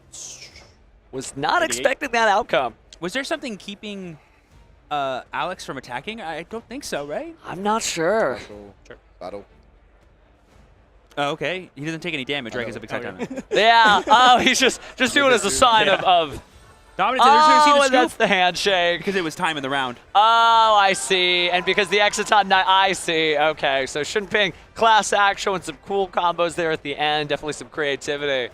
But Alex is your winner due to the life gain on the GWC 06. Yep, really heads up play there from Alex, recognizing that he could do that. And all those really powerful non-engine cards. Perulia, though, definitely saved it for him in that last round. Not sure if it came out of the side deck or not, but just shows the power of those sort of windmill-style interactions that just force your opponent into awkward situations. Do I build my board, or do I give them all the cards they need to break my board? I'm really on the same page as you as we continue in this format and explore what is Alliance Insight format about. I think it's about high-value cards just really cranking out advantage. Not necessarily these micro one-for-one trades, but when the one-for-one trades happen, oh my goodness, when the Ash Blossom came down, when the Call by the Grave came down, just crazy stuff. So, well, maybe there's no right answer for this format. Maybe it's just whatever good moves you can make at the time. And all those really like tension-grabbing plays, you know, you're like, oh, activate Ice. Oh, activate Imperm. Oh, activate Requiem. Oh, activate Ash. Oh, activate Called by. Stretching. Nibiru. Boom, blow it all up. That could be how you can have some really exciting victories in the game of Yu-Gi-Oh! And we saw that here today in Alex's favor as round 6 winner. Shinping taking a moment. Now he is still 5-1. There's the smile. Took a second to process that, but he's back in. He knows he can do it. Alex with a smile on his face as well. Feeling pretty good going in round 7 with 6-0. I mean, that was one of those like razor-thin margin games, right? Oh, like, yeah. You could play perfectly and maybe increase your win rate by 1%, you know? So really awesome to see those players approach this style of gameplay with the decks they were. It's just awesome to see. That's what the YCS series is all about. I mean, champions in the making, they come out of duels like that, right? I mean, you build up your field, you figure out what it is you're going to do, but just Just really good stuff. And that was primarily a duel based on last format, just accented by the new cards. So really good stuff. Yeah, March Hare only really played a role in game 1, and it wasn't even good enough to win Alex that game. Yeah. Yeah. March Hare, not good enough. Isn't that weird? I would never say those words unless I saw it happen right in front of my eyes. This is our Malice player, by the way. This is our Malice. No, really, really good stuff, and just kind of shows you that, like, you can't come into any of these duels with a preconceived notion on what's going to happen, because that was a roller coaster. The emotions running high, the cards going back and forth. Some cool combos at the end. I love when duelists kind of like know, hey, I'm not going to win this, but I'm going to do something funny, right? When we saw the Node and the Exciton Knight just go in, that's really cool stuff. Every duelist has a plan to win the game before they get Nibiru'd in the face. And then they got to reconsider a lot of things. Oh, the rock comes down first of all. So are you like a Nibiru when it's closed kind of guy, or are you like the little bird one that came out of the recent set, Quarter Century Stampede? I definitely love the alternate art one. You like the alternate art? I'm a fan of alternate art cards, and Nibiru looks majestic in his rock bird elegance. Who knew that's what he was going to look like under all that rocky formation? When you peel the layers back, you find out there's a real person under there. Oh yeah, 100%. And talking about real people, let's go ahead and send over to a really swell guy in Stephen Kangas to talk to our winner, Alec. Right. Thank you very much, Steven. I have Alex here on stage with me. Congratulations on your feature match win against Shunping, UDS belt holder, and that has to be one of the best duels that we've had so far on the feature matches. I want to get your perspective and your thoughts on it since you just wrapped it up. Yeah, that was probably my hardest match of the entire event. Shunping's a god. He's one of the GOATs. Throughout the entire game, I wasn't prepared for him to be on Valor, so I had to consciously be aware of that. And game 1, I could have won that game, but I misplayed, and me and him talked about it. It was more of just making Lizard dose before acting TP11. And, you know, nerds got to me. I don't know what to say, but... It's a complex deck here playing the Malice, so how confident were you coming into this weekend with the addition of March Hare and all the new lines that opens up? Honestly, not that much. I did like 2 days of testing, and, I mean, we're 6-0, so... Hey, not too bad results, but you, outside of a competitor, you're also a judge. You mentioned that before coming up here, so I want to get your thoughts. What's your favorite part about judging? Honestly, just keeping everyone honest and just like hanging out with people. You know, that's a good answer. Was Shunping honest on stage today? He was honest. All right, love to see it. Any shout outs you want to give to anybody at home, Alex? Shout out to everyone back home in Florida. Shout out Julie. Yeah, all the judges in Florida. All right, shout out to the judges. Shout out to you, Alex. Congratulations on the win. Let's throw it back to the casters. Ah, beautiful to see another humble duelist just showing, hey, I'm here, I'm doing the best I can. Got a few days of testing under my belt, but when you're up against an undisputed duelist, I don't care if I had 2 years of testing, that's still a stressful match. So great job, Alec, you came out on top this time. Oh yeah, not bad for 2 days of testing. That is just insane. The fact that when you're a Yu-Gi-Oh judge, though, just like he was saying, it does give you like access to a community and you get to see a large spread of duels. So perhaps by seeing so many duels, he's kind of absorbed it through osmosis. He knows what he's doing by that. And speaking of a large spread of duels, there's a certain other way you could play the Yu-Gi-Oh trading card game, isn't there, right? That's right, you can play it via Master Duel, and with the brand new selection pack, Onslaught of Emperors, you can construct a whole new slew of decks that feature, most notably, the current YCS Terror in Memento. Oh, I know. Think about this, back-to-back Memento wins, right? YCS Mexico City was won by a Memento Duelist, and YCS Houston was won by a Memento Duelist. So, just showing how good the additional testing you can get out of there really pays off. And there's a lot of great cards in there. What are you on Master Duel right now? Ooh, right now I'm definitely on Blue Eyes. I love playing some Blue Eyes decks in Master Duel and just having a grand old time on Ranked. Definitely a lot of Blue Eyes out there. And for me, Memento is such a cool deck. So I think, you know, when I get back to the lab, that's another thing I got to do is crack up a few more packs of the new selection pack. Because Memento, it really came out of nowhere, but it's also been here since Valiant Smasher. So you got to get out there and duel. Or in Alex's case, you got to get out there and judge. We'd love to have you up here in uniform. And we're going to get up out of here and give you guys a little bit of time before we come back to you with round 7. Going to have a little break here, but as always, don't go anywhere. We got lots of dueling action to come.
Hello everyone, Billy Break here at the Yu-Gi-Oh! Championship Series. Whether you're here to play in the main event or public events, there's always something for everyone at the YCS. So if you want to play in public events, we have so many different events to choose from. One of them is Rivalry of Warlords. You don't even need to bring your own deck. We'll provide a deck for you with a guide to learn along these new strategies. Themes like Amazement, Lyrilisc, and many other ones that you're going to be able to pick up and play against other people who are also learning these brand new strategies. So if you're going to a YCS, you want to make sure you check out all the public events, including Rivalry of Warlords.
All right, hello and welcome back, everyone. Billy Brake and Asala back at it again here for round number 7. You thought you were done with us, but we're always going to be here to bring you the most exciting, the most wonderful, the most spectacular duels that we have here at the Yu-Gi-Oh! Championship Series in Providence, Rhode Island. It's been an incredible weekend.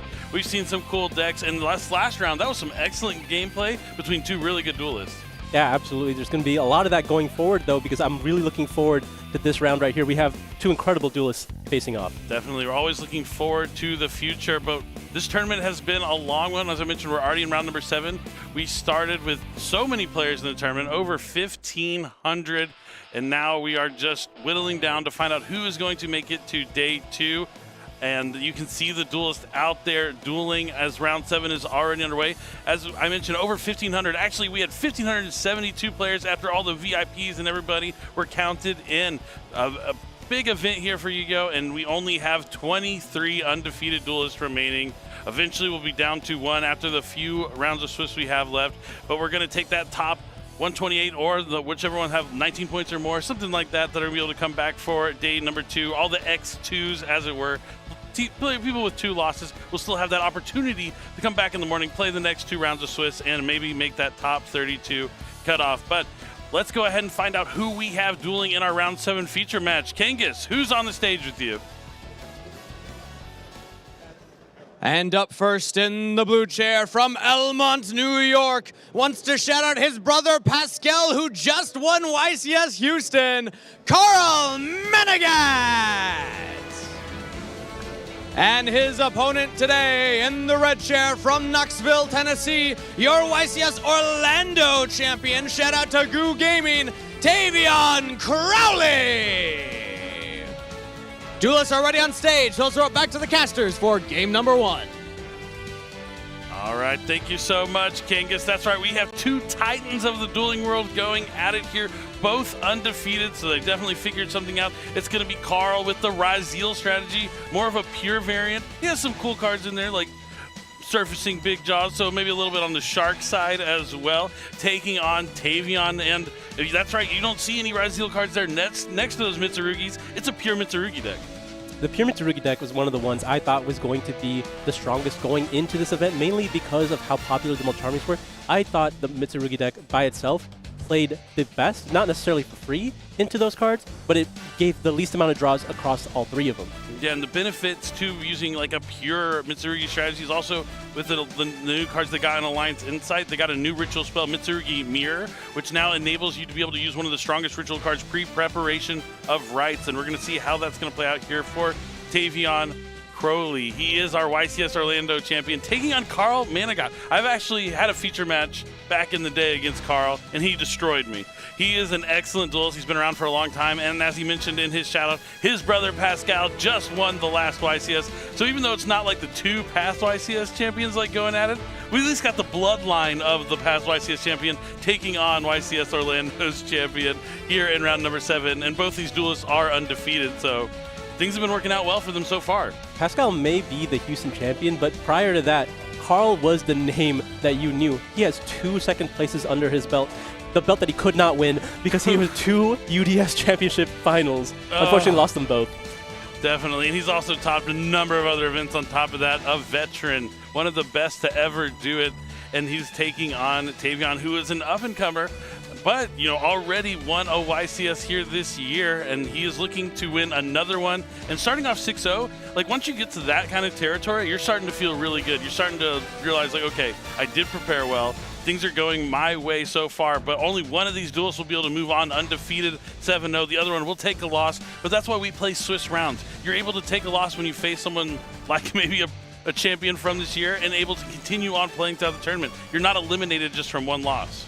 Absolutely. Both these players have their confidence from winning 6 rounds already. They know their strategy works. They understand that what they've tested has at least gotten them up to this point. They have an understanding of the format, even if it is, brand new. There was no guarantee that what they were practicing was going to be what they faced this tournament. But it's been working out for them so far, and we'll see how they prepared for each of these matchups. I think both these players are going to be well equipped to face the other strategy that they're facing down.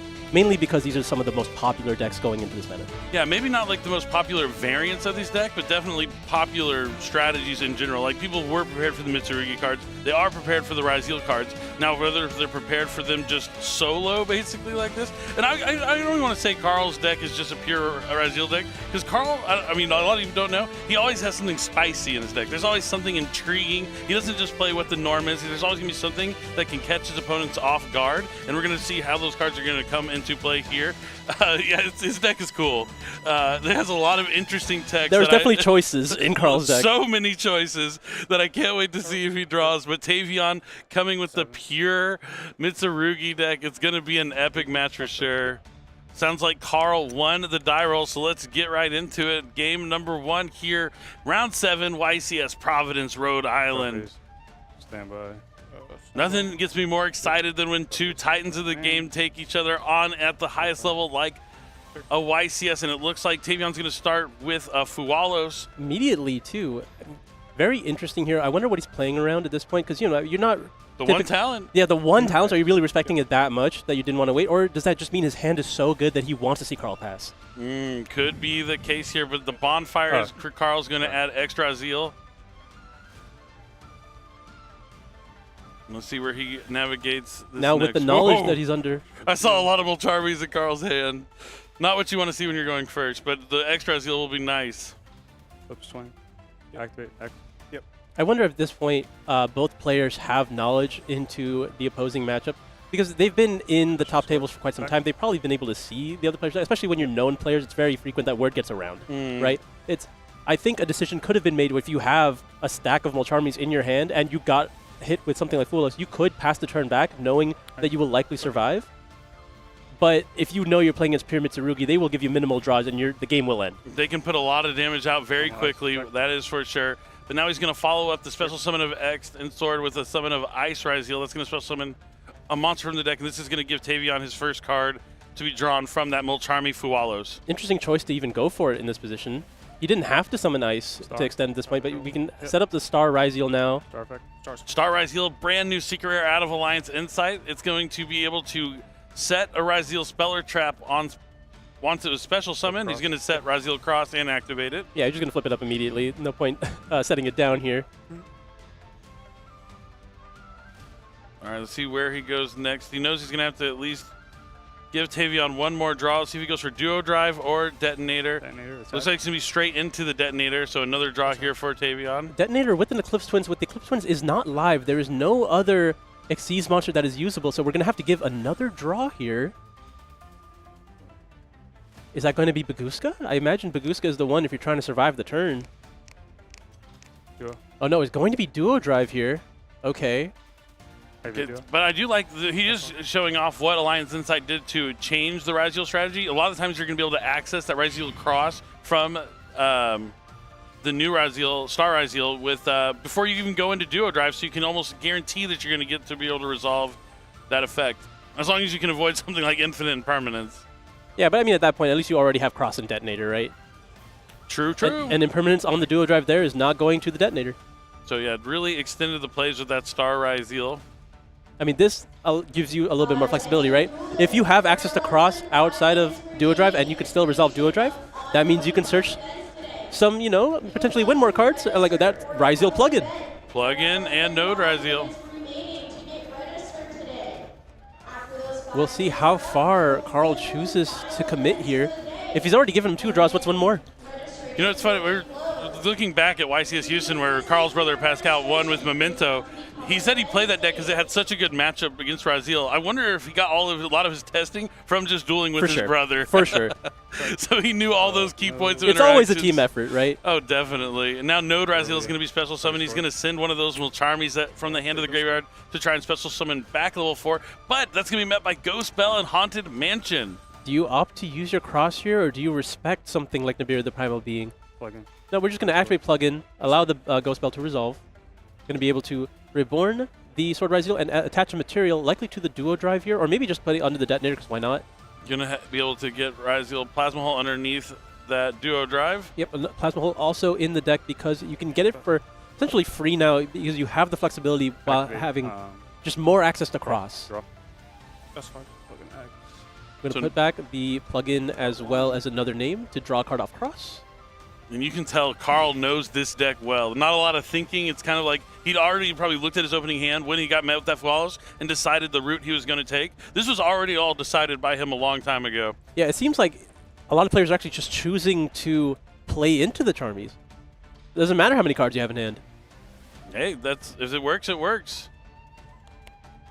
I mean, it's a little more. You make that decision a little more than when you're facing down something like Max C, which is forbidden in the TCG. But Match Duel players, I know you still have to deal with that. But Max C, you're going to get a lot more draws in this special summoning. But with something like Fualos, you're still going to get like 2 to 3 draws. But it's not as like devastating as Max C would be. But you were right. Baguska was on his mind, and that was where he was going to end up going in the end. Baguska really strong against pure Mitsurugi. Baguska just kind of strong against everything. Like like even if Malice is like a link deck, you can't really get to that point while Baguska's on the field, right? You have to resolve several effects before you can really start climbing.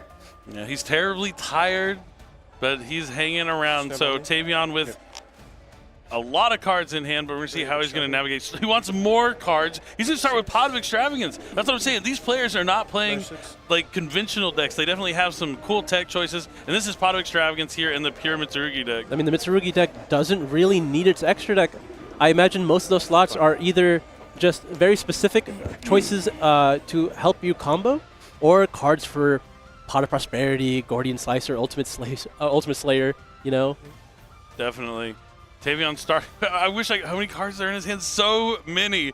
He's spreading them out, looking at all. I mean, it has to be at least like 8 or 9. And now I mentioned that there is a new Mitsurugi ritual spell, and that's going to be Mitsurugi Mirror. Mirror. That's a ritual summon from hand. It's basically just a normal ritual spell from the hand or grave. But it summons from graveyard, which is something cool. the Mitsurugi was actually missing. But I mean, not really, because all the Mitsurugi cards coming back from the graveyard by themselves, no ritual summoning required. It's not bad for your follow-up, though. But Mitsurugi Mirror are just going to be used here like a traditional ritual spell. Going to send one of the rituals to summon out Ame no Murakamo.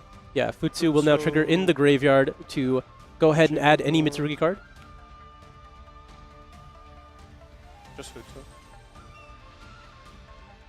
I will... It looks like we're going to be opting to use Cross here. Oh, wait, I cannot do too much. I will detach to negate with Cross. Yep, he is going to use the Raziel Cross.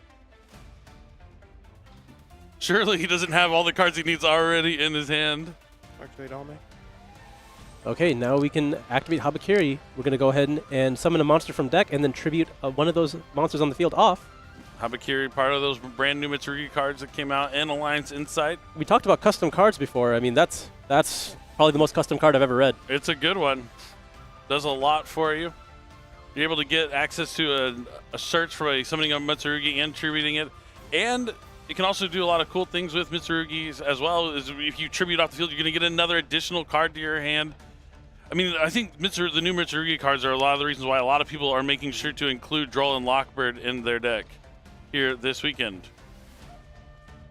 So this was an interesting one. He opted for Wosu, which is essentially like a pseudo kaiju.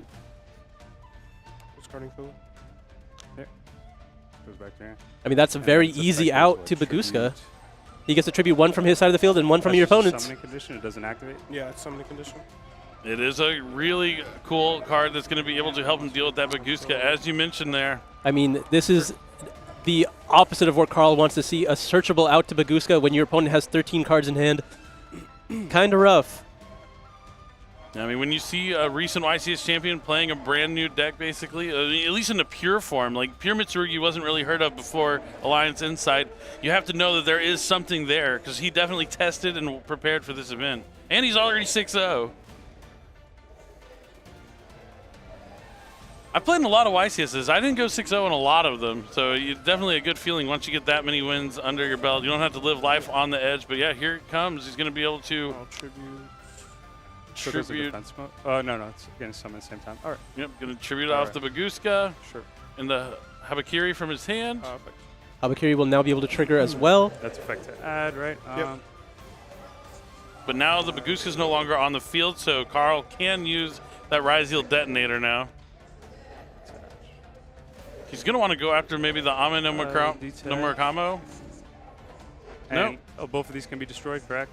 Nothing's protecting them. There's nothing protecting them, but Amino Murakumo does have an effect on the field that can respond to almost negate a card effect as long as you don't discard a card. Yeah, and I think he has plenty of dead Molcharmies in his hand that would be happy to discard one of those.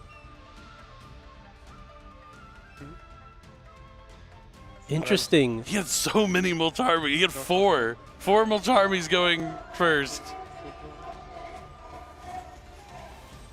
All right, so I like what happened here. He chained the detonator to the effect of Murakumo to destroy it, but then still add resolution, negating the effect of the Murakumo by discarding the Meows from hand.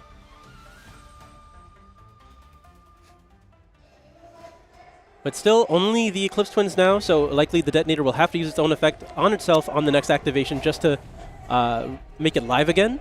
There is the Plasma Hole in the graveyard. I'm not really sure what it's going to be able to do in this position. Resolving. Yeah, we're going to have to see if it's going to be helpful, but Carl is definitely low on cards. Tavion with a plentiful hand, going to be able to add Mitsurugi Prayers here from the deck to the hand. A lot of resources finally being used now. Now we're back to 5 cards in hand.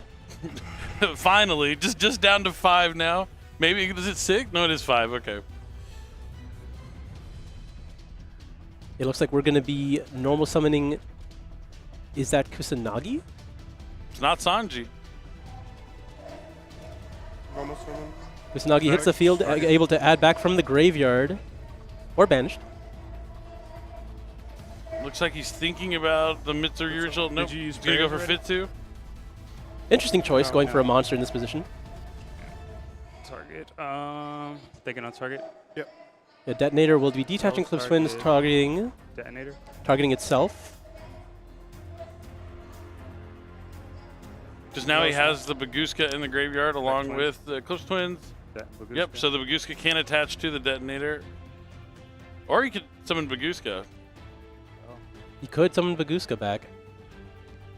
Looks like we're going to be chaining prayers here. Opting to... looks like... Is he going to tribute? I guess is the real question. We are going to be tributing as... Oh, no. Not sure.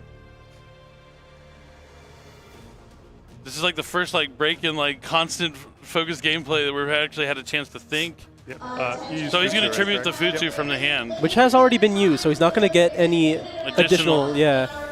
But now he's able to add a card from hand and then pay 800 to special summon back one of those monsters from hand or grave. Likely going to be reborning the Murakumo here. That's another copy of Habakiri to the hand. That you mentioned that being a custom card is a powerful effect, but it is once per duel at least, so we won't be able to do that again. I only think you need to resolve it once, Billy. Well, we'll see about that. We'll see about that. But yeah, the Ame no Mura combo is going to come back, and he is going to summon back the Baguska with the detonator on it. You can't actually. Yeah. That's pretty cool. See, the way Carl plays, he knew that he's not thinking, he's guiding himself. It becomes second nature. It's such an awesome thing to see with Veteran Duelist. This mirror? I'm a big Carl fan. If you didn't know that. When he beat me so badly in my feature match, he earned so much respect from me. I gotta admit, Carl beats me every time too. That's what I'm saying. He's tough. He's a tough opponent. He is a tough opponent. He got lucky. Sure. But they always do, don't they, Asala? They always do. Have you been maxing every turn of the game? I have. All right, now it looks like pre-preparation of rights is going to come down next here for Tavion. Because the mirror was able to put itself back in the deck because a monster was tributed, he's able to add the mirror and then a monster from the grave or hand, or deck that is listed on the mirror. I think so, yeah. This never came up. It's not English? No. Okay. Yeah. Yeah, I was like, surely, either Tavion can't read or it's not in English. Yeah. I would go with probably a foreign language card there, so you want to make sure you look up the text. Yeah. The ritual monster. Yeah, so pre-preparation of rights is effectively the opposite effect of preparation of rights. Preparation of rights can add a monster from deck and then add the ritual spell from deck or graveyard. Pre-preparation has to add a spell from deck and then can add the monster from graveyard or deck. It's good to know.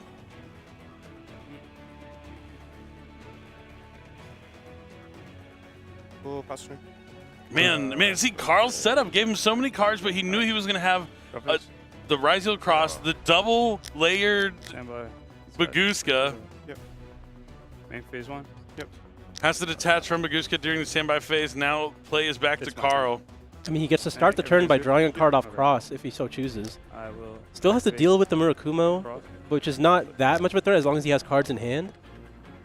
I think the real important thing is he has to somehow avoid getting Nibiru'd, because that is where everything can go horribly wrong, because it will trigger the Murakumo. Yeah, the Mitsurugi does get some bonus effects from Nibiru attributing off all those monsters on the field. All right, but that draw on that draw is pretty huge. He doesn't have any materials to detach here for cross. That's fine. Tavion still has a lot of cards in his hand, but not a whole lot to threaten Carl's play right now. 4 cards in hand. The one thing is the pure Ryzeal deck not good at closing a game out.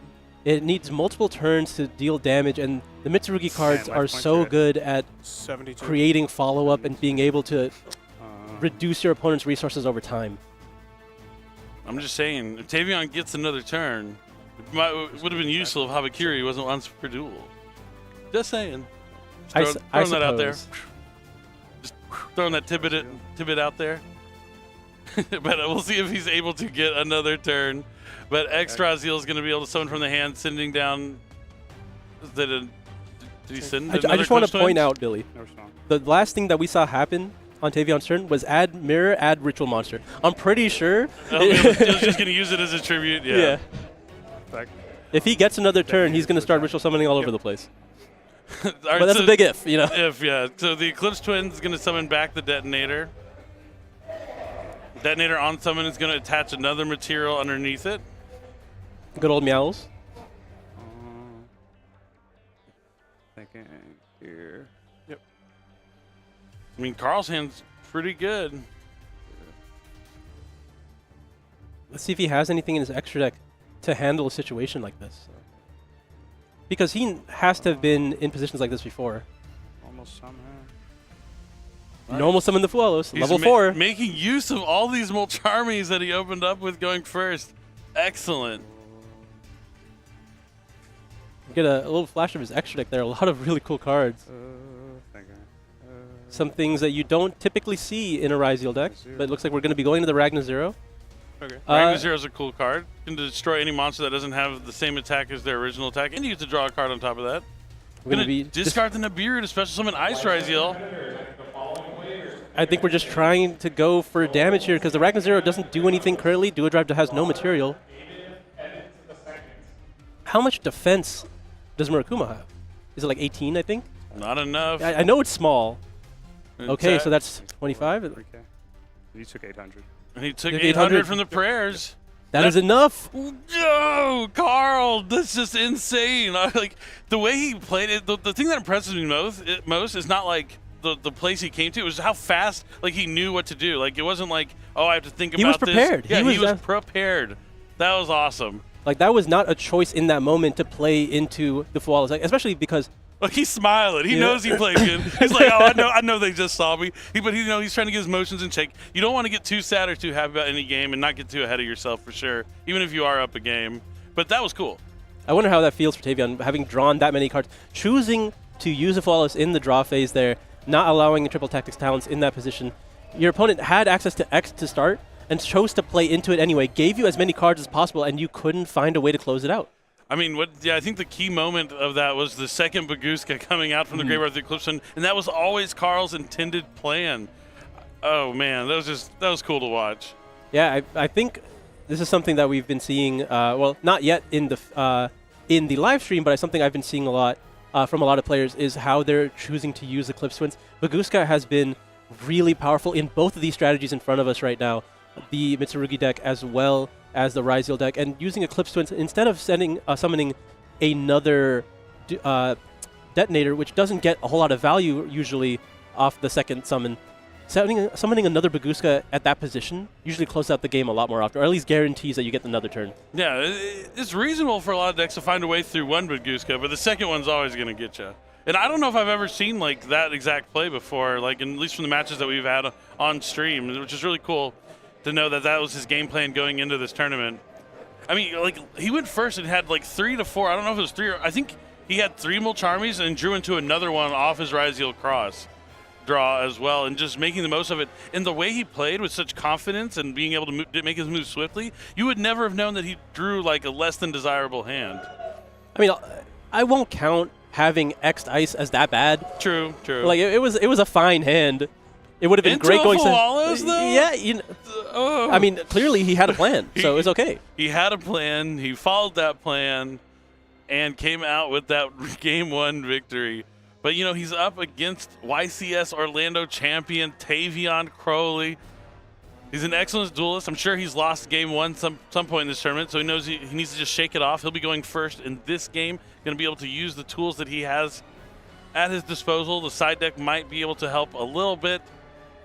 He doesn't really know, like, to the extent of what Carl's trying to do, though, because he really only saw the Ryzeal cards. I mean, maybe, like, a different kind of play than he was used to, but there's a lot of other cool stuff in this Ryzeal deck. And I'm sure there's even more interesting picks in the side deck that Carl's going to be able to put in here against Tavion. But Tavion's going to be able to bounce back. Going first is pretty important when it comes to Yu-Gi-Oh! But it looks like our players are about to draw their opening hands, and we're minutes away. Just confirming moments. Yeah, hopefully moments. Moments, not minutes. Yeah, please don't make us wait for minutes, guys. Just moments away from game number 2 getting underway here. You see both these duels a little stoic here going into the next game. No pleasantries being exchanged. They just want to get dueling. Yep, I understand. I feel them for sure. Looks like the players are just ready for the go-ahead. And there it is. Game number 2, round 7, YCS Providence. Will Tavion be able to even out this match here? What do you think his optimal field is going first against the pure Ryzeal strategy? Honestly, I don't know. I mean, being able to set up like Amino Murakamo to be able to summon it and board wipe during your opponent's turn is going to be key. Since he is playing like the pure Mitsurugi strategy, he might be playing like the quick play Mitsurugi ritual spell as well. I don't know. I don't know. I'm not well versed in the pure Mitsurugi strategy, but I assume just accumulating all of your rituals and getting them on the field, if you're going to be able to use them during your opponent's turn, is going to be key. There's a couple variations that I've seen, and it depends on how much you're trying to commit to the end field here. But we'll have to see what Tavion chooses to do. As he leads with Pot of Prosperity, he's going to be eliminating some of his options right now. But as we mentioned, he's also playing Pot of Extravagance. I don't think he cares too much what's in here. Yeah, it's focused heavily on the consistency. He wants to make sure he's able to play the games at the bare minimum. And Pot of Prosperity, one of the most consistent building cards that you can include in your deck. There was a point when this card was released that I thought it became the second best pot card in my eyes. Like, honestly, there was an argument that it might be better than Pot of Greed, but only because obviously Pot of Greed immediate +1, but Pot of Prosperity can get you anything. And he has a selection here from the top 6. Solemn Strike, Pot of Extravagance, Ash Blossom. Probably won't be getting the Trap or Mitsurugi Ritual. Going to go for Habakiri. Nothing on it. I mean, that is your one-card combo. And then he's going to activate it. There is Molcharmi Fualos. Does Tavion have Ash Blossom and Joyous Spring? There it is. Yep, so he's going to be able to stop the draws. Does Carl have another Molcharmi? He drew plenty of them when he went first. He might have another option here.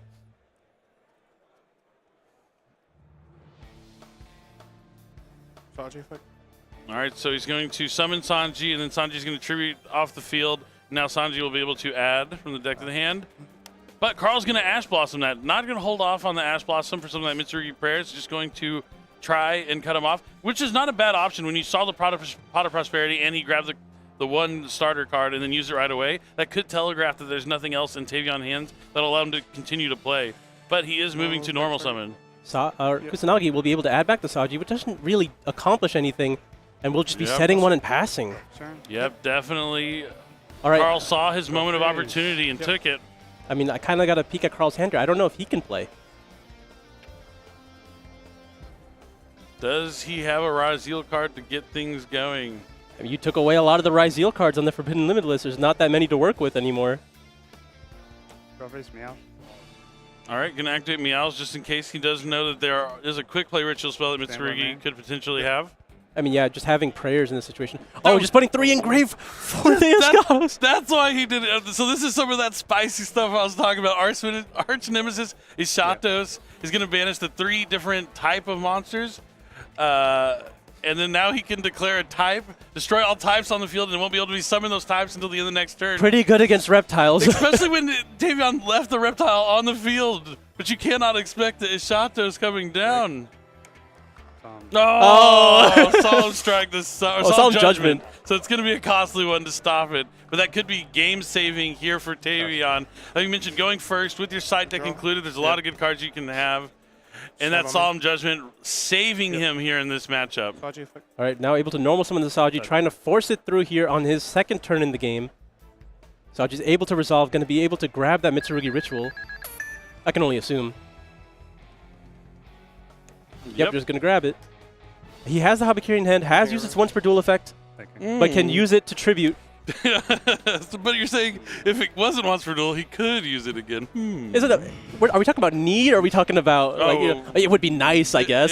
It would be nice. I don't think he needs it. You're right. You're right. There's a difference between want and need, and that is the case here.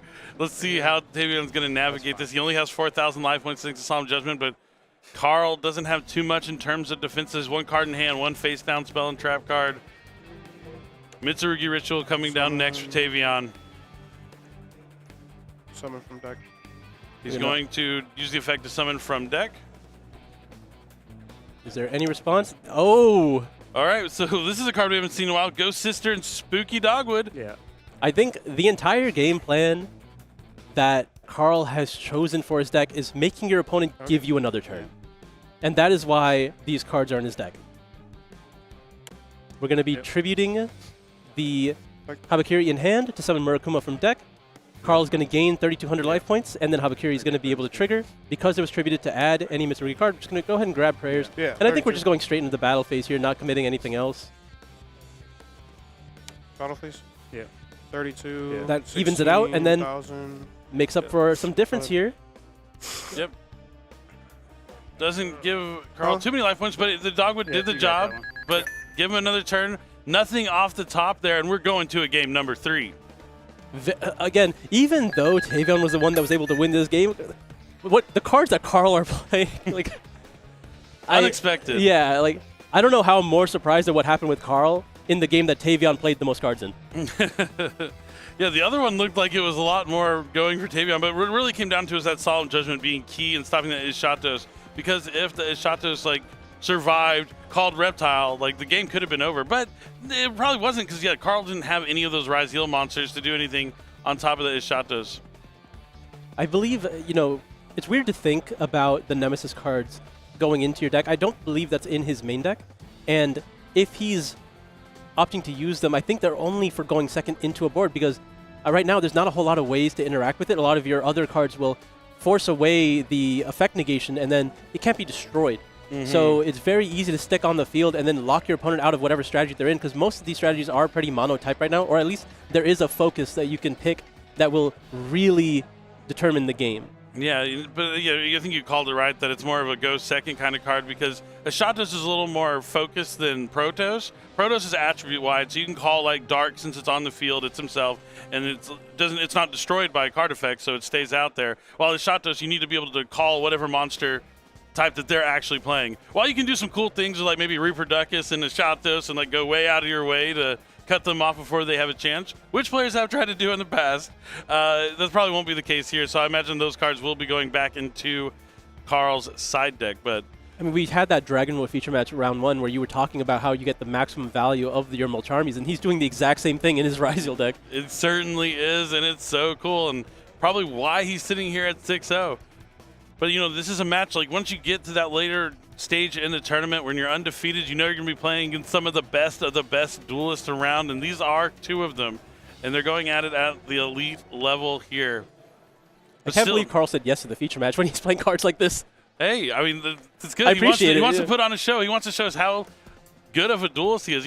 His brother just won the YCS. You mentioned Carl's He has something to prove now. Yeah, he has something to prove. Maybe that lit a fire under Carl because he's like, wow, my younger brother won before me. Now I got to catch up, make sure I can get that YCS win as well. And I'm sure that's on Carl's mind. Not to take anything away. I know he's very, very happy for his brother. He even gave him that shout out before this round.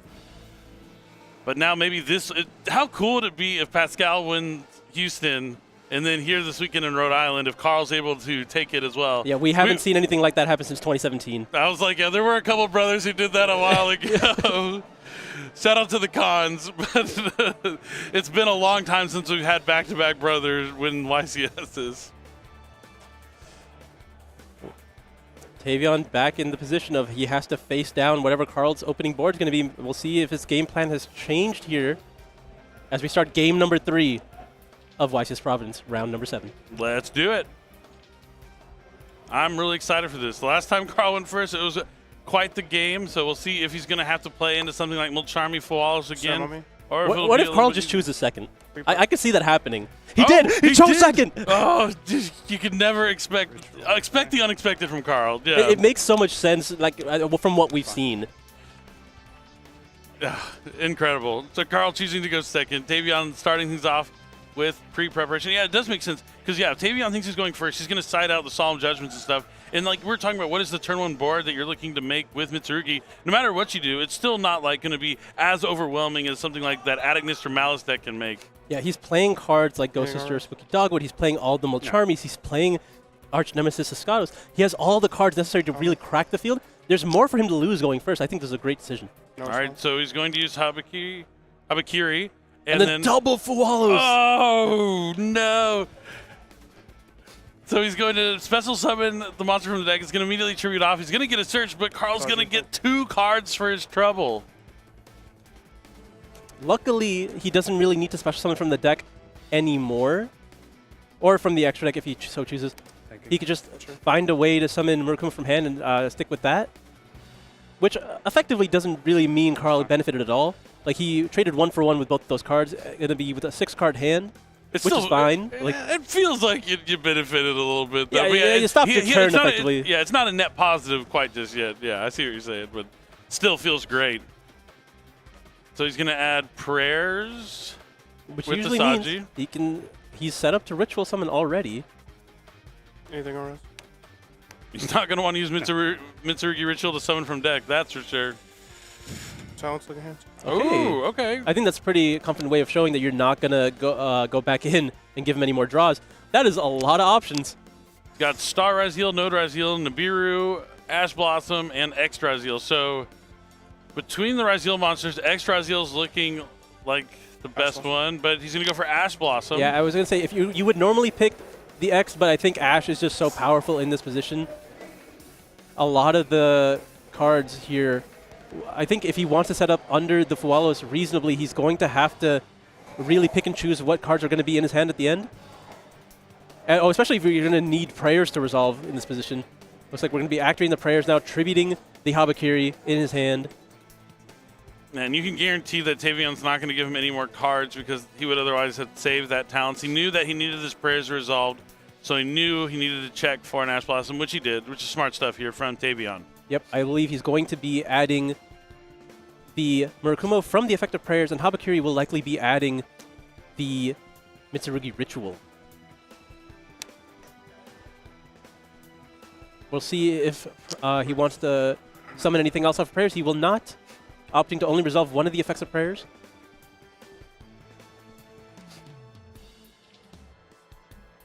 There is the Mitsurugi Ritual. He'll be using that to summon the Ameno Murakamo from the hand. Yep. And then he'll tribute from the deck. Going to be able to get another free resource here.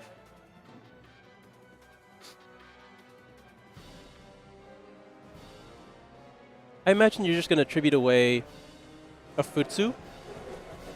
Yeah, try and get access. Right now his goal is to get Mitsurugi Great Purification, have the Ame no Murakamo set up to where he can tribute that off to summon it back during the opponent's turn. I mean, Great Purification or just another copy of Prayers. Both would be solid in this position. Prayers giving you a little bit more control, of when you want to use Murakumo's effect. And then we're going to use a Mirror to summon back Futsu from the graveyard. Murakumo is able to summon itself back from the grave as well.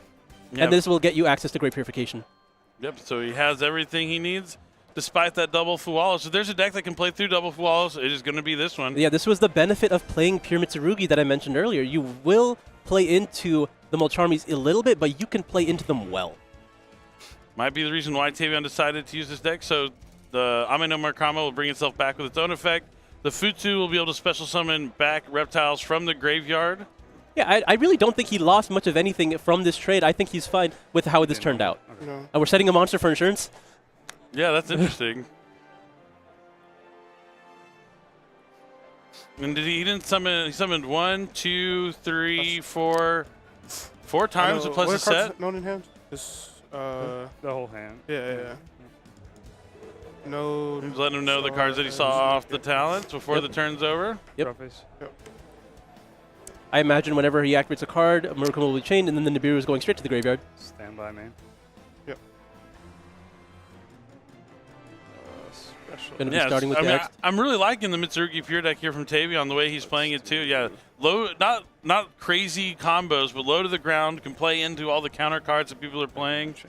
I can see why he decided to bring it here this weekend. So we're going to see Carl start off with Extra Zeal, sending Mirrological Aggregator from the extra deck to the graveyard as it is special summoned from the hand. Yep, it's going to be likely Chainlink 2 Aggregator, targeting down the Murakumo here, which should prompt Tavion to do exactly nothing. There's no reason to activate the Murakumo there. If he opts to negate it, he will just allow it to be negated, when in reality you're going to summon back the Murakumo later. I have 1 card in here. I'll target. Futsu. Oh, okay, no. He could use the Futsu to summon back. It looks like we're going to be targeting down the Futsu instead with the Aggregator here, not trying to see if Tavion will make a mistake. Target Saji. Futsu will chain because a monster summoned to summon out the Saji from the graveyard. X will resolve, adding Sword Ryzeal, and in a new chain. Anything res? Saji. Saji will trigger. Yeah, that's fine. This is tough. Pure Ryzeal has a difficult time clearing fields, and the field is going to get extremely wide. I have a split sleeve.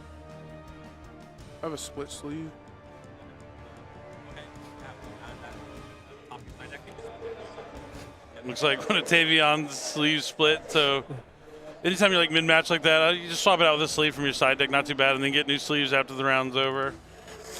Usually packs of sleeves when you're playing a 40-card deck, you get a couple extra, so. That too. Special sword. We can go ahead and special summon Sword now. Special's fine. Effect. It was a bold move for Carl to let Tavion go first, and Tavion pretty much got to the board he wanted. We're going to see if it's going to pay off here. No response. Opting to use the Murakumo. And then, yep, there's the nib that I assume was going to be discarded immediately. Res. Thing on res. And the sword's going to add ice. Now seems like a good time to go ahead and use that Prayers, tributing off the Murakumo here. Gonna get a lot of value out of this. That is fine. Yeah, the Prayers is going to be able to add. He can special summon back a monster if he wants, but the Ame no Murakama is going to be able to summon itself back and destroy all of Carl's monsters. It looks like we're going to be adding the Kusanagi, and imagine you're just going to summon off the Kusanagi immediately to add back the Prayers here. That's like the loop that I love in this deck. And now, Chainlink 1, Murakumo, Chainlink 2, Kusanagi. 2 target. Oh, looks like we're just going to grab the Ritual here, and then Mirror will be able to go back in the deck because the monster was tributed. Yeah. Yep. Effect to destroy. Murakumo will be able to destroy the field here. Yeah, that's fine. And now he still has the Great Purification, as you mentioned earlier, for the normal summon of Ice Ryzeal. Things are looking like Tavion might be able to take this game. There's only one mystery card in Carl's hand. He wants to keep... He has to respect the node, because there is an Xyz monster in the graveyard now. Special node. Okay, looks like we're going to be leading with the node here, keeping the ice in hand. Node is going to give up that Star Riser that we did also know about, so the unknown is still there.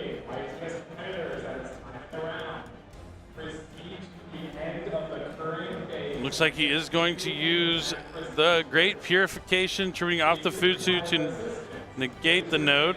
We got to get another search here off of the Futsu, as well as summoning itself back to the field. That's going to grab Wosu. Wosu. This is, again, a free tribute. And the last card was Nemesis Flag! Oh, man. If Carl wins because of this, that would be crazy. Saving the normal summon. Wasn't even planning on using the ice. Because he knows his win condition is still that arch nemesis is Shatos. What is Tavion's last set card? What a crazy card to draw for turn. Oh yeah, because he knew all his cards. He knew all the cards. Because of the triple tactics talent. Oh, it's Protoss he's going for. But Protoss is also just calling. It's pretty good. It's still good enough. Just calling Dark. How does he do it? How does he do it? Who is this man? Getting 3 different attributes here. We have light, wind, and we're going to get the dark from the aggregator. Protoss hits the field. Is there an effect veiler? Is there an infinite permanence? It's activated, calling dark.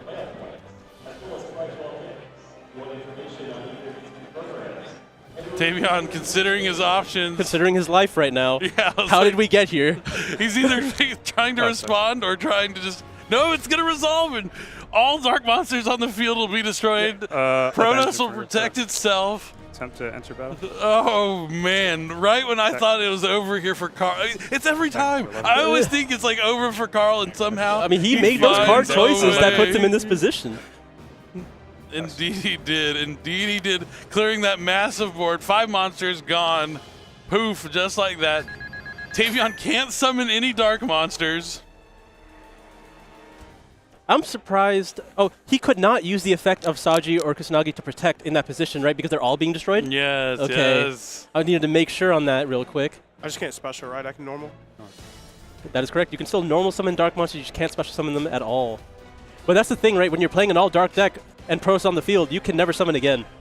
Because you can just keep calling dark. The Protoss is a dark on the field. It will always protect itself, but we'll see if Tavion's going to find a way to get the Protoss off the field. That's his goal right now.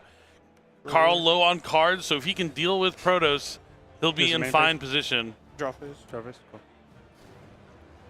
So it looks like he's going to start with the Mitsurugi prayers. He's praying right now for some way to deal with his arch nemesis Protoss. The Protoss not being able to be destroyed by card effect is also so relevant because he could have prayers on his opponent's turn immediately, like in draw phase or something, to summon back the Murakumo that's already been properly summoned from the graveyard, try to destroy the field, but not even be able to do that here. I don't know if there is an out in engine to this card. I mean, for Tavion's sake, he's sure hoping so. They cut off the pseudo kaiju effect of Wusso as well. Looks like we're going to be just setting a monster. And we're going to be calling dark every turn. He's going to normal summon ice after this. That is the last card we know in hand. How does he do it? A game we thought it was completely over had the best card possible. Stand by main. Is he going to start with the Protoss effect? Okay, we have the Great Purification. This allows him to tribute here. Or to special summon back from grave and tribute a monster. Okay. Kusanagi is going to be able to add back the Great Purification. And then he could choose to search off of... Is he choosing to? Oh, no, it doesn't seem like it. Dominus Impulse. He added back the trap, so it will not destroy. And now, Nemesis Flag effect.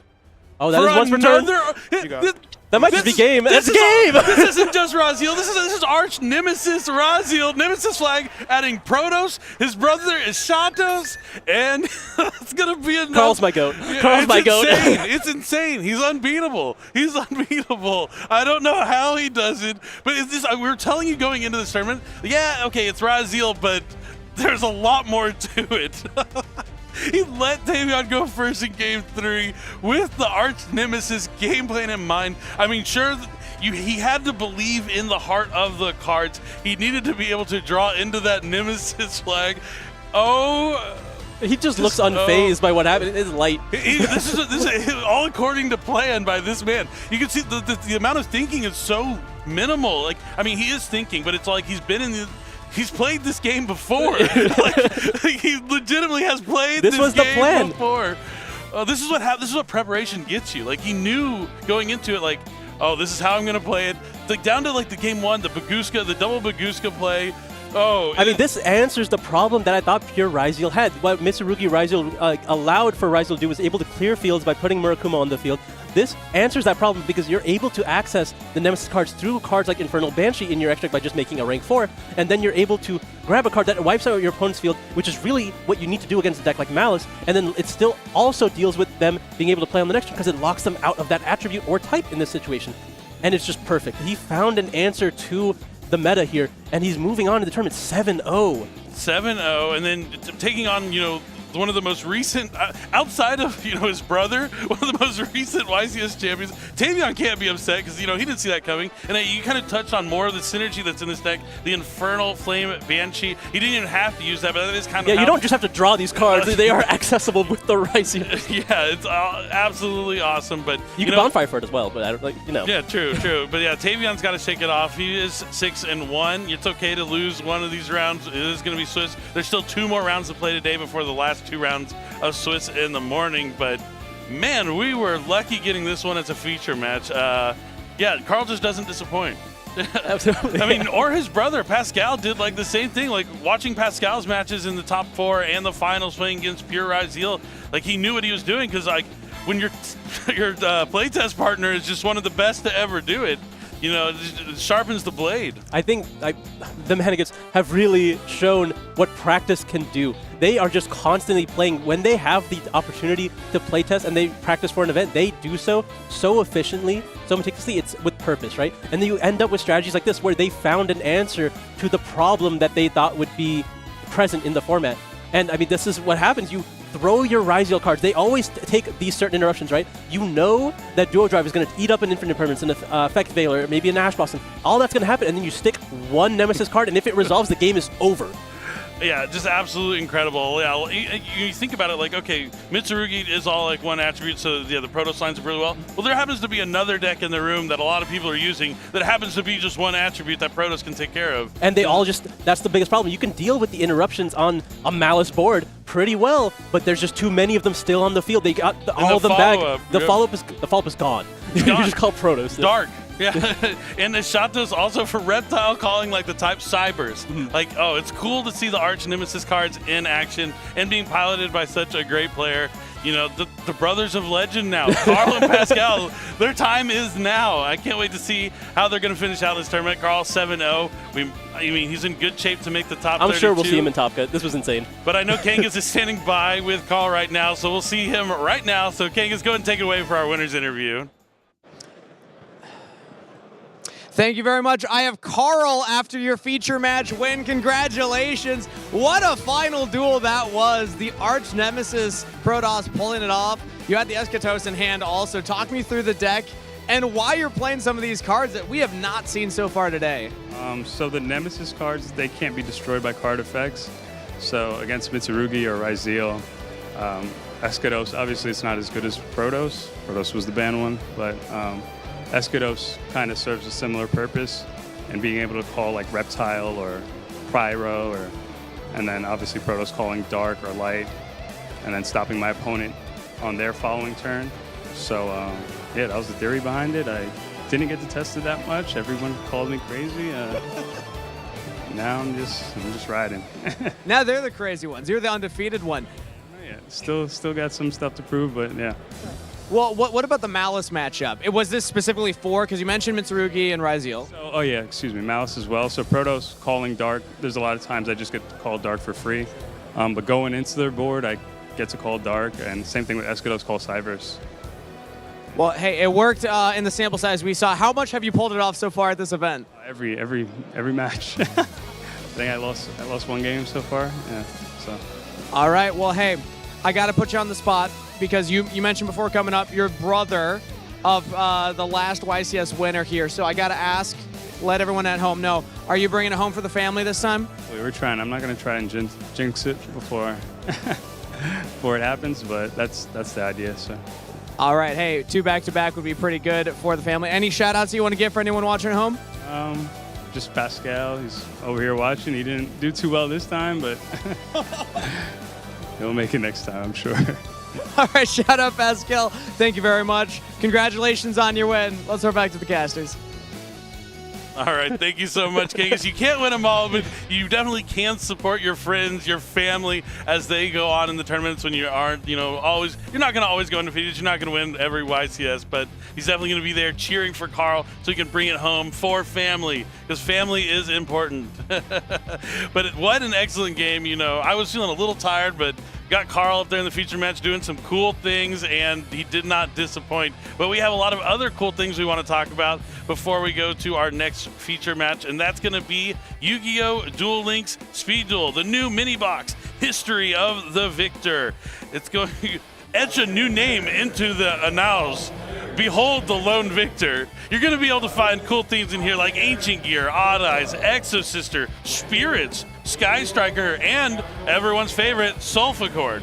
Lots of cool cards, key cards like Ancient Gear, Dark Golem, Odd Eyes, Venom Dragon, Exosisters Magnifica, Sakatama, and many more. So if you haven't played Duel Links in a while, they got a lot of cool cards coming, so you're going to want to make sure you check out this new mini box. Duel Links still going strong. You're going to want to make sure you download it. Rush Duel for Duel Links is also a lot of fun. If you want to play an English version of Rush Duel, Duel Links is the perfect place to do that. But we are not going to rush too much into our next feature match. The day's almost over. I'm so sad. We've had some incredible feature matches, whether it was Rahan, Carl, all the other guys that we also had up here. But these past two feature matches that we got to commentate were Insane. phenomenal. Yeah, absolutely great to see some good Yu-Gi-Oh! In an awesome format. I hope you at home are enjoying it as much as we are here. But stay tuned. We're going to be right back with our next feature match. So don't go anywhere. We got to finish out the first day one of YCS Providence. Stay tuned for some more awesome Yu-Gi-Oh! Action.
Yu-Gi-Oh! Trading card game, Supreme Darkness.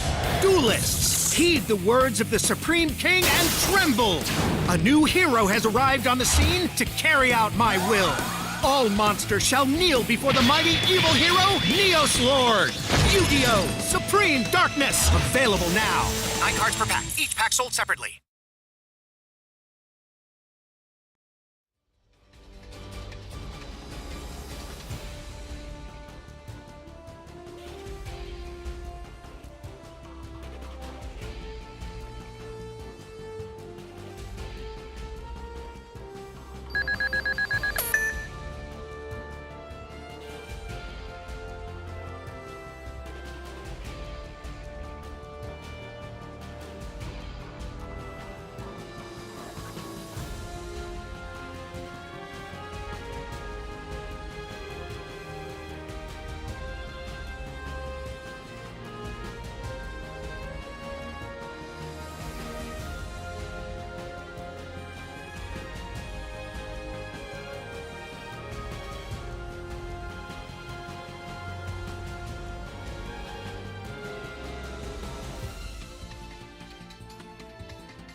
Welcome back, Duel fans, to round 8 of YCS Providence. My name is Steven, and his name is also Steven, and wow, that round 7 match was truly impressive. Just some incredible stuff. It shows you the power of Arch Nemesis Protoss. I could not believe the stuff we were watching.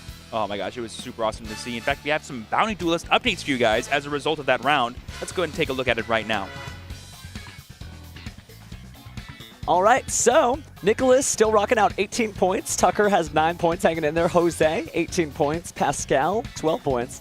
Dominic's got 15 points. Michael has 15 points. We know Tavion had to give up some packs there, right? A huge stack going undefeated in that round, but now 18 points alone.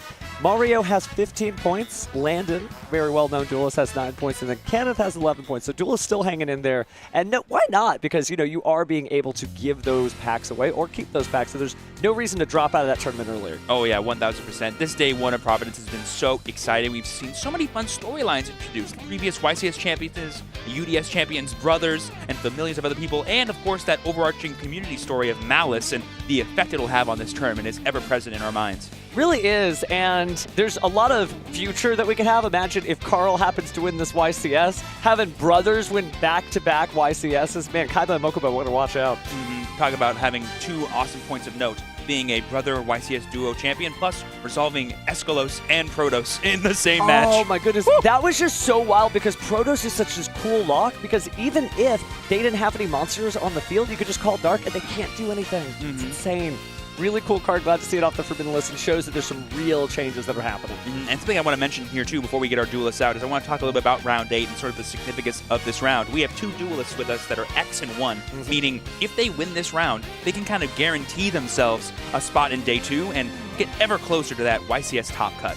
You're definitely feeling pretty good if you're going in. Remember, it's 19 points or a top 128 duels, whichever number is bigger, so we want to bring as many people into day 2 as we can. Speaking of bringing it into day 2, well, we got to get through round 8, so what are we going to do? We're going to throw over to Stephen Kangas and introduce our duelists. Up first in the blue chair from Monroe, New York. He wants to shout out his OTS ZCG Games and Team Theory, Santiago Carras. And his opponent today in the red chair from Newport. Shout out to his OTS store, Brainwash Cards. Taken to the stage once again, Spencer Colwell. Duelists already on stage. Let's throw it back to the casters for game number 1. Thank you, Steven. As always, really nice to see Santiago and Spencer in rare form. We saw Spencer in the pre-recorded match y'all just saw against Ryan Yu. He was piloting, as y'all saw, Smith Mitsurugi. Very exciting to see how this deck would be built.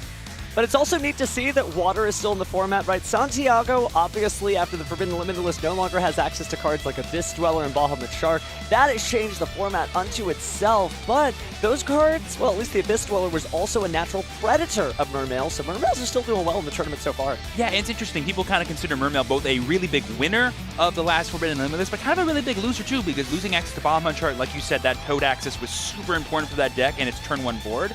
But now that your graveyard's perfectly safe, you're like, well, I can just resolve Dragoon 4 times. That's pretty cool, too, I guess. Yeah, it really is. And yes, we still got to see Totally Awesome if you're a fan of Toads, right? You just leave those for the level 2 decks while we got to see Sprite earlier. But don't think we're going to see any Totally Awesome here because the Mermail deck doesn't exactly have a lot of room for level 2s. Don't worry. Something tells me if we see things like Moulin Glacia, Barrier Setter of Torrent, or any of the really powerful Abyss Xyz monsters, he'll be just fine. The key is doing quite well, obviously. Hey, and he gets to sit in the blue chair, too. How great does that feel? Playing in the water deck. He's got the home field advantage, essentially. Definitely going to cook things up, too. Spencer with Mitsurugi Rizel beating Ryan Yu, very notable competitor and current Master Duel World Champion. And he's playing Mouse, I believe, so Spencer is no stranger to playing against combo decks like Water. Well, we'll see how this pays off. And you have to, you know, eventually you start to get to know duelists, right? The same way they're like, oh, that's Ryan Yu. We know exactly who that is. These duelists likely kind of have some familiarity with each other, and this could just be a practice match for a top cut match that we're going to have tomorrow because you're both doing so well so far. Right. While both players are typically playing a win and in for day 2, neither one of them are in risk of not getting day 2. They still have the next round, and if they win, they'll be able to make it just fine. But neither duelist wants to just make day 2. They need the points so they can hit that top cut. Oh, yeah. Being X1 versus X2 when you start day 2 is really huge. Top 32 is just a couple of duels away for these competitors. Santiago, I believe, making some smiley faces there at the crowd, probably feeling a lot of support there. And does it look like we are too far off from this? Exactly the time to duel. It's game 1 of round 8 at YCS Providence. Now, this is going to be a really huge dice roll because while Mermail is more than happy to break boards going second, going first, it's one of the scariest decks in the room. I believe that was a 5, and that's a 4. I'll go first. All right. Good luck, brother. Good luck. Yep, it looks like Santiago has very happily declared that he's going first. Great sportsmanship. You love to see it. Stand by. Yep. Main phase 1. Yep. And here we see the first play from him. It's going to be Normal Summon Neptibus, the Atlantean Prince. That's Just a pretty that good way to start. I will activate cost.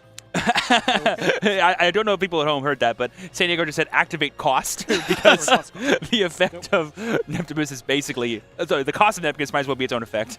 I mean, I remember when Dante, Traveler of the Burning Abyss, was released, and you're like, wait, cost? You're still getting your effects? That's exactly what Mermail is about. You're just automatically getting resolve all this stuff. So we're going to start with sending those Dragoons to the grave. Yep, we had the Shadow Squad being sent as well, going to be activating right here to get the Dragoon summoned from the deck. So now we have access to 2, 1 in hand, 1 on the board.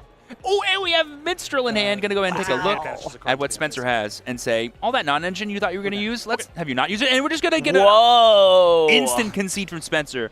Honestly, very heads up. I really do respect this. His deck, from what I'm looking at right here, looks very grindy. He is not in the mood of giving any information over to Santiago, and he's definitely not in the mood of trying to play from behind.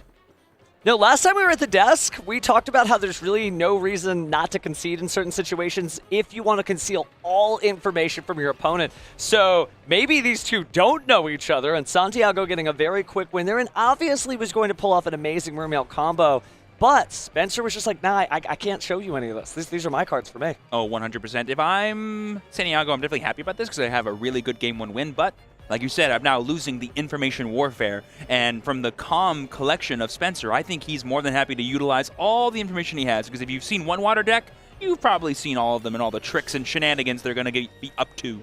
Absolutely. Santiago, very smiley before he won the duel, but now that it's actually won game 1, very locked in, so not taking the early bait, understands that his opponent is just really good at understanding just the nuances of the Yu-Gi-Oh! Trading card game. Oh, yeah.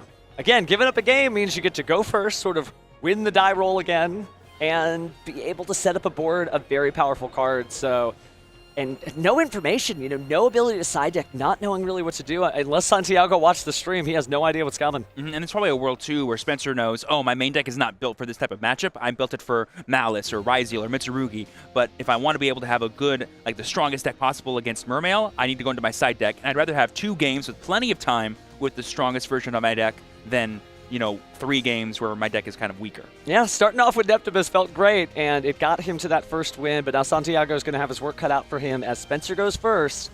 We'll see exactly what it is that gets put into Spencer's deck, what sort of side deck spice. We did see a really heads-up play from, I believe, Carl earlier, where after, you know, kind of conceding in the 3rd game, he made Tavion go first, thinking that Tavion sided out of all of his really powerful going first cards. So there could be a world where we could see some, you know, actually you can go first again, but this time I'm ready for you type deals for Spencer, which could really throw Santiago for a loop. I think that really determined the tempo of our last featured match, and that might be exactly what's about to happen here. Spencer doesn't seem worried in any way, though, and Santiago is just as steely as ever, so let's see how this turns out. Both players are shuffled up. They're going to be drawing their opening hands here. And it's just a matter of, all right, we had a nice little short game 1. We have all the time in the world for these next 2. Let's get some good dueling action and decide a winner for round 8. I know sometimes the duelists in the chat like to joke that the shortest duel we ever see is Tenpai. Apparently fire's not the shortest duel, it's water. But let's go into game 2 and see how many seconds this one lasts. Seconds, by the way, not minutes. Yeah, it's always fun when you're going to game 2 and you have 40 minutes on the clock. Feels pretty good. All right, so let's go and draw. See how Spencer takes his tempo. Yep. I believe I did see a Fua in Santiago's hand, but before we know what deck we're playing, why bother going for it? Ooh, but there we see the Habakiri, and then of course we can just chain Fua to that to get the automatic draw off of the Saji combo. We saw Tavion kind of lose to this setup a little bit, but he was able to play through it just fine, going through double Fualos, so maybe Spencer can do the same. Like to think you don't get this far in the tournament without knowing how to play through a couple of these powerful Mulcharmy cards. We're going to go ahead and see the Mitsurugi no Mikoto Saji, special summon the field, tributed immediately in the resolution of that effect of the Habakiri. I'm going to go ahead and add the Mitsurugi Ritual from the deck to the hand. I will say I think the Fua takes away the most powerful part about the ritual. Being able to ritual summon from your deck directly is just so powerful of an effect. No, sir. But giving up a card to your opponent doesn't feel that great, especially when it's water. Absolutely. I did see what appears to be a Dominus Impulse in Santiago's hand and an Ash Blossom in Joyous Springs, so there might be some surprises coming Spencer's way. Oh, that's very interesting to see, actually.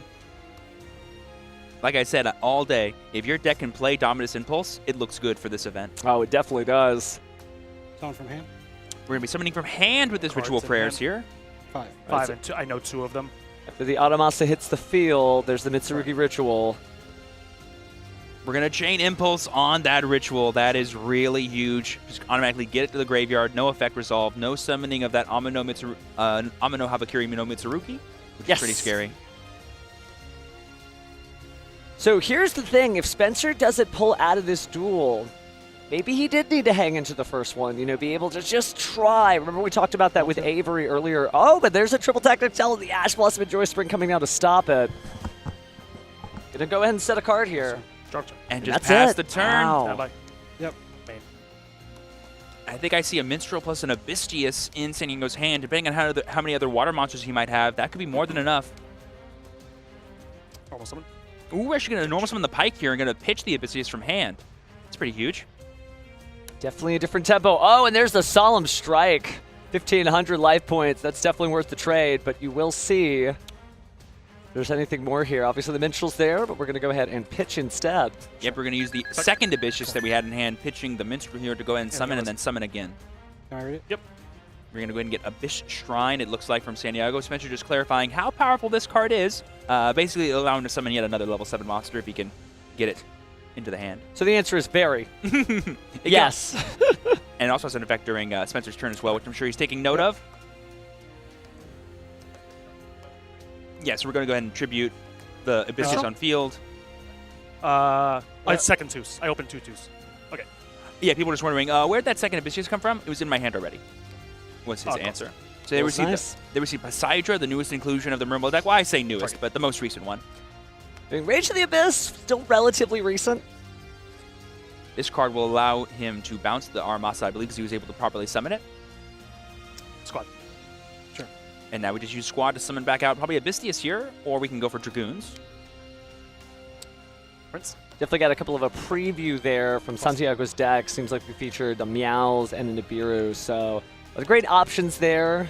Good. And certainly heads up to use the Meows in the Mitsurugi matchup. Graveyard is definitely in play. And there we see Neptibus, and there we see another concession from Spencer. Once again, Atlantean Prince Neptibus is just too strong. Santiago is the winner of this match in lightning quick fashion. Lightning quick fashion, yeah. There's definitely a rage in that Abyss.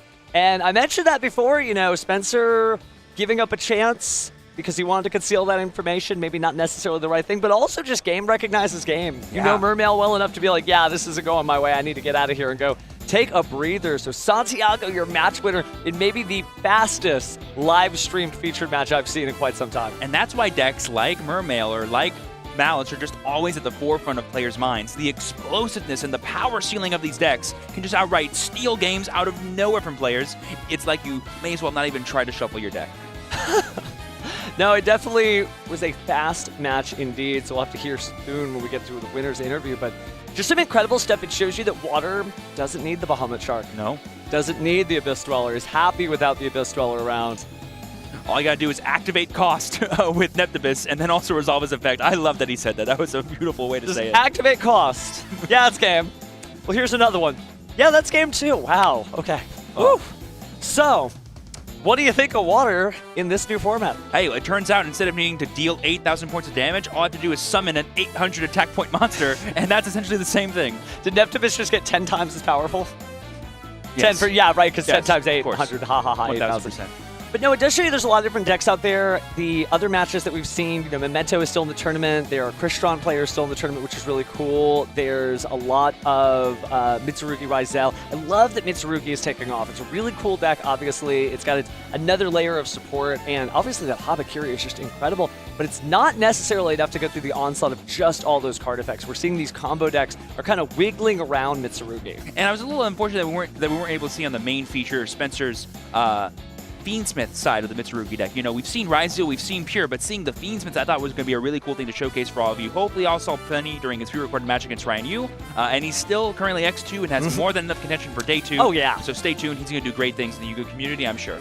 Speaking of great things, why don't we go ahead and throw it over to the stage? We can hear about the great things that Santiago got to do in that very short duel. Thank you very much, Santiago. Congratulations on that blistering fast feature match. You got somewhere to be after this? Dinner with you later. You know what? If you're able to win out for the rest of the night, maybe we'll all grab some food. But first, I got to say, the deck choice, another unique one. We got to see a really cool thing with the Mermail, Atlantean stuff. Talk to me about why you chose that one. Yeah, I think it's a really good meta call. I think it can go second pretty well. It doesn't lose to Bestials. I think it has a really good tempo matchup against a lot of other, like, you know, maybe Ryzel Pure or Fiendsmith Pure, but like together I struggle against it. But some of the times, I mean, you know, I won the dice roll there. I played 2 Minstrel, so 2 Minstrel was able to help me out there.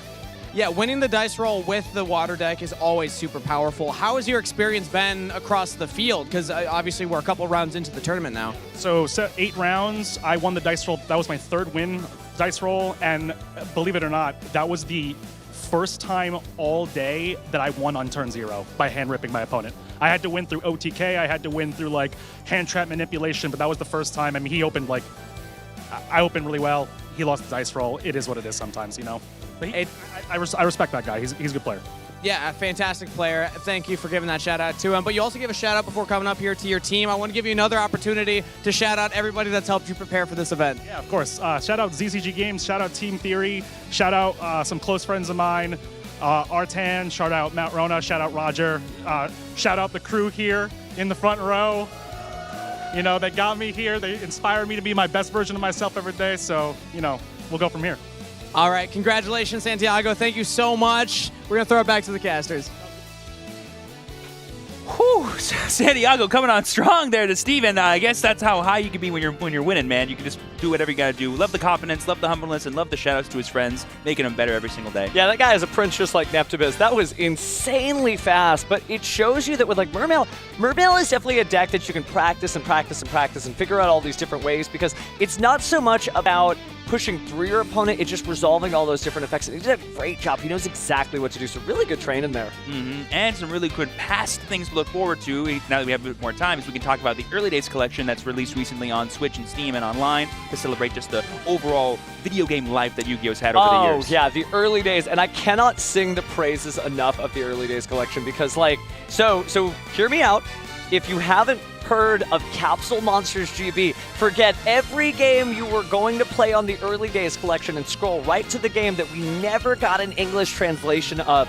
It's a dungeon, like, sort of RPG style game where Seto Kaiba gets the Millennium Ring and forces all the characters to tell you a tabletop RPG story. Weevil, Rex, Mako, it's insane. Whoa, and on top of that, if I buy a physical copy, I can get some really cool alternate arts for Harpy's Feather Duster, one of the best going second cards in all of Yu-Gi-Oh! So you're telling me the game is good and you get cards that are good that are actively being used in tournament play? Yeah, it's amazing. It's amazing. Ooh, really glad that we were able to talk about that today as we're waiting potentially to get a second round for you guys. We do have some backup matches for you that we can cut to in a moment here. Before we do, I kind of want to talk a little bit more about that matchup that we saw, because even though we didn't get to see the crazy extra deck that Water can have, it was definitely a threat. Like, Spencer knew, oh, this is that strong of a deck. If I just let it play, I may as well just stop playing now and just go have some time to rest before round 9. Yeah, so leaving the Early Days collection behind and talking about the present, it is amazing that just the threat of those water monsters was enough for him to be like, yep, I'm out. I know where this is going. Because obviously Spencer is good. We talked about that. His opponent talked about that because, again, we just saw Spencer win against Ryan Yu in a pre-recorded feature match. And just like Santiago said, game respects game, but that was just... It's insane that Water is still so viable. Oh my goodness. If we seem like we're effervescent, we are effervescent. That was a lightning quick match. Good stuff. Good Oh, stuff. yeah, and I'm super excited to see what backup we could have for you guys, too. We're just waiting a little bit on the deck list before we actually throw to those games for you guys. But it's just super exciting to see, this idea that, even though we're in round 8, the Duelists are playing for all the stakes in the world. It's going to be super exciting.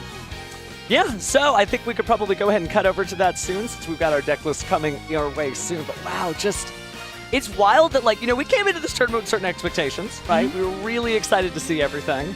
But it's something different to actually, just vibe with this and be like, wow, you're just blown away. And speaking of blown away, let's go ahead and check this out.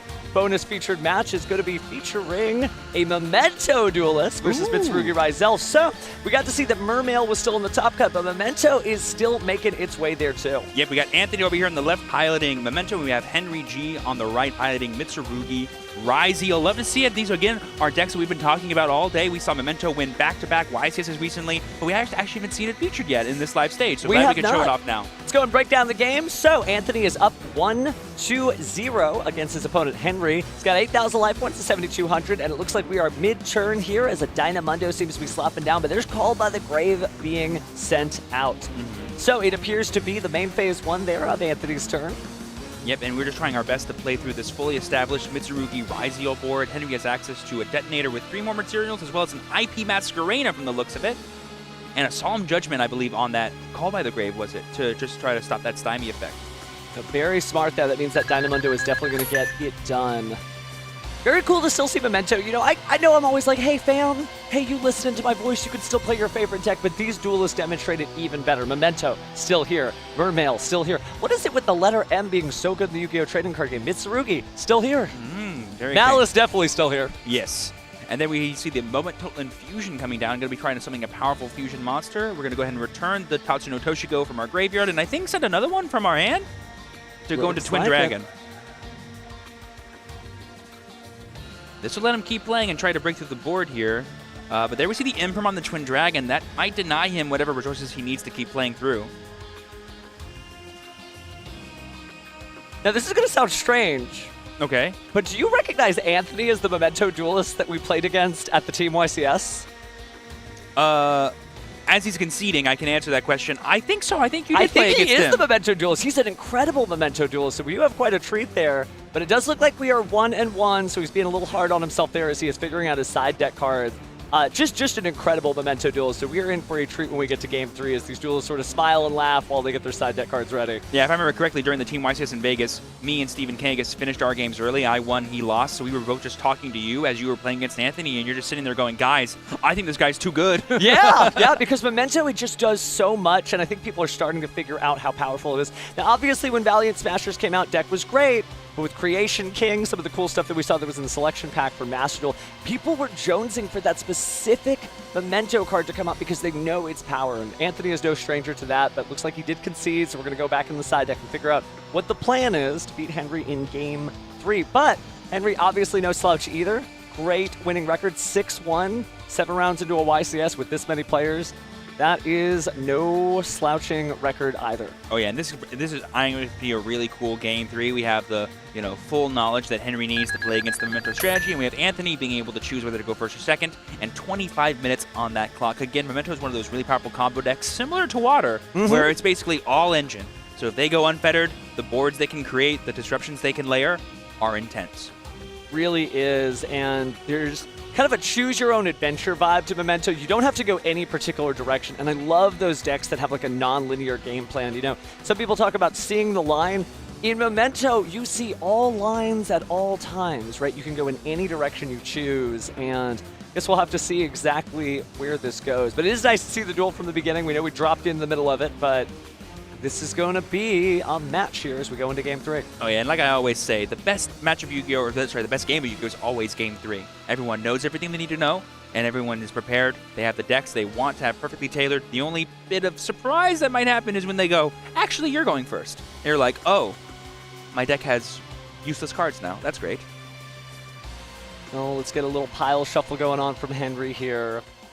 We've seen Mitsurugi go up. We've seen Mitsurugi go down. I'm glad it's such a popular deck. I mean, it is really, really cool. But to see Reptiles being played so fervently when, Back in my day, all we had was Sinister Serpent, and we liked it. I mean, how many variants of this deck do you think of this tournament? I know we have Ryzeal Pure, we saw Fiendsmith, and there's also a Dodic I've been hearing about. Yes, and they are floating around the tournament. I think there's probably some that are going to make it to day 2. So if we get a chance, maybe tomorrow we will go ahead and show some snakes. Okay, well, here we go. We have our duelists ready to go. They have their opening hands. They're just making sure everyone's copacetic with how much time is left, aware of the game 3, aware of the situation. Anthony has not yet decided who's going first yet. My guess is it's going to be him because Memento going first, very scary. Oh, it feels so good. Now, I wonder if he's just playing pure Memento or if he's playing things like the Goblin Bikers or the Fiendsmith cards as like extra engines that can supplement his main strategy.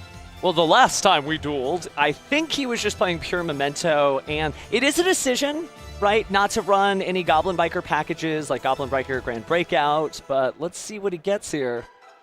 We're going to start off with the Bone Party. Going to be destroying a card from hand. It's going to be the Combined Creation. Getting that in the graveyard now is really nice, but drawing it's not the best. So not so much. I mean, at least it's in the grave, and that helps. This is going to resolve, so now we're going to see the Mementolet Anguish, but it gets negated by Henry's Infinite Impermanence, so no search this time. And we don't have another Bone Party in our hand that we can't even use to protect it anyway, and there's no Fusion as well being activated from Anthony here. But there we see the Grand Breakout. So we are playing that, just probably get into Memento Goblin at the very least. Let's go ahead and bring out our favorite goblin, Memento Goblin. Not quite a Goblin Biker, but maybe what's left of one. This is still more than full combo for himself, so let's see if we can go there. We're using the Anguish as well to add the Sleepy. Now we're going to use the Sleepy's effect to summon itself because the card has been destroyed this turn.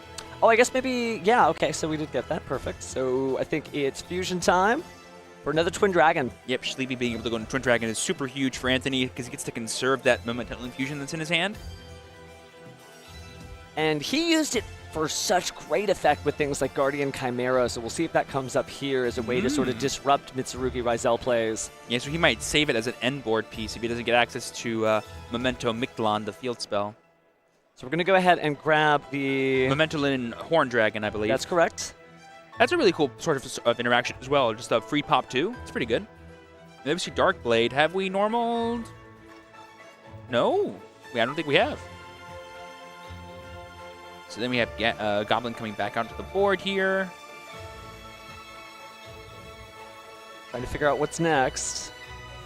Going to use Goblin's effect to dump 2 by destroying itself. Memento being another one of those great decks that you can sort of practice by yourself just to make sure that you know all the combos and sort of explore, kind of get into the training lab and figure out, could I go this direction, that direction? What happens if I try this? But right now it looks like we're going to go ahead and send 2 Memento monsters to the graveyard. It is the opposite of a linear deck. It is very squiggly. Mm-hmm. The squiggliest of lines, but we're going to go ahead and send Organic and a copy of Memento Infusion to the grave. Ooh, having one already in the graveyard is really cool because we already have one in hand, which means we can bring it back later with Memento Mictlan if we get that in rotation with Creation King. That could be sick. Well, we've added the Fusion to the hand. Looks like we're going to go and burn one of those now. Oh, if Anthony does this just to hide the fact that he has a second one from Henry, that is a really powerful way to win the information warfare that can be Yu-Gi-Oh! Sometimes. I definitely telegraphed that I needed to search this, but turns out joke's on you, I already had one.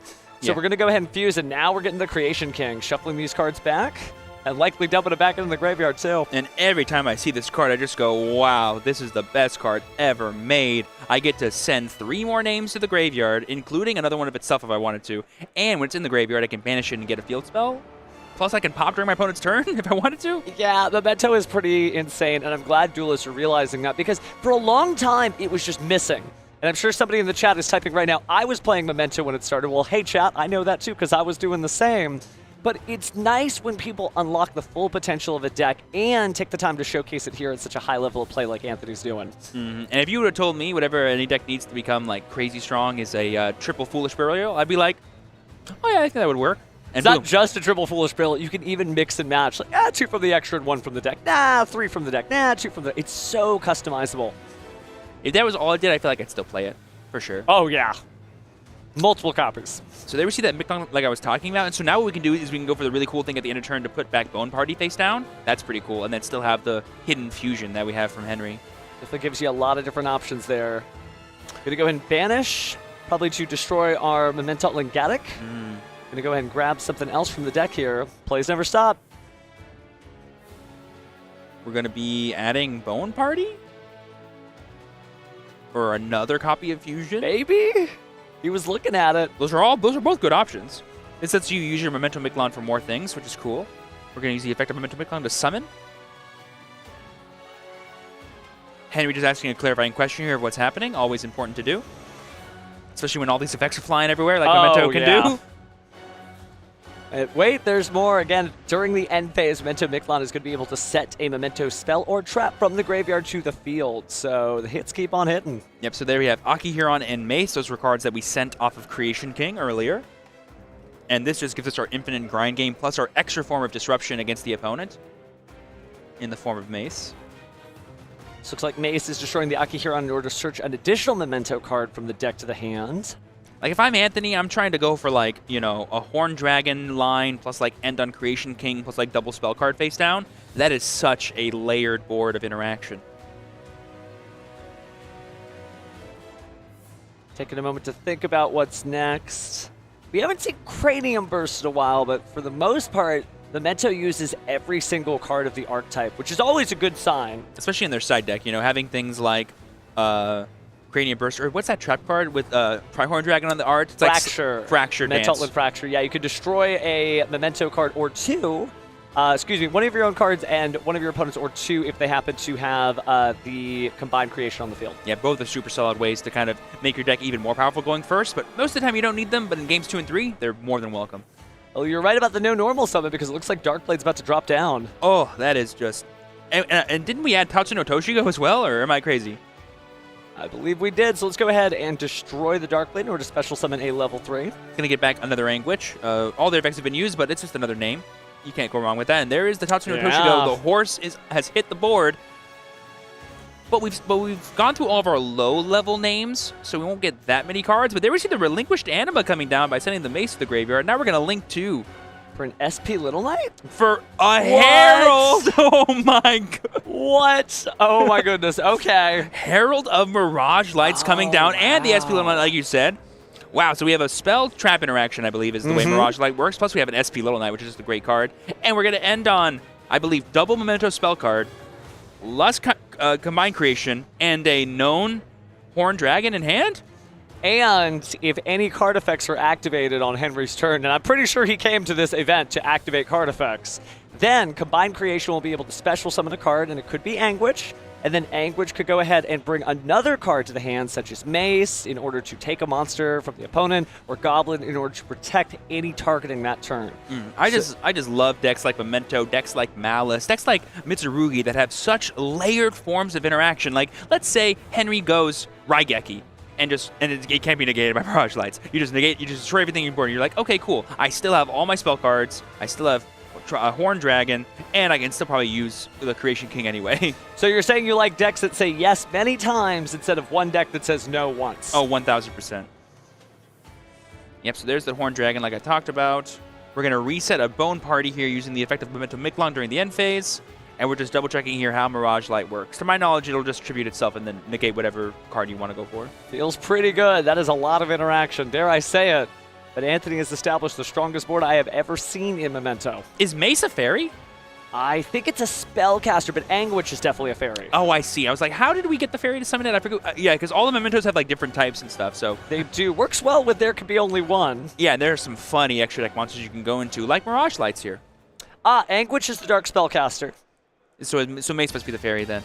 Mace is the light fairy, you're right. Super cool. But here we see Henry starting his turn off with X Ryziel. If you want to break a board, that is a good way to start. Going to be sending, of course, the Meteorologic Aggregator here. Chainlink 1 X, Chainlink 2 Aggregator. Well, but what card do you negate? Because the problem is this SP can at least get a level 4 off the board.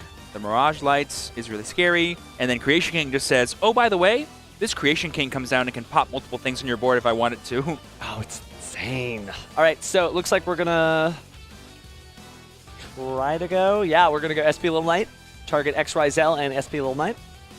Yeah, and that's going to work. Those will now be banished until the end phase. And then I believe the Aggregator's effect will resolve. And I believe it targeted the Combined Creation. Which is smart for sure, because you don't want your opponent to get even more Memento monsters. I think they've showcased quite enough Mementos. Well, we know he has the Bone Party face down for Henry, but what he doesn't know about is the fusion that you and I know about. We're in on the joke. He is not.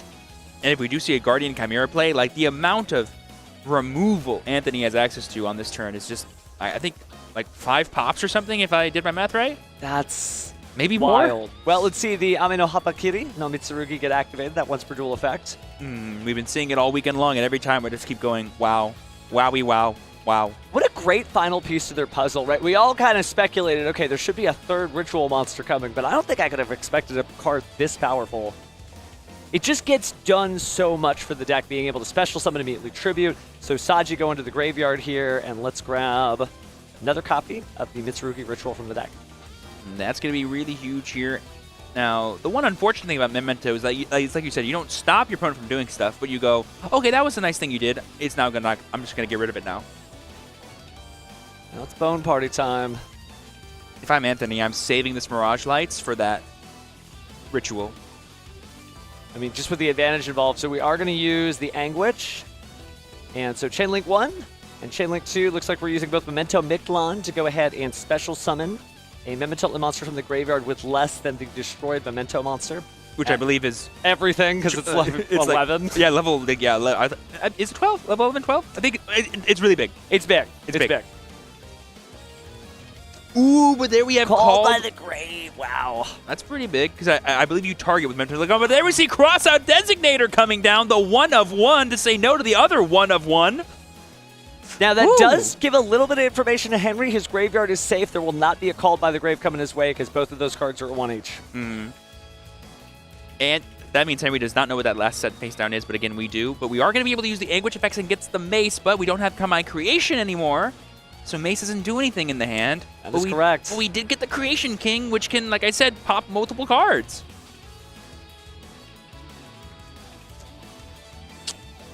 Oh, we're using Mirage Light. Oh, sorry.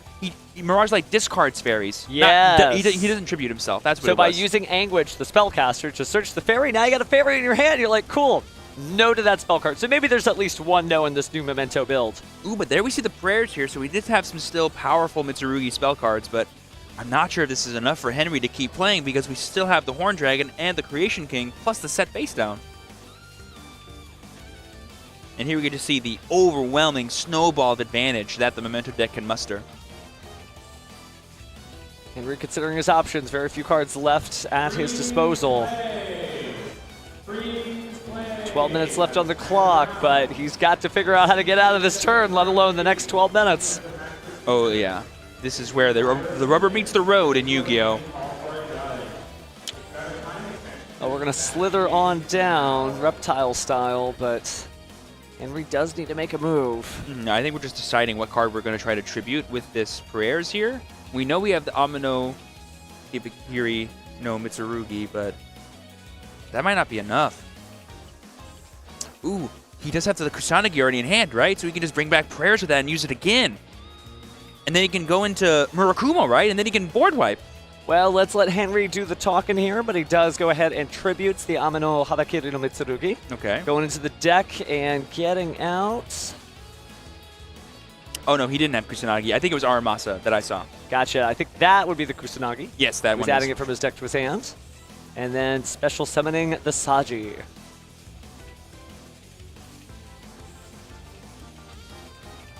And we already used Saji this turn because we summoned it with Habakiri. So now we're going to use the Habakiri's effect to search for another Mitsurugi card. This will get the Murakumo, like I mentioned earlier. But how are we going to summon this card without a ritual spell card? That's what I want to know. Well, I think Henry's about to show us. Take a look at the Trihorn Dragon. Now remember, when the Trihorn Dragon is destroyed, you can also target additional cards on both sides. So here we see them. I forgot he hasn't normal summoned yet, so we just normal summon the Kusanagi, and then we get the ritual spell back that way. That's pretty huge.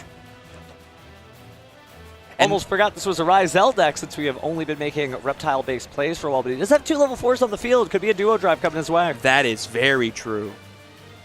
Maybe that's the strat here, trying to play through as much as he can with all of his Mitsurugi monsters, and then finally pivot back into the Ryzel if he's able to keep anything. But it doesn't look like that's going to happen. We're going to go ahead and destroy cards on either side of the field using the combined Creation King. Yep, we're destroying both our Anguich and our Creation King to destroy both of their monsters. We're going to use, I think, Anguich to summon back out Akihiron, and then Akihiron on summon will go ahead and add back. Oh yeah, Akihiron is one of those cards you should definitely read. It's got 3 very scary effects, none of which are good for you. Well, the direct attack effect isn't going to come into play now, but the other 2 might. So we're going to go ahead and activate the Mitsurugi Ritual. Going to go ahead and choose the effect to summon from hand, and I believe we can just send from the materials that we need from deck to the graveyard. And this will be a, Raigeki-like effect, which could be pretty huge for the program that is Henry. All right, where he might be loading the code here. Takes a look at the field, takes a look at his hand, takes a look at his card. And now he seems to have it. Ooh, sending Night Sword Serpent plus Aramasa. That'll allow him to add another monster to his from his deck to his hand, plus summon back out the Night Sword Serpent because it was tributed. So maybe the ritual isn't going to be that. I think we are just going to get the Amino Habakiri no Mitsurugi out on the field. Isn't that Murakumo? Can't quite make it out from here.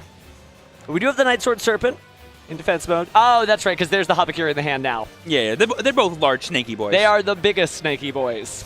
And then we did go ahead and get that Raigeki-like effect, clearing Anthony's board. So all the interruptions have now been played through, if you're Henry, the ones that he knows about. We've talked about this before, but Memento is a weird deck because it loves destroying, but unlike decks like Fire King, it doesn't really get anything if it's destroyed. There's no positive interactions there. Yeah, so we went ahead and used Akihiron's effect, I believe, to add back there. I believe we added back a Bone Party. And there we see the Momental Infusion, which can fusion summon from the graveyard.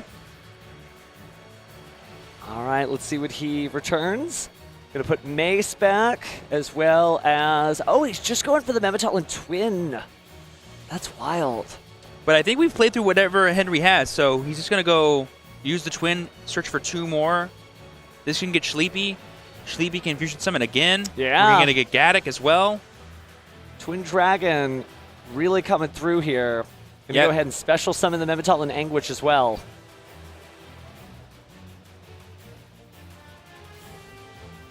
Just a wild time. We saw a really quick duel when we jumped into Santiago at Spencer's Mermail versus Mitsurugi Ryzel. This is the exact opposite. This one game alone is about 3 to 4 times longer than the featured match we started this round with. Yep, and then we saw the battle phase. We went ahead and swung over the Anguich, and now it looks like we're in main phase 2 as Henry.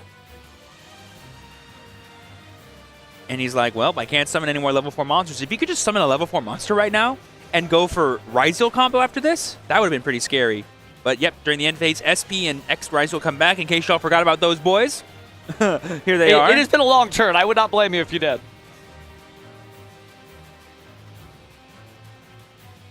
And now, if you're Anthony, the only question you have on your mind is 7,200 damage. 7,200 damage. How can we do this? And the answer is Akihiron.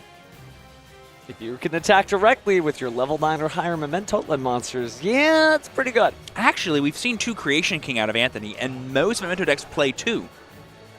I wonder if he has Could there be a any third? more. Yeah, only one way to find out. Ooh, we hard drew Goblin for turn. Oh my god, we're just going to normal summon Goblin and then offer the concession? But then Anthony's like, oh no, we don't need to do that. I think he's still going. Henry needs to watch his gestures there. That did look like a concession to me too, right? He's like, offering the handshake. He's probably like, oh, come on, man, you drew Goblin as well? Which I've been known to say as well, many times. Going to go ahead and get Akihiron back here, which will then let us again add back from our graveyard to our hand. I believe we have Tatsuno Toshigo, so we can get him back too. We're going to go ahead and banish the Memetalon Infusion from the graveyard. Just debating here what we want to destroy, it looks like.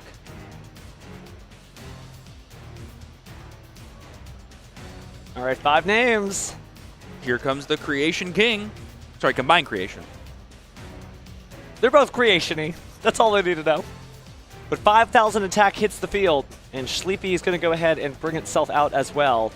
It's time for a fusion summon here, combining Gaddock, Akihiron, and Sleepy for a Creation King. And remember, Akihiron said both of those could attack directly. That's already 8 1,000 points of attack on the board. And I believe the Akihiron does not need to be in play. It just does it when it's summoned. Yeah, it just doesn't. Here we're just seeing how this was summoned. We used Akihiron plus Gaddock plus Shalipi. And now Gaddock's effects will activate, as well as Akihiron's effect. We'll get Gaddock back, and then we'll go ahead and search. Just pressing on. Anthony's certainly not afraid of Nibiru. Although Nibiru would be pretty heads up from Henry right now, tributing all his own monsters, right? Oh my god, that would be so powerful. I still haven't gotten to see it. I would love to see a Nibiru tribute a bunch of monsters off the field that actually got effects when they were tributed. It's always a toss-up, you know, because like if you are playing the Ryzeo version, you don't want to get rid of your own detonator. Correct. Especially when there's only one to speak of now. All right, there we see Tatsuno Toshigo, a.k.a. the horse. But here we go, the attack directly of Creation King plus That's Combined the handshake. Creation. Wow, so Anthony showing the power of Memento in this format. It didn't really lose anything. It just kind of survives. Memento just keeps pushing along. Wow. We got 2 duelists guaranteed for day 2 for the price of 1 during this round 8 match. That's the one good thing about having really short matches on broadcast. Yeah, I'll take that as a good deal. Congratulations, Anthony. I know a few weeks ago you were our enemy, but today we are super proud to see you do so Nobody well. is our enemy. They're just our opponent. There's somebody across the table that loves Yu-Gi-Oh! But as we said, there can only be one king of games, only one YCS Providence champion. And maybe it will be Anthony. Could be Henry, but he's got his work cut out for him, right? Still eligible for day 2 likely, but has a long road ahead. Yeah, you're right. He was not our enemy. He was an opposing duelist. An opposing duelist.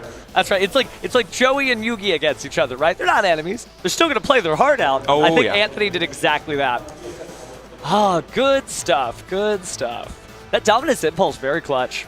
Yeah, every time I see Memento, I'm always so shocked by being like, oh yeah, every single card has 18 effects, and they're all amazing. Oh, yeah. It's such a cool deck because, you know, Memento Miklon, I think, really encapsulates how different that deck is. A lot of field spells, they'll be like, nothing can happen, or go get a thing. It doesn't really do any of that. It's got the Ancient Gear Golem style effect. It sets cards from the graveyard. It's able to recur stuff. So Memento is kind of weird. Doesn't fit into any nice, neat box, but it's still good. So if you put it in your deck box, you might actually get some wins out. Oh, 100%. I don't know. Are we going to be doing an interview with Anthony or no? Don't think so on this one. Yeah, so I'm not hearing anything for production on that. Yeah, I think we want to get ready for round 9 and showcase some really awesome duels for all you guys in the future as we wrap up day 1 of YCS Providence. What a day it has been so far. I hope you are here for it wherever you are in the world. This has been so cool to see the impact of the Forbidden Limited list, Alliance Insight, and there's duelists around the world who are competing. Maybe you're sleeving up your cards. Maybe you're watching us in the VOD like we said in 2027 for whatever reason. It's been a good time though, right, Steven? Oh, 1,000%. Nothing's better than watching duelists duel at the highest level possible, and that's what you get here at YCS's. So the sad part is, if you love Stevens, unfortunately we're about to subtract 2 of them from the broadcast because we're not going to be back for until tomorrow. Until tomorrow. We will be here tomorrow, I promise. We'll be here tomorrow, I promise. Yes. Team Max Steve will not get broken up. No. But we do still have 1 round left. Yes. So don't go anywhere.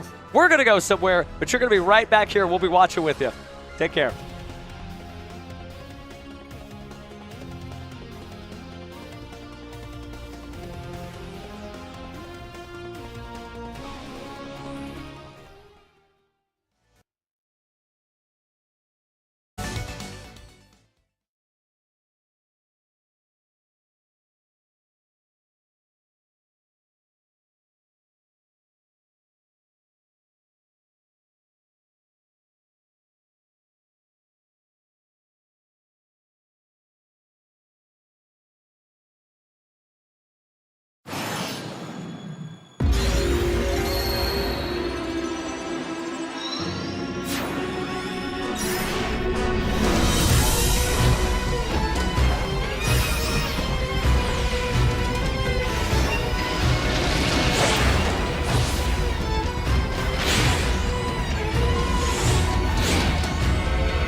And welcome back, everybody, to YCS Providence. We're getting ready for our next feature round. But while we have some time, I figured let's get some duelists up here to play some trivia. But first, let's get to know them a little bit. What's your name? Diego. Diego, how's your YCS experience going? It's pretty good. It's my first YCS ever, so, I mean, YCS is the greatest thing in the world, no? Yeah? Fantastic. So, okay, this is the end of the day, essentially. Are you still in it? Do you think you're going to make day 2? No, I'm X3, so sadly I am not making day 2, but I had a great run, so I can't be sad. You know what? I'm happy that you're having fun. Hey, there's public events tomorrow. Are you going to try any of those? Yeah, I'll be trying some Attack of the Giant card, try to get bring one of those home, so that should be fun. All right, sounds good. All right, let's get to meet our other competitor over here. What's your name? Ariel.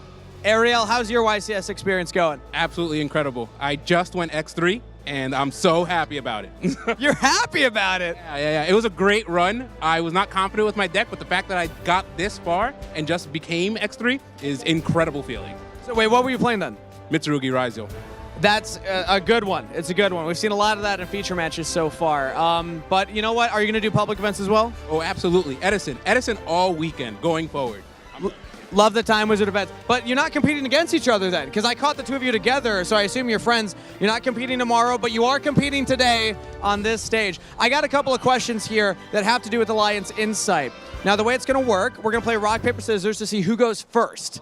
Whoever goes first, I'm going to ask you the first question. If you get it right, you get the point. If you get it wrong, there's a chance to steal from your opponent, and we're going to keep going through until we get through all of the questions. Does that sound good? All right, square up. It's going to be on shoot. Rock, paper, scissors, shoot, okay? I want a fair game. And whenever you're ready. Rock, paper, scissors, shoot. Double rock. Rock, paper, scissors, shoot. Double rock. Paper, scissors, shoot. There we go. Somebody had to make the change. Diego, that means that you're going to be up first. So you get the first question. What level is Dark Magician Girl, the Magician's Apprentice? Oh, what level? What level? Level 7? That is incorrect, Diego. And I will say before coming on, I was like, I think the first question's pretty easy. What do you think, Ariel? Is it an easy question? I think that question's super easy because it's level 6. Ding, ding, ding. That is correct. It is level 6. That means a point stolen. So, Ariel, congratulations. And it's over to you. You get the next question. The Regenesis theme focuses on monsters with how much attack and defense? 2,500 attack, 2,000 defense? That is incorrect. We have a chance to steal over here. Diego, what do you think? 2,500 attack and 2,500 defense. Ding, ding, ding. That is correct. All right. Wow. A point stolen both ways. Dead even game. We're going to go to question number 3. Diego, finish the card name. Nebulous, Dragon Ruler of blank. Oh, Nebulous, Dragon Ruler. I don't know. Of Chaos? Not a bad guess. Not a bad guess, but that is incorrect. Now, Ariel, do you think that you can steal this one? It is, once again, Nebulous, Dragon Ruler of... Calamities? Unfortunately, this is the little one. It's Mishaps. Dragon Ruler of Mishaps. Just you know, a little oopsie. That's that one. A little mishap from both of us there. A little mishap there, so. Couple. Well, hey, even game state still. Now, that was Diego. Ariel, we're going to go back to you. Question number 4. What is the name of the monster on the cover of Alliance Insight? I need the full name. Oh, my God. Allied Adigneister Code Talker? I'm not going to give it to you, but I'm not going to give too much of a hint because there's a chance for Diego to steal this. Diego, you have to say the words in order, the full name. Go. Allied Code Talker Adignister. That is correct. You were close. You had the words off. Ask him what deck he plays. What deck do you play? I play Malice Ignister. That's a rigged game right there, but that is a point. I'm going to allow it. That is 1 point over to Diego. So, Diego, you get the last question here. If you get this, you win. If not, it goes over here. We have a tie game between the two of you. Diabell Star Vengeance is always treated as a what card? It's always treated as a Sinful Spoils card. Ding, ding, ding. That is correct. Congratulations, Diego. All right. Well, do you have any victory speech you'd like to give the audience, or maybe any words for your competitor over here? Shout out Yu-Gi-Oh! And I'll see you tomorrow at the Attack the Giant card. Attack of the Giant card. Everyone's going to be looking for you. Ariel, do you have anything to say in your defense? It was a good effort. I don't play Malice, so those names are complicated. My bad. And your Regenesis excuse? No excuse. You know, fair enough, fair enough. Everybody give a round of applause for our two competitors up on stage. I'm sure you're going to be playing against some of those folks out there tomorrow during the public events. Thank you so much for coming up. Thank you for coming up. We're going to throw it again to a short break before we are back with our next feature match. See you there.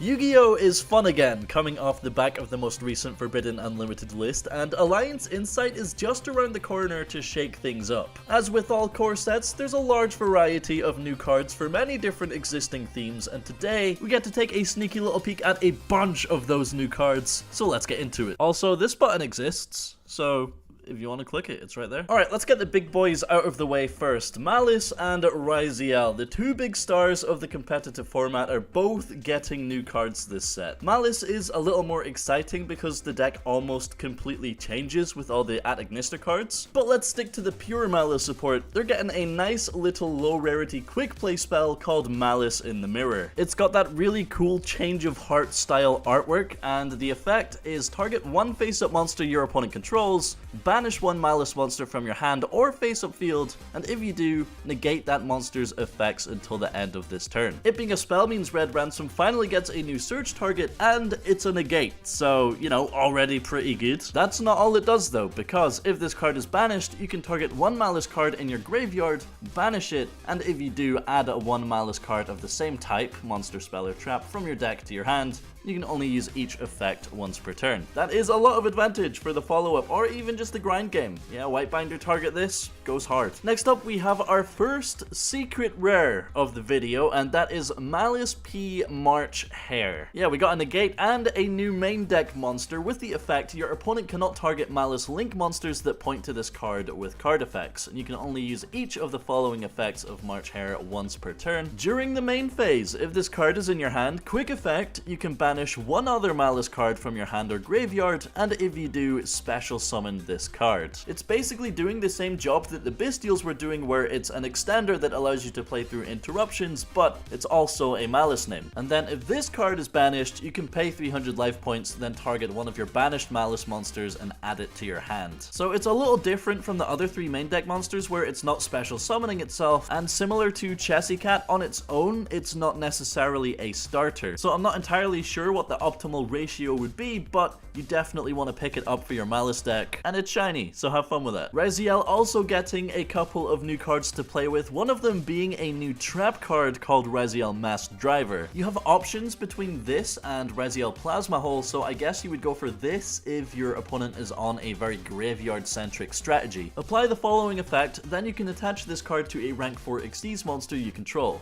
For the rest of this turn, all Raziel monsters you control gain 1000 attack. If your one detonator gets negated and then can't protect itself from battle, I guess making it big can help. Unless you have Eclipse Twins attached, then maybe you want it to be destroyed by battle, but yeah, if this card is sent to the graveyard, except from the field, you can target one card in your opponent's graveyard, banish it, and you can only use each effect once per turn. So you detach this from Detonator to destroy your opponent's Lacrima, and then Mass Driver can banish their Engraver. Something like that, you know? You can get access to Mass Driver through Duo Drive, of course, but Raziel also gets a new way to pivot into their spells and traps. Star Raziel, secret rare, level 4 light pyro. You can special summon this card from your hand by detaching one material from a monster you control. If summoned this way, you cannot special summon from the extra deck for the rest of this turn except rank 4 Xyz monsters. Also, you can only special summon Star Raziel once per turn this way. The juicy part is that if this card is special summoned, you can set one Raziel spell or trap from your deck.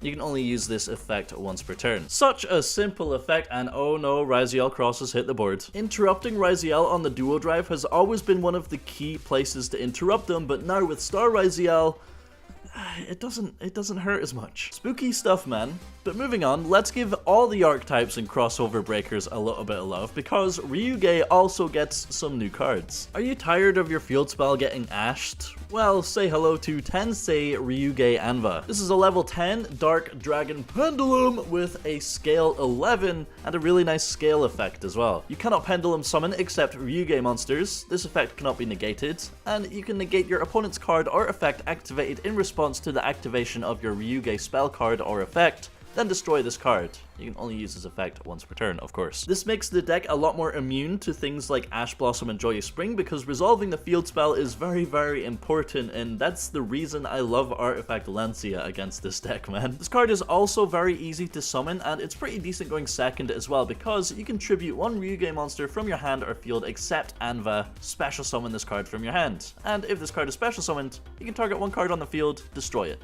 Pretty good. If this card is destroyed, you can place one Ryuge continuous spell or trap from your deck, graveyard, or banishment face up on your field. You can only use each effect once per turn. But Revs, Ryuge don't have a continuous trap card. Well, now they do. Your opponent cannot target Ryuge monsters you control with card effects. You can only use each of the following effects per turn. If a Ryuge Pendulum monster is in your field or face-up extra deck, you can shuffle 2 Ryuge monsters from your hand, graveyard, and or banishment into the main deck, then target one monster on the field, destroy it. And if this card is destroyed, you can set one non-continuous Ryuge trap from your deck, graveyard, or banishment. All this talk on continuous spells and continuous traps, man, you know who loves all that? This guy. Alright, moving on, a whole bunch of classic and fan favorite archetypes are also getting support, and that includes Evil Twins or Live Twins, whichever you prefer. Here's Live Twin Lila Sweet, a level 2 dark spellcaster, ultra rare, with a really nice effect, actually. I was surprised when I read this. When your opponent activates a card or effect in response to your Live Twin card or effect activation, quick effect, you can discard this card, negate that opponent's effect. It's like a defensive hand interruption, man. It's like a searchable called by the grave. If you control a Kiss-a-Kill monster and this card is in your graveyard, you can special summon this card, but while it is face up in the monster zone, you cannot special summon from the extra deck except Fiend monsters. You can only use each effect once per turn. So not only are you stopping your opponent's infinite impermanence on your Live Twin Kiss-a-Kill, you're also getting a free body out of it. Good card, man, but you do need to be aware it's only in response to your Live Twin cards or effects and not your Evil Twin card or effects. Speaking of Evil Twins, they also got a Link 1. Evil Twin Kiss-a-Kill Deal, requiring one Kiss-a-Kill monster. You can only Link summon Kiss-a-Kill Deal once per turn. You can send one Lila monster from your deck or extra deck to the graveyard, apply this effect this turn. Each time your opponent activates a card or effect in response to your Kiss-a-Kill or Lila monster effect activation, draw one card when that card effect resolves. You can only use this effect once per turn. So both of these cards are extenders in their own way, and both of these cards are punishing your opponent for interacting with you. Live Twins eating good, man. Holy. Cyber decks are also getting support in Alliance Insight. I don't know about you, but I think any day that Cyber Dragons receive support is a good day, man. Here is Cyber Jormungandr, level 5, Light Machine, cannot be normal summoned or set, must be special summoned by card effect. If your opponent controls a monster, you can special summon this card from your hand, then take one Cyber Dragon from your deck and either special summon it or equip it to this card as an equip spell. Also, you can't special summon for the rest of this turn, except machine monsters. My brain goes to, oh, that's a free Cyber Dragon Nova into infinity. But this card does have a lot more applications and another effect as well. You can return one Cyber Dragon you control to the hand, add one polymerization from your deck or graveyard to your hand. You can only use each effect once per turn. It's not quite as Unga Bunga Smash as Power Bond, but it does get you to your fusion plays. The Cyber Strike Structure deck saw Cyber Darks being blended with Cyber Dragons to create a Cyber deck, and Cyberdark Worm is a great example of that. It's a level 5 Dark Machine, and this card's name becomes Cyber Dragon while on the field or in the graveyard. If this card is in your hand or graveyard and you have another Machine Cyber monster in your field or graveyard, you can send one Cyber Dragon monster from your hand or deck to the graveyard, special summon this card, and then you can add a Cyber spell or trap from your graveyard to your hand. You can only use this effect once per duel, but it is a pretty nice effect. You're getting a body, you're getting a spell or trap back from graveyard, you could send something like Cyber Dragon Hurts and get an additional search. It's been a while since I touched the deck, so I can't really remember all the lines, but sounds pretty good. Argostars aren't necessarily a classic archetype, but they do get their second main deck monster. This is Argostar's Fierce Parth, a level 4 Earth Warrior with the effect, gains 700 attack and defense for each Argostar's monster with a different name you control except this card. You can only use each of the following effects once per turn. Quick effect, you can reveal this card in your hand, return one Argostar's continuous trap you control to the hand, and if you do, special summon this card. And then the other effect is you can banish this card you control, set one continuous trap from your hand, it can be activated this turn. It's a nice little extender once you have your continuous traps in rotation, but they also get a quick play spell as well. Argostar's Giant Slaying. This actually has two really nice effects on it. So, add one Argostar's monster from your deck to your hand, then immediately after this effect resolves, if a continuous trap is in your monster zone or a continuous trap with an effect that special summons itself as a monster is in your spell and trap zone, you can normal summon one warrior monster. So it's a starter that also acts as an extender if you already have some kind of setup going already, and then it's got a nice little graveyard removal effect as well. So during your main phase, you can banish this card from your graveyard, then target 2 cards on the field, including an Argostar's continuous trap you control, return them to the hand. You can only use one effect per turn, but it does give you a nice little grind with your follow-up plays. And finally, all you Aldalich enjoyers are also getting some new cards. I already love this one, dude. The name, the art, it goes hard. And this is Fallen Angel of the Golden Land. Ultra rare. It's a level 10 Dark Zombie Fusion requiring Eldritch the Golden Lord plus a zombie monster, but it does have another summoning condition. So, must be either fusion summoned or special summoned from your extra deck by tributing one light zombie monster while you have Eldritch the Golden Lord in your field or graveyard. So off the back of Conquistador or Hequero, you're able to just bring this big boy out for free, essentially. This does enable some rank 10 plays with Eldritch the Golden Lord himself, but there's plenty of other things you can do with it as well. Of course, you can also only special summon this monster once per turn, regardless of which method you use. If this card is sent from the field to the graveyard, you can special summon one Eldritch monster from your deck, extra deck, or graveyard. You can only use this effect once per turn. A nice little, very easy way to summon out Eldritch the Mad Golden Lord. You love to see it. And then the final card I have for you today is honestly giving Exodia vibes. It's not. It's Eldritch. We have Elixir of the Glorious Golden Land continuous trap cards. You can pay 800 life points, then activate one of these effects. Special summon this card as a normal monster, zombie, light, level 10, attack 1500, defense 2800. This card is also still a trap. Then if you control Eldritch the Golden Lord, you can return one monster from the field to the hand. Alternatively, you can set one of your banished Golden Land or Elixir spells or traps. It's Interruption or it's Recursion. Your choice. You can only use this effect once per turn. So yeah, lots of very good cards for existing archetypes coming in Alliance Insight. Let me know what ones you're most excited about, what decks you're going to play after the set drops, and maybe I'll see you for some box openings, baby.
Welcome back, everyone. It's Billy and Asala, and we're here to bring you the final round of Swiss for day 1 at YCS Providence, Rhode Island. That's right, we're finally here at round number 9. The day has flown by. We've seen some really cool decks piloted by some really excellent players.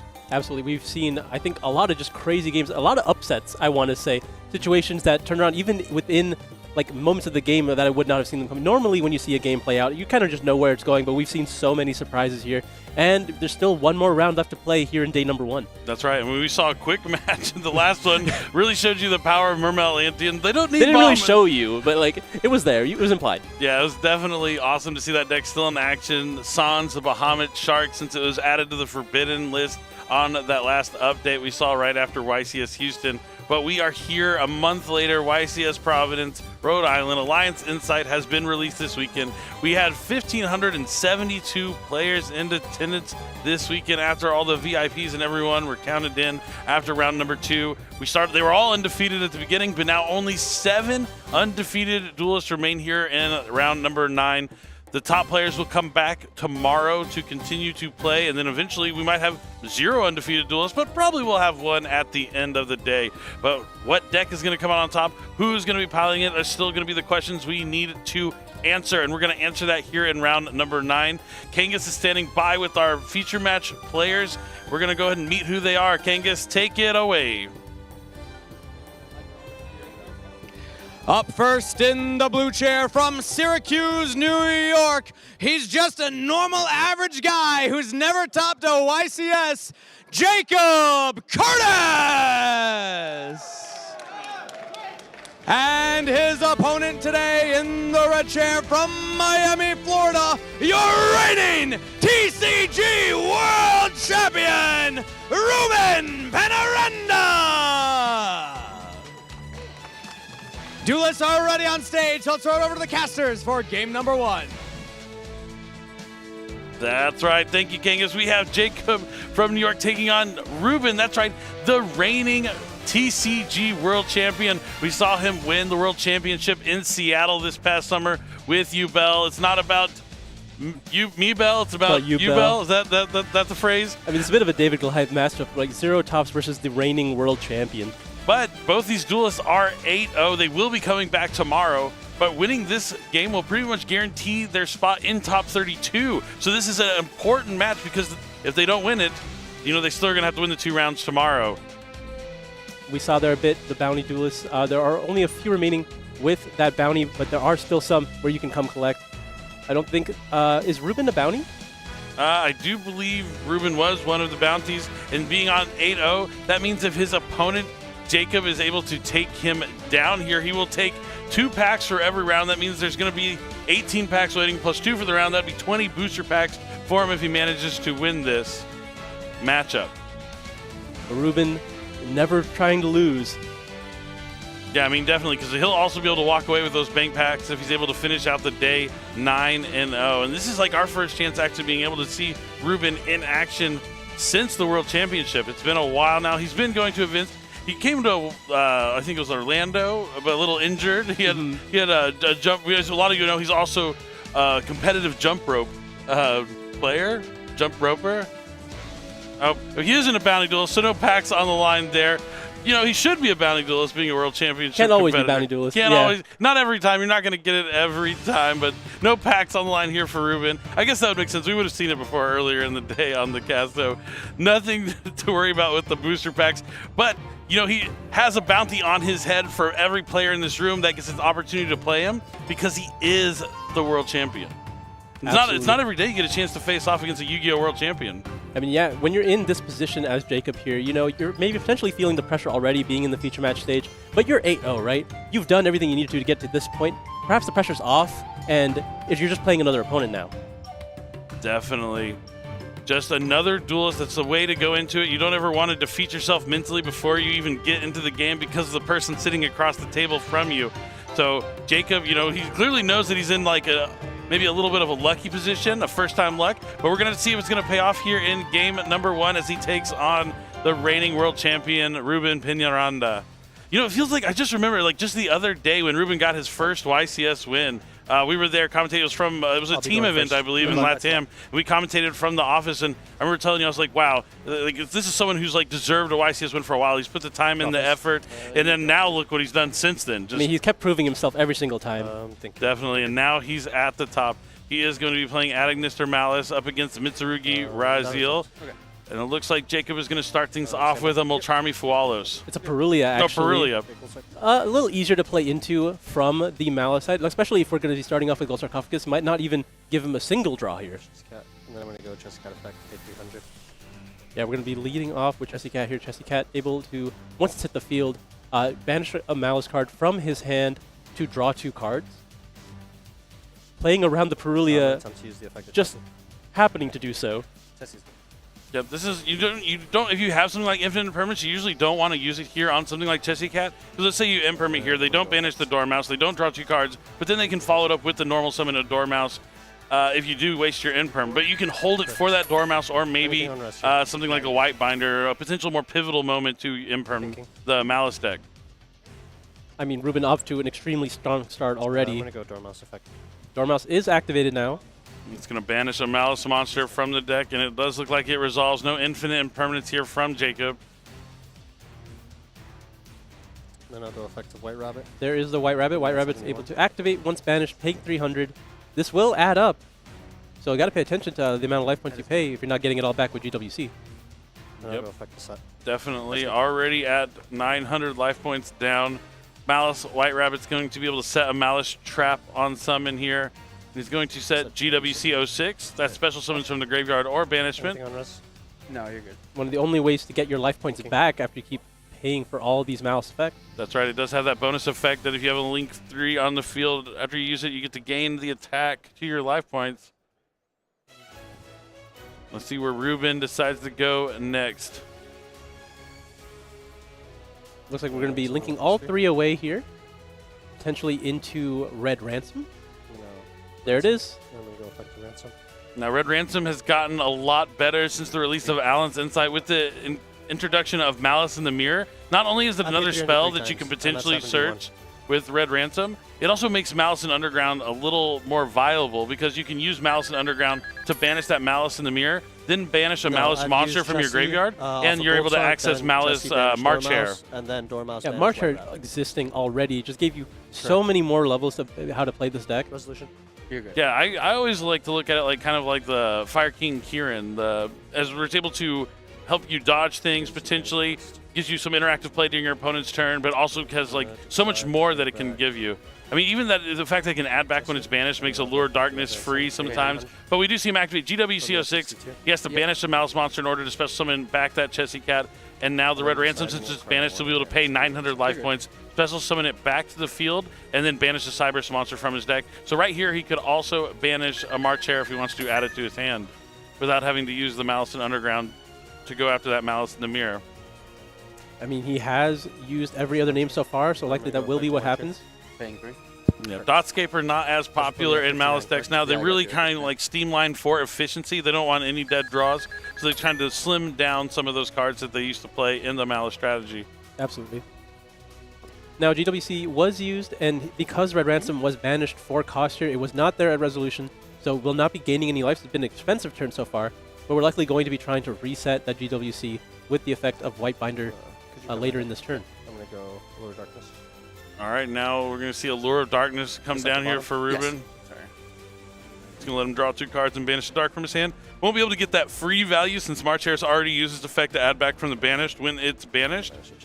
But he's going to banish an extra copy of Chessy Cat.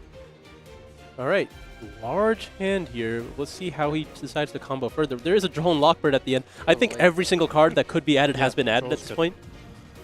Yeah, Droll's gotten a little bit better because they still can go into like Cyberse Wicked to be able to search for a backup secretary. Backup Adagnister. It lost the secretary part when it became a main deck monster. But we'll have to see if that's going to come into play here. He already has so many cards in hand. It looks like he does already have the backup in the hand. Did a card get summoned from Ruben's hand at this point to give him a draw off Perulia? No, I don't think so. No, but it's about to be. Well, I was wondering, he's under Droll and Lockbird now, so he won't be able to draw any cards. I was wondering what was the point of waiting for the Droll up to this point. I think he was just potentially waiting to see if he was going to be able to get a card off Perulia. But now it's just far too late for it to ever be necessary, which is unfortunate for the immediate play after to be backup Agnister. Yeah, at least he won't be able to add the Wizard Agnister with backup Agnister's effect. Finishing. I think the way the Perulia and the Droll played out is only hurting Jacob here. Anything here? No. Yeah, it does not feel good. He has 2 cards that he's used from his hand for defensive options, but Ruben is not slowing down in the slightest. He's going to link those 3 monsters away for Heart's Cryptor. Now we'll see if these 2 are linked away for something like Firewall Dragon, or if he's going to get another monster on the field and trying to go into White Binder. But it does look like he is going to link them away, and it is going to be Splash Mage. So he is going to try and find a way to get to White Binder. Yeah, we'll be able to climb back up here. Targeting here. Splash Mage will target the March Hare, summoning it back to the field. Likely going to immediately link away the 2 bodies here. Summon with these 2.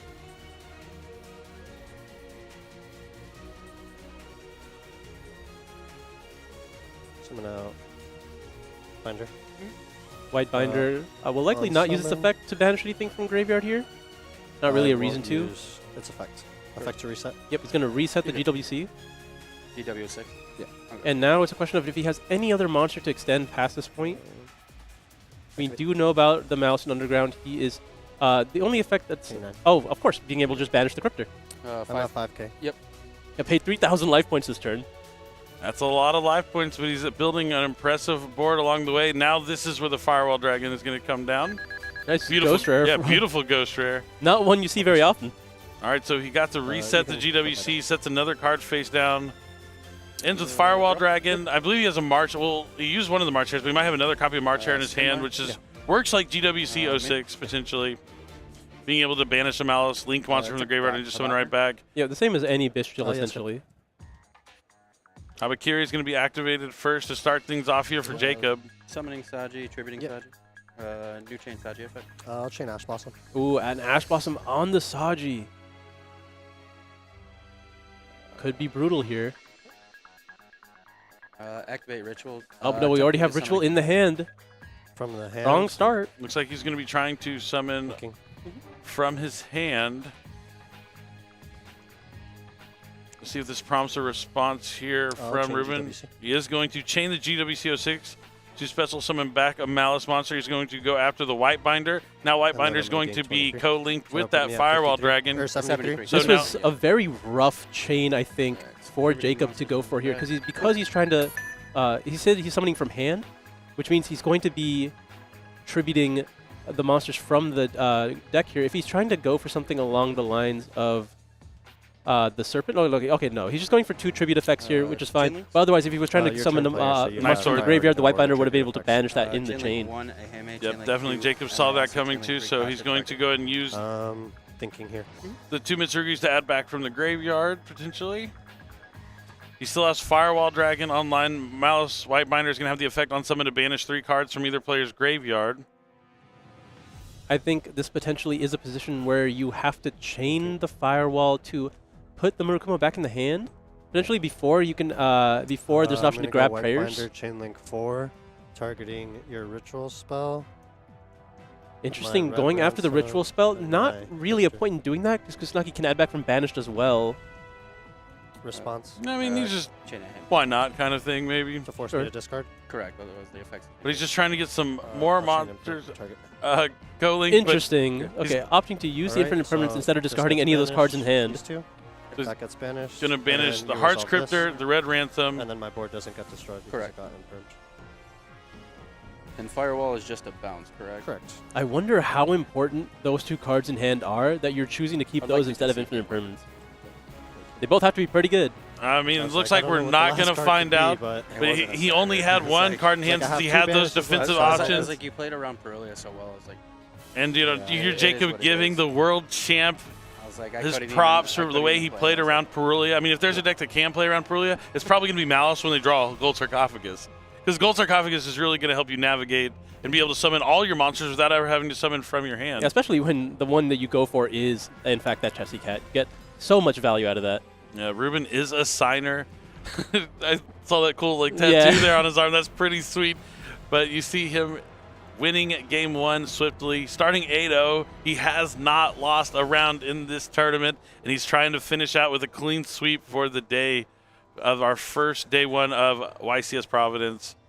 But Jacob, you know, 8-0 for a reason. He's been here. He's probably been down a game at some point in the tournament, but he's going to have to bounce back, stay level-headed, stay focused, know that he's going to be diving into his side deck and have the opportunity to go first this time, because really Malice shines brightest when it's going first. Absolutely. And now Ruben has to make the decision in siding whether Jacob even plays Ryzel cards, because all he saw was the Mitsurugi inside of the engine, right?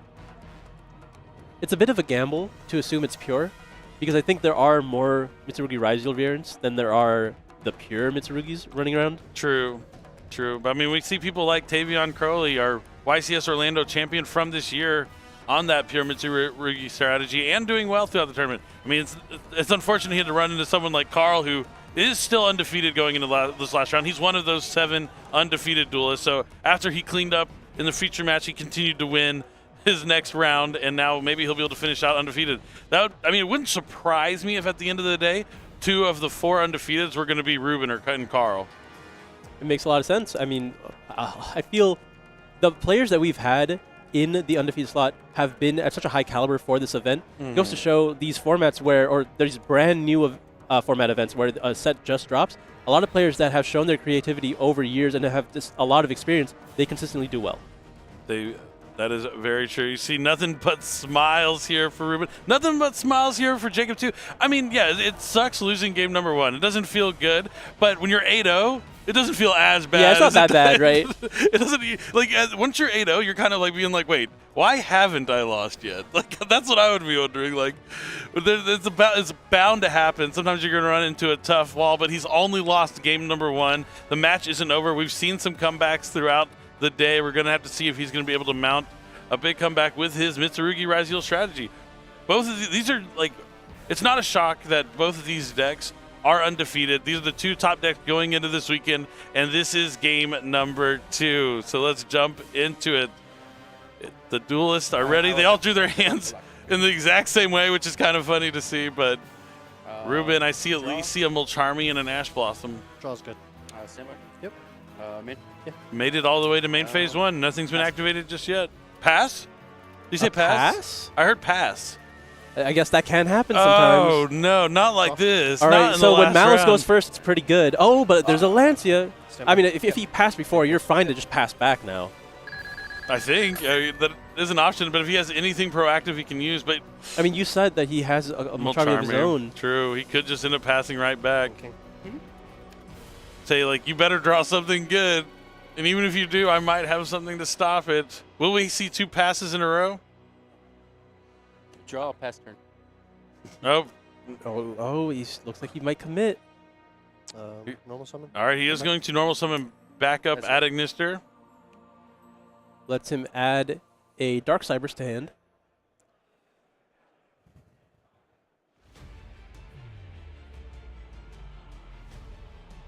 See what he goes for. Gonna grab the Dormouse for follow-up here. Just saying that the other cards in his hand will get him to the next turn anyway.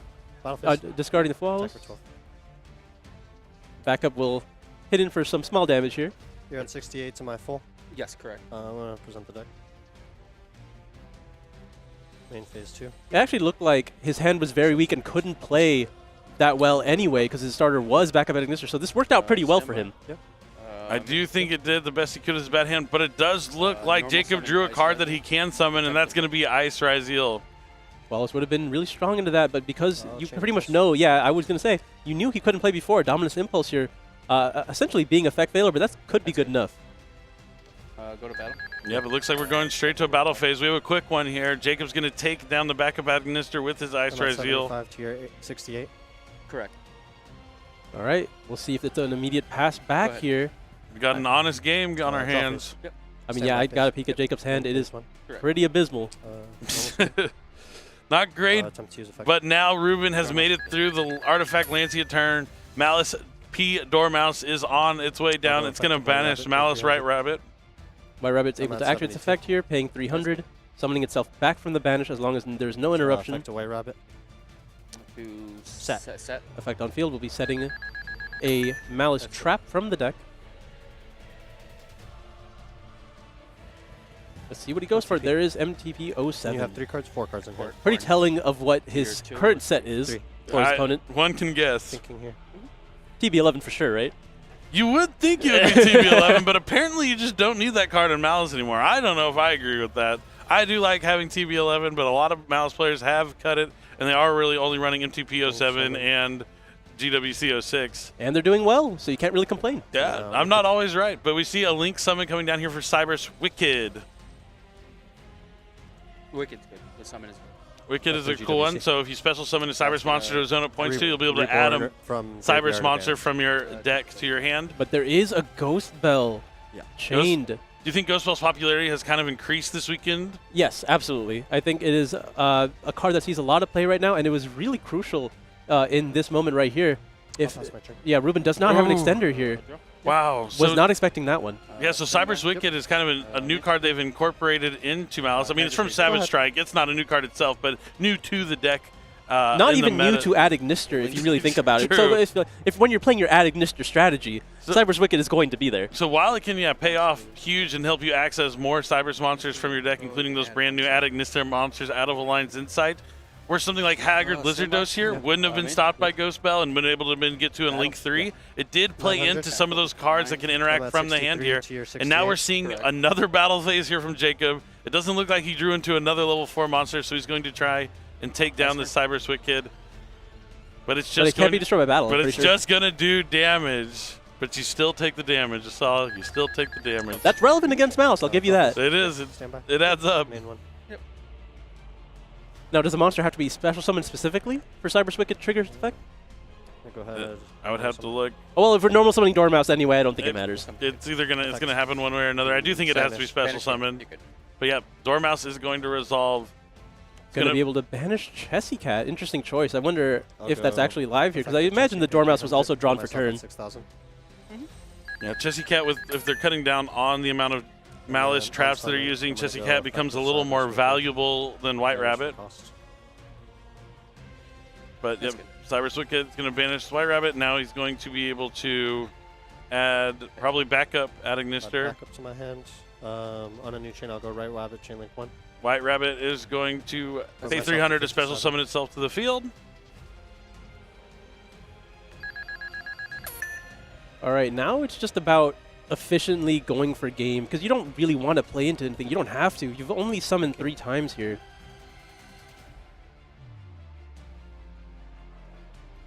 Go ahead and link with these 2. Yep, that could go ahead and make White Binder here, if he so chooses, or just going for Red Ransom to keep the combo going. Looks like we're going to keep it going. It's going to search for a Malice spell. It looks like Jacob is contemplating, and he is going to use an Ash Blossom and Joyous Spring. To look at your hand. Okay, Talons will look at your hand. Well, guess what? There's 2 of them. Nibiru's. Thinking. So he's already summoned 1, 2, 3, 4 times. It's only 4 times, yeah. So he can just stop here. He can put back the Ame no Murakamo, and just leave him with the 2 nibs. I mean, he still has game. I'm pretty sure. Oh, let's see how much damage he needs to do. He's already resolved Dormouse. He can attack, activate MTP to banish the Red Ransom. Red Ransom will come back. And no, but did he? Oh, banish it with the effect of MTP07, right? That makes sense. I was like, it was set last turn, but he can actually use the MTP07 to banish his own card. Yeah, as we learned in a previous YCS. It matters here because there are names he hasn't used yet. Yeah. So he can banish another one from the deck as well. True.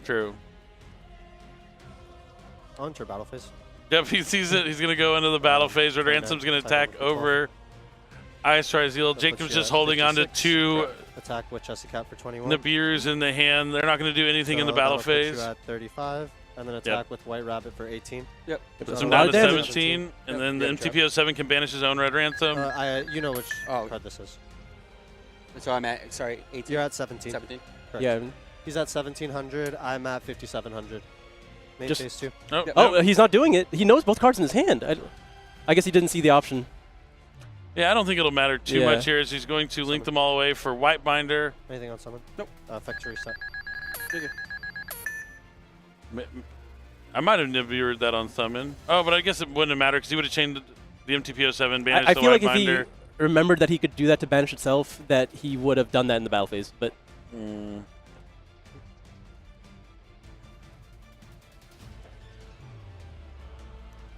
I mean, this is a fine position to just pass in potentially. Yeah, I mean, there's still no card here that Jacob can draw to win this game. Yep. If he wants to nib, go for it. It eliminates your top deck of X Ryzeal. Nib token. Animus. Yeah. I'm going to Link right off. Yeah, Link's better. I was waiting for it. I was like, I know he runs it, and then I'm waiting for the backup and everything. Oh, and now we can continue with the backup. Yeah, Essentially, like, honestly, this makes the board bigger. I'm cooked. Jacob sees the writing on the wall. He says, I am cooked. No, this is the last round of the day. No reason to scoop here just yet.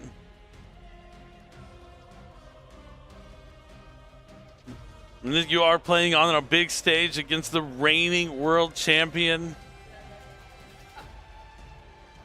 We are. Is he choosing to add? Oh, he did add the wizard. Okay. Wizard effect, targeting. Wizard Agnes are going to special summon itself and a card from the graveyard. I'm going to go. Looks like he's considering just using 07 to get rid of the Nibiru here. You could just go into Heart's Cryptor. There's a million things he can do here. I imagine at some point the Cryptor will hit the board. There is Splash Mage once again. The Nibiru was more of a green light than a stopper here for Ruben. Then all three, that's 2, 1, 2, 3, 4. Yep, or just Cryptor. Go MTP, search, and I'm going to banish the nib. Grabbing the Marcher. Because when we saw the play, like at the last YCS, or it was 2 YCSs ago, with the MTP 07 banishing its own card, it's not something that's super obvious. I guess this is the one. I questioned when it would make sense then. I guess this is the situation where it would make sense, where you're trying to do some battle phase tricks. Right, exactly, yeah. But, I mean, he is in a commanding position. His opponent spinning that last card in hand. It is just a copy of Nibiru the Primal Being. I'm surprised he opted to actually get rid of the Nibiru the Primal Being here. I think he wants to... I suppose if it always is going to threaten the battle phase, might as well get rid of it, but I didn't want to open up X as a top deck. 45? I don't think X will be enough even still. Yeah. He's going to be able to go into Firewall. He might be able to go into Allied Code, Talker, Adagnister as well. Target.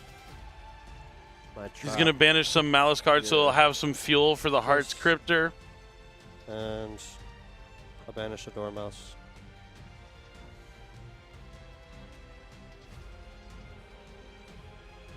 Getting those names banished for the Cryptor, as you mentioned, being able to recycle them as well. Now it looks like we're going to be making a Link 2 in IP Masquerena. Attempt to leave the main. Pass turn. All right, this should be enough. Let's see what Jacob's last card of this duel is. Stand by. I guess that's technically X'd, if you think about it. Okay. As Awesome Enjoy Spring's going to end it. And Ruben is going to move on 9-0, winning every round of day one, all but guaranteeing his spot in top 32. So we might see our reigning world champion walk away with another YCS win here this weekend. Big congratulations to Ruben Peñaranda. I mean, we also get to see Malice take down a convincing win here when we haven't been able to feature Malice ourselves. This is the first time, yeah. Yeah, and I think in the other matches it seemed a little bit harder for it, but Ruben, you know, a veteran in the game here, world champion, he shows how Malice is meant to be played. Yeah, that's definitely going to be the case. We do have a bonus feature match going on, too, in the background between Chu Ping and Pac, so hopefully we'll be able to jump into that after we get our winner's interview with Kangas, so we can really have like an exciting end to our final day. I mean, I'm down to stay on. If you're down to stay on Absolutely. to watch that match after Kangas has done his interview. There were so many intense matchups that we could have picked from for this round. It was really hard to decide. There were so many good last matches for round number 9, but we haven't really got to see our world champion in action. And wow, was it fun to watch, you know, him really piloting like the expected best deck going into this weekend, but really showing you why he's 9-0 with it. Doing lots of cool tricks, lots of amazing things, and he's an amazing player. Yeah, absolutely. I mean, it was a little unfortunate for Jacob there, drawing a hand that week or having to pass going first. He did have Artifact Lancia, but like it really lined up well for Ruben's hand that couldn't play that well to begin with. He had to normal summon backup secretary to play. I think when I was looking at it, he didn't have another Malice name to work with. So he was going to have to do some really awkward lines anyway. but now being able to pass with just adding the Dormouse, opting not to have Fualos and just being able to discard it there. But he did have more interruptions in his hand already, so it was a fine choice to make, knowing that your opponent had to pass.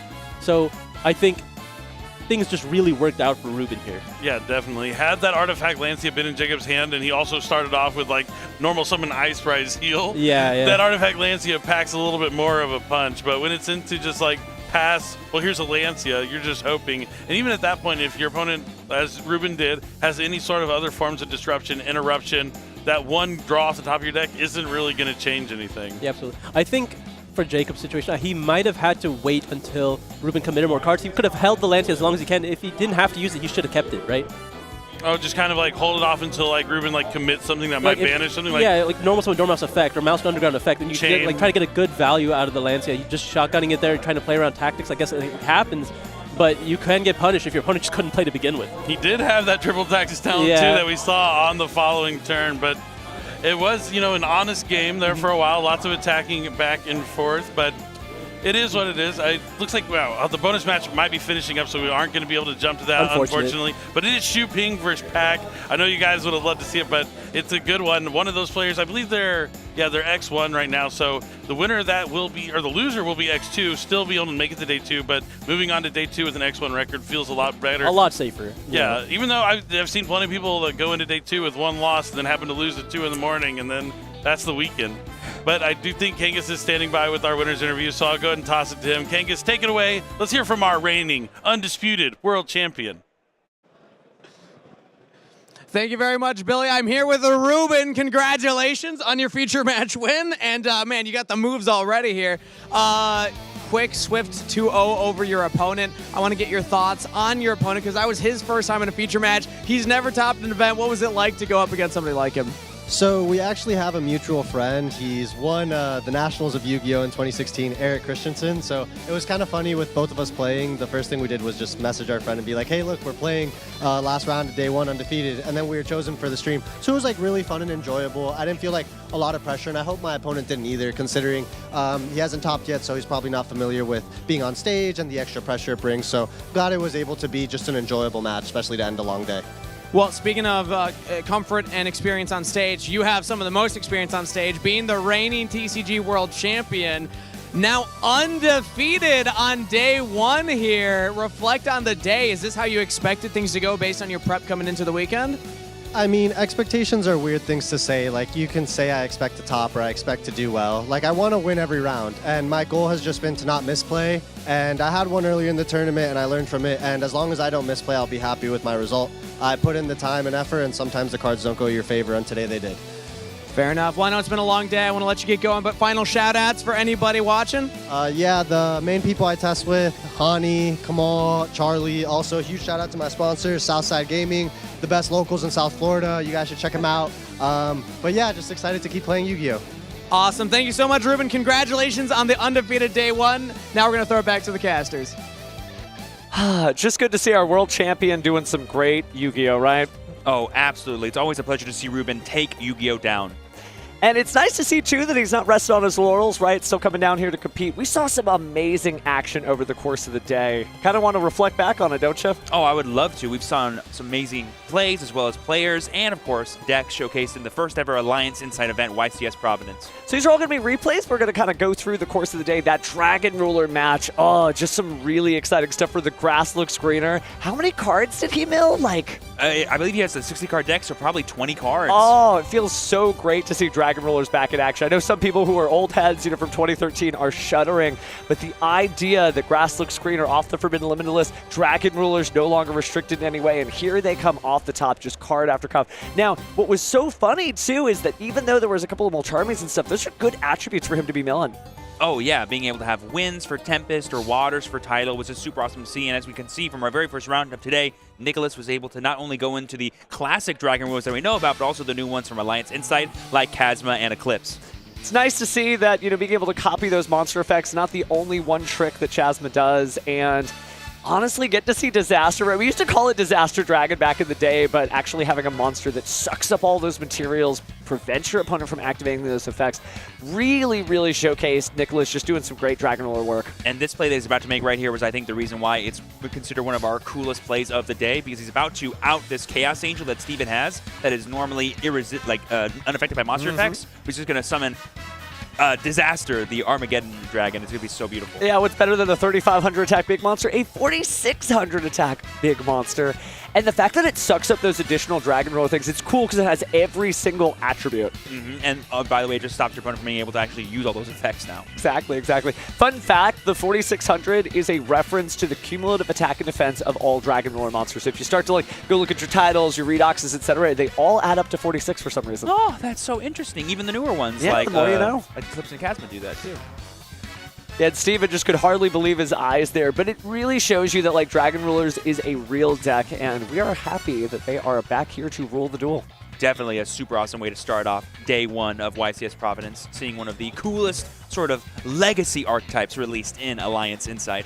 Definitely a lot of support. I feel like what Alliance Insight did is it gave just a little power sprinkling to every different deck. Some decks, kind of came back from the abyss, just like Dragon Roller, but we really got to see all kinds of cool gameplay. And again, Steven could hardly believe his eyes there as Tidal, Redox, Blaster, Tempest going under there. And all of those attributes now that he has underneath it just don't work for Steven's side anymore. Not even if he wanted to. You'd have to be playing Divine, so the strat is Egyptian God cards, and obviously great work there. Great job, Nicholas. Love seeing decks like that take down an event. Absolutely. Now, this was a jewel of a duel, if I say so myself. Get to see Sprite, pure Sprite. I know for a fact Steven Kangas, fellow member of Team Max Steve, was so jealous not to get to commentate this match. These are two of his favorite archetypes, Sprite versus Prime Blue Eyes. Being able to use multiple Toads and go for Gamma Burst like we're about to see Adam do right now and go for game. That's like, what, plus 6,000 damage out of nowhere? Oh yeah, 1,400 attack apiece is insane. And this is also that note we were talking about earlier, the fact that, Bahamut Shark is gone. But if you want to run totally awesome, just run level 2 monsters, and that's exactly what Adam did here. Turns out it's even better when you do that, because you get to keep it in play. Oh yeah, the recycling that he did. Being able to tribute Aqua monsters that weren't totally awesome and recycle them. Oh, so good, so good. Oh, nothing beats having your opponent read Gamma Burst and going, oh, I guess that's enough damage to win the game. Good for you. It's got to feel like pretty good when you activate your sort of ace card that you know is going to close the game out, and your opponent's like, wait, what does that do? Can you believe in the early days of 2022, people didn't play this in Sprite? I know, they were missing out. Power of the Elements is such a crazy set, and we're still seeing the impact on it so many years later. Yeah, it's so interesting. The first highlight we had was one of the newest decks that came out of Alliance Insight, and the one that we have here is a deck that was pretty much taken right out of 2022 and played just fine in today's event. Yeah, Adam's story here is really just the Forbidden Limited list may make an impact for some water decks, but not mine. Oh, speaking of stories of the day, I'm going to remember this. Normal summon Nemesis Flag and then special summon Arch Nemesis Protoss against Tavion, who already used his Mitsurugi trap card, so he can't stop the Nemesis Flag from accessing Protoss and having his entire dark, pure Mitsurugi deck completely decimated. Not the level 4 normal summon you were expecting to see against Ryzel, but it's got a lot of great stuff going on. And being able to search either Arch Nemesis Eschatos or Arch Nemesis Protoss is insane. And Protoss is such a heads-up play because it locks out so much of the format right now. And if you're really worried about decks like Cyberse, Malice, or Dark Mitsurugi, you can just have an Arch Nemesis that completely shuts them out of the game. Yeah, Protoss calling Dark. You can even do this if you go first, because Protoss destroys an attribute that's on the field. Spoiler alert, Arch Nemesis Protoss cannot be destroyed by card effects, so you can call Dark, destroy all the Dark monsters on the field, and lock both players until the end of the next turn from playing any Dark monsters. That's huge. That's all the Malice monsters. It's all the Mitsurugi monsters. Again, that's crazy. Yeah, it was so fun having the earlier rounds of today's event to be about the newer players, the newer decks, the fun callbacks to now having our later rounds, like round 7 here, between Carl, a really good notable player in his own right, whose brother just recently won YCS Houston, and Tavion, the YCS Orlando champion. And, I know exactly what's about to happen here. This is more towards the end of the game, after Protoss already destroyed all of Tavion's monsters. And if I remember correctly, Tavion's going to pass turn here, and Carl's going to reveal 2 Arch Nemesis Escaloses in his hand. Oh, it's just insane. And it's so good, too, because you might have thought, as the Ryzel deck was playing, oh, man, he's got so many points of interaction from his hand, but all these Molcharmies, are they really even doing anything? Yeah, they are. They're different attributes and they're different types, so they work for either of the Arc Nemesis monsters. Yeah, the fact that Nemesis Flag got to stay in play and use this effect again, and boom, we just see 2 Escalos. They come into the field and then they just do all the damage you need to do to win the game. Super awesome to see. And yeah, you could just call Cyburst and say, hey, you're not playing any Cyburst next turn. So good game, Carl. You did very good today. Just some crazy plays of the day for sure. Oh, some of the best. So round 9 is over. Can you believe it? We have our Swiss champ for day 1, and it's Ruben. I honestly can't believe that, yes. Yeah, the world champion showing up and going undefeated. Now he's very humble. We're going to brag a little for him.